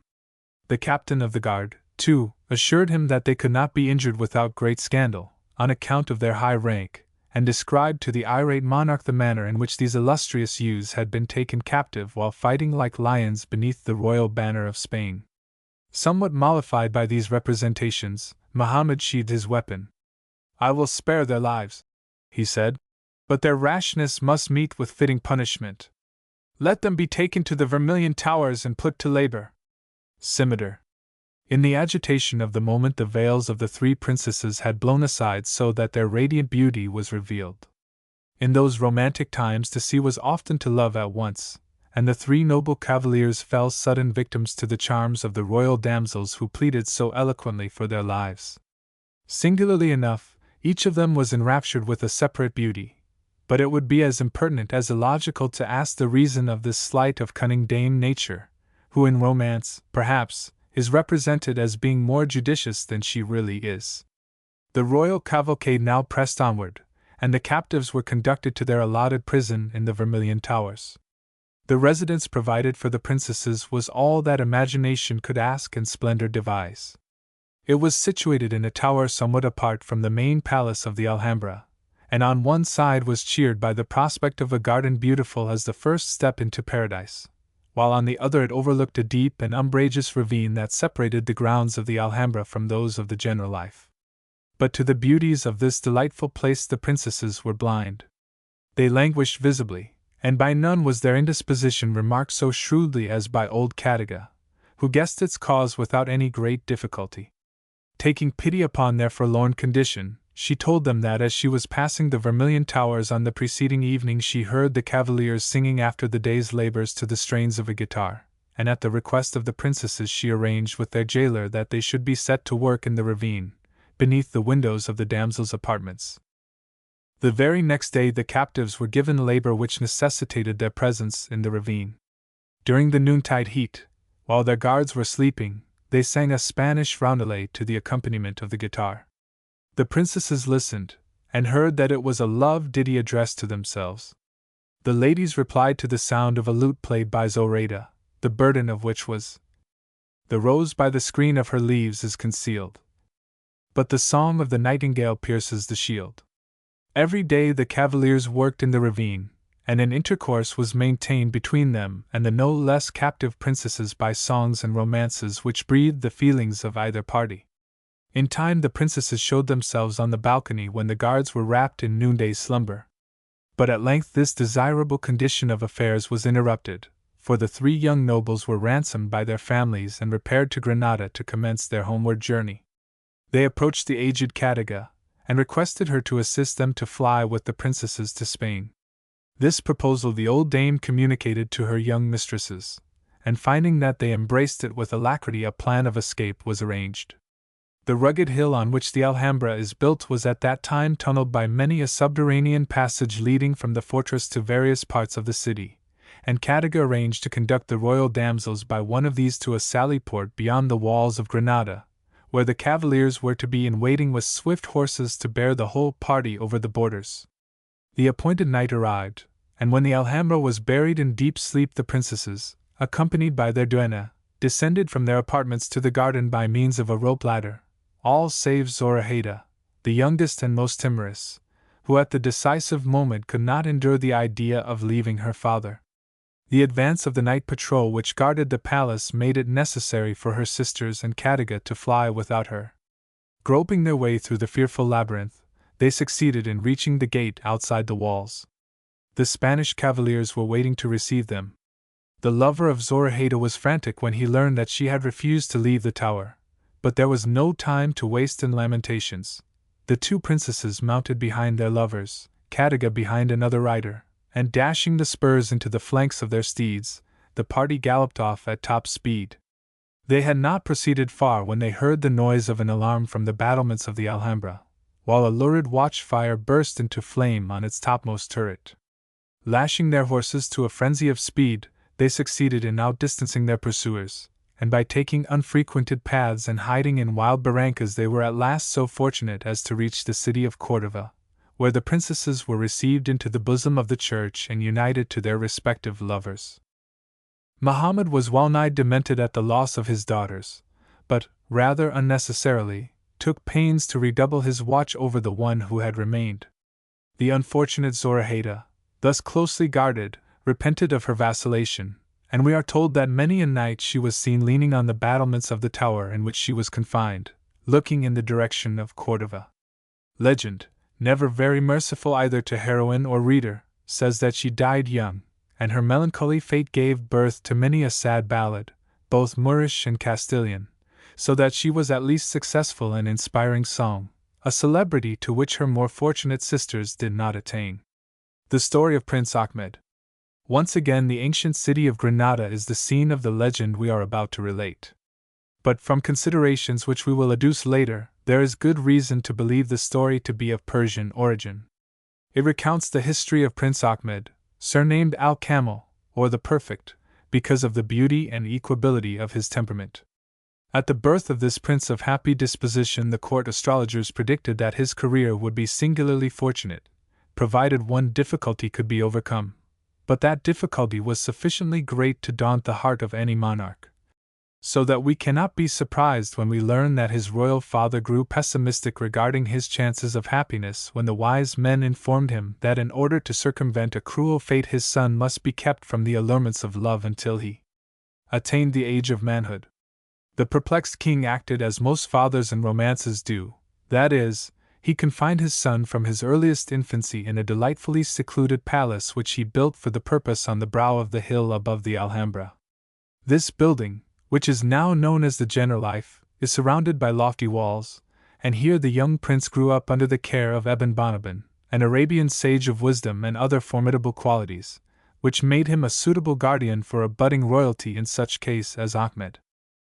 Under the tuition of this grave preceptor the prince attained to his 20th year totally ignorant of the tender passion. About this time a change came over his habitual docility, and instead of listening attentively to the discourses of Ibn Bonabin, he neglected his studies and took to strolling in the gardens of his abode. His instructor, who saw how it was with him, and that the latent tenderness of his nature had awakened, redoubled his care, and shut him up in the most remote tower of the Generalife. In order to interest him in something that would remove his thoughts from speculations which might prove dangerous, he instructed his pupil in the language of birds, and the prince, taking kindly to this recondite subject, soon mastered it completely. After trying his skill upon a hawk, an owl, and a bat with indifferent success, he listened to the chorus of birds in his garden. It was springtime, and each and every feathered songster was pouring out his heart in an ecstasy of love, repeating the word again and yet again. "Love!" cried the prince at length. "What may this love be?" he inquired of Ibn Bonabin, who at the question felt his head roll ominously on his shoulders, as if in pledge of what would happen to it did he not avert the question.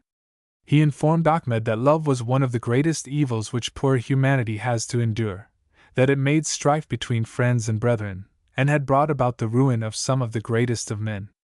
Then he departed in perturbation, leaving the prince to his own thoughts. But Ahmed observed that the birds which sang so lustily of love were far from unhappy, and therefore doubted the arguments of his preceptor. Next morning, as he lay on his couch, lost in the pursuit of the enigma which had presented itself to his thoughts, a dove, chased by a hawk, flew through the casement and fluttered to the floor. The prince took up the terrified bird and smoothed its ruffled plumage. But it seemed disconsolate, and on his asking for what it grieved, it replied that its discontent was caused by separation from its mate, whom it loved with all its heart. "Tell me, beautiful bird, what is this thing called love that these birds in the garden sing of so constantly?" "Love," said the bird, "is the great mystery and principle of life. Every created being has its mate. Hast thou spent so many of the precious days of youth without experiencing it? Has no beautiful princess or lovely damsel ensnared thine heart? The prince released the dove and sought out Bonabin. Miscreant! He cried. Why hast thou kept me in this abject ignorance? Why withheld from me the great mystery and principle of life? Why am I alone debarred from the enjoyment of love? Bonabin saw that further subterfuge was useless, so he revealed to his charge the predictions of the astrologers and the consequent necessity for the precautions with which his youth had been surrounded. He further assured the prince that did the king learn how his trust had failed, his head would pay forfeit.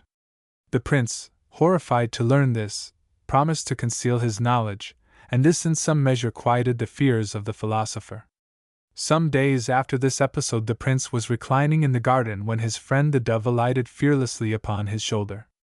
He asked it whence it came, and it answered that it came from a far land, where it had seen a beautiful princess, who, like himself, had been enclosed within the high walls of a secret retreat and kept in ignorance of the existence of love.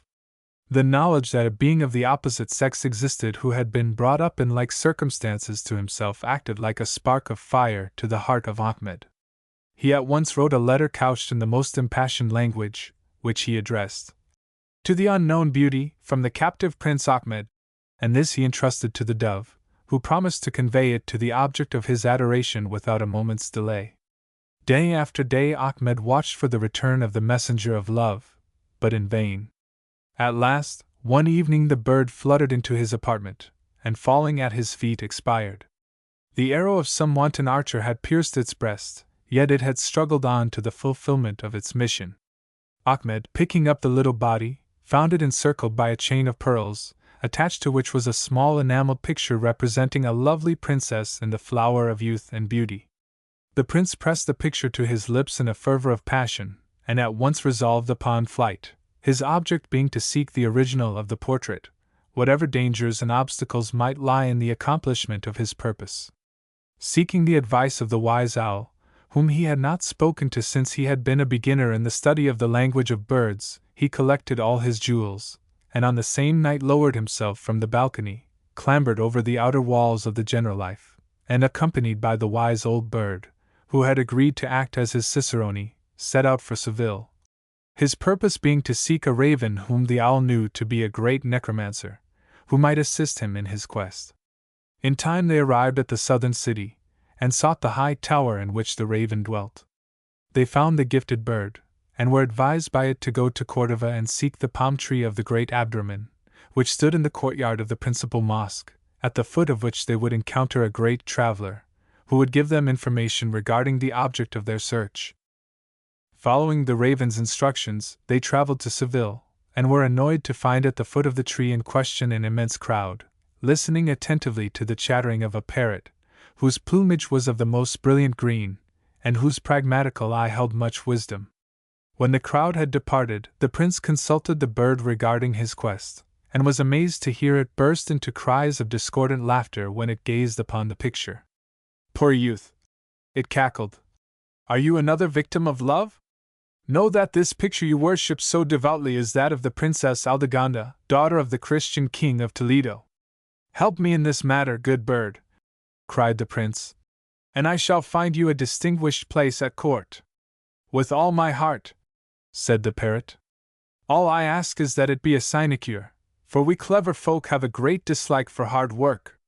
Accompanied by the owl and the parrot, Ahmed proceeded upon his journey to Toledo in search of the Princess Aldegonda. Their progress through the stern passes of the Sierra Morena and across the sun-drenched plains of La Mancha and Castile was slow, but at long last they came in sight of Toledo, at the foot of whose steeps the Tagus rushed in brawling cascades. The garrulous parrot at once pointed out the abode of the Princess Aldegonda, a stately palace rising out of the bowers of a delightful garden. Ah, Toledo! cried the owl in ecstasy. Toledo, thou city of magic and mystery! What spells, what enchantments of ancient wizardry have not been recited among thy carven shadows? City of learning, of strange miracles, of 1,000 profundities. City of 1,000 fiddlesticks! Piped the parrot. A truce to your raptures, friend philosopher. O Toledo! He apostrophized, with wings outspread in mimicry of the owl. City of nuts and wine, of figs and oil, of banquets, just and enchanting senoritas! Now, my prince, shall I not fly to the Princess Aldegonda and acquaint her with the fact of our arrival? Do so, best of birds, replied the prince enthusiastically. Tell her that Ahmed, the pilgrim of love, has come to Toledo in quest of her. The parrot immediately spread his wings and flew off on his mission. He beheld the princess reclining on a couch, and alighting, he advanced with the air of a courtier. Beautiful princess, he said with a low bow, I come as ambassador from Prince Ahmed, of Granada, who has journeyed to Toledo to bask in the light of thine eyes. O joyful news! Cried the princess. I had begun to doubt the constancy of Ahmed. Hie thee back to him as fast as thy green wings will take thee, and tell him that his poetry has been the food of my soul, and that his letters are engraven on my heart. But, alas! He must prepare to prove his love by force of arms. Tomorrow is my 17th birthday, in honor of which the king my father is to hold a great tournament, and my hand is to be the prize of the victor. Ahmed was delighted with the news which the parrot brought him, but his happiness at finding the princess had remained faithful was shadowed by the knowledge that he would have to do battle for her, for he had not been trained in the exercises of chivalry. In his dilemma he turned to the wise owl, who, as usual, threw much light on the matter, for he unfolded to him that in a neighboring mountain there was a cave where lay on an iron table a suit of magical armor, and near it an enchanted steed that had been shut up there for generations. After a search the cavern was located. A lamp of everlasting oil shed a solemn light among the profound shadows of the place, and by its gleam the armor and the bespelled charger were soon found, as the owl had said. Donning the mail, Ahmed leapt upon the destrier's back, and with a loud neighing the steed awoke and bore him from the place, the owl and the parrot flying one on either side of him. Next morning Ahmed proceeded to the lists, which were situated in a large plain near the city. They presented a scene of unparalleled brilliance, and noble knights and lovely ladies had congregated in hundreds to try their skill in arms or display their beauty. But all the latter were quite eclipsed by the Princess Aldegonda, who shone like the moon among the stars. At the appearance of Ahmed, who was announced as the pilgrim of love, excitement ran high, for he made a most gallant and resplendent figure in his glittering armor and bejeweled casque. He was informed, however, that none but princes might encounter in the tournament, and on learning this he disclosed his rank and name. On hearing that he was a Moslem, a universal scoffing arose among the Christian champions, and Ahmed, incensed, challenged the knight who displayed the bitterest enmity. The course was run, and the brawny scoffer tilted out of his saddle. But the prince now found that he had to deal with a demoniac horse and armor. Once in action, nothing could control them. The Arabian steed charged into the thickest of the throng. Down went Ahmed's opponents before his leveled lance like ninepins, so that the lists were soon strewn with their recumbent forms. But at midday the spell which had been laid upon the charger resumed its power. The Arabian steed scoured across the plain, leaped the barrier, plunged into the Tagus, swam its raging current, and bore the prince, breathless yet avenged, to the cavern, where it resumed its station like a statue beside the iron table, on which the prince laid the armor. Ahmed's feelings were most unenviable, for among those whom he had unhorsed in his wild career had been the king himself, the father of Aldegonda, who, on witnessing the overthrow of his guests, had angrily rushed to their assistance. Full of anxiety, he dispatched his winged messengers to gather tidings. The parrot returned with a world of gossip. Toledo, he said, was in consternation. The princess had been carried home senseless, and the general opinion was that the prince was either a Moorish magician or a demon such as tradition said dwelt in the mountain caverns. It was morning when the owl came back. He had peered through the windows of the palace, and had seen the princess kiss Ahmed's letter, and give way to loud lamentations. Later, she was conveyed to the highest tower in the palace, every avenue to which was strictly guarded. But a melancholy, deep and devouring, had settled upon her, and it was thought that she was the victim of magic, so that at last a great reward, the richest jewel in the royal treasury, was offered to anyone who should effect her cure. Now the wise owl chanced to know that in the royal treasury was deposited a certain box of sandalwood secured by bands of steel, and inscribed with mystic characters known only to the learned few. This coffer contained the silken carpet of Solomon the Great, which had been brought to Spain by exiled Jews. All this caused the prince to ponder deeply. Next day he laid aside his rich attire, and arrayed himself in the simple garb of an Arab of the desert, dyeing his face and hands a tawny brown. Thus disguised, he repaired to the royal palace, and after some delay, was admitted. When the king asked him his business, he boldly claimed his ability to cure the princess, who, he said, was certainly possessed of a devil, which he could exorcise by the power of music alone, as the folk of his tribe were wont to do. The king, seeing him so confident, immediately conducted him to the lofty tower where the princess lay, the windows of which opened upon a terrace commanding a view over the city and surrounding country. On this terrace the prince seated himself, and began to play on his pipe. But the princess remained insensible. Then, as if chanting an exorcism, he repeated the verses of the letter which he had sent to the princess, in which he had first declared his passion. Rousing, she recognized the words with emotion, and asked that the prince should be brought into her presence.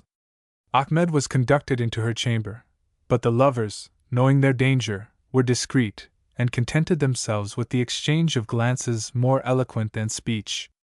Never was triumph of music more complete. The roses returned to the pale cheeks of the princess, and so delighted was the king that he at once requested Ahmed to select the most precious jewel in his treasury. The prince, feigning modesty, replied that he disdained jewels, and desired only an old carpet enclosed in a sandalwood coffer, which had been handed down by the Moslems who once owned Toledo. The box was immediately brought, and the carpet spread out on the terrace. "This carpet," said the prince, "once belonged to Solomon the Wise. It is worthy of being placed beneath the feet of beauty. Let the princess stand upon it." The king motioned his daughter to accede to the Arab's request, and she at once complied. Then Ahmed took his place beside her, and turning to her astonished father said, "Know, O king, that your daughter and I have long loved one another. Behold in me the pilgrim of love." He had scarcely spoken when the carpet rose in the air, and to the consternation of all, the lovers were borne off, and swiftly disappeared. The magical carpet descended at Granada, where Ahmed and the princess were espoused to one another with fitting splendor. In course of time he reigned in his father's stead long and happily. But although he had become a king, he did not forget the services of his bird friends. He appointed the owl his vizier, and the parrot his master of ceremonies, and we may be sure by these tokens that in all his royal and domestic circumstances he was attended by wisdom and magnificence. This striking tale is, of course, manufactured out of a number of original and separate elements, the lovers destined to be kept in ignorance of love because of some danger prophesied at their birth, the old theme of the language of birds, the helpful animal theme, and that of the magic carpet. The latter is merely an adaptation of the idea that a magician was able to transport himself through the air in a non-natural manner, and this ability he seems to have handed on to the witches of the Middle Ages, whose broomsticks were merely magical substitutes for the flying horse. But the appearance of the carpet in such a tale makes it probable that it drew its inspiration from Persia, the land where carpets were first manufactured, as the wizards of more primitive folk adopted other and simpler means of supernatural flight. 1. The Paynim's Promise. A singular story which shows that tolerance and even generosity were occasionally to be found between Moor and Christian in ancient Spain is narrated in connection with the exploits of Narvaez, the general who commanded the garrison of Medina Antequera, a Moorish town that had fallen into the hands of the Spaniards. Narvaez made the city a center from which he launched a series of incursions into the neighboring districts of Granada for the purpose of obtaining provisions and relieving the unfortunate inhabitants of any booty which might happen to be left to them. On one of these occasions Narvaez had dispatched a large body of horse to scour the surrounding country. They had started on their raid at an early hour of the morning and while it was yet dark, so that by the hour of sunrise they had penetrated far into hostile country. The officer in command of the expedition rode a few bowshots ahead, and to his surprise suddenly encountered a Moorish youth who had lost his way in the darkness, and who was now returning home. With great boldness the young man faced the Spanish horsemen, but was quickly overpowered, and when they learned from him that the district in which they were was little more than a desert, having been stripped of all its resources by the inhabitants who had abandoned it, they returned to Antequera, where they brought their captive before Narvaez. The prisoner, a young man of about 23 years of age, was of handsome and dignified appearance. He was dressed in a flowing robe of rich mulberry-colored silk, gorgeously decorated in the Moorish manner, and was mounted on a magnificent horse of the Arab breed. From these indications, Narvaez judged him to be a cavalier of importance. He inquired his name and lineage, and was told that his prisoner was the son of the Alcaide of Ronda, a Moor of high distinction, and an implacable enemy of the Christians. But when Narvaez questioned the young man himself, to his astonishment he found that he was unable to reply to him. Tears streamed down his face, and his utterance was choked by sobs which seemed to rise from a heart overflowing with grief. "I marvel to see thee," said Narvaez, "that thou, being as thou art, a cavalier of good race, and the son of a noble so valiant as is thy father, should be thus cast down and weep like a woman, knowing too what are the chances of war and having all the appearance of a brave soldier and a good knight. This surpasses my understanding." "I do not weep because I have been taken captive," replied the youth. "The tears flow from mine eyes because of a much deeper sorrow, compared with which my fallen state is as nothing." Struck by the young man's earnestness, and pitying his position, Narvaez asked him sympathetically to confide to him the cause of his sorrow. The cavalier, touched by the general's kindness, sighed deeply, and replied, "Lord Governor, I have long loved a lady, daughter of the Alcaide of a certain fortress. Many times have I fought in her honor against the men of your race. In time the lady came to return my affection, and declared herself willing to become my wife, and I was on my way to her when, by evil chance, I encountered your horsemen and fell into their hands. Thus I have lost not only my liberty, but all the happiness of my life, which I believed I held in my hand. If this does not seem to you to be worthy of tears, I know not for what purpose they are given to the eyes of man, or how to make you understand the misery I am suffering."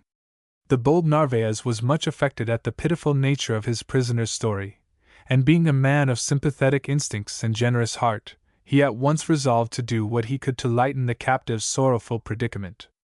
"Thou art a cavalier of good family," he said, "and if thou wilt pledge me thy word to return to this place, I will give thee permission to go to thy beloved and acquaint her with the cause of thy failure to be with her this day." The Moor gladly availed himself of his captor's indulgence, gave Narvaez the required assurance, and that same night reached the castle wherein his lady dwelt. Entering the garden, he gave the signal by which he usually signified his presence there, and she immediately came to the trysting place agreed upon between them. She at once expressed the greatest surprise that he had not arrived at the time he had promised to be with her, and he explained the circumstances which had attended his delay. On hearing what had occurred, the lady was cast into the deepest grief, and as her lover was attempting to console her by every means in his power, the hour of dawn reminded him of his pledge to Narvaez, and how he had given his word as a soldier and a cavalier to return to his captivity. "There is nothing left but that I should return," he said. "I have lost my own liberty, and God forbid that, loving you as I do, I should bear you to a place where yours also would be in danger. We must wait patiently until the time when I can obtain my ransom, when I shall immediately return to you." "Before this hour," replied the lady, "you have given me many proofs that you truly love me, but now you show your attachment more plainly than ever in your desire for my safety, and for that very reason I should be most ungrateful if I did not go with you to share your captivity. Therefore I shall accompany you to the Christian prison for which you are destined. If you must be a slave, so also shall I be." The lady then commanded her waiting damsel to bring her jewel case, and when this had been done she mounted behind her lover. All night they rode, and in the morning they arrived at Antequera, where they presented themselves to Narvaez, who was no less struck with the constancy of the lady than with the honor and fidelity of the young Moorish cavalier. He immediately gave both their liberty, and loading them with presents and other marks of honor, accorded them permission to return to their own land, providing an escort of troops to accompany them until they had reached a place of safety. This adventure, the love of the lady, the loyalty of the Moor, and more than all the generosity of the high-souled Christian commander, were greatly celebrated and applauded by the noble Saracens of Granada, and were sung in the lays of their most distinguished poets, and chronicled by their annalists. And although this story in every way partakes of the nature of romance, it has the additional merit of being true. The Dream of King Alfonso. A mysterious story indeed is that which tells of the manner in which Don Alfonso, King of Galicia, one of the Christian states which held out against the Moors, was haunted by a dream which came to him again and again in the watches of the night, and which no one might interpret, until at last he was forced to call to his aid the occult science of those very enemies against whom the vision warned him. In the year 1086 the territories of Alfonso and other Christian sovereigns were invaded by a vast army of Almoravide Moors, who, sweeping over from Africa, menaced central and northern Spain. When he learned of their advance, Alfonso was engaged in the siege of Saragossa, but in view of the danger which confronted him he joined his allies at Toledo, and prepared to give battle to the invaders, who, numerous in themselves, had been reinforced by the Moors of the various Mohammedan states in Spain. Before leaving Toledo, Alfonso was visited by one of those terrible visions of the night which, history tells us, have so often prophesied the fall of nations. It appeared to him that he was mounted on an elephant, and that beside him, on the flank of the great beast, was placed an atambor or Moorish drum, which he beat with his own hands. But the clamors which pealed forth from the instrument were so loud and terrifying that he instantly awoke in terror and amazement. At first he scoffed at the dream as nothing but a nightmare, but when it returned again and again on the succeeding nights of his stay at Toledo he began to feel that it must contain some element of awful warning. Night after night he awoke in great terror, drenched with perspiration, and with the echoes of the eastern drum thundering in his ear, until at last, in great disquietude, he resolved to ask the advice of the learned men of his court regarding what the vision might portend. With this object in view, he summoned to his presence the scholars and sages of his retinue, as well as the bishops and priests, and even the rabbis of the Jews who were his vassals, and who were more profoundly skilled in divination and the interpretation of dreams than any of his Christian subjects. When they had come before him, he related the substance of his dream, which he described very minutely, concluding his narration by saying, "That which most amazes and alarms me in this matter is the peculiarity of the elephant which I see in my visions, and which is an animal not reared in our country nor seen therein. In like manner, the atambor is not of the form and kind which we have in use among us, nor is that either to be seen in Spain. Wherefore do ye consider what these may portend, and give me the signification thereof without delay." The wise men thereupon retired, and having considered the dream, returned to the royal presence.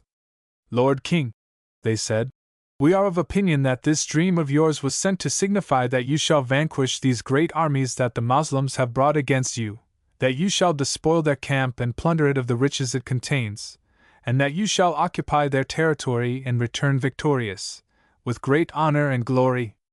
Moreover, we believe that your triumph will be made known through all parts of the East, since the elephant which you nightly appear to bestride can be no other than Joseph Ibn Taxfin, king of the Moslems and lord of the far-extending lands of Africa, who, like that animal, has been reared in the deserts of that country.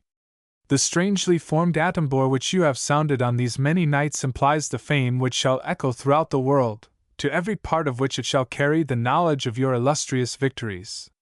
Alfonso listened to this interpretation with the utmost attention, and when it concluded he said, "It appears to me that you have gone far from the true interpretation of my dream, seeing that the explanation which my heart gives me is of a widely different kind, for it announces to me nothing better than events of terror and dismay."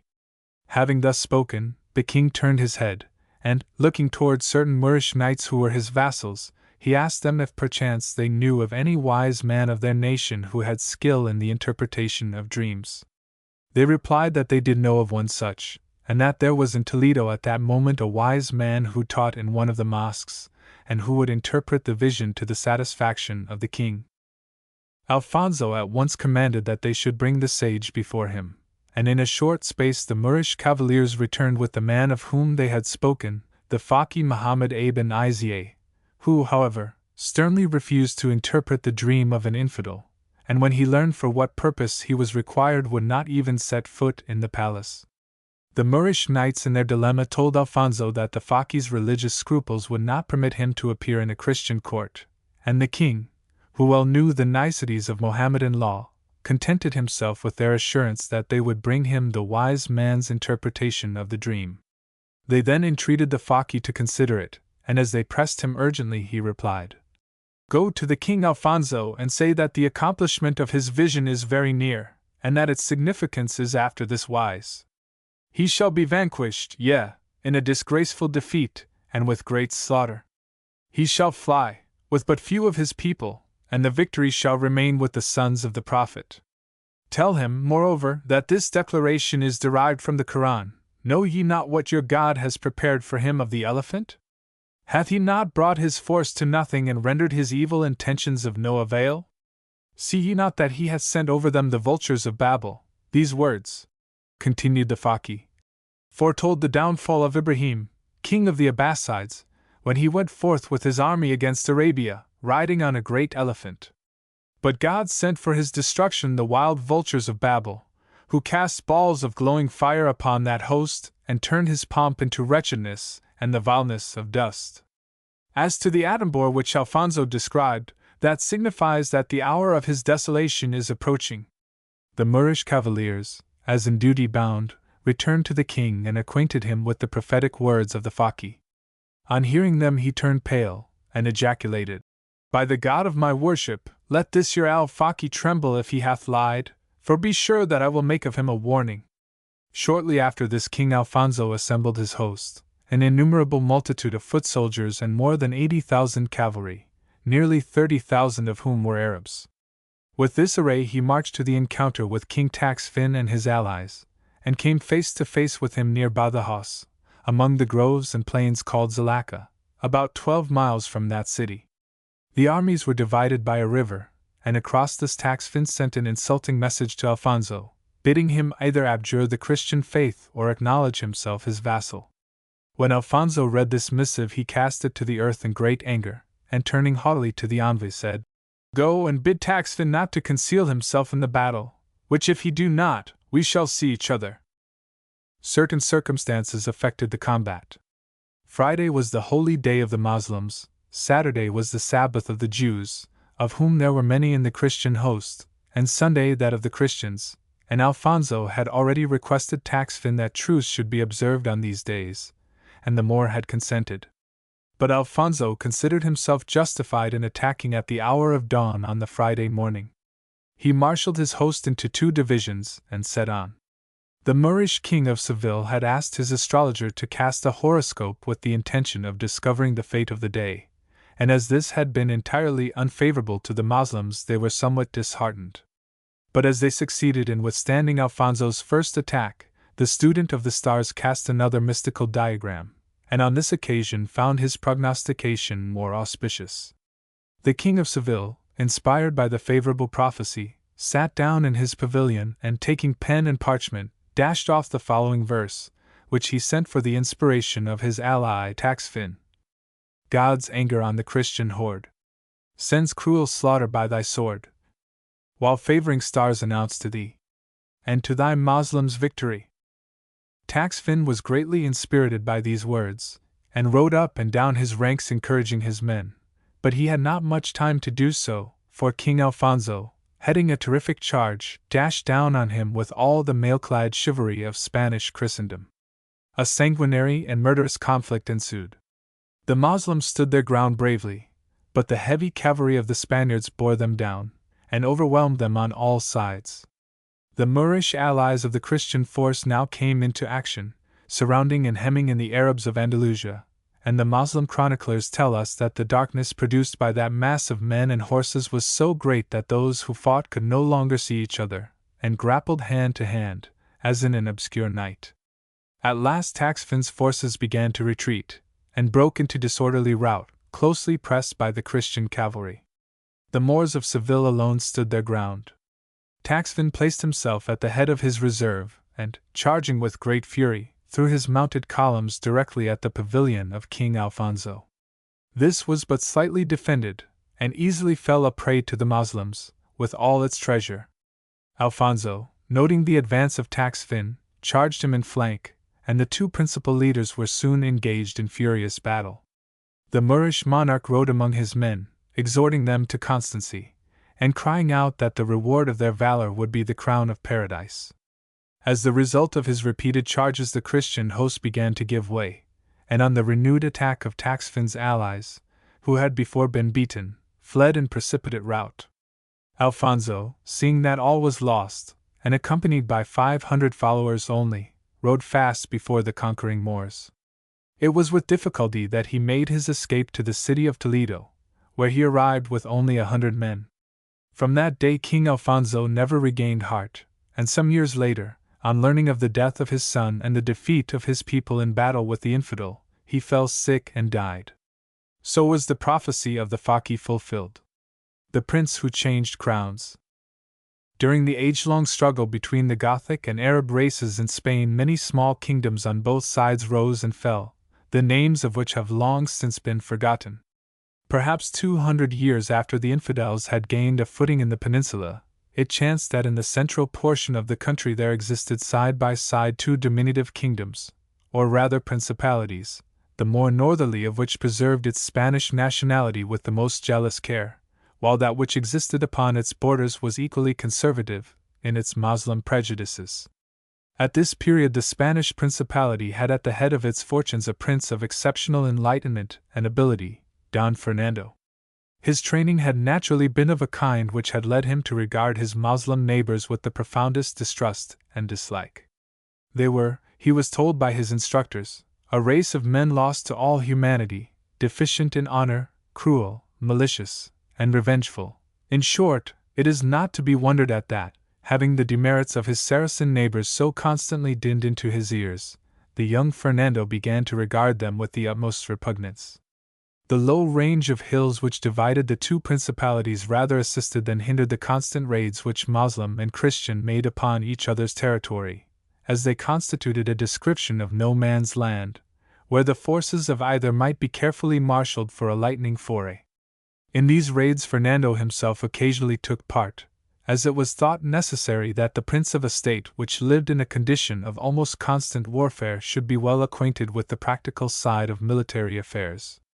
During one of these constantly recurring miniature invasions, the company which Fernando commanded had ridden far into Moorish territory without encountering any resistance, and advancing in loose formation and without sufficient care, suddenly encountered an ambuscade of the enemy, who, taking it in flank, succeeded in penetrating its ranks and cutting them in two. The little band of Spaniards, thus separated, fled in opposite directions, and Fernando, accompanied by only a handful of followers, turned his horse's head in the direction of his own country and galloped out of the range of immediate danger.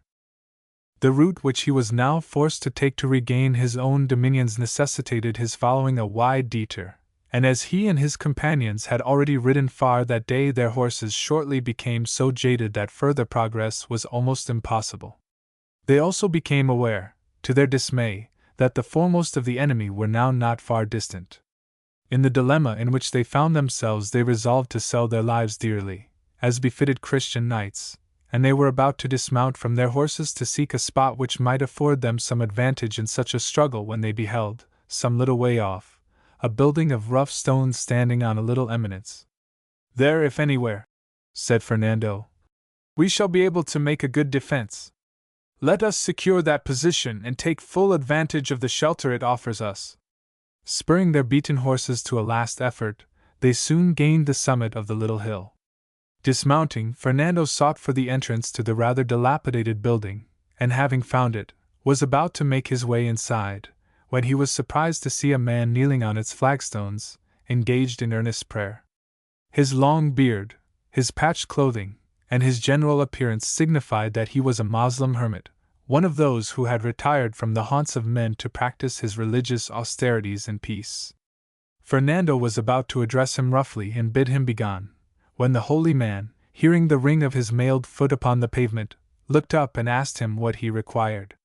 "Get you gone," said Fernando, "for we are about to defend this place to the last extremity against your infidel brethren." The hermit smiled. "Young man," he said, What possible defense can you hope to make in this poor place against the numbers which will shortly surround you? Your sword and that of your companions will be of little more avail than these poor walls, which, almost ruined as they are, would soon be beaten down. Trust me, there is a much better defense against the violence of man than either stone or steel. I know not of what you speak, old man, said Fernando. But in those things which you deride I, as a soldier, have been accustomed to place my trust. Alas, said the hermit, that it should be so! Have you not been taught, young man, in your own country that God is a surer defense to those who trust him than those vain material bulwarks which men of blood erect against one another's rage? Put your trust in God, I say, and he will be able to succor you, even through the least of his servants. Were it the God of the Christians of whom you speak, replied Fernando, I would agree that your words were those of wisdom, but in the mouth of an unbeliever they have naught but a blasphemous ring. Sir Knight, said the hermit, you are yet a young man, but as you grow older it will be given you to understand that God is the same in all lands, and that division of his personality is one of the fictions with which the father of lies seeks to make enmity between the righteous. Argue no longer, I pray you, but take heed to what I say. This remnant of stone is the last remaining turret of an ancient fortalice, beneath which extends a labyrinth of dungeons. Secrete yourselves speedily in the darkness of this labyrinth, I beg you, so that you may evade your pursuers and regain your own country after nightfall. Have a care, Don Fernando, cried one of the prince's comrades. This infidel seeks to beguile us into a trap, where his countrymen will be able to murder us at their leisure. Not so, replied the prince, for I can see that the mind of this good and holy man holds a better purpose toward us, and I willingly yield myself to his care. Lead the way, good father, to the hiding place of which you speak. The hermit immediately requested the cavaliers to enter the building, and indicated to them a dark and sloping passage, down which they led their horses. They had scarcely had time to conceal themselves in the gloomy recesses to which it led when with a loud clamor the infidels who had been pursuing them rode up. Their leader challenged the hermit, and asked him if he had observed any Christian knights pass that way. Assuredly no Christian knights have passed this way, my son, replied the man of God. Go in peace. The Moslem captain with a grave salutation immediately remounted his horse, and the band swept on. The hermit, having entertained the Christian knights to the best of his poor resources, returned to them within a few hours and told them that darkness had now fallen. You will now be able, he said, to make a safe return to your own land. How can I reward you? Cried Fernando, whose generous heart had been deeply stirred by the old man's unaffected kindness. There is one way in which you can do so, young cavalier, said the recluse, and that is by trying to form a better opinion of the men of my race. You ask a difficult thing, said the prince sadly, for truth compels me to say that I have heard great evil of the Moors, and but little good. That is not surprising, said the hermit, with a smile, since you will readily admit that you have not encountered them otherwise than with sword in hand or as prisoners whose hearts are burning with the bitterness of defeat. Open your mind, young man, or rather pray that its doors, until now closed, should be thrown wide to admit the rays of celestial wisdom. Seek for the best in your enemies, and believe me you will not fail to find it. As he spoke, Fernando indeed felt as if the doors of his spirit, until now rusty with prejudice, had been unbarred. I shall not forget your advice, he said, for surely nothing evil can come from one so good and noble. And with a respectful gesture of farewell he mounted his horse and, followed by his companions, rode away. He arrived safely in his capital in the early hours of the morning, and having bathed and refreshed himself, sought his audience chamber, where, surrounded by his anxious ministers, he told them of the adventure which had befallen him. Great has been your good fortune, your majesty, said one of his advisers. But for the services of this good man you would certainly now have been a captive in the citadel of your enemies. Surely few such spirits can reside in Moorish bodies. How so, senor? Replied the prince. May it not be otherwise? When all is said and done, what do we know of the Moors save that knowledge which is gained by constant strife with them? Would it not be well for us to strive to know them better? What? Cried another counselor. Do we not know them for dogs and infidels, for perjured blasphemers and worshippers of false gods? Heaven forbid that we should have further converse with them than that of the herald, which serves to call us into the same field as they, so that we may bring our lances to bear upon their infidel bodies. These words seem to me neither good nor wise, said Fernando gently.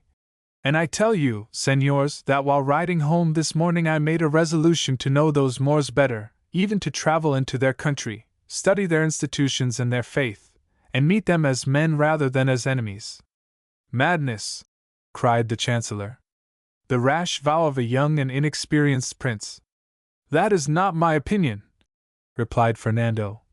But in order to avoid all unnecessary risks I have resolved to disguise myself as a Moslem. As you are aware, I have a perfect acquaintance with the Moorish tongue, and the manners and religious customs of our neighbors I know by report. I have taken this resolve, and am not to be dissuaded from it. Your Majesty's word is law, replied the Chancellor, who saw in the prince's resolve an opportunity for the extension of his personal power. Others of his suite did their best to turn aside Fernando's resolution by every argument in their power, but to no avail. His preparations were speedily made, and within 3 days of announcing his determination the prince, disguised as a Moslem of rank, set out by night for the frontiers of his enemies. On entering their country he resolved to make in the first place for the capital, a town of considerable importance, on reaching which he dismounted from his Arab steed and put up at a khan, or public hostelry. Here he found himself in the company of travelers of all sorts and conditions. The merchant sat at the same table with the mullah, or priest, and the soldiers shared his meal with the pilgrim. The first thing that Fernando noticed regarding these people was their great abstemiousness. They ate but little food, and drank not at all, unless of milk or water. The atmosphere of gravity prevalent in the inn surprised him. These sober, sallow-faced men sat, for the most part, with downcast eyes, speaking rarely, and without gesticulation, and in a low and decorous tone of voice. If asked a question, they did not answer at once, but appeared to cogitate upon their reply, which was invariably courteous and couched in formal but agreeable language. All their conduct seemed to be subservient to decency and dignity. Fernando noticed that they were spotless in their cleanliness. Not only was this so as regards their garments, but they were constantly performing ablutions, either in the inn itself during the stipulated hours of prayer, or in the magnificent public baths of the city. On the other hand, the disguised prince could not but see that these men were one and all within the grip of a powerful formalism, which had the effect of cramping and limiting their ideas, and which was only too painfully evident in their speech and manners. There seemed to be no room for individuality in their system of life. He entered into conversation with one of the shaven mullahs, who had retired into a corner the better to read his copy of the Quran. At first he evinced but little inclination to talk, but seeing that the prince wished to exchange ideas with him, he soon brought the conversation round to the especial point of Moslem law he was studying, upon which he split so many hairs that the hapless Fernando deeply regretted that he had ever approached him. Fernando makes comparison. That night as Fernando lay in bed he summed up his impressions of the day. These people seem to me exceedingly formal and conventional, he thought, but against that we have to place the garrulity and boisterousness of men of European race, their frequent lack of dignity, and too great familiarity of manner. That mullah, too, was terribly long-winded, but have we not bores of our own, and in plenty? Is it not the case that in all parts of the world selfish introspection and scholarly pride frequently turn a man into a public nuisance? It seems to me that the great bulk of mankind merely acts in imitation of its fellows, and that only here and there does one meet with a person of any outstanding individuality. When he arose next morning, Fernando paid a visit to the great mosque of the city. It was the first time he had entered a Moorish place of worship, and he was struck by the circumstance that the atmosphere which prevailed within it closely resembled that to be found in a Christian cathedral. The same hushed silence was distinctly noticeable. Here and there stood a mullah, or teacher, instructing his disciples in Mohammedan law and ritual, and this Fernando was rather pleased than otherwise to notice, as direct instruction in the tenets of the Christian faith was but seldom to be procured in the churches of his own country. Another thing he could not but observe was the manifest learning and erudition of the speakers. This seemed to him far in advance of the monkish accomplishments of his own priestly subjects, whose learning was of the most slender description, and but few of whom were able to write, and he was deeply interested to find that in an annex to the mosque, which was fitted as a scrivenery or writing room, a number of mullahs, old and young, sat at desks writing swiftly in the Arabic script and engaged in the multiplication of copies of the Quran and other works of a religious nature. From the mosque Fernando speedily found his way to the university, and was soon lost in wonder at the rich intellectual life which flourished there. In one room a white-robed teacher was lecturing upon the practice of medicine with an acumen and ability he had never heard equaled. His knowledge of drugs and chemistry and of the properties of plants and herbs appeared to be both wide and exact, and when Fernando thought upon the wretched leeches to whom so many of the lives of his subjects annually paid forfeit, he experienced a deep feeling of shame that these swarthy yet studious foreigners were so easily able to eclipse them in both theory and application. But he was acute enough to discern that the lecturer spoke of the medical art as a thing the principles of which were already fixed beyond the power of expansion. He spoke of experiment in the past tense, and all his references were to the great teachers of the old world, to Galen and Hippocrates, to Avicenna and to Rhazes. If he did chance to allude to the teachers of his own day, it was in rather an apologetic manner, and by no means in a complimentary sense. Antiquity was everything to him, and the tenets of the old masters of medicine appeared to him quite as sacred in their way as the words of the prophet himself. In an adjoining classroom Fernando lingered some time to listen to a professor of astrology. This ancient art had always held a certain fascination for him, and he was well aware that the Moors were among its greatest interpreters. The lecturer described at length the influences which the various planets had upon the destinies of man, the manner in which their conjunctions and oppositions affected human affairs, and the characters of persons born under certain astrological conditions. This science too appeared to him incapable of extension or fresh effort, and while hearkening to the speaker he found that though he heard much that his common sense told him was incapable of definite proof, he gleaned nothing of the nature of those planets themselves, their physical movement, or their scientific relation to the earth.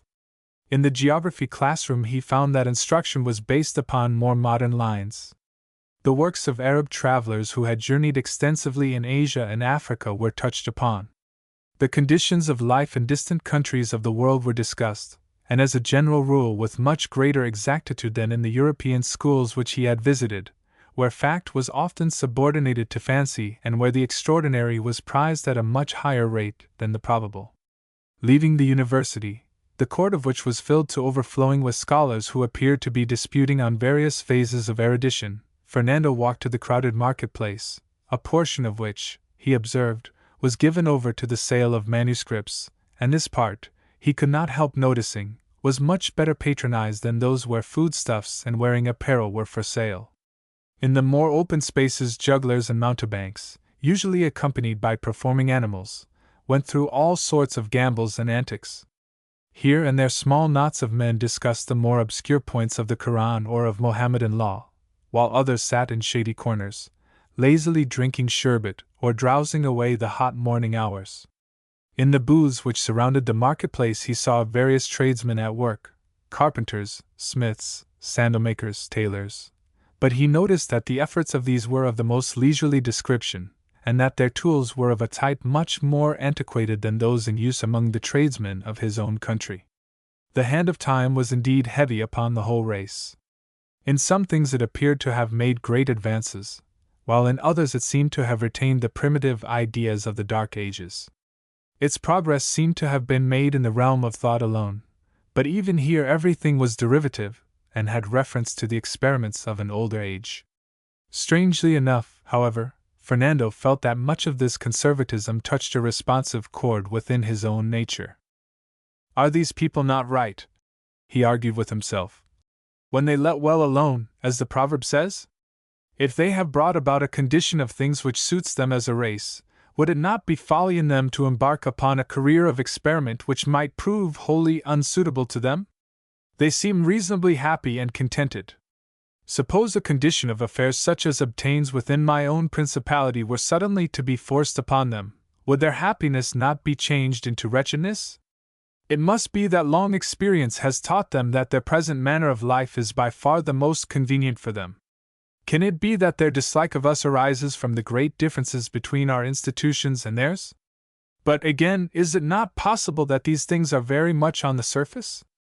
Their real natural sympathies and antipathies are, after all, very similar to our own. They are entirely dependent upon the changes of the seasons and upon the tillage of the earth for their food.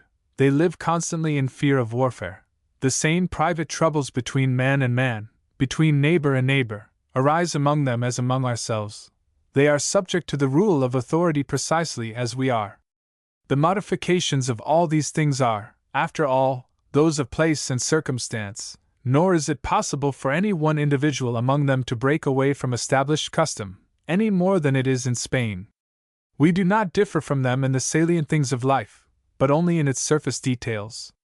Their religion teaches that the good are rewarded and the bad punished, that a man must be constant in his patriotic and domestic affections. After all, had one of these brown men been reared in Spain, at the age of 20 years he would have been moved by the same prejudices as myself, and have become so like me in every particular as to be indistinguishable from an ordinary Spaniard. Passing through one of the gates of the city, Fernando walked into the country.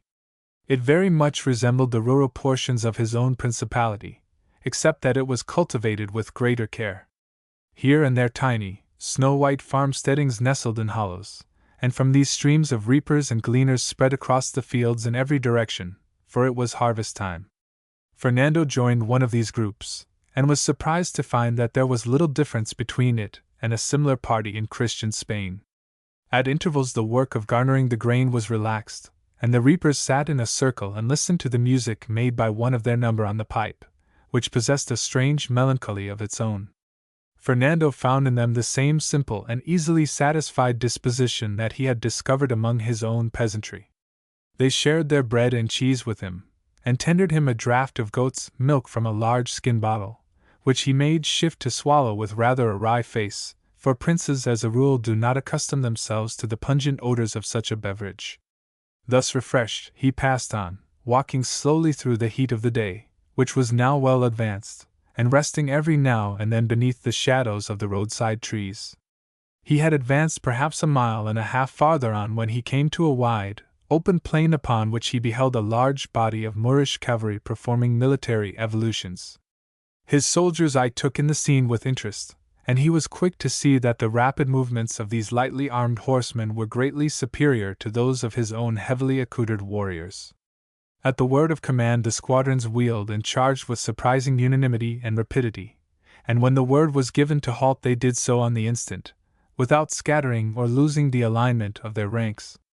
The evolutions of one of the squadrons brought it quite close to where the prince was standing, and the officer in command, evidently regarding him as a pilgrim of sanctity, gave him a courteous salutation. "I take it, reverend sir," he said, "from the evident pleasure with which you regard this scene, that you have once been a soldier yourself?" "That is quite true," replied Fernando. "I was a soldier for many years, and saw a good deal of service in another part of the country.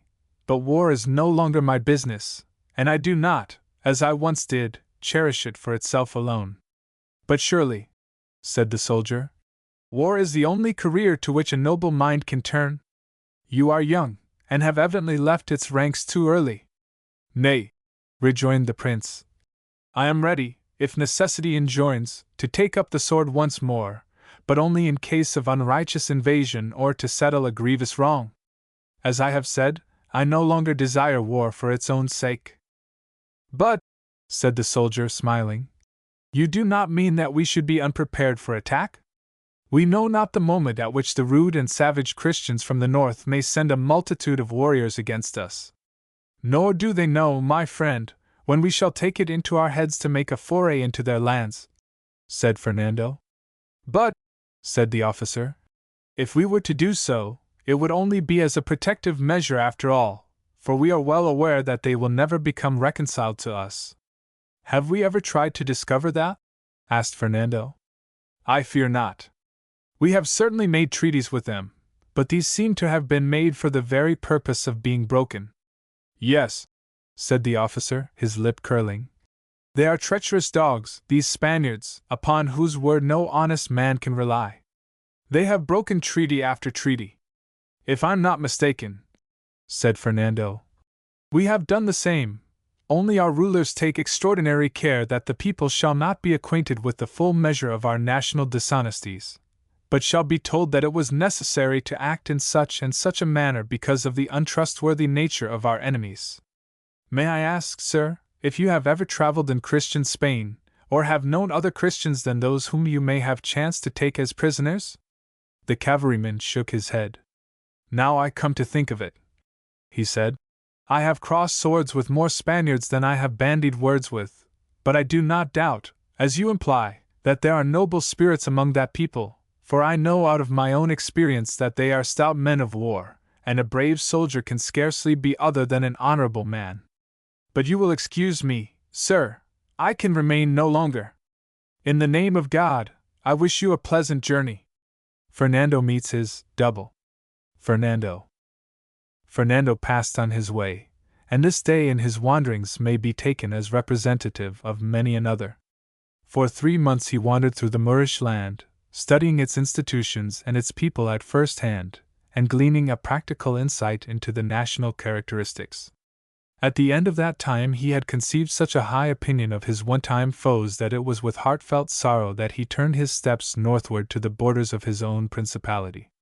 Loath to cross them, he resolved to spend the night at a small khan on the Moorish side of the hills. It was a poor place, but beautifully situated at the entrance to a peaceful little valley. Giving his horse to the white-robed ostler, he entered. To his utter amazement, the first person he encountered was a young man who so closely resembled himself that he started back in surprise and dismay, for there was not a lineament in the stranger's countenance which was not mirrored in his own. The young man thus confronted also halted abruptly, and stared at his living counterpart.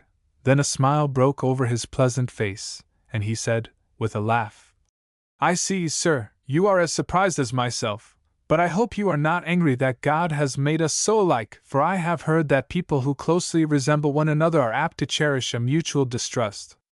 There is small danger of that, friend, said Fernando. For if God has made our minds as like each other as He has fashioned our bodies, I am convinced that you are of a liberal and unconventional disposition. And laughing heartily, he indicated a table. It would be fitting, he continued, that we should break bread together. Agreed, cried the other.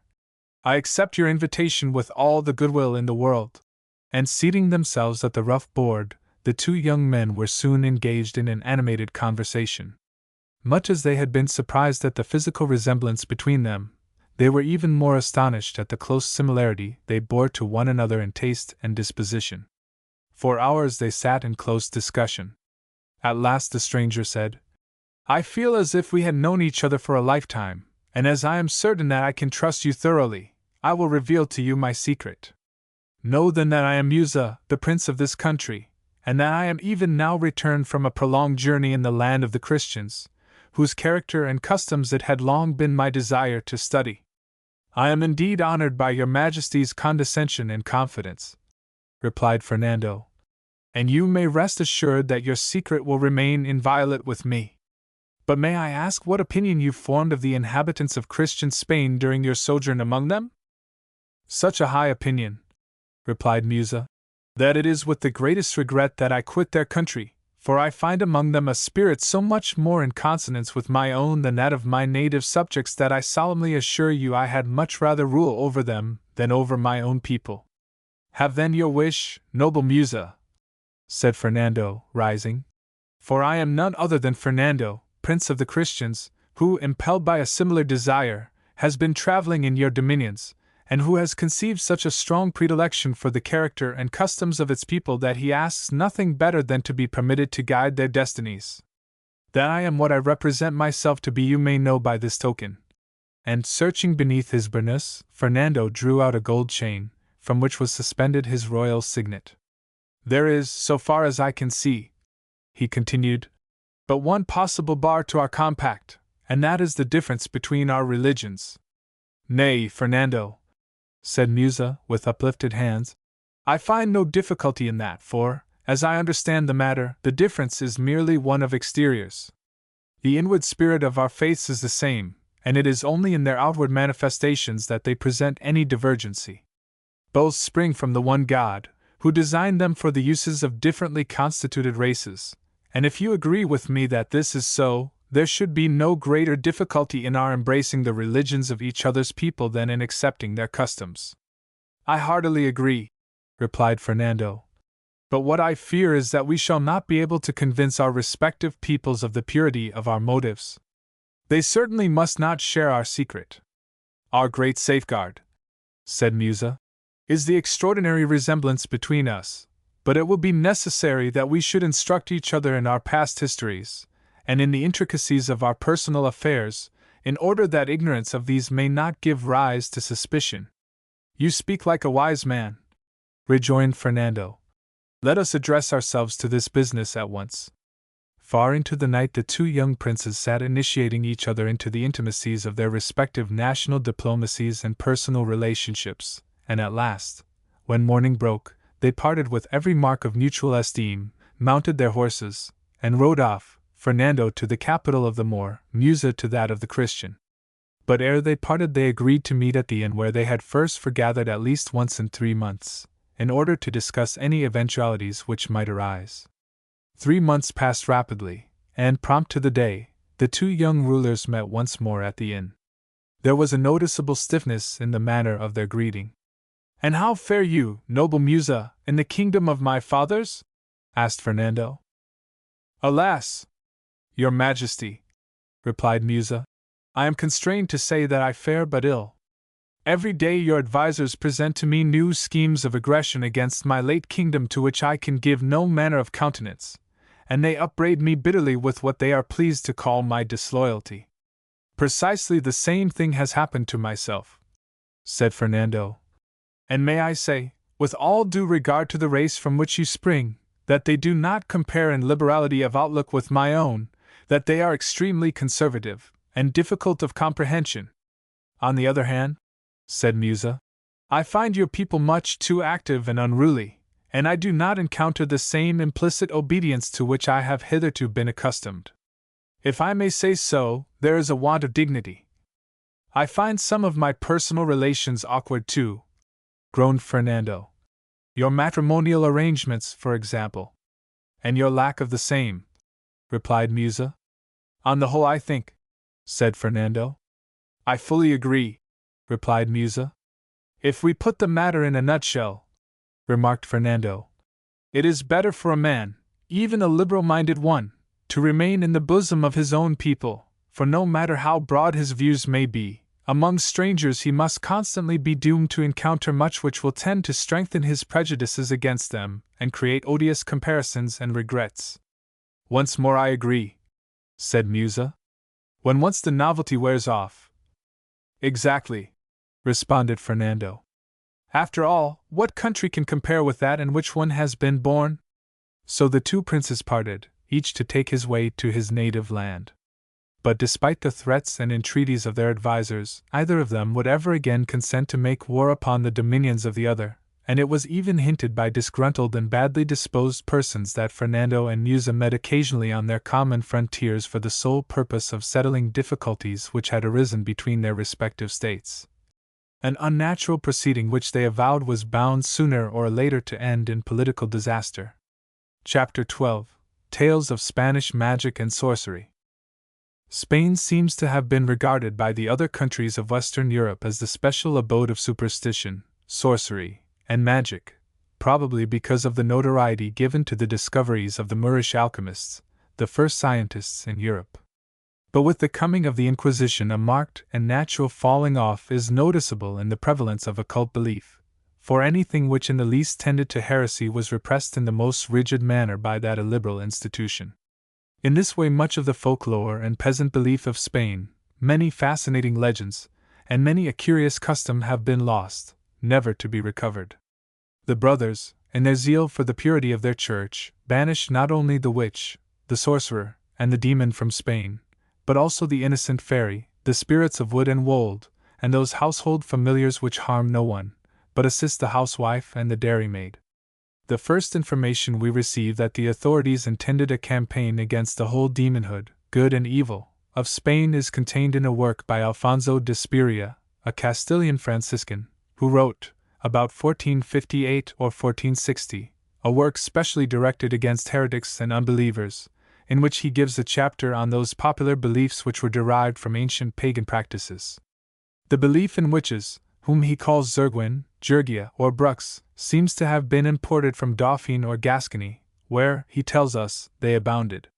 They were, he says, wont to assemble at night in great numbers on a high tableland, carrying candles with them, for the purpose of worshipping Satan, who appeared to them in the form of a boar, rather than in that of the he-goat in which he so frequently manifested himself in other localities. Llorente, in his History of the Inquisition in Spain, states that the first auto de fe against sorcery was held at Calabarra in 1507, when 30 women charged with witchcraft by the Inquisition were burnt. In the first treatise on Spanish sorcery, that of Martin de Castanaga, a Franciscan monk, 1529, we learn that Navarre was regarded as the motherland of Spanish witchcraft, and that province sent many missionaries to Aragon to convert its women to sorcery.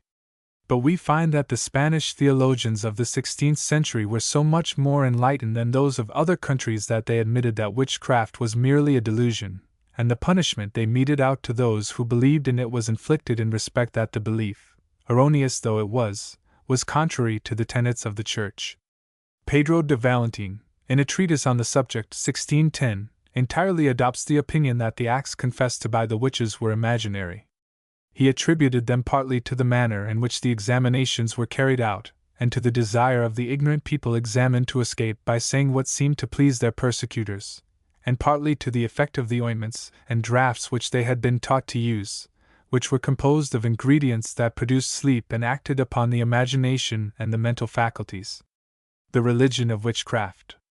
This view is very generally held at the present time as accounting for the phenomena of witchcraft. But the researches of Charles Godfrey Leland, Miss M. A. Murray, and others seem to indicate that the cult of witchcraft is by no means a thing of the imagination. The last named writer, indeed, claims that it is the detritus of an ancient pagan faith surviving into modern times, having a priesthood and well-defined ritual of its own, and in a measure conserving the practice of child sacrifice. There can be little doubt that this conception of witchcraft is the correct one. In the records of the caste there are numerous proofs that it had a definite ritual and an established priesthood, and that imagination played but a small part in shaping the belief of the adherents of the cult. 1. The story of Dr. Torralva. Spain had not in the 16th century ceased to be celebrated for its magicians, who still retained a modicum of the occult philosophy of the Moorish doctors of Toledo and Granada. Perhaps the most celebrated of these comparatively modern masters of magic was Dr. Eugenio Torralva, physician to the family of the Admiral of Castile. Educated at Rome, he early became a pronounced skeptic, and formed an intimacy with a certain Master Alfonso, a man who, after changing his Jewish faith for Islam, and that again for Christianity, had at last become a free thinker. Another evil companion was a Dominican monk called Brother Pietro, who told Torralva that he had in his service a good angel called Zequiel, who had no equal in the spiritual world as a seer, and was besides of such a disinterested temperament that he served only those who had complete confidence in him and deserved his attachment. All this excited Torralva's curiosity to an unbounded degree. He was one of those people, fortunate or otherwise, in whom the love of mystery has been deeply implanted, and when Pietro generously proposed to resign his familiar spirit to his friend's keeping, he eagerly accepted the offer. Nor did Zequiel himself offer any opposition to this change of master, and appearing at the summons of Pietro, assured Torralva that he would follow his service as long as he lived, and wherever he was obliged to go. There was nothing very startling in the appearance of the spirit, who was dressed in a flesh-colored habit and black cloak, and had the appearance of a young man with an abundance of fair hair. From this time onward Zequiel appeared to Torralva at every change of the moon, and as often as the physician required his services, which was generally for the purpose of transporting him in a short space of time to distant places. Sometimes the spirit assumed the appearance of a hermit, at others that of a traveler, and even accompanied his master to church, from which circumstance Torralva concluded that he was a beneficent and Christian-minded spirit.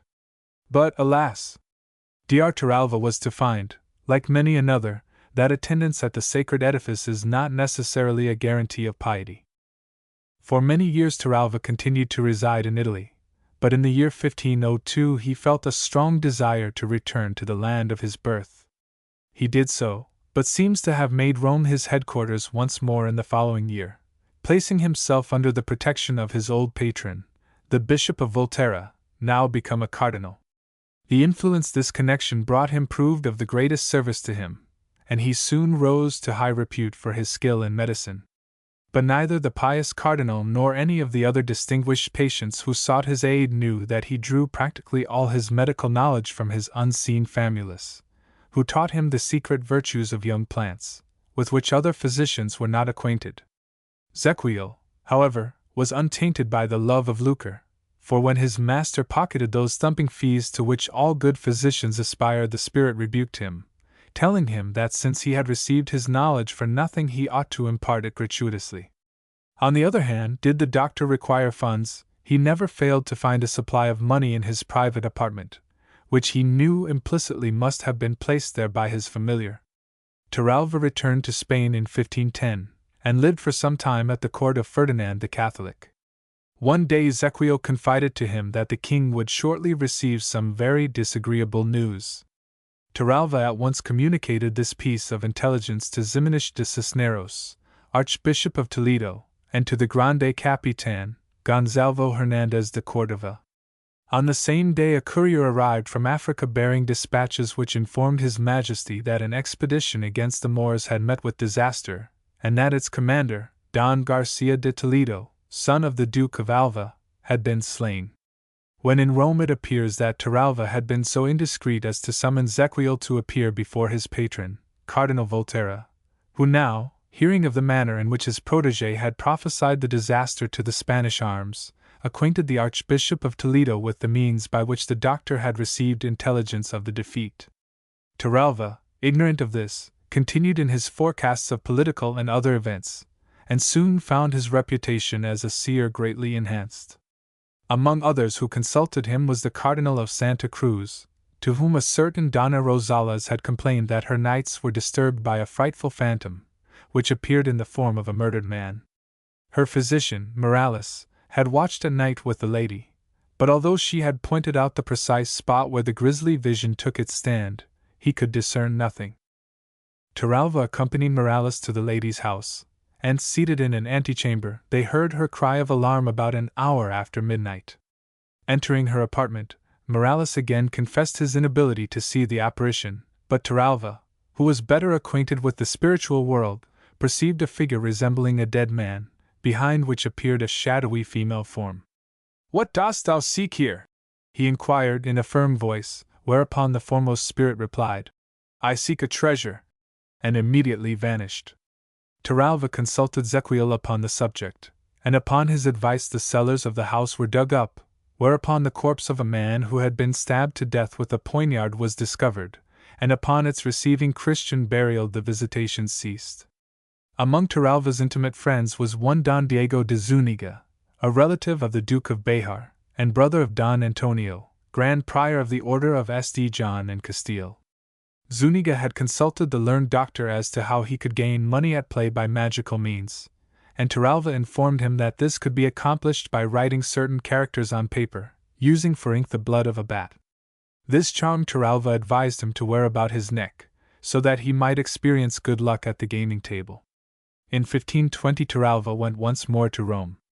Ere he left Spain he told Zuniga that he would be able to travel there astride a broomstick, the course of which would be guided by a cloud of fire. On his arrival at Rome he interviewed Cardinal Volterra, and the Grand Prior of the Order of St. John, who earnestly begged him to abandon all commerce with his familiar spirit. Because of their exhortations, Torralva requested Zequiel to leave his service, but met with a stern refusal. The spirit, however, advised him to return to Spain, assuring him that he would obtain the place of physician to the Infanta Eleonora, Queen Dowager of Portugal, and later consort of Francis I of France. Acting upon this counsel, Torralva sailed once more for the land of his birth, and obtained the promised appointment. In 1525 an incident occurred which greatly enhanced Torralva's celebrity as a seer. On the 5th of May of that year Zequiel assured him that the troops of the emperor would take Rome on the following day. Torralva desired the spirit to carry him to Rome so that he might witness this great event with his own eyes. Zequiel gave him a stick full of knots, and commanded him to shut his eyes. Torralva obeyed the request of the famulus, and when after a space the spirit told him to open his eyes once more, he found himself in Rome, standing on a high tower. The hour was midnight, and when day dawned he duly witnessed the terrible events which followed: the death of the Constable of Bourbon, the flight of the Pope into the castle of Este Angelo, the slaughter of the citizens, and the wild riot of the conquerors. Returning to Valladolid by the same means as that by which he had come, Torralva immediately made public all he had seen, and when, a week or so later, news arrived of the capture and sack of Rome, the court of Spain was very naturally filled with unbounded surprise. Many persons of high rank had been accomplices of the gifted doctor in his practice of the black art, and one of these, in a fit of remorse, notified the Holy Inquisition of his dealings with the supernatural.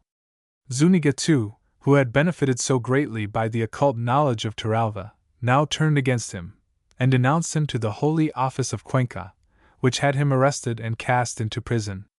The terrified magician immediately confessed all his doings with Zequiel, whom he persisted in regarding as a beneficent spirit, and penned no less than 8 declarations of his dealings with the supernatural, some of which contradicted statements made in others in a most ludicrous manner. In view of their unsatisfactory nature, the unhappy necromancer was put to the torture, and an admission of the demonic nature of his familiar was quickly extracted from him. In March 1529 the inquisitors suspended his process for a year, a common practice of the Inquisition, which thus attempted to wear its victims down. But to the dismay of Torralva, a new witness made his appearance, who testified that in his early days at Rome the imprisoned medico was prone to indulgence in occult arts, so that in January 1530 Torralva was once more put upon his trial. The Inquisition appointed 2 learned theologians to labor for his conversion, to whom Torralva promised amendment in everything, except the renunciation of the evil spirit with whom he had been associated for so long, assuring his mentors that he had not the power to dismiss Zequiel. At length, on his making a pretense to cast off his familiar and abjure his heresies, he was released, and entered the service of the Admiral of Castile, who had employed all his influence to obtain a pardon for him. Immortalized in the pages of Don Quixote, he remains for all time the archetype of the Spanish magician of the 16th century. Moorish magic. By no race was the practice of the occult arts studied with such perseverance as by the Moors of Spain, and it is strange indeed that only fragmentary notices of their works in this respect remain to us. The statement that they were famous for magical and alchemical studies is reiterated by numerous European historians, but the majority of these have refrained from any description of their methods, and the Moors themselves have left so few undoubted memorials of their labors in this direction that we remain in considerable ignorance of the trend of their efforts. So that if we desire any knowledge upon this most recondite subject we must perforce collect it painfully from the fragmentary notices of it in contemporary European and Arabic literature. The first name of importance which we encounter in the broken annals of Moorish occultism is a great one, that of the famous Geber, who flourished about 720 to 750, and who is reported to have penned upward of 500 works upon the Philosopher's Stone and the Elixir of Life. In common with his fellow alchemists, he appears to have failed signally in his search for those marvelous elements. But if he was unable to point the way to immortal life and boundless wealth, he is said to have given mankind the nitrate of silver, corrosive sublimate, and nitric acid. He believed that a preparation of gold would heal all diseases in both animals and plants, as well as in human beings, and that all metals were in a condition of chronic sickness in so far that they had departed from their natural and original state of gold. His works, all of which are in Latin, are not considered authentic, but his Summa Perfectionis, a manual for the alchemical student, has frequently been translated. The Moorish alchemists taught that all metals are composed of varying proportions of mercury and sulfur. They labored strenuously to multiply drugs out of the various mixtures and reactions of the few chemicals at their disposal, but although they believed in the theory of transmutation of metals, they did not strive to effect it. It belonged to their creed rather than to their practice. They were a school of scientific artisans and experimentalists, first and last. They probably owed their alchemical knowledge to Byzantium, which in turn had received it from Egypt. Or it may be that the Arabs drew their scientific inspiration at first hand from the land of the Nile, where the great art of alchemy undoubtedly had its birth. Astrology. Astrology was also an important branch of occult study with the Moors of Spain, whose consideration of it greatly assisted the science of mathematics, especially that branch of it which still retains its Arabic name, algebra. Al equals the, jabara equals to set, compute. It is probable that the Arabs first received an insight into the practice of foretelling events by the position of the planets at a given time from the Chaldeans, who undoubtedly were its earliest students. References to astrology are plentifully encountered in Spanish story, as the reader will have observed. But high as it stood in the estimation of the Moorish sages, it was still subservient to the grander and more mysterious art of magic, whereby the spirits of the air could be forced to do the will of the magus, and carry out his behests in 4 elements. Most unfortunately, we are almost entirely ignorant of the tenets of Moorish magic, owing probably to the circumstance that it was averse to the spirit of Islam. But we know that it was founded upon Alexandrian magic, and therefore recognize the principles of that art as laid down by the great Hermes Trismegistus, who was none other than the Egyptian Thoth, the god of writing, computation, and wisdom. About the end of the 10th century, the learned men of Europe began to resort to Spain for the purpose of studying the arts, occult and otherwise. Among the first to do so was Gerbert, afterward Pope Sylvester II, who spent several years in Cordova, and who introduced into Christendom the knowledge of the Arabic numerals and the no less useful art of clockmaking. Strange that he did not apply his knowledge of the one to the other, and that even today our timepieces are burdened with the old and cumbrous Roman numerals. William of Malmesbury assures us that Gerbert made many discoveries of treasure through the art of necromancy, and relates how he visited a magnificent subterranean palace, which, though dazzling to the sight, would not remain when its splendors were subjected to the test of human touch. Ignorant Europe took Gerbert's mathematical diagrams for magical signs, and his occult reputation increased as his moral character withered. It was said that the devil had promised him that he should not die until he had celebrated High Mass at Jerusalem. One day Gerbert celebrated his office in the Church of the Holy Cross of Jerusalem at Rome, and feeling ill, asked where he was, observed the double entendre of the evil one, and expired. Such was the tale that benighted ignorance casts round the memory of this single-minded and enlightened man, much in the same spirit as it bedeviled the recollections of our own Michael Scott and Roger Bacon. The Dean of Santiago. In the Conde Lucaner, a Spanish collection of tales and homilies of the 14th century, already alluded to, is a story of the Dean of Santiago, who went to Alon, a magician of Toledo, to be instructed in necromancy. The magus raised a difficulty, saying that as the dean was a man of influence, and would attain a high position, he would probably forget all past obligations. The dean, however, protested that no matter to what eminence he attained, he would not fail to remember and assist his former friends, and particularly his tutor in things supernatural. Satisfied with the churchman's promises, the necromancer led his pupil to a remote apartment, first requesting his housekeeper to purchase some partridges for supper, but not to cook them until she had definite orders to do so.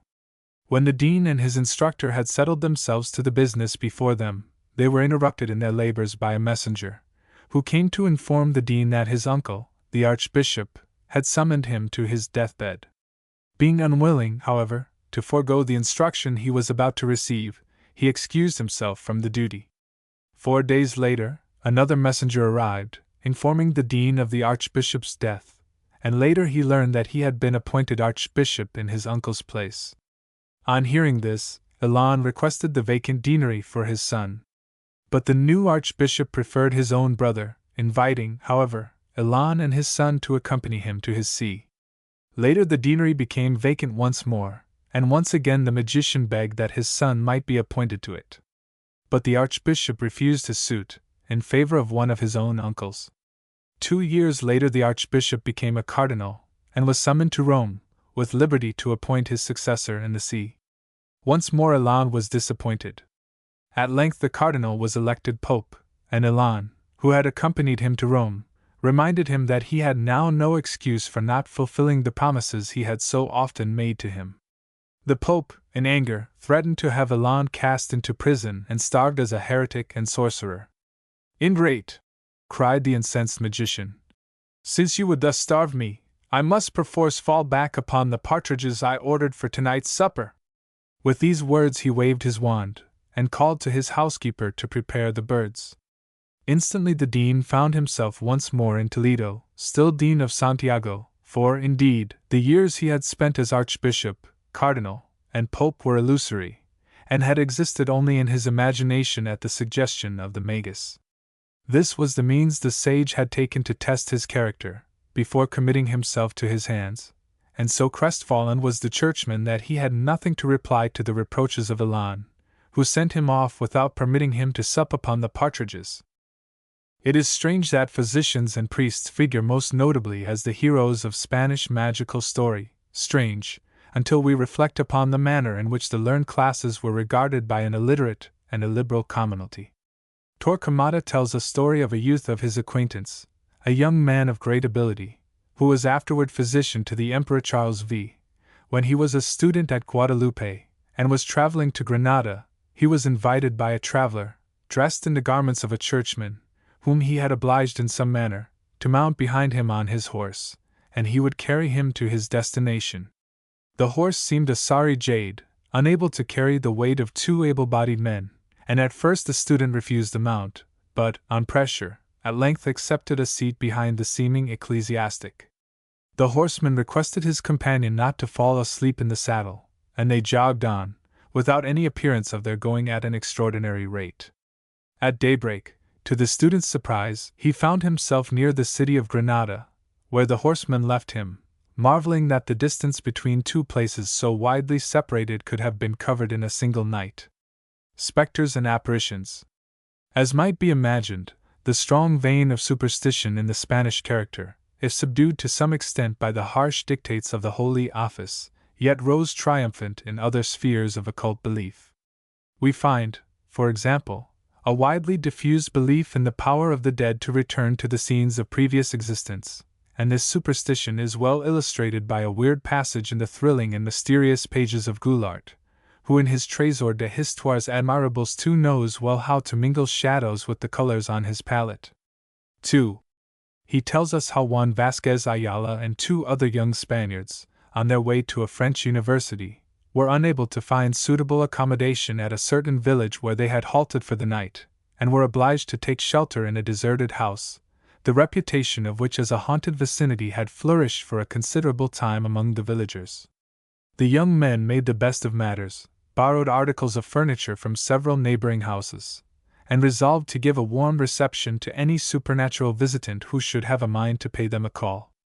But on the first night of their occupancy they had scarcely fallen asleep when they were awakened by a noise as of clanking chains, which seemed to proceed from the lower regions of their temporary dwelling. Absolutely fearless, young Ayala leaped from his bed and, donning his clothes, sallied downstairs in search of the cause of the clamor which had awakened himself and his comrades. In one hand he carried his drawn sword, in the other a lighted candle, and on coming to a door which led to the courtyard of the house he perceived a dreadful spectre, a grisly skeleton, standing in the entrance. The grim apparition which confronted him was loaded with chains, which clanked with a doomful and melancholy sound on the ears of the gallant young student, who, however, undismayed by the spectacle before him, advanced the point of his sword and demanded the intruder's reason for disturbing his rest. The phantom waved its arms, shook its bony head, and beckoned with its hand, as if asking Ayala to follow it. The student expressed his willingness to do so, on which the ghost commenced to descend a flight of steps, dragging its legs as it went like a man whose limbs were weighted with iron shackles. Ayala followed fearlessly, but as he advanced his candle suddenly flickered and went out, a circumstance which did little to reinforce his courage. "Hold!" he called to the phantom. "You perceive my candle has gone out. If you will wait till I relight it, I shall return in a moment." Rushing to a light which burned in the hall, he relit his candle, and returned to the spot where he had left the apparition. He entered the garden, where he saw a well, close by which he perceived the ghost, which signed to him to continue his progress, and having gone a little way forward, vanished. Puzzled, the student returned to his apartment, and told his comrades to accompany him to the garden, but search as they might, nothing could they find. Next day they reported what had occurred to the alcalde of the village, who had the garden examined, with the result that immediately beneath the spot where the phantom had disappeared a skeleton was exhumed, loaded with chains. When proper burial had been given to the remains, the noises in the house abruptly ceased, but the adventure proved too much for the superstitious Spaniards, who returned home abruptly, without fulfilling the object of their journey. This tale is a capital example of the typical ghost story in its earliest phase. I will not descant upon it here, as a book on Spanish romance and legend is scarcely the place for a disquisition on the occult. But we are learning, slowly and painfully perhaps, to regard these matters from another point of view than our Victorian grandfathers, whose materialism pooh-poohed the supernatural without trying to account for it. In any case, I am one of those who believe in it, and who desire to believe in it, so that the reflections of such a biased person are perhaps better dispensed with.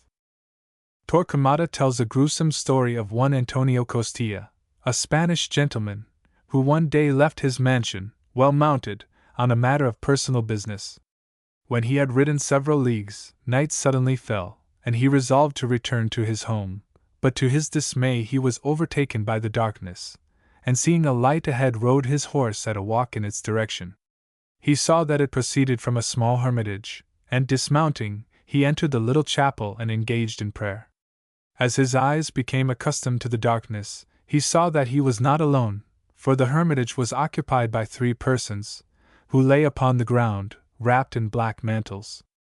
They did not address him, but lay regarding him with wild, melancholy eyes. Terrified, he knew not by what, he leaped into the saddle and rode off. In a little while the moon shone out, and showed him the 3 men whom he thought he had left in the chapel riding a little in front of him on black horses. In order to avoid them, he turned down a bypath, but to his horror still observed them riding a few paces ahead.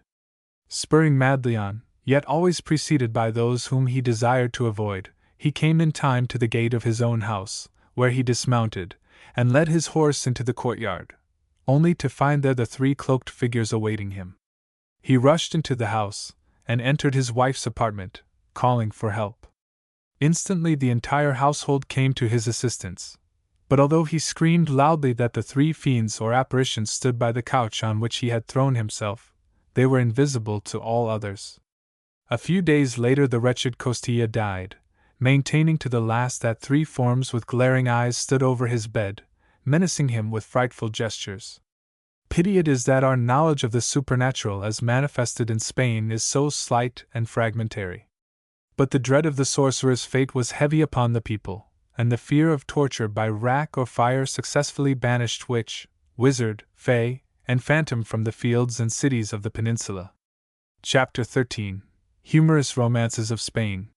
Cervantes, the bold metal of thy lance, shatters the crystal turrets of romance.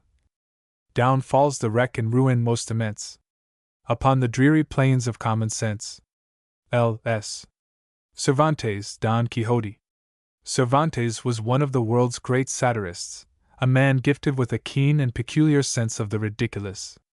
He would himself have been the first to laugh at those modern critics who profess to see in him a great poet, and indeed, at the end of his days, when he assessed his life's work in his mock-heroic voyage to Parnassus, he admitted that he had not the poetic gift.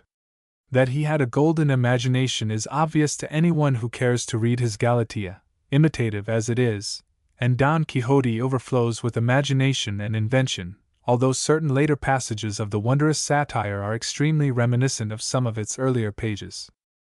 To me, Don Quixote has always seemed one of the most precious and curious of books, but probably for very different reasons from those by which it makes its appeal to the majority of people, for it is because of the information it affords concerning romantic literature and customs that I treasure it most.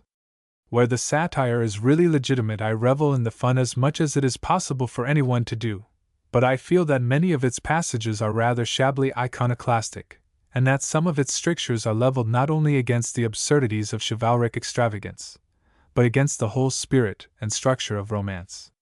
It had been well, too, for Cervantes had he confined himself entirely to the satiric vein, for when he essays to employ the very literary vehicle at which he chiefly scoffed, he frequently becomes more maudlin, that is the only word for it, than the most sentimental writers against whom he girds. His shepherds and shepherdesses and his runaway nuns are long-winded and pedantic, and he was indeed badly bitten by that tiresome Arcadian phase in European literature which culminated in the prose pastoral, which had its roots in false conventions and employed as its mise en scene an atmosphere of sham rural felicity. Sannazaro, in his Arcadia, had indeed piped the tune to which Cervantes danced for many a day ere his own strong common sense showed him the fatuity of the models which he followed. The author of the Pastor de Philida, Luis Galvez de Montalvo, was his own close friend, and there is every evidence that he made wholesale raids upon the distinctly minor efforts of such poetasters as Hebro and Alonso Perez. The works of the men who composed this school of pseudo-Arcadianism had none of the charm of the delightful canvases of Watteau and Fragonard, silk-coated and satin-gowned though their shepherds and shepherdesses be. The country of the Spanish pastoral had a background of pasteboard scenery, and theatrical effects of lighting flashed across its stage. It was peopled by boors of the most intolerable description, who, instead of looking after their livestock, as they were paid to do, wearied each other and the wretched traveler who was unhappy enough to encounter them with their amorous bellowings and interminable tales of misfortune.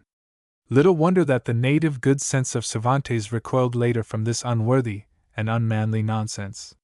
But it is extraordinary that although he meted out such merciless treatment to chivalric romance, he still retained a weakness for the follies of Arcady, from which, to the last, he was unable to free himself. The circumstances of Cervantes' career undoubtedly assisted him to discipline his ideas. As a collector of taxes he had, perforce, to come into contact with the seamy side of life, and much of his time was spent in the bohemian atmosphere of inns, where he was compelled to lodge while he worked the district allotted to him. In these circumstances and in these places he encountered men and women of flesh and blood, and came up against the iron wall of hard, solid reality. Such an experience is undoubtedly most valuable to a man of romantic or imaginative temperament, gifted with creative ability. It tempers his natural capacities and enlarges his views. Doubtless Cervantes, when he first went his rounds, had been in the habit of regaling his fellow travelers in the posadas in which he sojourned with highfalutin stories of errant shepherds and wandering shepherdesses. We can imagine the degree of amusement with which the rough muleteer, the blunt soldier, and the traveling quack would greet those sallies. The criticism of such people is not strained, it is annihilating.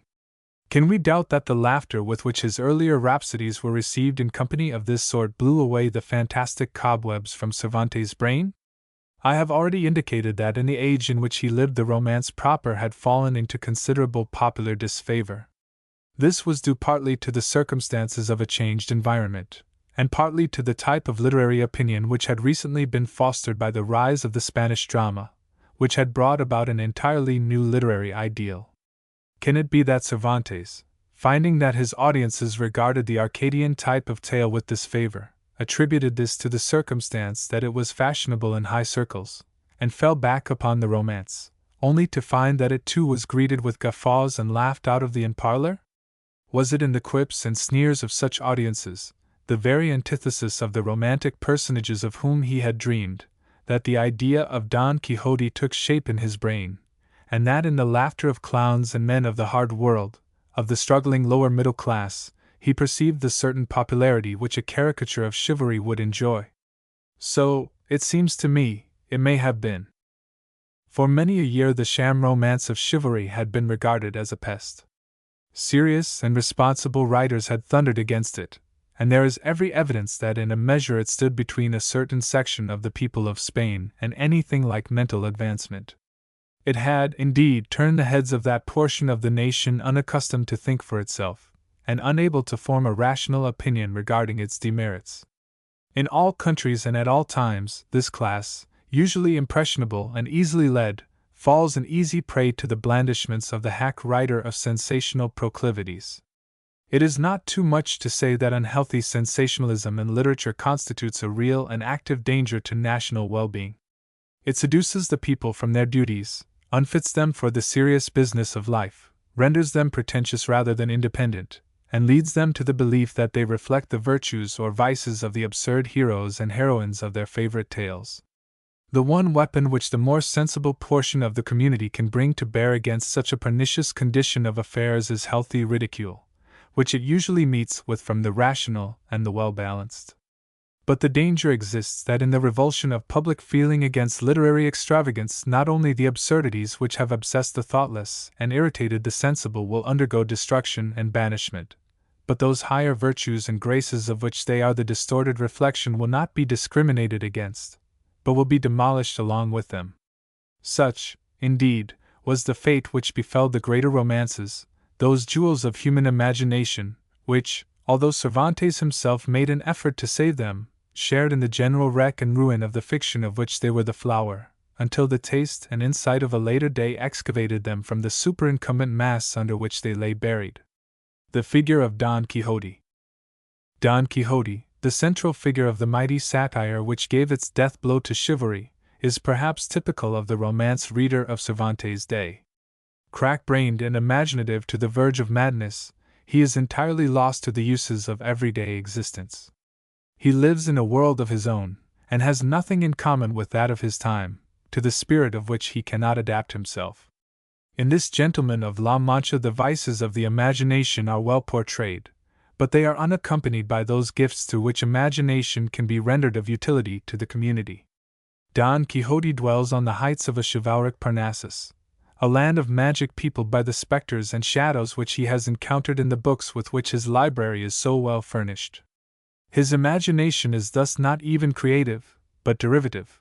Reliance upon the idols he has loved so long has done his credit in men's eyes much wrong, and he is regarded by his neighbors as an amiable lunatic of no importance.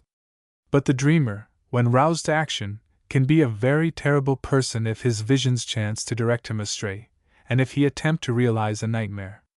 Thus it was with Don Quixote. Scarcely mad enough for confinement, but yet sufficiently crazy to become a public nuisance, if not a public menace, he justly typifies the kind of person in whom romance runs mad, and is thus of the same class as the small boy who is incited to acts of petty larceny by the perusal of detective stories, or the young lady behind the ribbon counter who is under the impression that she is the long-lost daughter of a mysterious peer. It is symptomatic of such craziness that it craves companionship. It is indeed a species of vanity which must have an audience, however small or however unsuited to its purposes. Again, the element of conspiracy is as the apple of its eye, and it must confide its ideas and aspirations to one sympathetic ear at least. In Sancho Panza, Don Quixote finds a strange confidant. The luckless peasant is completely unable to comprehend his master's point of view, but is carried away by his rhodomantades and the glib and gorgeous promises of preferment and prosperity which the crack-brained knight holds out to him. To his participation in the wild scheme of the visionary Don, Sancho's shrewd spouse violently objects, but when dreamer and dunce get together, common sense may hold its tongue and content itself with the knowledge that it is not until windmills have been tilted at and sound trouncings have been received that its advice will be listened to. But though he begins his travels as a dunce, Sancho by no means remains one. He profits from his experiences, and almost every page shows him increasing in judgment, and in that humor which is the salt of good judgment. As his master grows madder, Sancho grows wiser, until at last he becomes capable of direction and guidance toward the rueful knight. As we proceed, we begin to suspect that the peasant squire exists as a kind of chorus to illustrate the excesses of his master and criticize his absurdities. But apart altogether from Don Quixote, Sancho Panza is a striking and arresting figure in modern fiction, possessing a philosophy of his own, rich in worldly wisdom and abounding with practical ability. On the humorous side he is equal to Falstaff, only whereas Falstaff's humor is typically English, that of Sancho Panza is universal. He is a world clown, with the outlook of a philosopher and the unconscious humor of a handy Andy. The adventure at the inn. The true measure of the character of Don Quixote is perhaps met with in that chapter which recounts what occurred to him in the inn which he took for a castle. The place seems to have been a very ordinary Spanish posada. The host and hostess were kindly folk whom the knight at once exalted to the rank of a castellan and chatelaine, and in the doughty maidservant, who has been immortalized under the name of Maritornes, he saw a great lady who dwelt in their company. After the terrible trouncing he had received from the Yanguesian carriers, the wretched knight was glad to rest his battered limbs in a miserable garret of the place, while Sancho explained to the inn folk the nature of a knight-errant and the vicissitudes of errantry, which one day compelled its adherents to undergo such hardship as the Don now suffered from, and the next exalted them to the heights of sovereignty over many empires.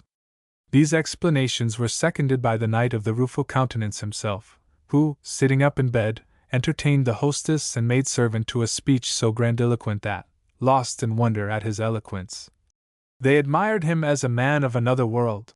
But Don Quixote, anxious to recover from his injuries, begged his squire to procure from the governor of the castle the ingredients of a magical balm of which he had read in some book of chivalry.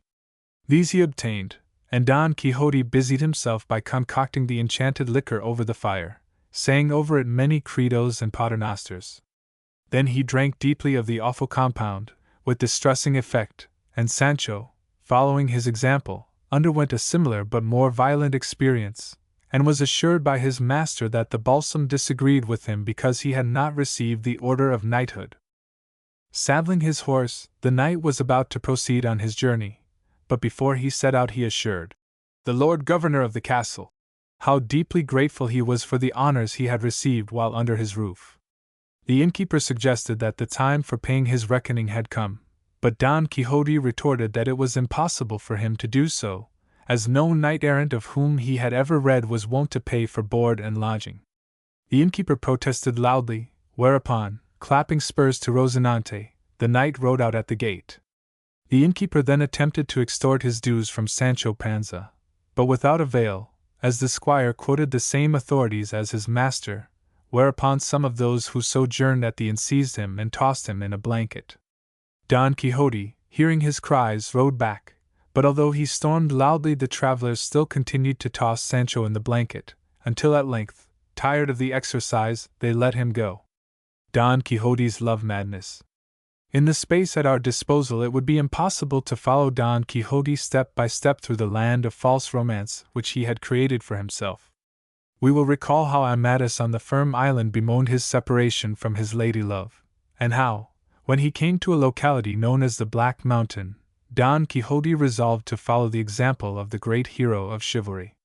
Before he left his native village he had placed his affections upon a country wench, to whom he gave the romantic name of Dulcinea del Toboso, and now that he had come to the Black Mountain he resolved to spend his time in meditation upon the virtues and beauties of this super-excellent damsel. After lecturing Sancho Panza upon the duty of a knight-errant in meditation upon his lady, he became irritated with the squire because he could not understand the reason for his amorous fury. "Pray, sir," quoth Sancho, "what is it that you mean to do in this fag end of the world?" "Have I not already told thee," answered Don Quixote, "that I intend to copy Amadis in his madness, despair, and fury? Nay, at the same time I will imitate the valiant Orlando Furioso's extravagance when he ran mad, at which time in his frantic despair he tore up trees by the roots, troubled the waters of the clear fountains, slew the shepherds, destroyed their flocks, and committed 100,000 other extravagances worthy to be recorded in the eternal register of fame." "Sir," quoth Sancho, "I dare say the knight who did these penances had some reason to be mad. But what lady has sent you a-packing, or even so much as slighted you?" "That is the point," cried Don Quixote, "for in this consists the singular perfection of my undertaking. It is neither strange nor meritorious for a knight to run mad upon any just occasion. No, the rarity is to run mad without a cause, without the least constraint or necessity, for thus my mistress must needs have a vast idea of my love. Waste no more time, therefore, in trying to divert me from so rare, so happy, and so singular an imitation. I am mad and will be mad until you return with an answer to the letter which you must carry from me to the Lady Dulcinea. If it be favorable, my penance shall end, but if not, then shall I be emphatically mad. Body o' me, quoth Sancho. Why run you on at such a rate, Sir Knight?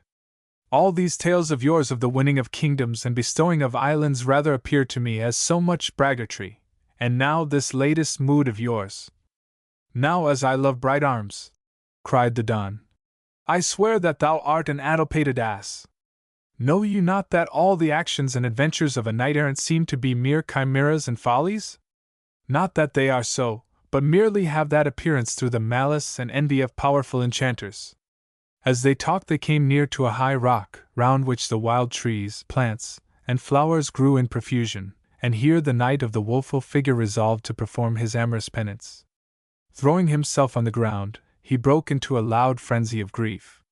Go not yet, he cried to Sancho, for I desire that thou shalt be a witness of what I will do for my lady's sake, that thou mayst give her an account of it. Bless us, cried Sancho. What can I see more that I have not seen already? Nothing as yet, replied Don Quixote. Thou must see me throw away mine armor, tear my clothes, knock my head against the rocks, and do 1,000 other things of that kind that will fill thee with astonishment. Beware, sir, cried the squire. If you needs must knock your noddle, do so gently, I pray you. The army of sheep. But surely the most mirth-provoking of all the adventures of Don Quixote is that in which he takes a flock of sheep for an army. He and Sancho were riding at bridle pace over a wide plain, when they perceived a thick cloud of dust in the distance. The day is come, cried the knight. The happy day that fortune has reserved for me, and in which the strength of my arm shall be signalized by such exploits as shall be transmitted even to the latest posterity. Sayest thou yonder cloud of dust? Know then that it is raised by a prodigious army marching this way and composed of an infinite number of nations. The wretched Don's brain was of course full to overflowing of the accounts of those stupendous battles of myriads of paynims which, as we have seen, are so frequently encountered in the old romances, and he was delighted when Sancho pointed out that two separate hosts seemed to be approaching from different points of the compass. Ha, so! cried Don Quixote, flourishing his lance. Then shall we assist the weaker side? Know, Sancho, that the host which now confronts us is commanded by the great Aliphampharon, emperor of the island of Taprobana. The other that advances behind us is his sworn enemy, Pentapolin of the Naked Arm, king of the Garamantians. Pray, sir, quoth Sancho, what is the cause of this quarrel between two such great men? It is a simple matter, answered Don Quixote. The pagan Aliphampharon dares to make his addresses to the daughter of Pentapolin, who has told him that he will have naught of him unless he abjure his false beliefs. If a battle be at hand, said Sancho nervously, where shall I place my ass, for I fear he will not prove of much avail in the charge. True, answered Don Quixote. We will soon provide a destrier for thee when the knights begin to fall from their saddles. But let us scan their ranks. He who wears the gilded arms and bears on his shield a crown lion couchant at the feet of a lady is the valiant Lord Lurcalco, Lord of the Silver Bridge. Yonder is the formidable Michael Calembo, the great Duke of Quaratia, wearing armor powdered with flowers of gold. The gigantic form upon his right is the dauntless Brandabarbarin, sovereign of the three Arabias, whose armor is made of serpent skins, and who carries for a shield the gate of the temple which Samson pulled down at his death. But our allies also advance. Yonder marches Timonel of Carcaxona, Prince of New Biscay, who bears on his shield a cat or in a field gules, with the motto Meow. Beside him rides Espartafilardo of the Wood, whose blue shield is powdered with asparagus plants. But the pagans press on. To the right cluster those who drink the pleasant stream of the Xanthus, they're the rude mountaineers of Massilia, behind them those who gather gold from the sands of Arabia Felix, the treacherous Numidians, the bowmen of Persia, the Medes and Parthians who fight flying, the houseless Arabians, and the sooty Ethiopians. Upon my soul, cried Sancho, surely thy magicians are at work again, for not a single knight, giant or man can I see of all those you talk of now. Blockhead, cried Don Quixote. Hark to the neighing of countless horses, the fanfare of the trumpets, and the thunder of many drums.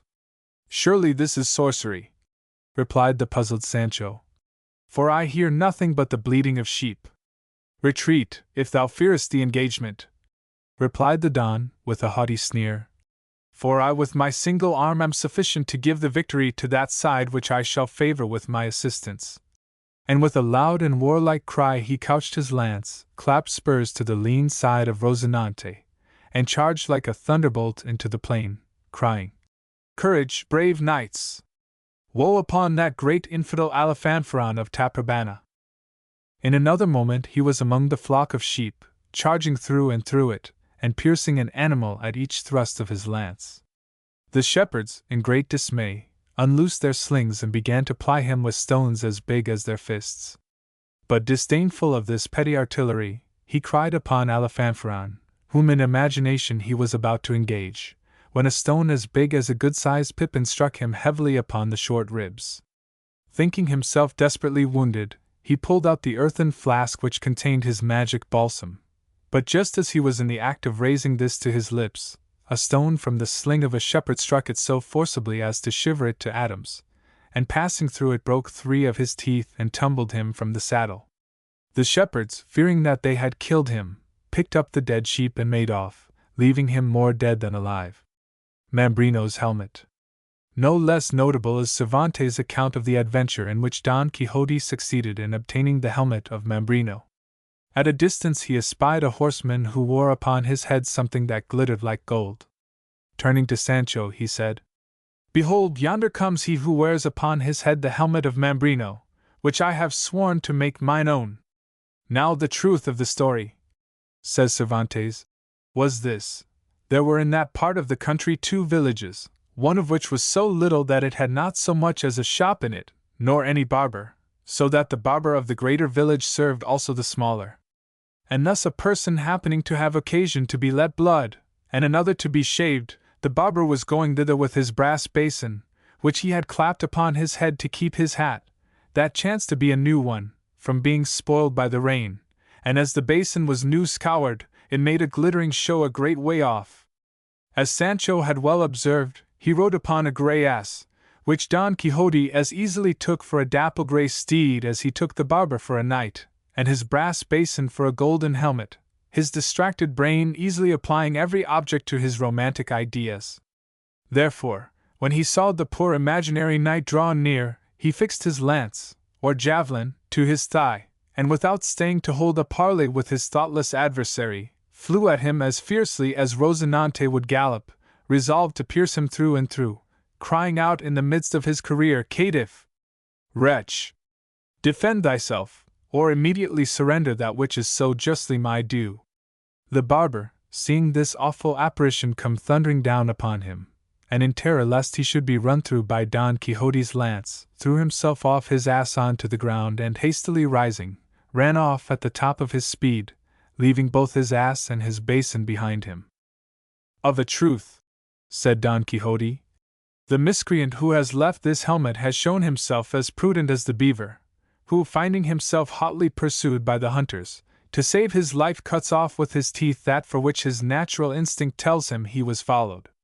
"Upon my word," cried Sancho, "it is a right good basin, and worth at least a piece of 8. Don Quixote at once placed it on his head, but could find no visor, and when he perceived that it had none, "Doubtless," said he, "the pagan for whom this famous helmet was first made had a head of a prodigious size, but unfortunately part of it is wanting." At this Sancho laughed outright. "I fancy," continued Don Quixote, "that this enchanted helmet has fallen by some strange accident into the hands of some one who for the lucre of a little money, and finding it to be of pure gold, melted 1/2 of it, and of the other made this headpiece, which as thou sayest has some resemblance to a barber's basin." The Adventure of the Windmills. The most celebrated, if not the most amusing of Don Quixote's adventures is certainly that of the windmills. Indeed, tilting at windmills has passed into a proverb. The dismal Don and his squire had entered a certain plain where stood 30 or 40 windmills, and as soon as the knight espied them he cried, "Fortune directs our affairs better than we ourselves could have wished. See, Sancho, there are at least 30 outrageous giants whom I intend to encounter, and with whose spoils we shall enrich ourselves." "What giants?" quoth Sancho Panza. "Those whom thou sayest yonder," answered Don Quixote, "with their long, extended arms." "By your leave, sir," said the squire, "those things yonder are no giants, but windmills." "Alas, Sancho," said Don Quixote, "thou art but little acquainted with adventures. I tell thee they are giants, and therefore if thou art afraid, turn aside and say thy prayers, for I am resolved to engage in an unequal combat against them all." Without another word he clapped spurs to his horse, crying out, "Stand your ground, ignoble creatures, and fly not basely from a single knight who dares encounter you all!" At that moment the wind rose and the millsails began to move, at which the Don cried aloud, "Base miscreants! Though you move more arms than the giant Briareus, you shall pay for your arrogance." Then, devoutly recommending himself to his lady, he bore down upon the first windmill, and running his lance into the sail, transfixed it. The sail, however, continued to rise, drawing up both knight and horse along with it, until at last the lance broke into shivers and Rocinante and his master fell a good distance to the ground. Sancho Panza at once ran up to the dismounted knight, who seemed to have fared badly. "Alas, your worship," he cried, "did not I tell you they were windmills, and that nobody could think otherwise unless he had windmills in his head?" "Peace!" replied Don Quixote, who had been badly shaken by the fall. "I am verily persuaded that the cursed necromancer Freston, who continues to persecute me, has transformed these giants into windmills. But mark you, in the end all his pernicious wiles and stratagems shall prove ineffectual against the prevailing edge of my sword." The story of the captive.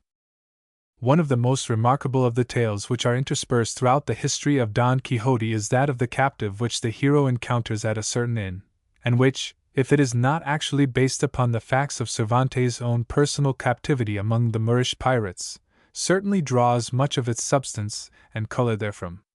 On September 26, 1575, the Spanish vessel Sol, on which Cervantes served as a private soldier, was separated from the rest of the Spanish squadron in the neighborhood of Marseilles, and falling in with a flotilla of Moorish pirates, was captured after a desperate resistance. Cervantes himself was sold as a slave to one Dalimami, a Greek renegade, who found upon his prisoner certain highly eulogistic letters from Don John of Austria and the Duke of Sessa. These flattering credentials led his new master to suppose that Cervantes was a man of consequence, and that he would presumably be able to draw a large ransom for him. But although the great are often quite ready to provide genius with grandiloquent testimonials which cost them only the expense of a little ink and paper, they are by no means prone to back their assertions of ability by tabling large sums of money, and Cervantes continued to languish in captivity. In 1576 he attempted to escape with other prisoners, but their Moorish guide played them false, and threatened by hunger, the party was forced to return to Algiers. In the following year Cervantes' brother was ransomed, and he undertook to send a vessel to carry off Miguel and his friends. Meanwhile the author of Don Quixote enlisted the sympathies of a Spanish renegade, a Navarrese gardener named Juan. Between them they dug a cave in a garden near the sea, and secreted in it, one by one, 14 Christian slaves, who were secretly fed during several months by the help of another renegade known as El Dorador. The vessel sent by Rodrigo de Cervantes stood into the shore, and was on the point of embarking those hidden in the cave when a Moorish fishing boat passed by, and so alarmed the rescuers that they put to sea again. Meanwhile the treacherous El Dorador had revealed the plan to Hassan Pasha, the Dey of Algiers, and when several of the crew of rescuers landed on a second occasion to convey the fugitives on board, the Dey's troops surrounded the garden, and the entire band of Christians was captured. Cervantes, with that true nobility which characterized him throughout life, took the entire blame of the conspiracy upon himself. Dragged bound before Hassan, he adhered to his statement, and although the unfortunate gardener was hanged, Hassan decided to spare Cervantes' life, and for some reason known to himself purchased the poet from Dalimami for 500 crowns. Perhaps the tyrant expected an immense ransom from a man whose nobility of bearing must have impressed him. But be that as it may, Cervantes at once began to set on foot a third scheme of escape. He sent a letter to the Spanish governor of Oran, asking for assistance, but this was intercepted, and the poet was sentenced to 2,000 blows, which, however, were never inflicted. Cervantes now conceived the idea of inducing the Christian population of Algiers to rise and capture the city. In this project he was assisted by some Valencian traders, but the scheme was revealed to Hassan by a Dominican monk, and the Valencians, hearing of the priest's treachery, and fearing lest they might be implicated, begged Cervantes to make his escape on a ship which was about to start for Spain. But Cervantes refused to desert his friends, and when he was once more dragged before Hassan with a hangman's rope round his neck, and threatened with instant death unless he revealed the names of his accomplices, he obstinately refused to betray them. Governor. Meanwhile his family were doing their utmost to procure his release, and in order that they might collect his ransom, his mother, the better to inspire pity, actually passed herself off as a widow, though her husband, a medical practitioner of great age, was still alive. By tremendous exertions they succeeded in collecting 250 ducats, which they paid to a certain monk who went regularly to Algiers, but this Hassan refused to accept, asking for one prisoner of distinction, called Palafox, the sum of 1,000 ducats. The monk seems to have acted as an official ransomer to the Spaniards, and when Hassan found that he would pay no more than 500 ducats for Palafox, he offered to ransom Cervantes for that sum by way of making a bargain. So after 5 years of slavery the author of Don Quixote was set free, and returned to his native soil. But the Dominican monk who had revealed to Hassan his attempted escape, and who was probably afraid that Cervantes would charge him with this treachery, no sooner heard that he had landed in Spain than he spread false reports regarding his conduct. These, however, Cervantes was easily able to rebut, and his character as a heroic leader among the captives was amply vindicated. The captive's story, for which Cervantes had had the mournful privilege of collecting so much local color, is recounted to Don Quixote by an escaped slave, who, with his Moorish lady-love, has come to the inn where the woeful knight is sojourning. I shall adhere to Cervantes' manner of recounting it in the first person, but as it occupies a considerable portion of the first part of his famous history, considerations of space will necessitate its condensation. My family had its origin in the mountains of Leon, and although my father had considerable substance, he had by no means been prudent in his expenditure, and at an early age my brothers and myself were faced with the necessity for carving out our own fortunes. One of my brothers resolved to go to the Indies, the youngest embraced holy orders, and I concluded that for my part one would be a soldier. With 1,000 ducats in my pocket I traveled to Alicante, whence I took ship to Genoa. From that city I went to Milan, where I joined the forces of the great Duke of Alva and saw service in Flanders.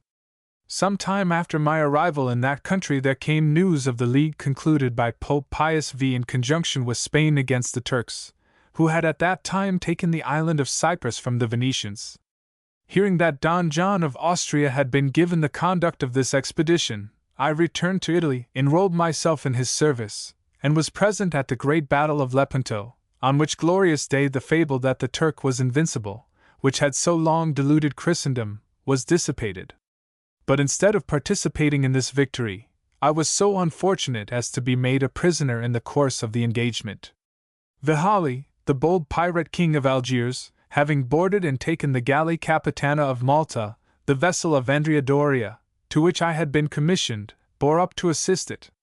I leaped on board the enemy's ship, which, however, succeeded in casting off the grappling irons thrown upon it, and I found myself surrounded by enemies who quickly bore me down. I was carried to Constantinople, and was made a slave in the captured Capitana at Navarino. As I did not wish to burden my father with the collection of a ransom, I refrained from letting him know of my circumstances.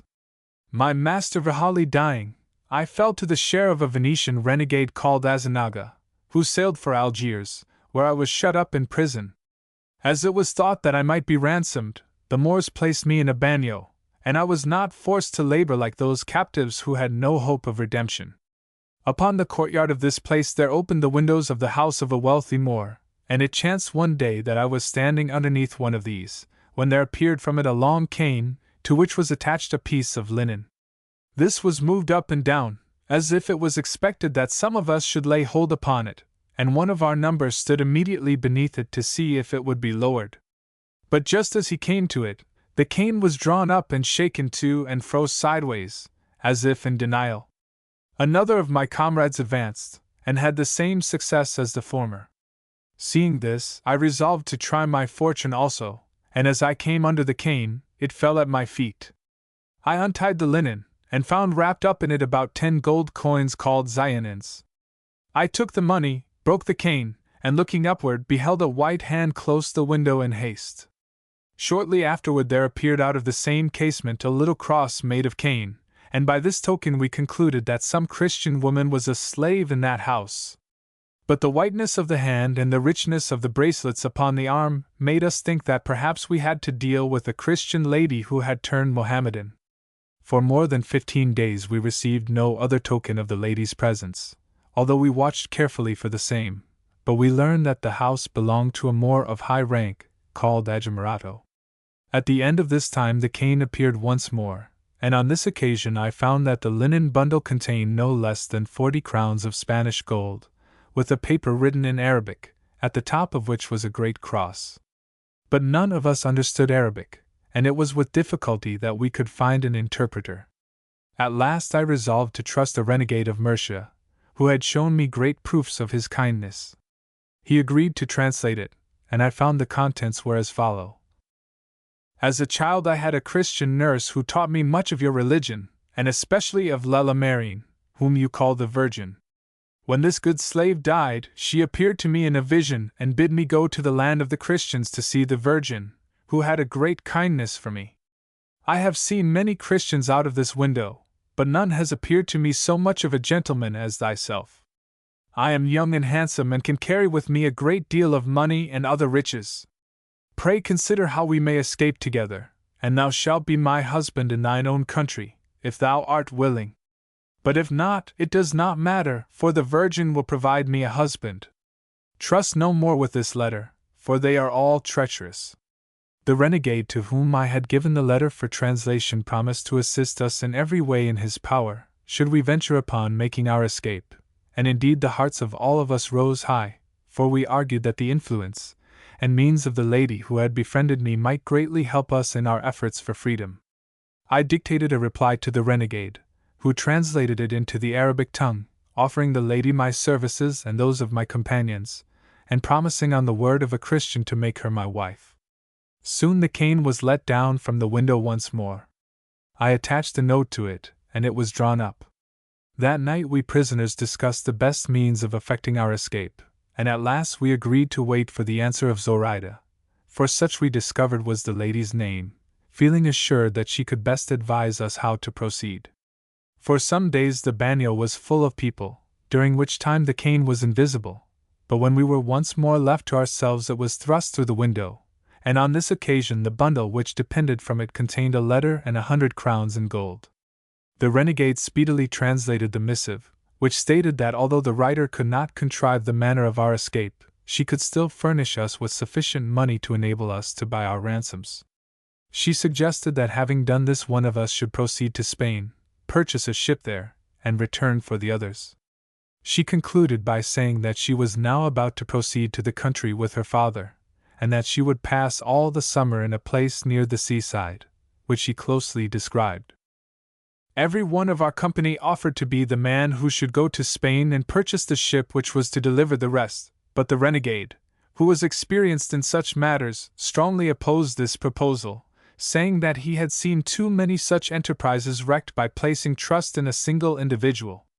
He offered to purchase a ship in Algiers, and pretend to turn merchant, by which means, he said, he could contrive to get us out of the bagnio and the country. Meanwhile I answered Zoraida, assuring her that we would do all she advised, and in reply to this she gave us, by means of the cane, 2,000 crowns in gold. Of this sum we gave the renegade 500 crowns to buy the ship, and through the good offices of a merchant of Valencia, then in Algiers, I effected my own ransom with another 800 crowns. But on the advice of this trader the money was not paid down to the day at once, lest his suspicions should be aroused, but he was informed that it would shortly be forthcoming from Spain, and meanwhile I remained in the Valencian's house upon parole. Before Zoraida finally departed for her father's summer residence she gave us another 1,000 crowns, explaining, by letter, that she kept the keys of her father's treasury, and on this occasion I made arrangements for ransoming 3 of my friends. The flight from Algiers. Soon after this, the renegade purchased a vessel capable of carrying above 30 people, in which he pretended to make several voyages in company with a Moorish partner whom he took in order to avoid suspicion. Each time he passed along the coast, he cast anchor in a little bay close to the house where Zoraida lived, so that the people of the place should get used to his doing so. He even landed on several occasions and begged fruit from Zoraida's father, which he always received, for the old Moor was of a liberal spirit. But he could never succeed in having speech with Zoraida herself. Our plan was now upon such a footing that he asked me to fix a day upon which we might make the great effort upon which everything depended. So I collected 12 Spaniards known to be good oarsmen and whose comings and goings were not very closely watched. It was arranged among us that we should steal out of the town upon the evening of the next Friday, and rendezvous at a certain spot near Ajimarato's dwelling. But it was necessary that Zoraida herself should be apprised of our intention, and with this object in view I entered her garden one day upon pretense of gathering a few herbs. Almost at once I encountered her father, who asked me what I did there. I told him I was a slave of Arnaut Mami, who I knew was a friend of his, and that I wanted a few herbs to make up a salad. While we spoke, Zoraida came out of the garden house, and as it was quite the custom for the Moorish women to be seen before Christian slaves, her father called her to come to him. She was most richly dressed and wore a profusion of jewels, and now that I beheld her for the first time I was astounded by her beauty. Her father told her for what purpose I was there, and she asked me if I were about to be ransomed. Speaking in lingua franca, I replied that I had already been ransomed, and that I intended to embark on the morrow upon a French ship. At that juncture the old Moor was called away upon business, and I at once assured Zoraida that I would come for her on the morrow. She immediately threw her arms around my neck and began to walk toward the house, but her father returning at that moment espied us, and came running to us in some alarm. Immediately Zoraida pretended to be in a fainting condition, and explained to Ajimarato that she had suddenly felt indisposed. I yielded her up to him, and they retired into the house. Next evening we embarked and dropped anchor opposite Zoraida's dwelling. When darkness had come we walked boldly into the garden, and finding the gate of the house open entered the courtyard. Zoraida immediately emerged from the house carrying a small trunk full of treasure, and told us that her father was asleep, but as misfortune would have it, some slight noise that we made awakened him, and he came to a window calling out, "Thieves! Thieves!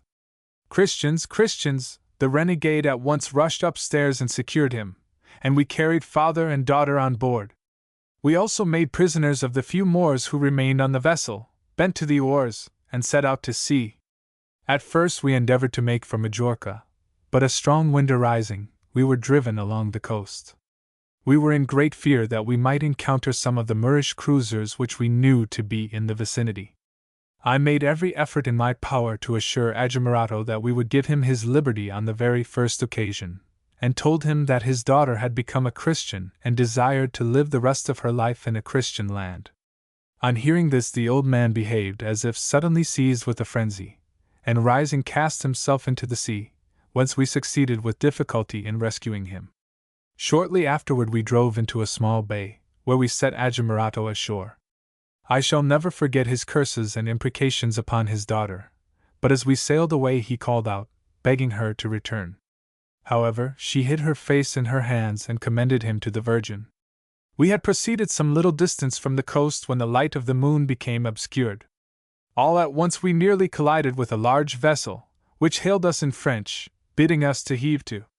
Perceiving that it was a French pirate, we made no answer, but pressed onward, whereupon its crew launched a boat, boarded us and dragged us on board, stripping Zoraida of all her jewels and throwing us into the hold. As we neared the Spanish shore next morning they placed us in their longboat with 2 barrels of water and a small quantity of biscuits, and the captain, touched with some remorse for the lovely Zoraida, gave her at parting about 40 crowns in gold. We rowed on through the early dawn, and after some hours of plying the oars landed. After proceeding some miles inland we came upon a shepherd, who on seeing our Moorish dresses, made off and gave the alarm. Soon we encountered a company of horsemen, one of whom chanced to be related to one of our number. They placed us on their horses and we soon reached the city of Velez Malaga. There we went straight to church to thank God for His great mercy to us, and there for the first time Zoraida saw and recognized a picture of the Virgin. With some of the money the pirate had given Zoraida, I bought an ass and resolved to discover whether or no my father and brothers were still alive. That is, gentlemen, the sum of our adventures. The escaped Christian had scarcely finished his narration when a splendid coach drove up to the door of the inn. From this equipage there alighted a richly dressed gentleman and lady, who entered the posada and were met with great courtesy by Don Quixote. The Christian refugee recognized the gentleman as his brother, now a judge of the court of Mexico, who greeted him affectionately, and introduced the lady as his daughter. The man of many adventures with his Moorish bride resolved to return with the judge to Seville, whence they intended to advise their father of these strange happenings, that he might come to see the baptism and marriage of Zoraida, for whose future, and that of his sorely tried brother, the grandee resolved to make ample provision. The growth of Cervantes. It is in such a tale as the above that we observe how Cervantes' style grows more supple and adaptable as his work proceeds. It is clear that he has made an effort to shake off the literary trammels of his time, and that he has succeeded. No longer does he find it necessary to imitate such writers as Antonio de Guevara, as in the passage in which Don Quixote describes the Age of Gold. He has shaken off the rather recondite euphuism of some of the earlier passages, and has become more human and familiar. His speeches are appropriate to his characters, his dialogue is full of life and his narrative of incident. But although in these pages we behold the evolution of a realist, Cervantes never altogether throws off the cloak of academic eloquence, only it becomes a carefully restrained eloquence which has left affectation far behind. The great and immediate success of Don Quixote was, however, principally due to its large humor, and to its faithful portraiture of the Spanish types of Cervantes' day. Into juxtaposition with figures that were familiar to all he brought the extraordinary character of the Knight of the Rueful Countenance, a burlesque original out of another age, and yet not lacking in the dignity and greater qualities of the times whose spirit he strove to imitate. Into the environment of 17th-century Spain stalked the antiquated figure of Don Quixote, disturbing its ordinary routine and quarreling with its conventions, carrying the days of chivalry in his head, and projecting their phantasms on the landscape by means of the all-too-powerful light of his imagination. But if the incongruity of the Don in a modern setting roused grave and sober Spain to inextinguishable laughter, his character, and that of Sancho Panza were still recognized as triumphs of creative fiction, the representatives of imagination run mad and of the grossest common sense. The perfection and finish of Don Quixote, and the consummate craftsmanship with which it is conceived, cannot fail to commend themselves to readers of discretion. It is full of the knowledge of the man of the world, it breathes leisure and urbanity, its spirit is that which stamps the work of the great master. Here there are no loose ends, no clumsy constructions, no weaknesses of diction. It does not seem to me that Cervantes wrote with any great facility, and herein probably lies the measure of his great literary excellence. On the other hand, no drudgery is apparent in his composition. He strikes the happy medium between brilliant facility and that meticulous and often nervously apprehensive mode which so frequently disgraces the work of modern stylists. He is precise and wonderfully sure-footed, and we cannot imagine him grasping in alarm at every projection in the course of his ascent. Whatever the secret of his style, it succeeded in producing a wonderfully equable yet varied narrative, just and appropriate in expression. His entire canvas is filled in and completed with a masterly eye to the smallest detail. The second part of Don Quixote. We can see by the time which he permitted to elapse between the first and second parts of his great romance how careful Cervantes was not to hazard his well-won reputation upon an unfortunate sequel, and the fictioneer of our own time, harassed by a public greedy for sensation and flushed by momentary success, might well turn to him for an example in this respect. It is often alleged that the circumstances of modern literature do not permit of that leisure which is necessary to the excogitation of a carefully developed technique, or a sound style. This, alas, is only too true. The successful author of today can scarcely permit 10 months, much less 10 years, to elapse between one effort and another, and to this feverish condition of things we undoubtedly owe those disappointing sequels to great novels with which all of us must be only too familiar. Ours is emphatically not an age of connoisseurs. We eat, drink, and read pretty much what is given us, and if we grumble a little at the quality thereof, we feel that no complaints will alter the conditions which produce the things against which we inveigh. The Spain of Cervantes' day offered a much more critical environment. Bad or hastily conceived work it would not tolerate. But there were elements within it which frequently did much to hasten the publication of a sequel, and the chief of these was undoubtedly literary piracy. Cervantes appears to have been spurred on in the publication of the second part of Don Quixote by the appearance in 1614 of a book by Alonso Fernandez de Avellaneda, a spurious sequel to the first portion of his great work, the preface of which is filled with personalities of the most insolent kind. That he resented the piracy is shown by the circumstance that he put all his other work aside and brought Don Quixote to a hurried conclusion. In the last chapters of Don Quixote he was forced to write hastily because his rival had stolen his plan, and it was necessary for him to recast it as well as to bring out his novel with all speed. But these blemishes notwithstanding, much of the sequel is truly epical in its grandeur. Don Quixote, if less amusing, is greatly more thought-provoking, and Sancho Panza becomes even richer in common sense and clear-sightedness. The portraiture of the remaining characters, too, is sharper in outline than in the first part. The sequel, indeed, is a great mirror in which the Spanish society of Cervantes' day is reflected with all the thaumaturgy of genius. The immense success which followed it must have afforded the greatest gratification to the dying novelist, and must in great measure have consoled him for the disappointments of a career spent in the shallows of exile and poverty. Lazarillo de Tormes. The greatest humorous romance which Spain had produced prior to Don Quixote was the Lazarillo de Tormes of Diego Hurtado de Mendoza, a many-sided man and once Spanish ambassador to England. He was of noble extraction on both sides, and was born in Granada in 1503. As a younger son he was destined for the church, and studied at the University of Salamanca, where, while still a student, he wrote the novel which rendered him famous. Its graphic descriptions, its penetration into character, and its vivacity and humor instantly gained for it a high place in contemporary Spanish literature. But Mendoza soon exchanged the clerical for the political sphere of activity, and Charles V created him Captain General of Siena, a small Italian republic which had been brought beneath Spanish rule. Haughty and unfeeling, Mendoza exercised a most tyrannical sway over the wretched people committed to his care. They complained bitterly to the emperor regarding his conduct, and when this remained without effect, his life was attempted by assassination. On one occasion, indeed, his horse was killed under him by a musket shot aimed at himself. During his absence Siena was captured by a French army, and as the weakness of the city was attributed to his withdrawal of certain troops he was recalled to Spain in 1554.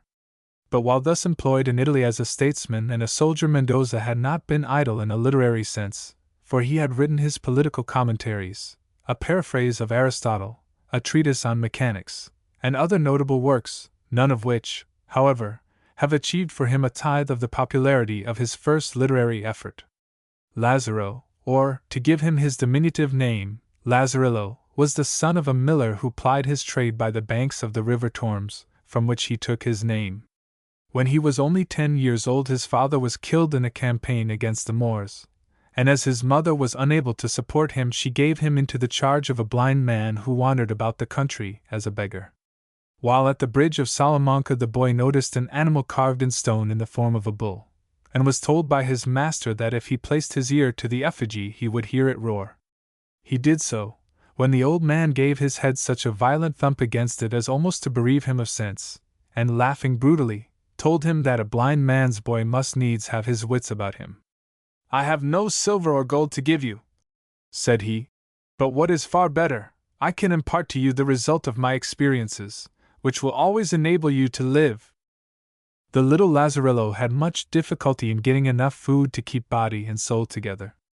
The old beggar kept his bread and meat in a linen knapsack, the neck of which was tightly secured. But the boy made a small rent in one of the seams of the bag, and thus helped himself to the choicest pieces of meat, bacon, and sausage. It was his task also to receive the alms which charitable people bestowed on the blind man, and part of this he secreted in his mouth, until, by dint of practice, he was able to hide a goodly treasure of copper money in that receptacle. It irked him on a hot day to watch the beggar drinking his wine while he himself went thirsty. The wine was kept in a large jar, and from time to time he managed to get a sip of the cooling liquor. But his master soon discovered the practice, and kept the jar between his knees, with his hand on its mouth. Lazarillo therefore bored a small hole in the bottom of the jar, which he closed with wax. At dinner time, when the blind beggar sat over the fire, the wax melted, and Lazarillo, putting his mouth to the hole, absorbed the wine. His master was enraged and surprised when he found that the liquor had vanished, and attributed its disappearance to magical means. But the next time his charge attempted the feat, the crafty old mendicant seized the jar with both hands and dealt him such a blow on the face with it as to break the vessel, and wound the boy severely. From that day Lazarillo bore a grudge against the sightless old tyrant, and took a sly revenge by guiding him over the worst roads he could find and through the deepest mud. Resolving to quit a service the perquisites of which were all kicks and no halfpence, Lazarillo led his master to the arcade at Escalona, beside which a brook ran rather swiftly. In order to cross this it was necessary either to jump or to wade almost up to the neck in water, and when this was explained to him the old beggar chose the former method of negotiating it. The crafty Lazarillo told him that the narrowest place was opposite a great stone pillar, and the wretched mendicant, taking a step or two backward to give him impetus, leapt with such force that he crashed into the pillar, at the bottom of which he immediately fell unconscious. With a shout of triumph Lazarillo ran off, and from that day never set eyes upon the blind man again. The next master whose service he entered was a priest, and if his experiences with the beggar had been unhappy, they were as nothing to what he now had to bear, for the holy man was a miser of the most pitiful description, and starved him in a shameful manner. He kept his bread in a large wooden chest, to which Lazarillo got a traveling tinker to fit a key during the priest's absence, and was thus able to regale himself daily, until his miserly master discovered the shortage. This he attributed to rats, and as there were several holes in the box he carefully mended it with small pieces of wood. But still the bread disappeared, and as one of the neighbors had seen a snake in the priest's domicile, the padre concluded that this reptile was the cause of the depredations. To avoid discovery, Lazarillo slept with the key of the chest in his mouth, but one night his breathing caused a whistling sound upon the orifice of the implement, and the old priest, taking this for the hissing of the snake, delivered such a shrewd blow in the direction of the noise as to render the unfortunate Lazarillo an invalid for some considerable time. When he had recovered, the old priest took him by the hand and, leading him into the street, said to him, "Lazarillo, my son, thou hast great natural gifts. Thou art indeed far too clever for an old man like me, and I assure thee that I do not wish to see thee more. Farewell." Lazarillo, however, was not long in attaching himself to another master, who appeared to be a gentleman of birth and breeding. But now he found that he was in worse straits than ever. As though his master seemed a cavalier of family, he had not a penny in the world, and was entirely dependent for his daily bread upon what the boy could beg from charitably disposed persons. One day the landlord called for the rent, and the gentleman, assuring him that he would fetch it from his bankers, sallied forth and never returned, so that once more the wretched urchin was without a master. He next succeeded in obtaining the patronage of a pardoner who traveled from place to place selling indulgences and relics. On one occasion they stayed at an inn, where his master struck up a friendship with an alguazil, or constable. One night the pair sat late carousing, when a quarrel arose between them, and next day, as the pardoner was preaching in the church preparatory to selling his wares, the alguazil entered and denounced him as an impostor. The pardoner, with a great show of piety, prayed loudly that the heavenly powers would vindicate his character and would punish the alguazil, who immediately fell to the ground in the most dreadful convulsions. Some of the congregation prayed the pardoner that he would attempt some mitigation of the wrath of heaven upon his traducer, and the holy man stepped from the pulpit and laid a bull which he pretended he had received from the Pope upon the sufferer's forehead. The man instantly rose as if cured, and the people, convinced that a miracle had occurred, at once bought up the pardoner's entire stock. But the acute Lazarillo soon discovered that the pair had been in league with one another. The last master to whose service Lazarillo attached himself was the archpriest of Salvador, in whose service he flourished exceedingly, and one of whose servants he married. But scandal crept into his household, and with the death of his wife he found himself as poor as ever. Here the tale ends. It is impossible in such a brief sketch as this to do justice to the great degree of insight into the workings of the human heart, which characterizes the authorship of this little novel, the first of its kind. Lazarillo de Tormes was the forerunner and exemplar of the entire school of the picaresque novel, which at a later date became almost typical of Spanish fiction, and which gave rise to such masterpieces as Guzman de Alfaraque, the Gil Blas of Le Sage, and the novels of Scarron, and the spirit of which to some extent was mirrored in our own Laurence Sterne, nor is its influence by any means defunct, as can readily be seen by reference to certain of the works of Mr. Maurice Hewlett and Mr. Geoffrey Farnell. Guzman de Alfaraque. Mateo Alemán, the author of the great picaresque romance of Guzman de Alfaraque, was a native of Seville. Throwing up a government appointment in early life, he crossed the sea to Mexico, where in 1609 he published a work on Spanish orthography and several treatises in Latin. But the effort which has gained for him the title of novelist was his Vida del Pícaro Guzmán de Alfaraque, a work which has been translated into every European language from the date of its first appearance in 1599. Although written in the most correct and approved literary style, it is yet easy and familiar in manner, and is unrivaled in the picture it presents not only of the lowest grades of Castilian society, but of the more exclusive orders of life at the period in which he wrote.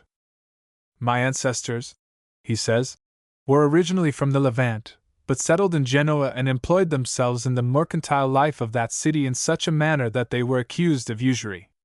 Thus the stock from which the lively adventurer came was of such a character as to bring him at an early age into contact with the realities of roguery.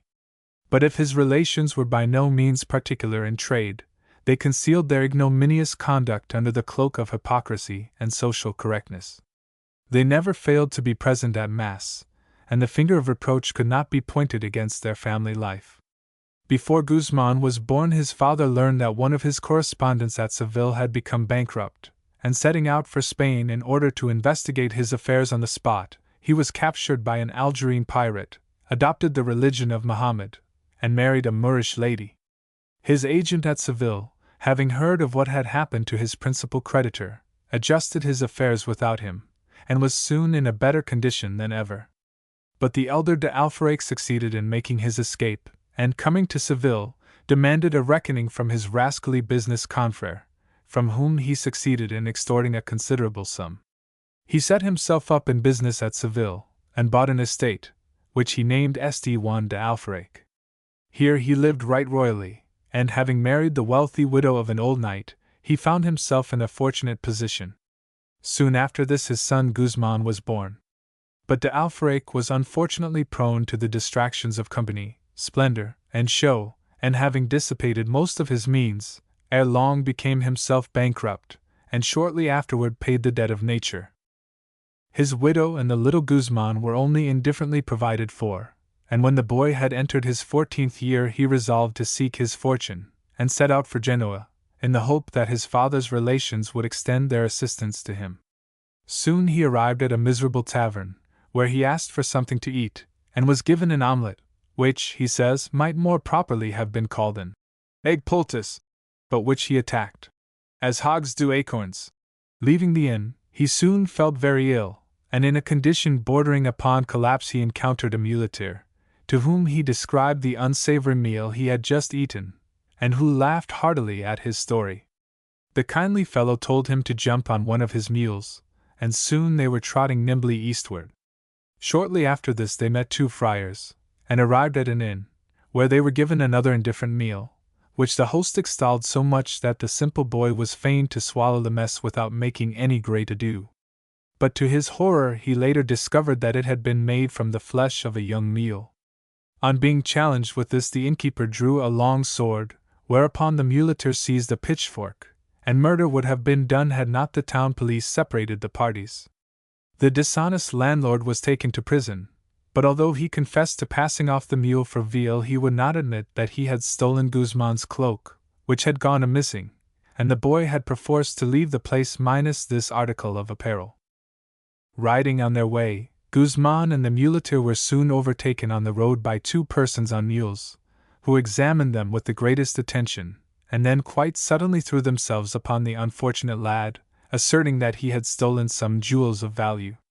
The muleteer interfered, but only to receive a rough handling, and the strangers tied the comrades to their mules with cords. At this juncture the party was joined once more by the friars, who amused themselves by telling tales, the morals of which hinged upon the mutability of human affairs. But these are much too long, and too slightly connected with the thread of our story to be repeated here. The party then arrived at the gates of Cazalla, and the officers of the law, finding that they had made a mistake in arresting Guzman, gave him his liberty. He put up at the best inn that the place afforded, and on the following morning took the direct road to Madrid on foot. At an inn on the outskirts of the capital he met with a beneficent priest, who shared his meal with him, but in the morning the landlord attempted to overcharge him, and was about to take his coat in payment of his bill when the muleteer, who had rejoined him, interfered, and gave it as his opinion that Guzman had run away from home. The villainous landlord, seeing in this some hope of enriching himself, offered to take the lad into his service as a kind of stable boy, his duty being to hand out straw and oats to the muleteers who put up at the place. Here the young Guzman was initiated into habits of dishonesty and sharp practice, for when a cavalier or person of consequence visited the inn he usually doled out a mere handful of provender to his horses or mules, while charging him the usual sum for it. The place was, indeed, a regular sink of iniquity, and for Guzman life became so miserable that, relying upon the little money he had saved, and selling his coat and waistcoat, he absconded, and joined a passing company of beggars. These people lived right royally on what they begged and what they poached. They were inveterate gamblers, and in the evening Guzman found every opportunity of picking up tricks with playing cards. Soon after, however, he took employment as scullion to a cook in the service of a nobleman. Guzman as scullion. In this situation Guzman passed a jovial time, for there was no lack of good cheer in the knight's establishment. Albeit the lad did his work to admiration. But the vice of gambling seized upon him, and every day he joined the lackeys and pages at cards, often sitting up all night to indulge in this pastime. In this way he soon got rid of the money he received in gratuities, and being short of funds wherewith to gratify his passion for gaming, began to pilfer such small articles as he could find about the house, excusing himself by saying that he only did as others did. One day his master had given a great carouse to some friends, and Guzman entered the room where they had been drinking to find them fast asleep. On the table he observed a large silver goblet, and this he purloined. The cook's wife soon missed the article, and inquiries with regard to it were set afoot, whereupon the cunning youngster, taking the cup to a jeweler, had it cleaned in such a manner that it resembled a new one. Carrying it back to the woman, who was in great fear that her master would hear of the loss, he told her that he had found a similar goblet at a jeweler's, which he could procure for 56 reals, and anxious to avert trouble, she at once gave him the sum to purchase it. The money thus dishonestly won was instantly thrown in gaming, and Guzman was no better off than before. About this time the cook was requested to prepare a splendid dinner for a foreign nobleman who had newly arrived at Madrid. A large sack containing game was entrusted to the lad, and this he carried home, but as it was late he took it up to his own garret. In the middle of the night he was wakened by cats, who fought over one of the hares which he had brought home. Seeing that this was not missed, and that his brother lackeys stole the provisions right and left, Guzman presently slipped half a dozen eggs into his pocket. But the head cook observed him do so, and dealt him such a furious kick that he fell, and the broken eggs gushed from his pocket, to the amusement of all present. Guzman, however, managed to embezzle a couple of partridges and some quails. These he took to sell to another cook, but his master, suspecting him, followed and discovered what he was about, and immediately dismissed him after thrashing him soundly. After this nothing was left for the young adventurer but to return to his old trade of running errands. He soon heard that certain troops were about to be embarked for Genoa, and resolved to follow them and enlist. A certain old apothecary, who had always found him honest in his dealings, sent him to a foreign merchant with a large quantity of silver, and this Guzman secreted in a large hole by the riverside. In the morning he returned to the place, and digging up the bags of money, found that they contained 2,500 reals in silver and 30 pistoles in gold. Slinging the bags on his back, to resemble a traveler's pack, he set off in the direction of Toledo, making his way across the fields and carefully avoiding the high road. Arriving within 2 leagues of Toledo, he entered a wood, where he intended to rest the whole of the day, as he did not wish to approach the city till nightfall.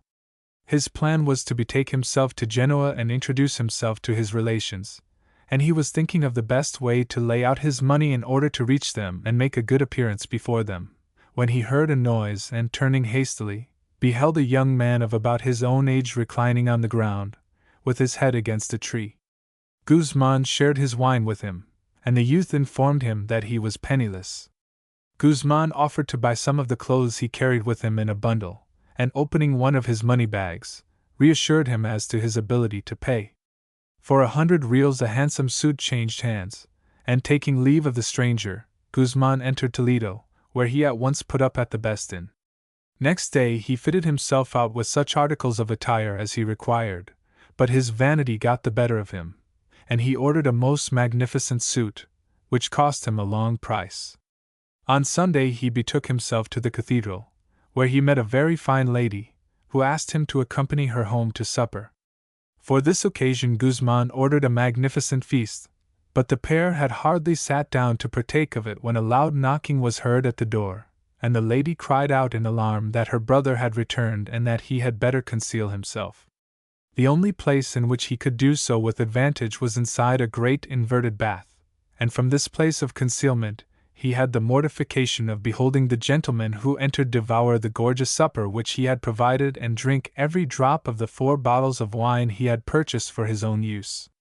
Soon the gentleman, having eaten and drunk thus sumptuously, fell sound asleep, and Guzman took the opportunity of stealing from the house, a sadder but a wiser lad. Hearing that an alguazil had been inquiring very particularly regarding him, Guzman hurriedly left Toledo, and arriving at the town of Almagro, joined the company of soldiers who were bound for Genoa. Their captain, taken with his distinguished appearance, hailed him as a brother in arms, and treated him as an equal. Guzman had engaged the services of a page at Toledo, and this little rascal assisted him greatly in his new sphere by spreading the report that he was a gentleman of consequence. But our hero's purse was now sadly depleted, although he had still about half of his ill-gotten gains left. Instead of embarking at once, the company remained at Barcelona for 3 months, so that his resources soon gave out, and he was neglected by the officers, and even avoided by the soldiers. His captain, indeed, condoled with him, and offered him a place in his household at the servants' table, assuring him that this was all he could do for him, as he himself was compelled to dine out from his utter incapacity to receive his friends at home. Guzman assured him of his gratitude, and hinted that he might in turn be able to assist him. The soldiers were billeted in the village, and Guzman commenced a system of imposing a larger number of men upon each house than was necessary, or at least threatening to do so that the anxious inhabitants were only too glad to buy him off. In this manner he completely re-established the captain's finances, and as presents of provisions poured in from the frightened villagers, the young rascal and his chief lived well. But he now grew bolder, and selecting 6 of the most desperate men in the company, began to rob passengers on the high road. His captain, learning of this, however, immediately put a stop to such dangerous proceedings. One day Guzman observed that among the few jewels the captain still had left to him there was a very handsome gold reliquary set with diamonds, and this he begged his superior to lend him for a few days. The audacious stripling at once took it to a jeweler's, to whom he offered it for 200 crowns. But the man would only tender him 120, and this Guzman refused. The jeweler called upon him next day to renew his offer, which the lad accepted. Guzman handed him the purse in which the reliquary was kept, receiving the 120 crowns in exchange. But the old fellow had scarcely left the house when the young adventurer raised a cry of, "Stop, thief! "Stop, thief!" Some soldiers immediately arrested the jeweler, and Guzman cried out that he had robbed him of the captain's reliquary. The jeweler assured the arquebusiers that he had paid 120 crowns for the article, but this Guzman denied. The wretched goldsmith was haled before a magistrate, and, as he had a bad reputation for usury, was forced to disgorge the reliquary. But although the captain was glad enough to get the money thus scurvily gained, he feared that further association with such a rascal as de Alfrec would ruin him.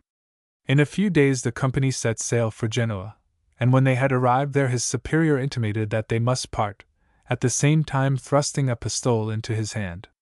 Tormented by devils, the young adventurer now began to make inquiries about his relations, and was informed that they were the most rich and powerful persons in the Republic. He inquired the way to their mansion, where he was but ill received, all the more so as his appearance was shabby in the extreme. But as he had taken care to make his relationship to them public property, they could not very well repulse him. One evening he met a venerable-looking old man, who told him that he had known his father, and that he felt quite indignant at the behavior of his relations toward him, and offered him an asylum at his own house. Without giving him anything to eat, he at once sent him to bed, where the wretched lad lay tormented by the pangs of hunger. Before he went to sleep the old man informed him that the room he occupied had the reputation of being haunted by evil spirits. Famished and restless, Guzman lay awake, when to his horror 4 figures in the shape of devils entered the chamber, and dragged him out of bed. Throwing him into a blanket, they tossed him in the air with such violence that he struck the ceiling again and again, until, exhausted by the exercise, they placed him in bed once more and departed. In the early morning, stiff, sore, and dejected, Guzman crawled from the mansion, but he registered an oath never to forget the detestable manner in which his acquaintance had treated him, and resolved to be avenged upon him at the first opportunity. Guzman joins the beggars of Rome. Leaving Genoa in this miserable plight, in which he compares himself to one of those who escaped from the battle of Roncesvalles, Guzman resolved to make his way to Rome.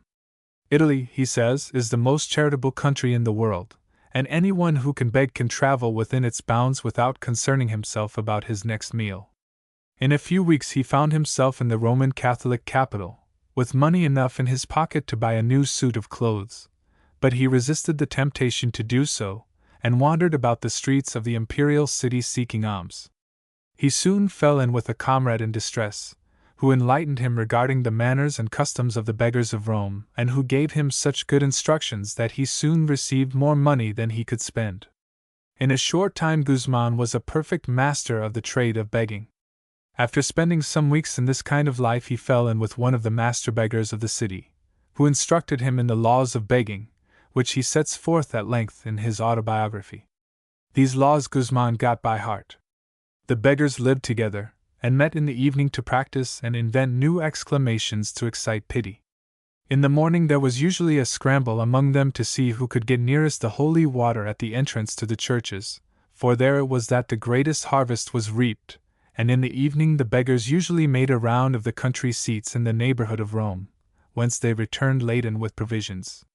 Nearly all of the beggars were adepts at simulating bodily malformations or loathsome diseases. On one occasion, in the town of Gaeta, Guzman simulated a terrible disease of the head, and the governor, who was passing, gave him alms. Next day he sat at the porch of a church with what appeared to be a grievous affection of the leg, and much money was flowing in upon him, when unhappily the governor chanced to pass, and recognizing him, told him that he would give him some cast-off clothing if he would follow him home. Arrived there the governor asked him by what singular remedy he had contrived to cure himself of his former complaint within the short space of one day, and without waiting for an answer sent for a surgeon, who, on examining the leg, assured the governor that it was perfectly sound. The governor then handed Guzman over to his lackeys, who trounced him severely and thrust him forth from the town. One morning our rascally hero had posted himself at the gate of a certain cardinal celebrated for his compassionate disposition, who, on passing and hearing his plaint, told his domestics to convey the seeming sufferer to a chamber in his mansion and attend to his wants. Guzman had once more simulated a terrible disease of the leg, and the cardinal, observing this, sent for 2 of the most celebrated surgeons in Rome. Their preparations were of such a nature that Guzman feared they were about to amputate his leg, so when they consulted together in an adjoining room he went to the door to listen to what they were saying. One of them gave it as his opinion that the disorder was merely a bogus one, but the other as warmly maintained that it was genuine. At length they agreed to lay their deliberations before the cardinal, and were about to do so when Guzman, entering the room where they consulted, admitted his fraud, and proposed that they should combine in deceiving the cardinal. To this the surgeons agreed, and when His Eminence appeared they made the most alarming and touching report regarding Guzman's sham disorder. The cardinal, who was a man of lofty character and unsuspicious nature, begged them to take as much time as they thought proper in effecting a cure, and to neglect nothing that might contribute to the patient's recovery. So anxious were the surgeons to pile up their fees that they compelled Guzman to keep his bed for 3 months, which appeared 3 ages to him, so keen was his desire to return to the gaming which had become second nature to him. At the end of this time they presented their bill to the cardinal, telling him that a complete cure had been effected, and so pleased was the churchman at having assisted in so remarkable a case, and so keen his appreciation of Guzman's native wit, that he ended by taking the youthful charlatan into his service as one of his pages. Guzman was, however, not very well satisfied with his new life, which in great measure consisted in waiting in antechambers and serving at table. The discipline was rigorous, and all that he could purloin was a few candlens. But he found that a large quantity of very fine preserved fruit was kept in a certain chest, and to this he applied himself. The cardinal discovered the peculation, yet failed to trace it to its source. But when Guzman was rifling the chest on a second occasion His Eminence entered and caught him in the act. He received a thorough castigation at the hands of the majordomo, which put an end to his knaveries for some considerable time. Guzman cheats a banker. But Guzman played so many tricks in the cardinal's palace that at length this excellent prelate had to dispense with his services. He then entered the service of the Spanish ambassador, who was a friend of the cardinal's, and who knew all about our hero's capacities. After some considerable time spent in the service of this dignitary, Guzman resolved to leave Rome for a tour through Italy. Shortly before this he had encountered a Spaniard called Saavedra, with whom he became very friendly. Provided with about 300 pistoles and some jewels, which he had purloined from the ambassador, Guzman set out on his travels. But Saavedra had taken a wax impression of Guzman's keys, and pilfered his luggage before he left, so that if it had not been for the generosity of the ambassador he could not have left Rome. At Siena, however, Guzman fell in with Saavedra once more, who entreated him to pardon his perfidy, and offered to become his servant. Guzman, who was sorry for his miserable condition, agreed to the proposal, and the pair, going to Florence, began to concert measures for improving their position. It was bruited abroad that Guzman was a nephew of the Spanish ambassador, and he even had the insolence to present himself at court, where he was received by the Grand Duke in that capacity. Here he met a charming widow of great wealth, with whom he fell violently in love. But her relatives, making inquiries about him, discovered that he had once begged in the streets of Rome, and he was forced to leave the city. At Bologna he gained a good deal of money at play, and on arriving at Milan he and Saavedra took apartments in that city and cast about for some means of putting their newly acquired funds to use. Here they soon fell in with a rascally friend employed as clerk in a banker's house, and concerted with him as to how they should relieve his master of his surplus wealth. Guzman called upon the banker, and told him he wished to deposit with him about 12,000 francs in gold. He was well received, and the financier entered his name and other particulars in his daybook.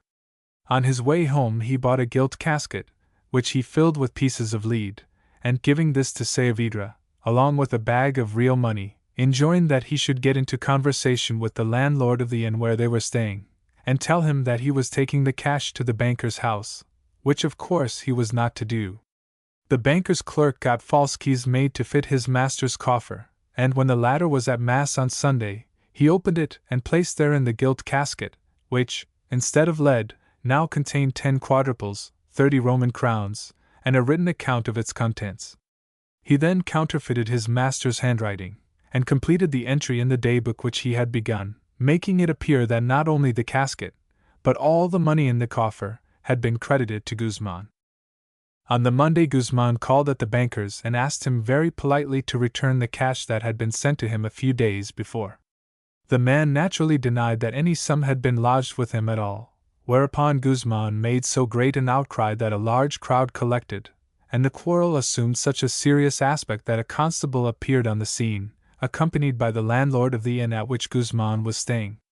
Guzman asserted that if the banker's books were examined, the sum he mentioned would be found noted in them, and on the daybook being produced, this was proved to be the case.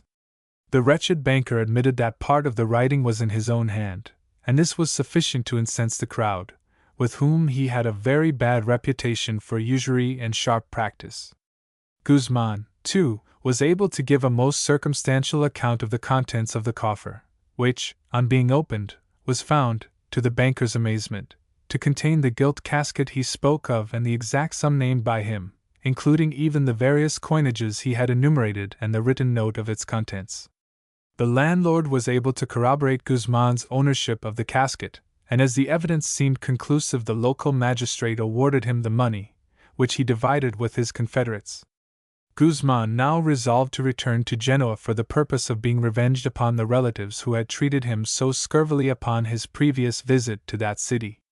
Disguising himself as a Spanish abbot of consequence, he put up at the best inn of the place, and his relatives, learning of his arrival, and of the pomp he displayed, hastened to pay their respects to him. They failed to identify him with the ragged and friendless urchin who had sought their assistance some years before, and his uncle even retailed the adventure of the devils to him as if it had been played upon an impostor. Guzman completely gained their confidence, and as he had plenty of money to spare, they readily entrusted to his keeping a valuable collection of jewels, which he told them a friend desired to borrow for his wedding ceremony. With these he and Saavedra made off to Spain, but on the way the latter fell ill of a fever, and rushing on the deck of the galley, threw himself overboard and was drowned. Guzman, reaching his native country after a number of adventures, arrived in Madrid, where he sold his jewels to a rich merchant, who, believing him to be a person of consequence, gave him his daughter in marriage. The merchant relied upon Guzman's supposed wealth to further his financial operations. Guzman relied upon his father-in-law's equally supposititious resources, and as the extravagant young wife relied on both, all were soon plunged into bankruptcy. The shock was too much for the lady, and she expired, but her cunning parent succeeded in saving sufficient from the wreck to commence business once more. Guzman, however, was tired of the world of finance, and decided to invest the remainder of his ill-gotten gains in studying for the church. With this object in view, he betook himself to the University of Alcalá de Henares, where he took his Bachelor of Arts degree, and after 4 years' hard reading at divinity only awaited a benefice to permit him to graduate as a full-fledged priest, when evil influences once more began to beset him. He made the acquaintance of a lady who had a family of daughters, with one of whom he became infatuated, and whom he married. The pair betook themselves to Madrid, where they embarked upon an adventurous career, after some years of which the lady eloped, taking with her everything of value which she could lay hands upon. By this time Guzman had presented himself to his mother, who, so far from dissuading him from his evil courses, assisted him in his schemes of roguery, so that shortly, going from bad to worse, he found himself doomed to a long period of servitude in the royal galleys. But here he was able to assist the authorities in discovering a mutiny, for which he was rewarded with his freedom. At this stage we take our leave of the most consummate rogue in fiction. But if Guzman de Alfaraque is perhaps the most wily scoundrel in the records of romance, he is certainly one of the most original and amusing. It is noticeable, however, that his career, on the whole, was not a remunerative one, and that when he makes his farewell bow to us he is no better off than when we first encountered him. Perhaps the most amusing thing about his narrative is the sham propriety of tone in which it is couched, a style which was almost slavishly copied by Le Sage in his Gil Blas, who was not only obliged to this novel for its general atmosphere, but for many of the incidents which occur in his celebrated work. Conclusion. We have trodden the ways of Spanish story, sublime, mock-heroic, and humorous. Perhaps no chapter in the world's literature is so rich in color, or displays such a variety of mood and sentiment. Still the keynote is one of noble and dignified beauty, of chivalrous distinction, of exquisite propriety, courteous, immaculate, and unspotted by vulgarity or sordid meanness. The wine-cup of Spanish romance is filled with the heart's blood of a nation august, knightly, imaginative, a people who have preferred ideals to gross realities, and the heights of national aristocracy to the deserts of false democracy. Poor Spain! How often does the Anglo-Saxon utter the phrase in complacent self-assurance? With the solace of such a treasure house of poetic and romantic wealth as she possesses, Spain may well rest in assured hope of the return of the brave days in praise of which her troubadours struck the lyre, and her poets sang in stately epic. Poor Spain! Nay, golden Spain, enchanted cavern, glowing with the spoil of song, the rainbow treasure of legend, and the gem-like radiance of immortal romance. Her citizens, imperial spirits, rule the present from the past. On all this world of men inherits. Their seal is set.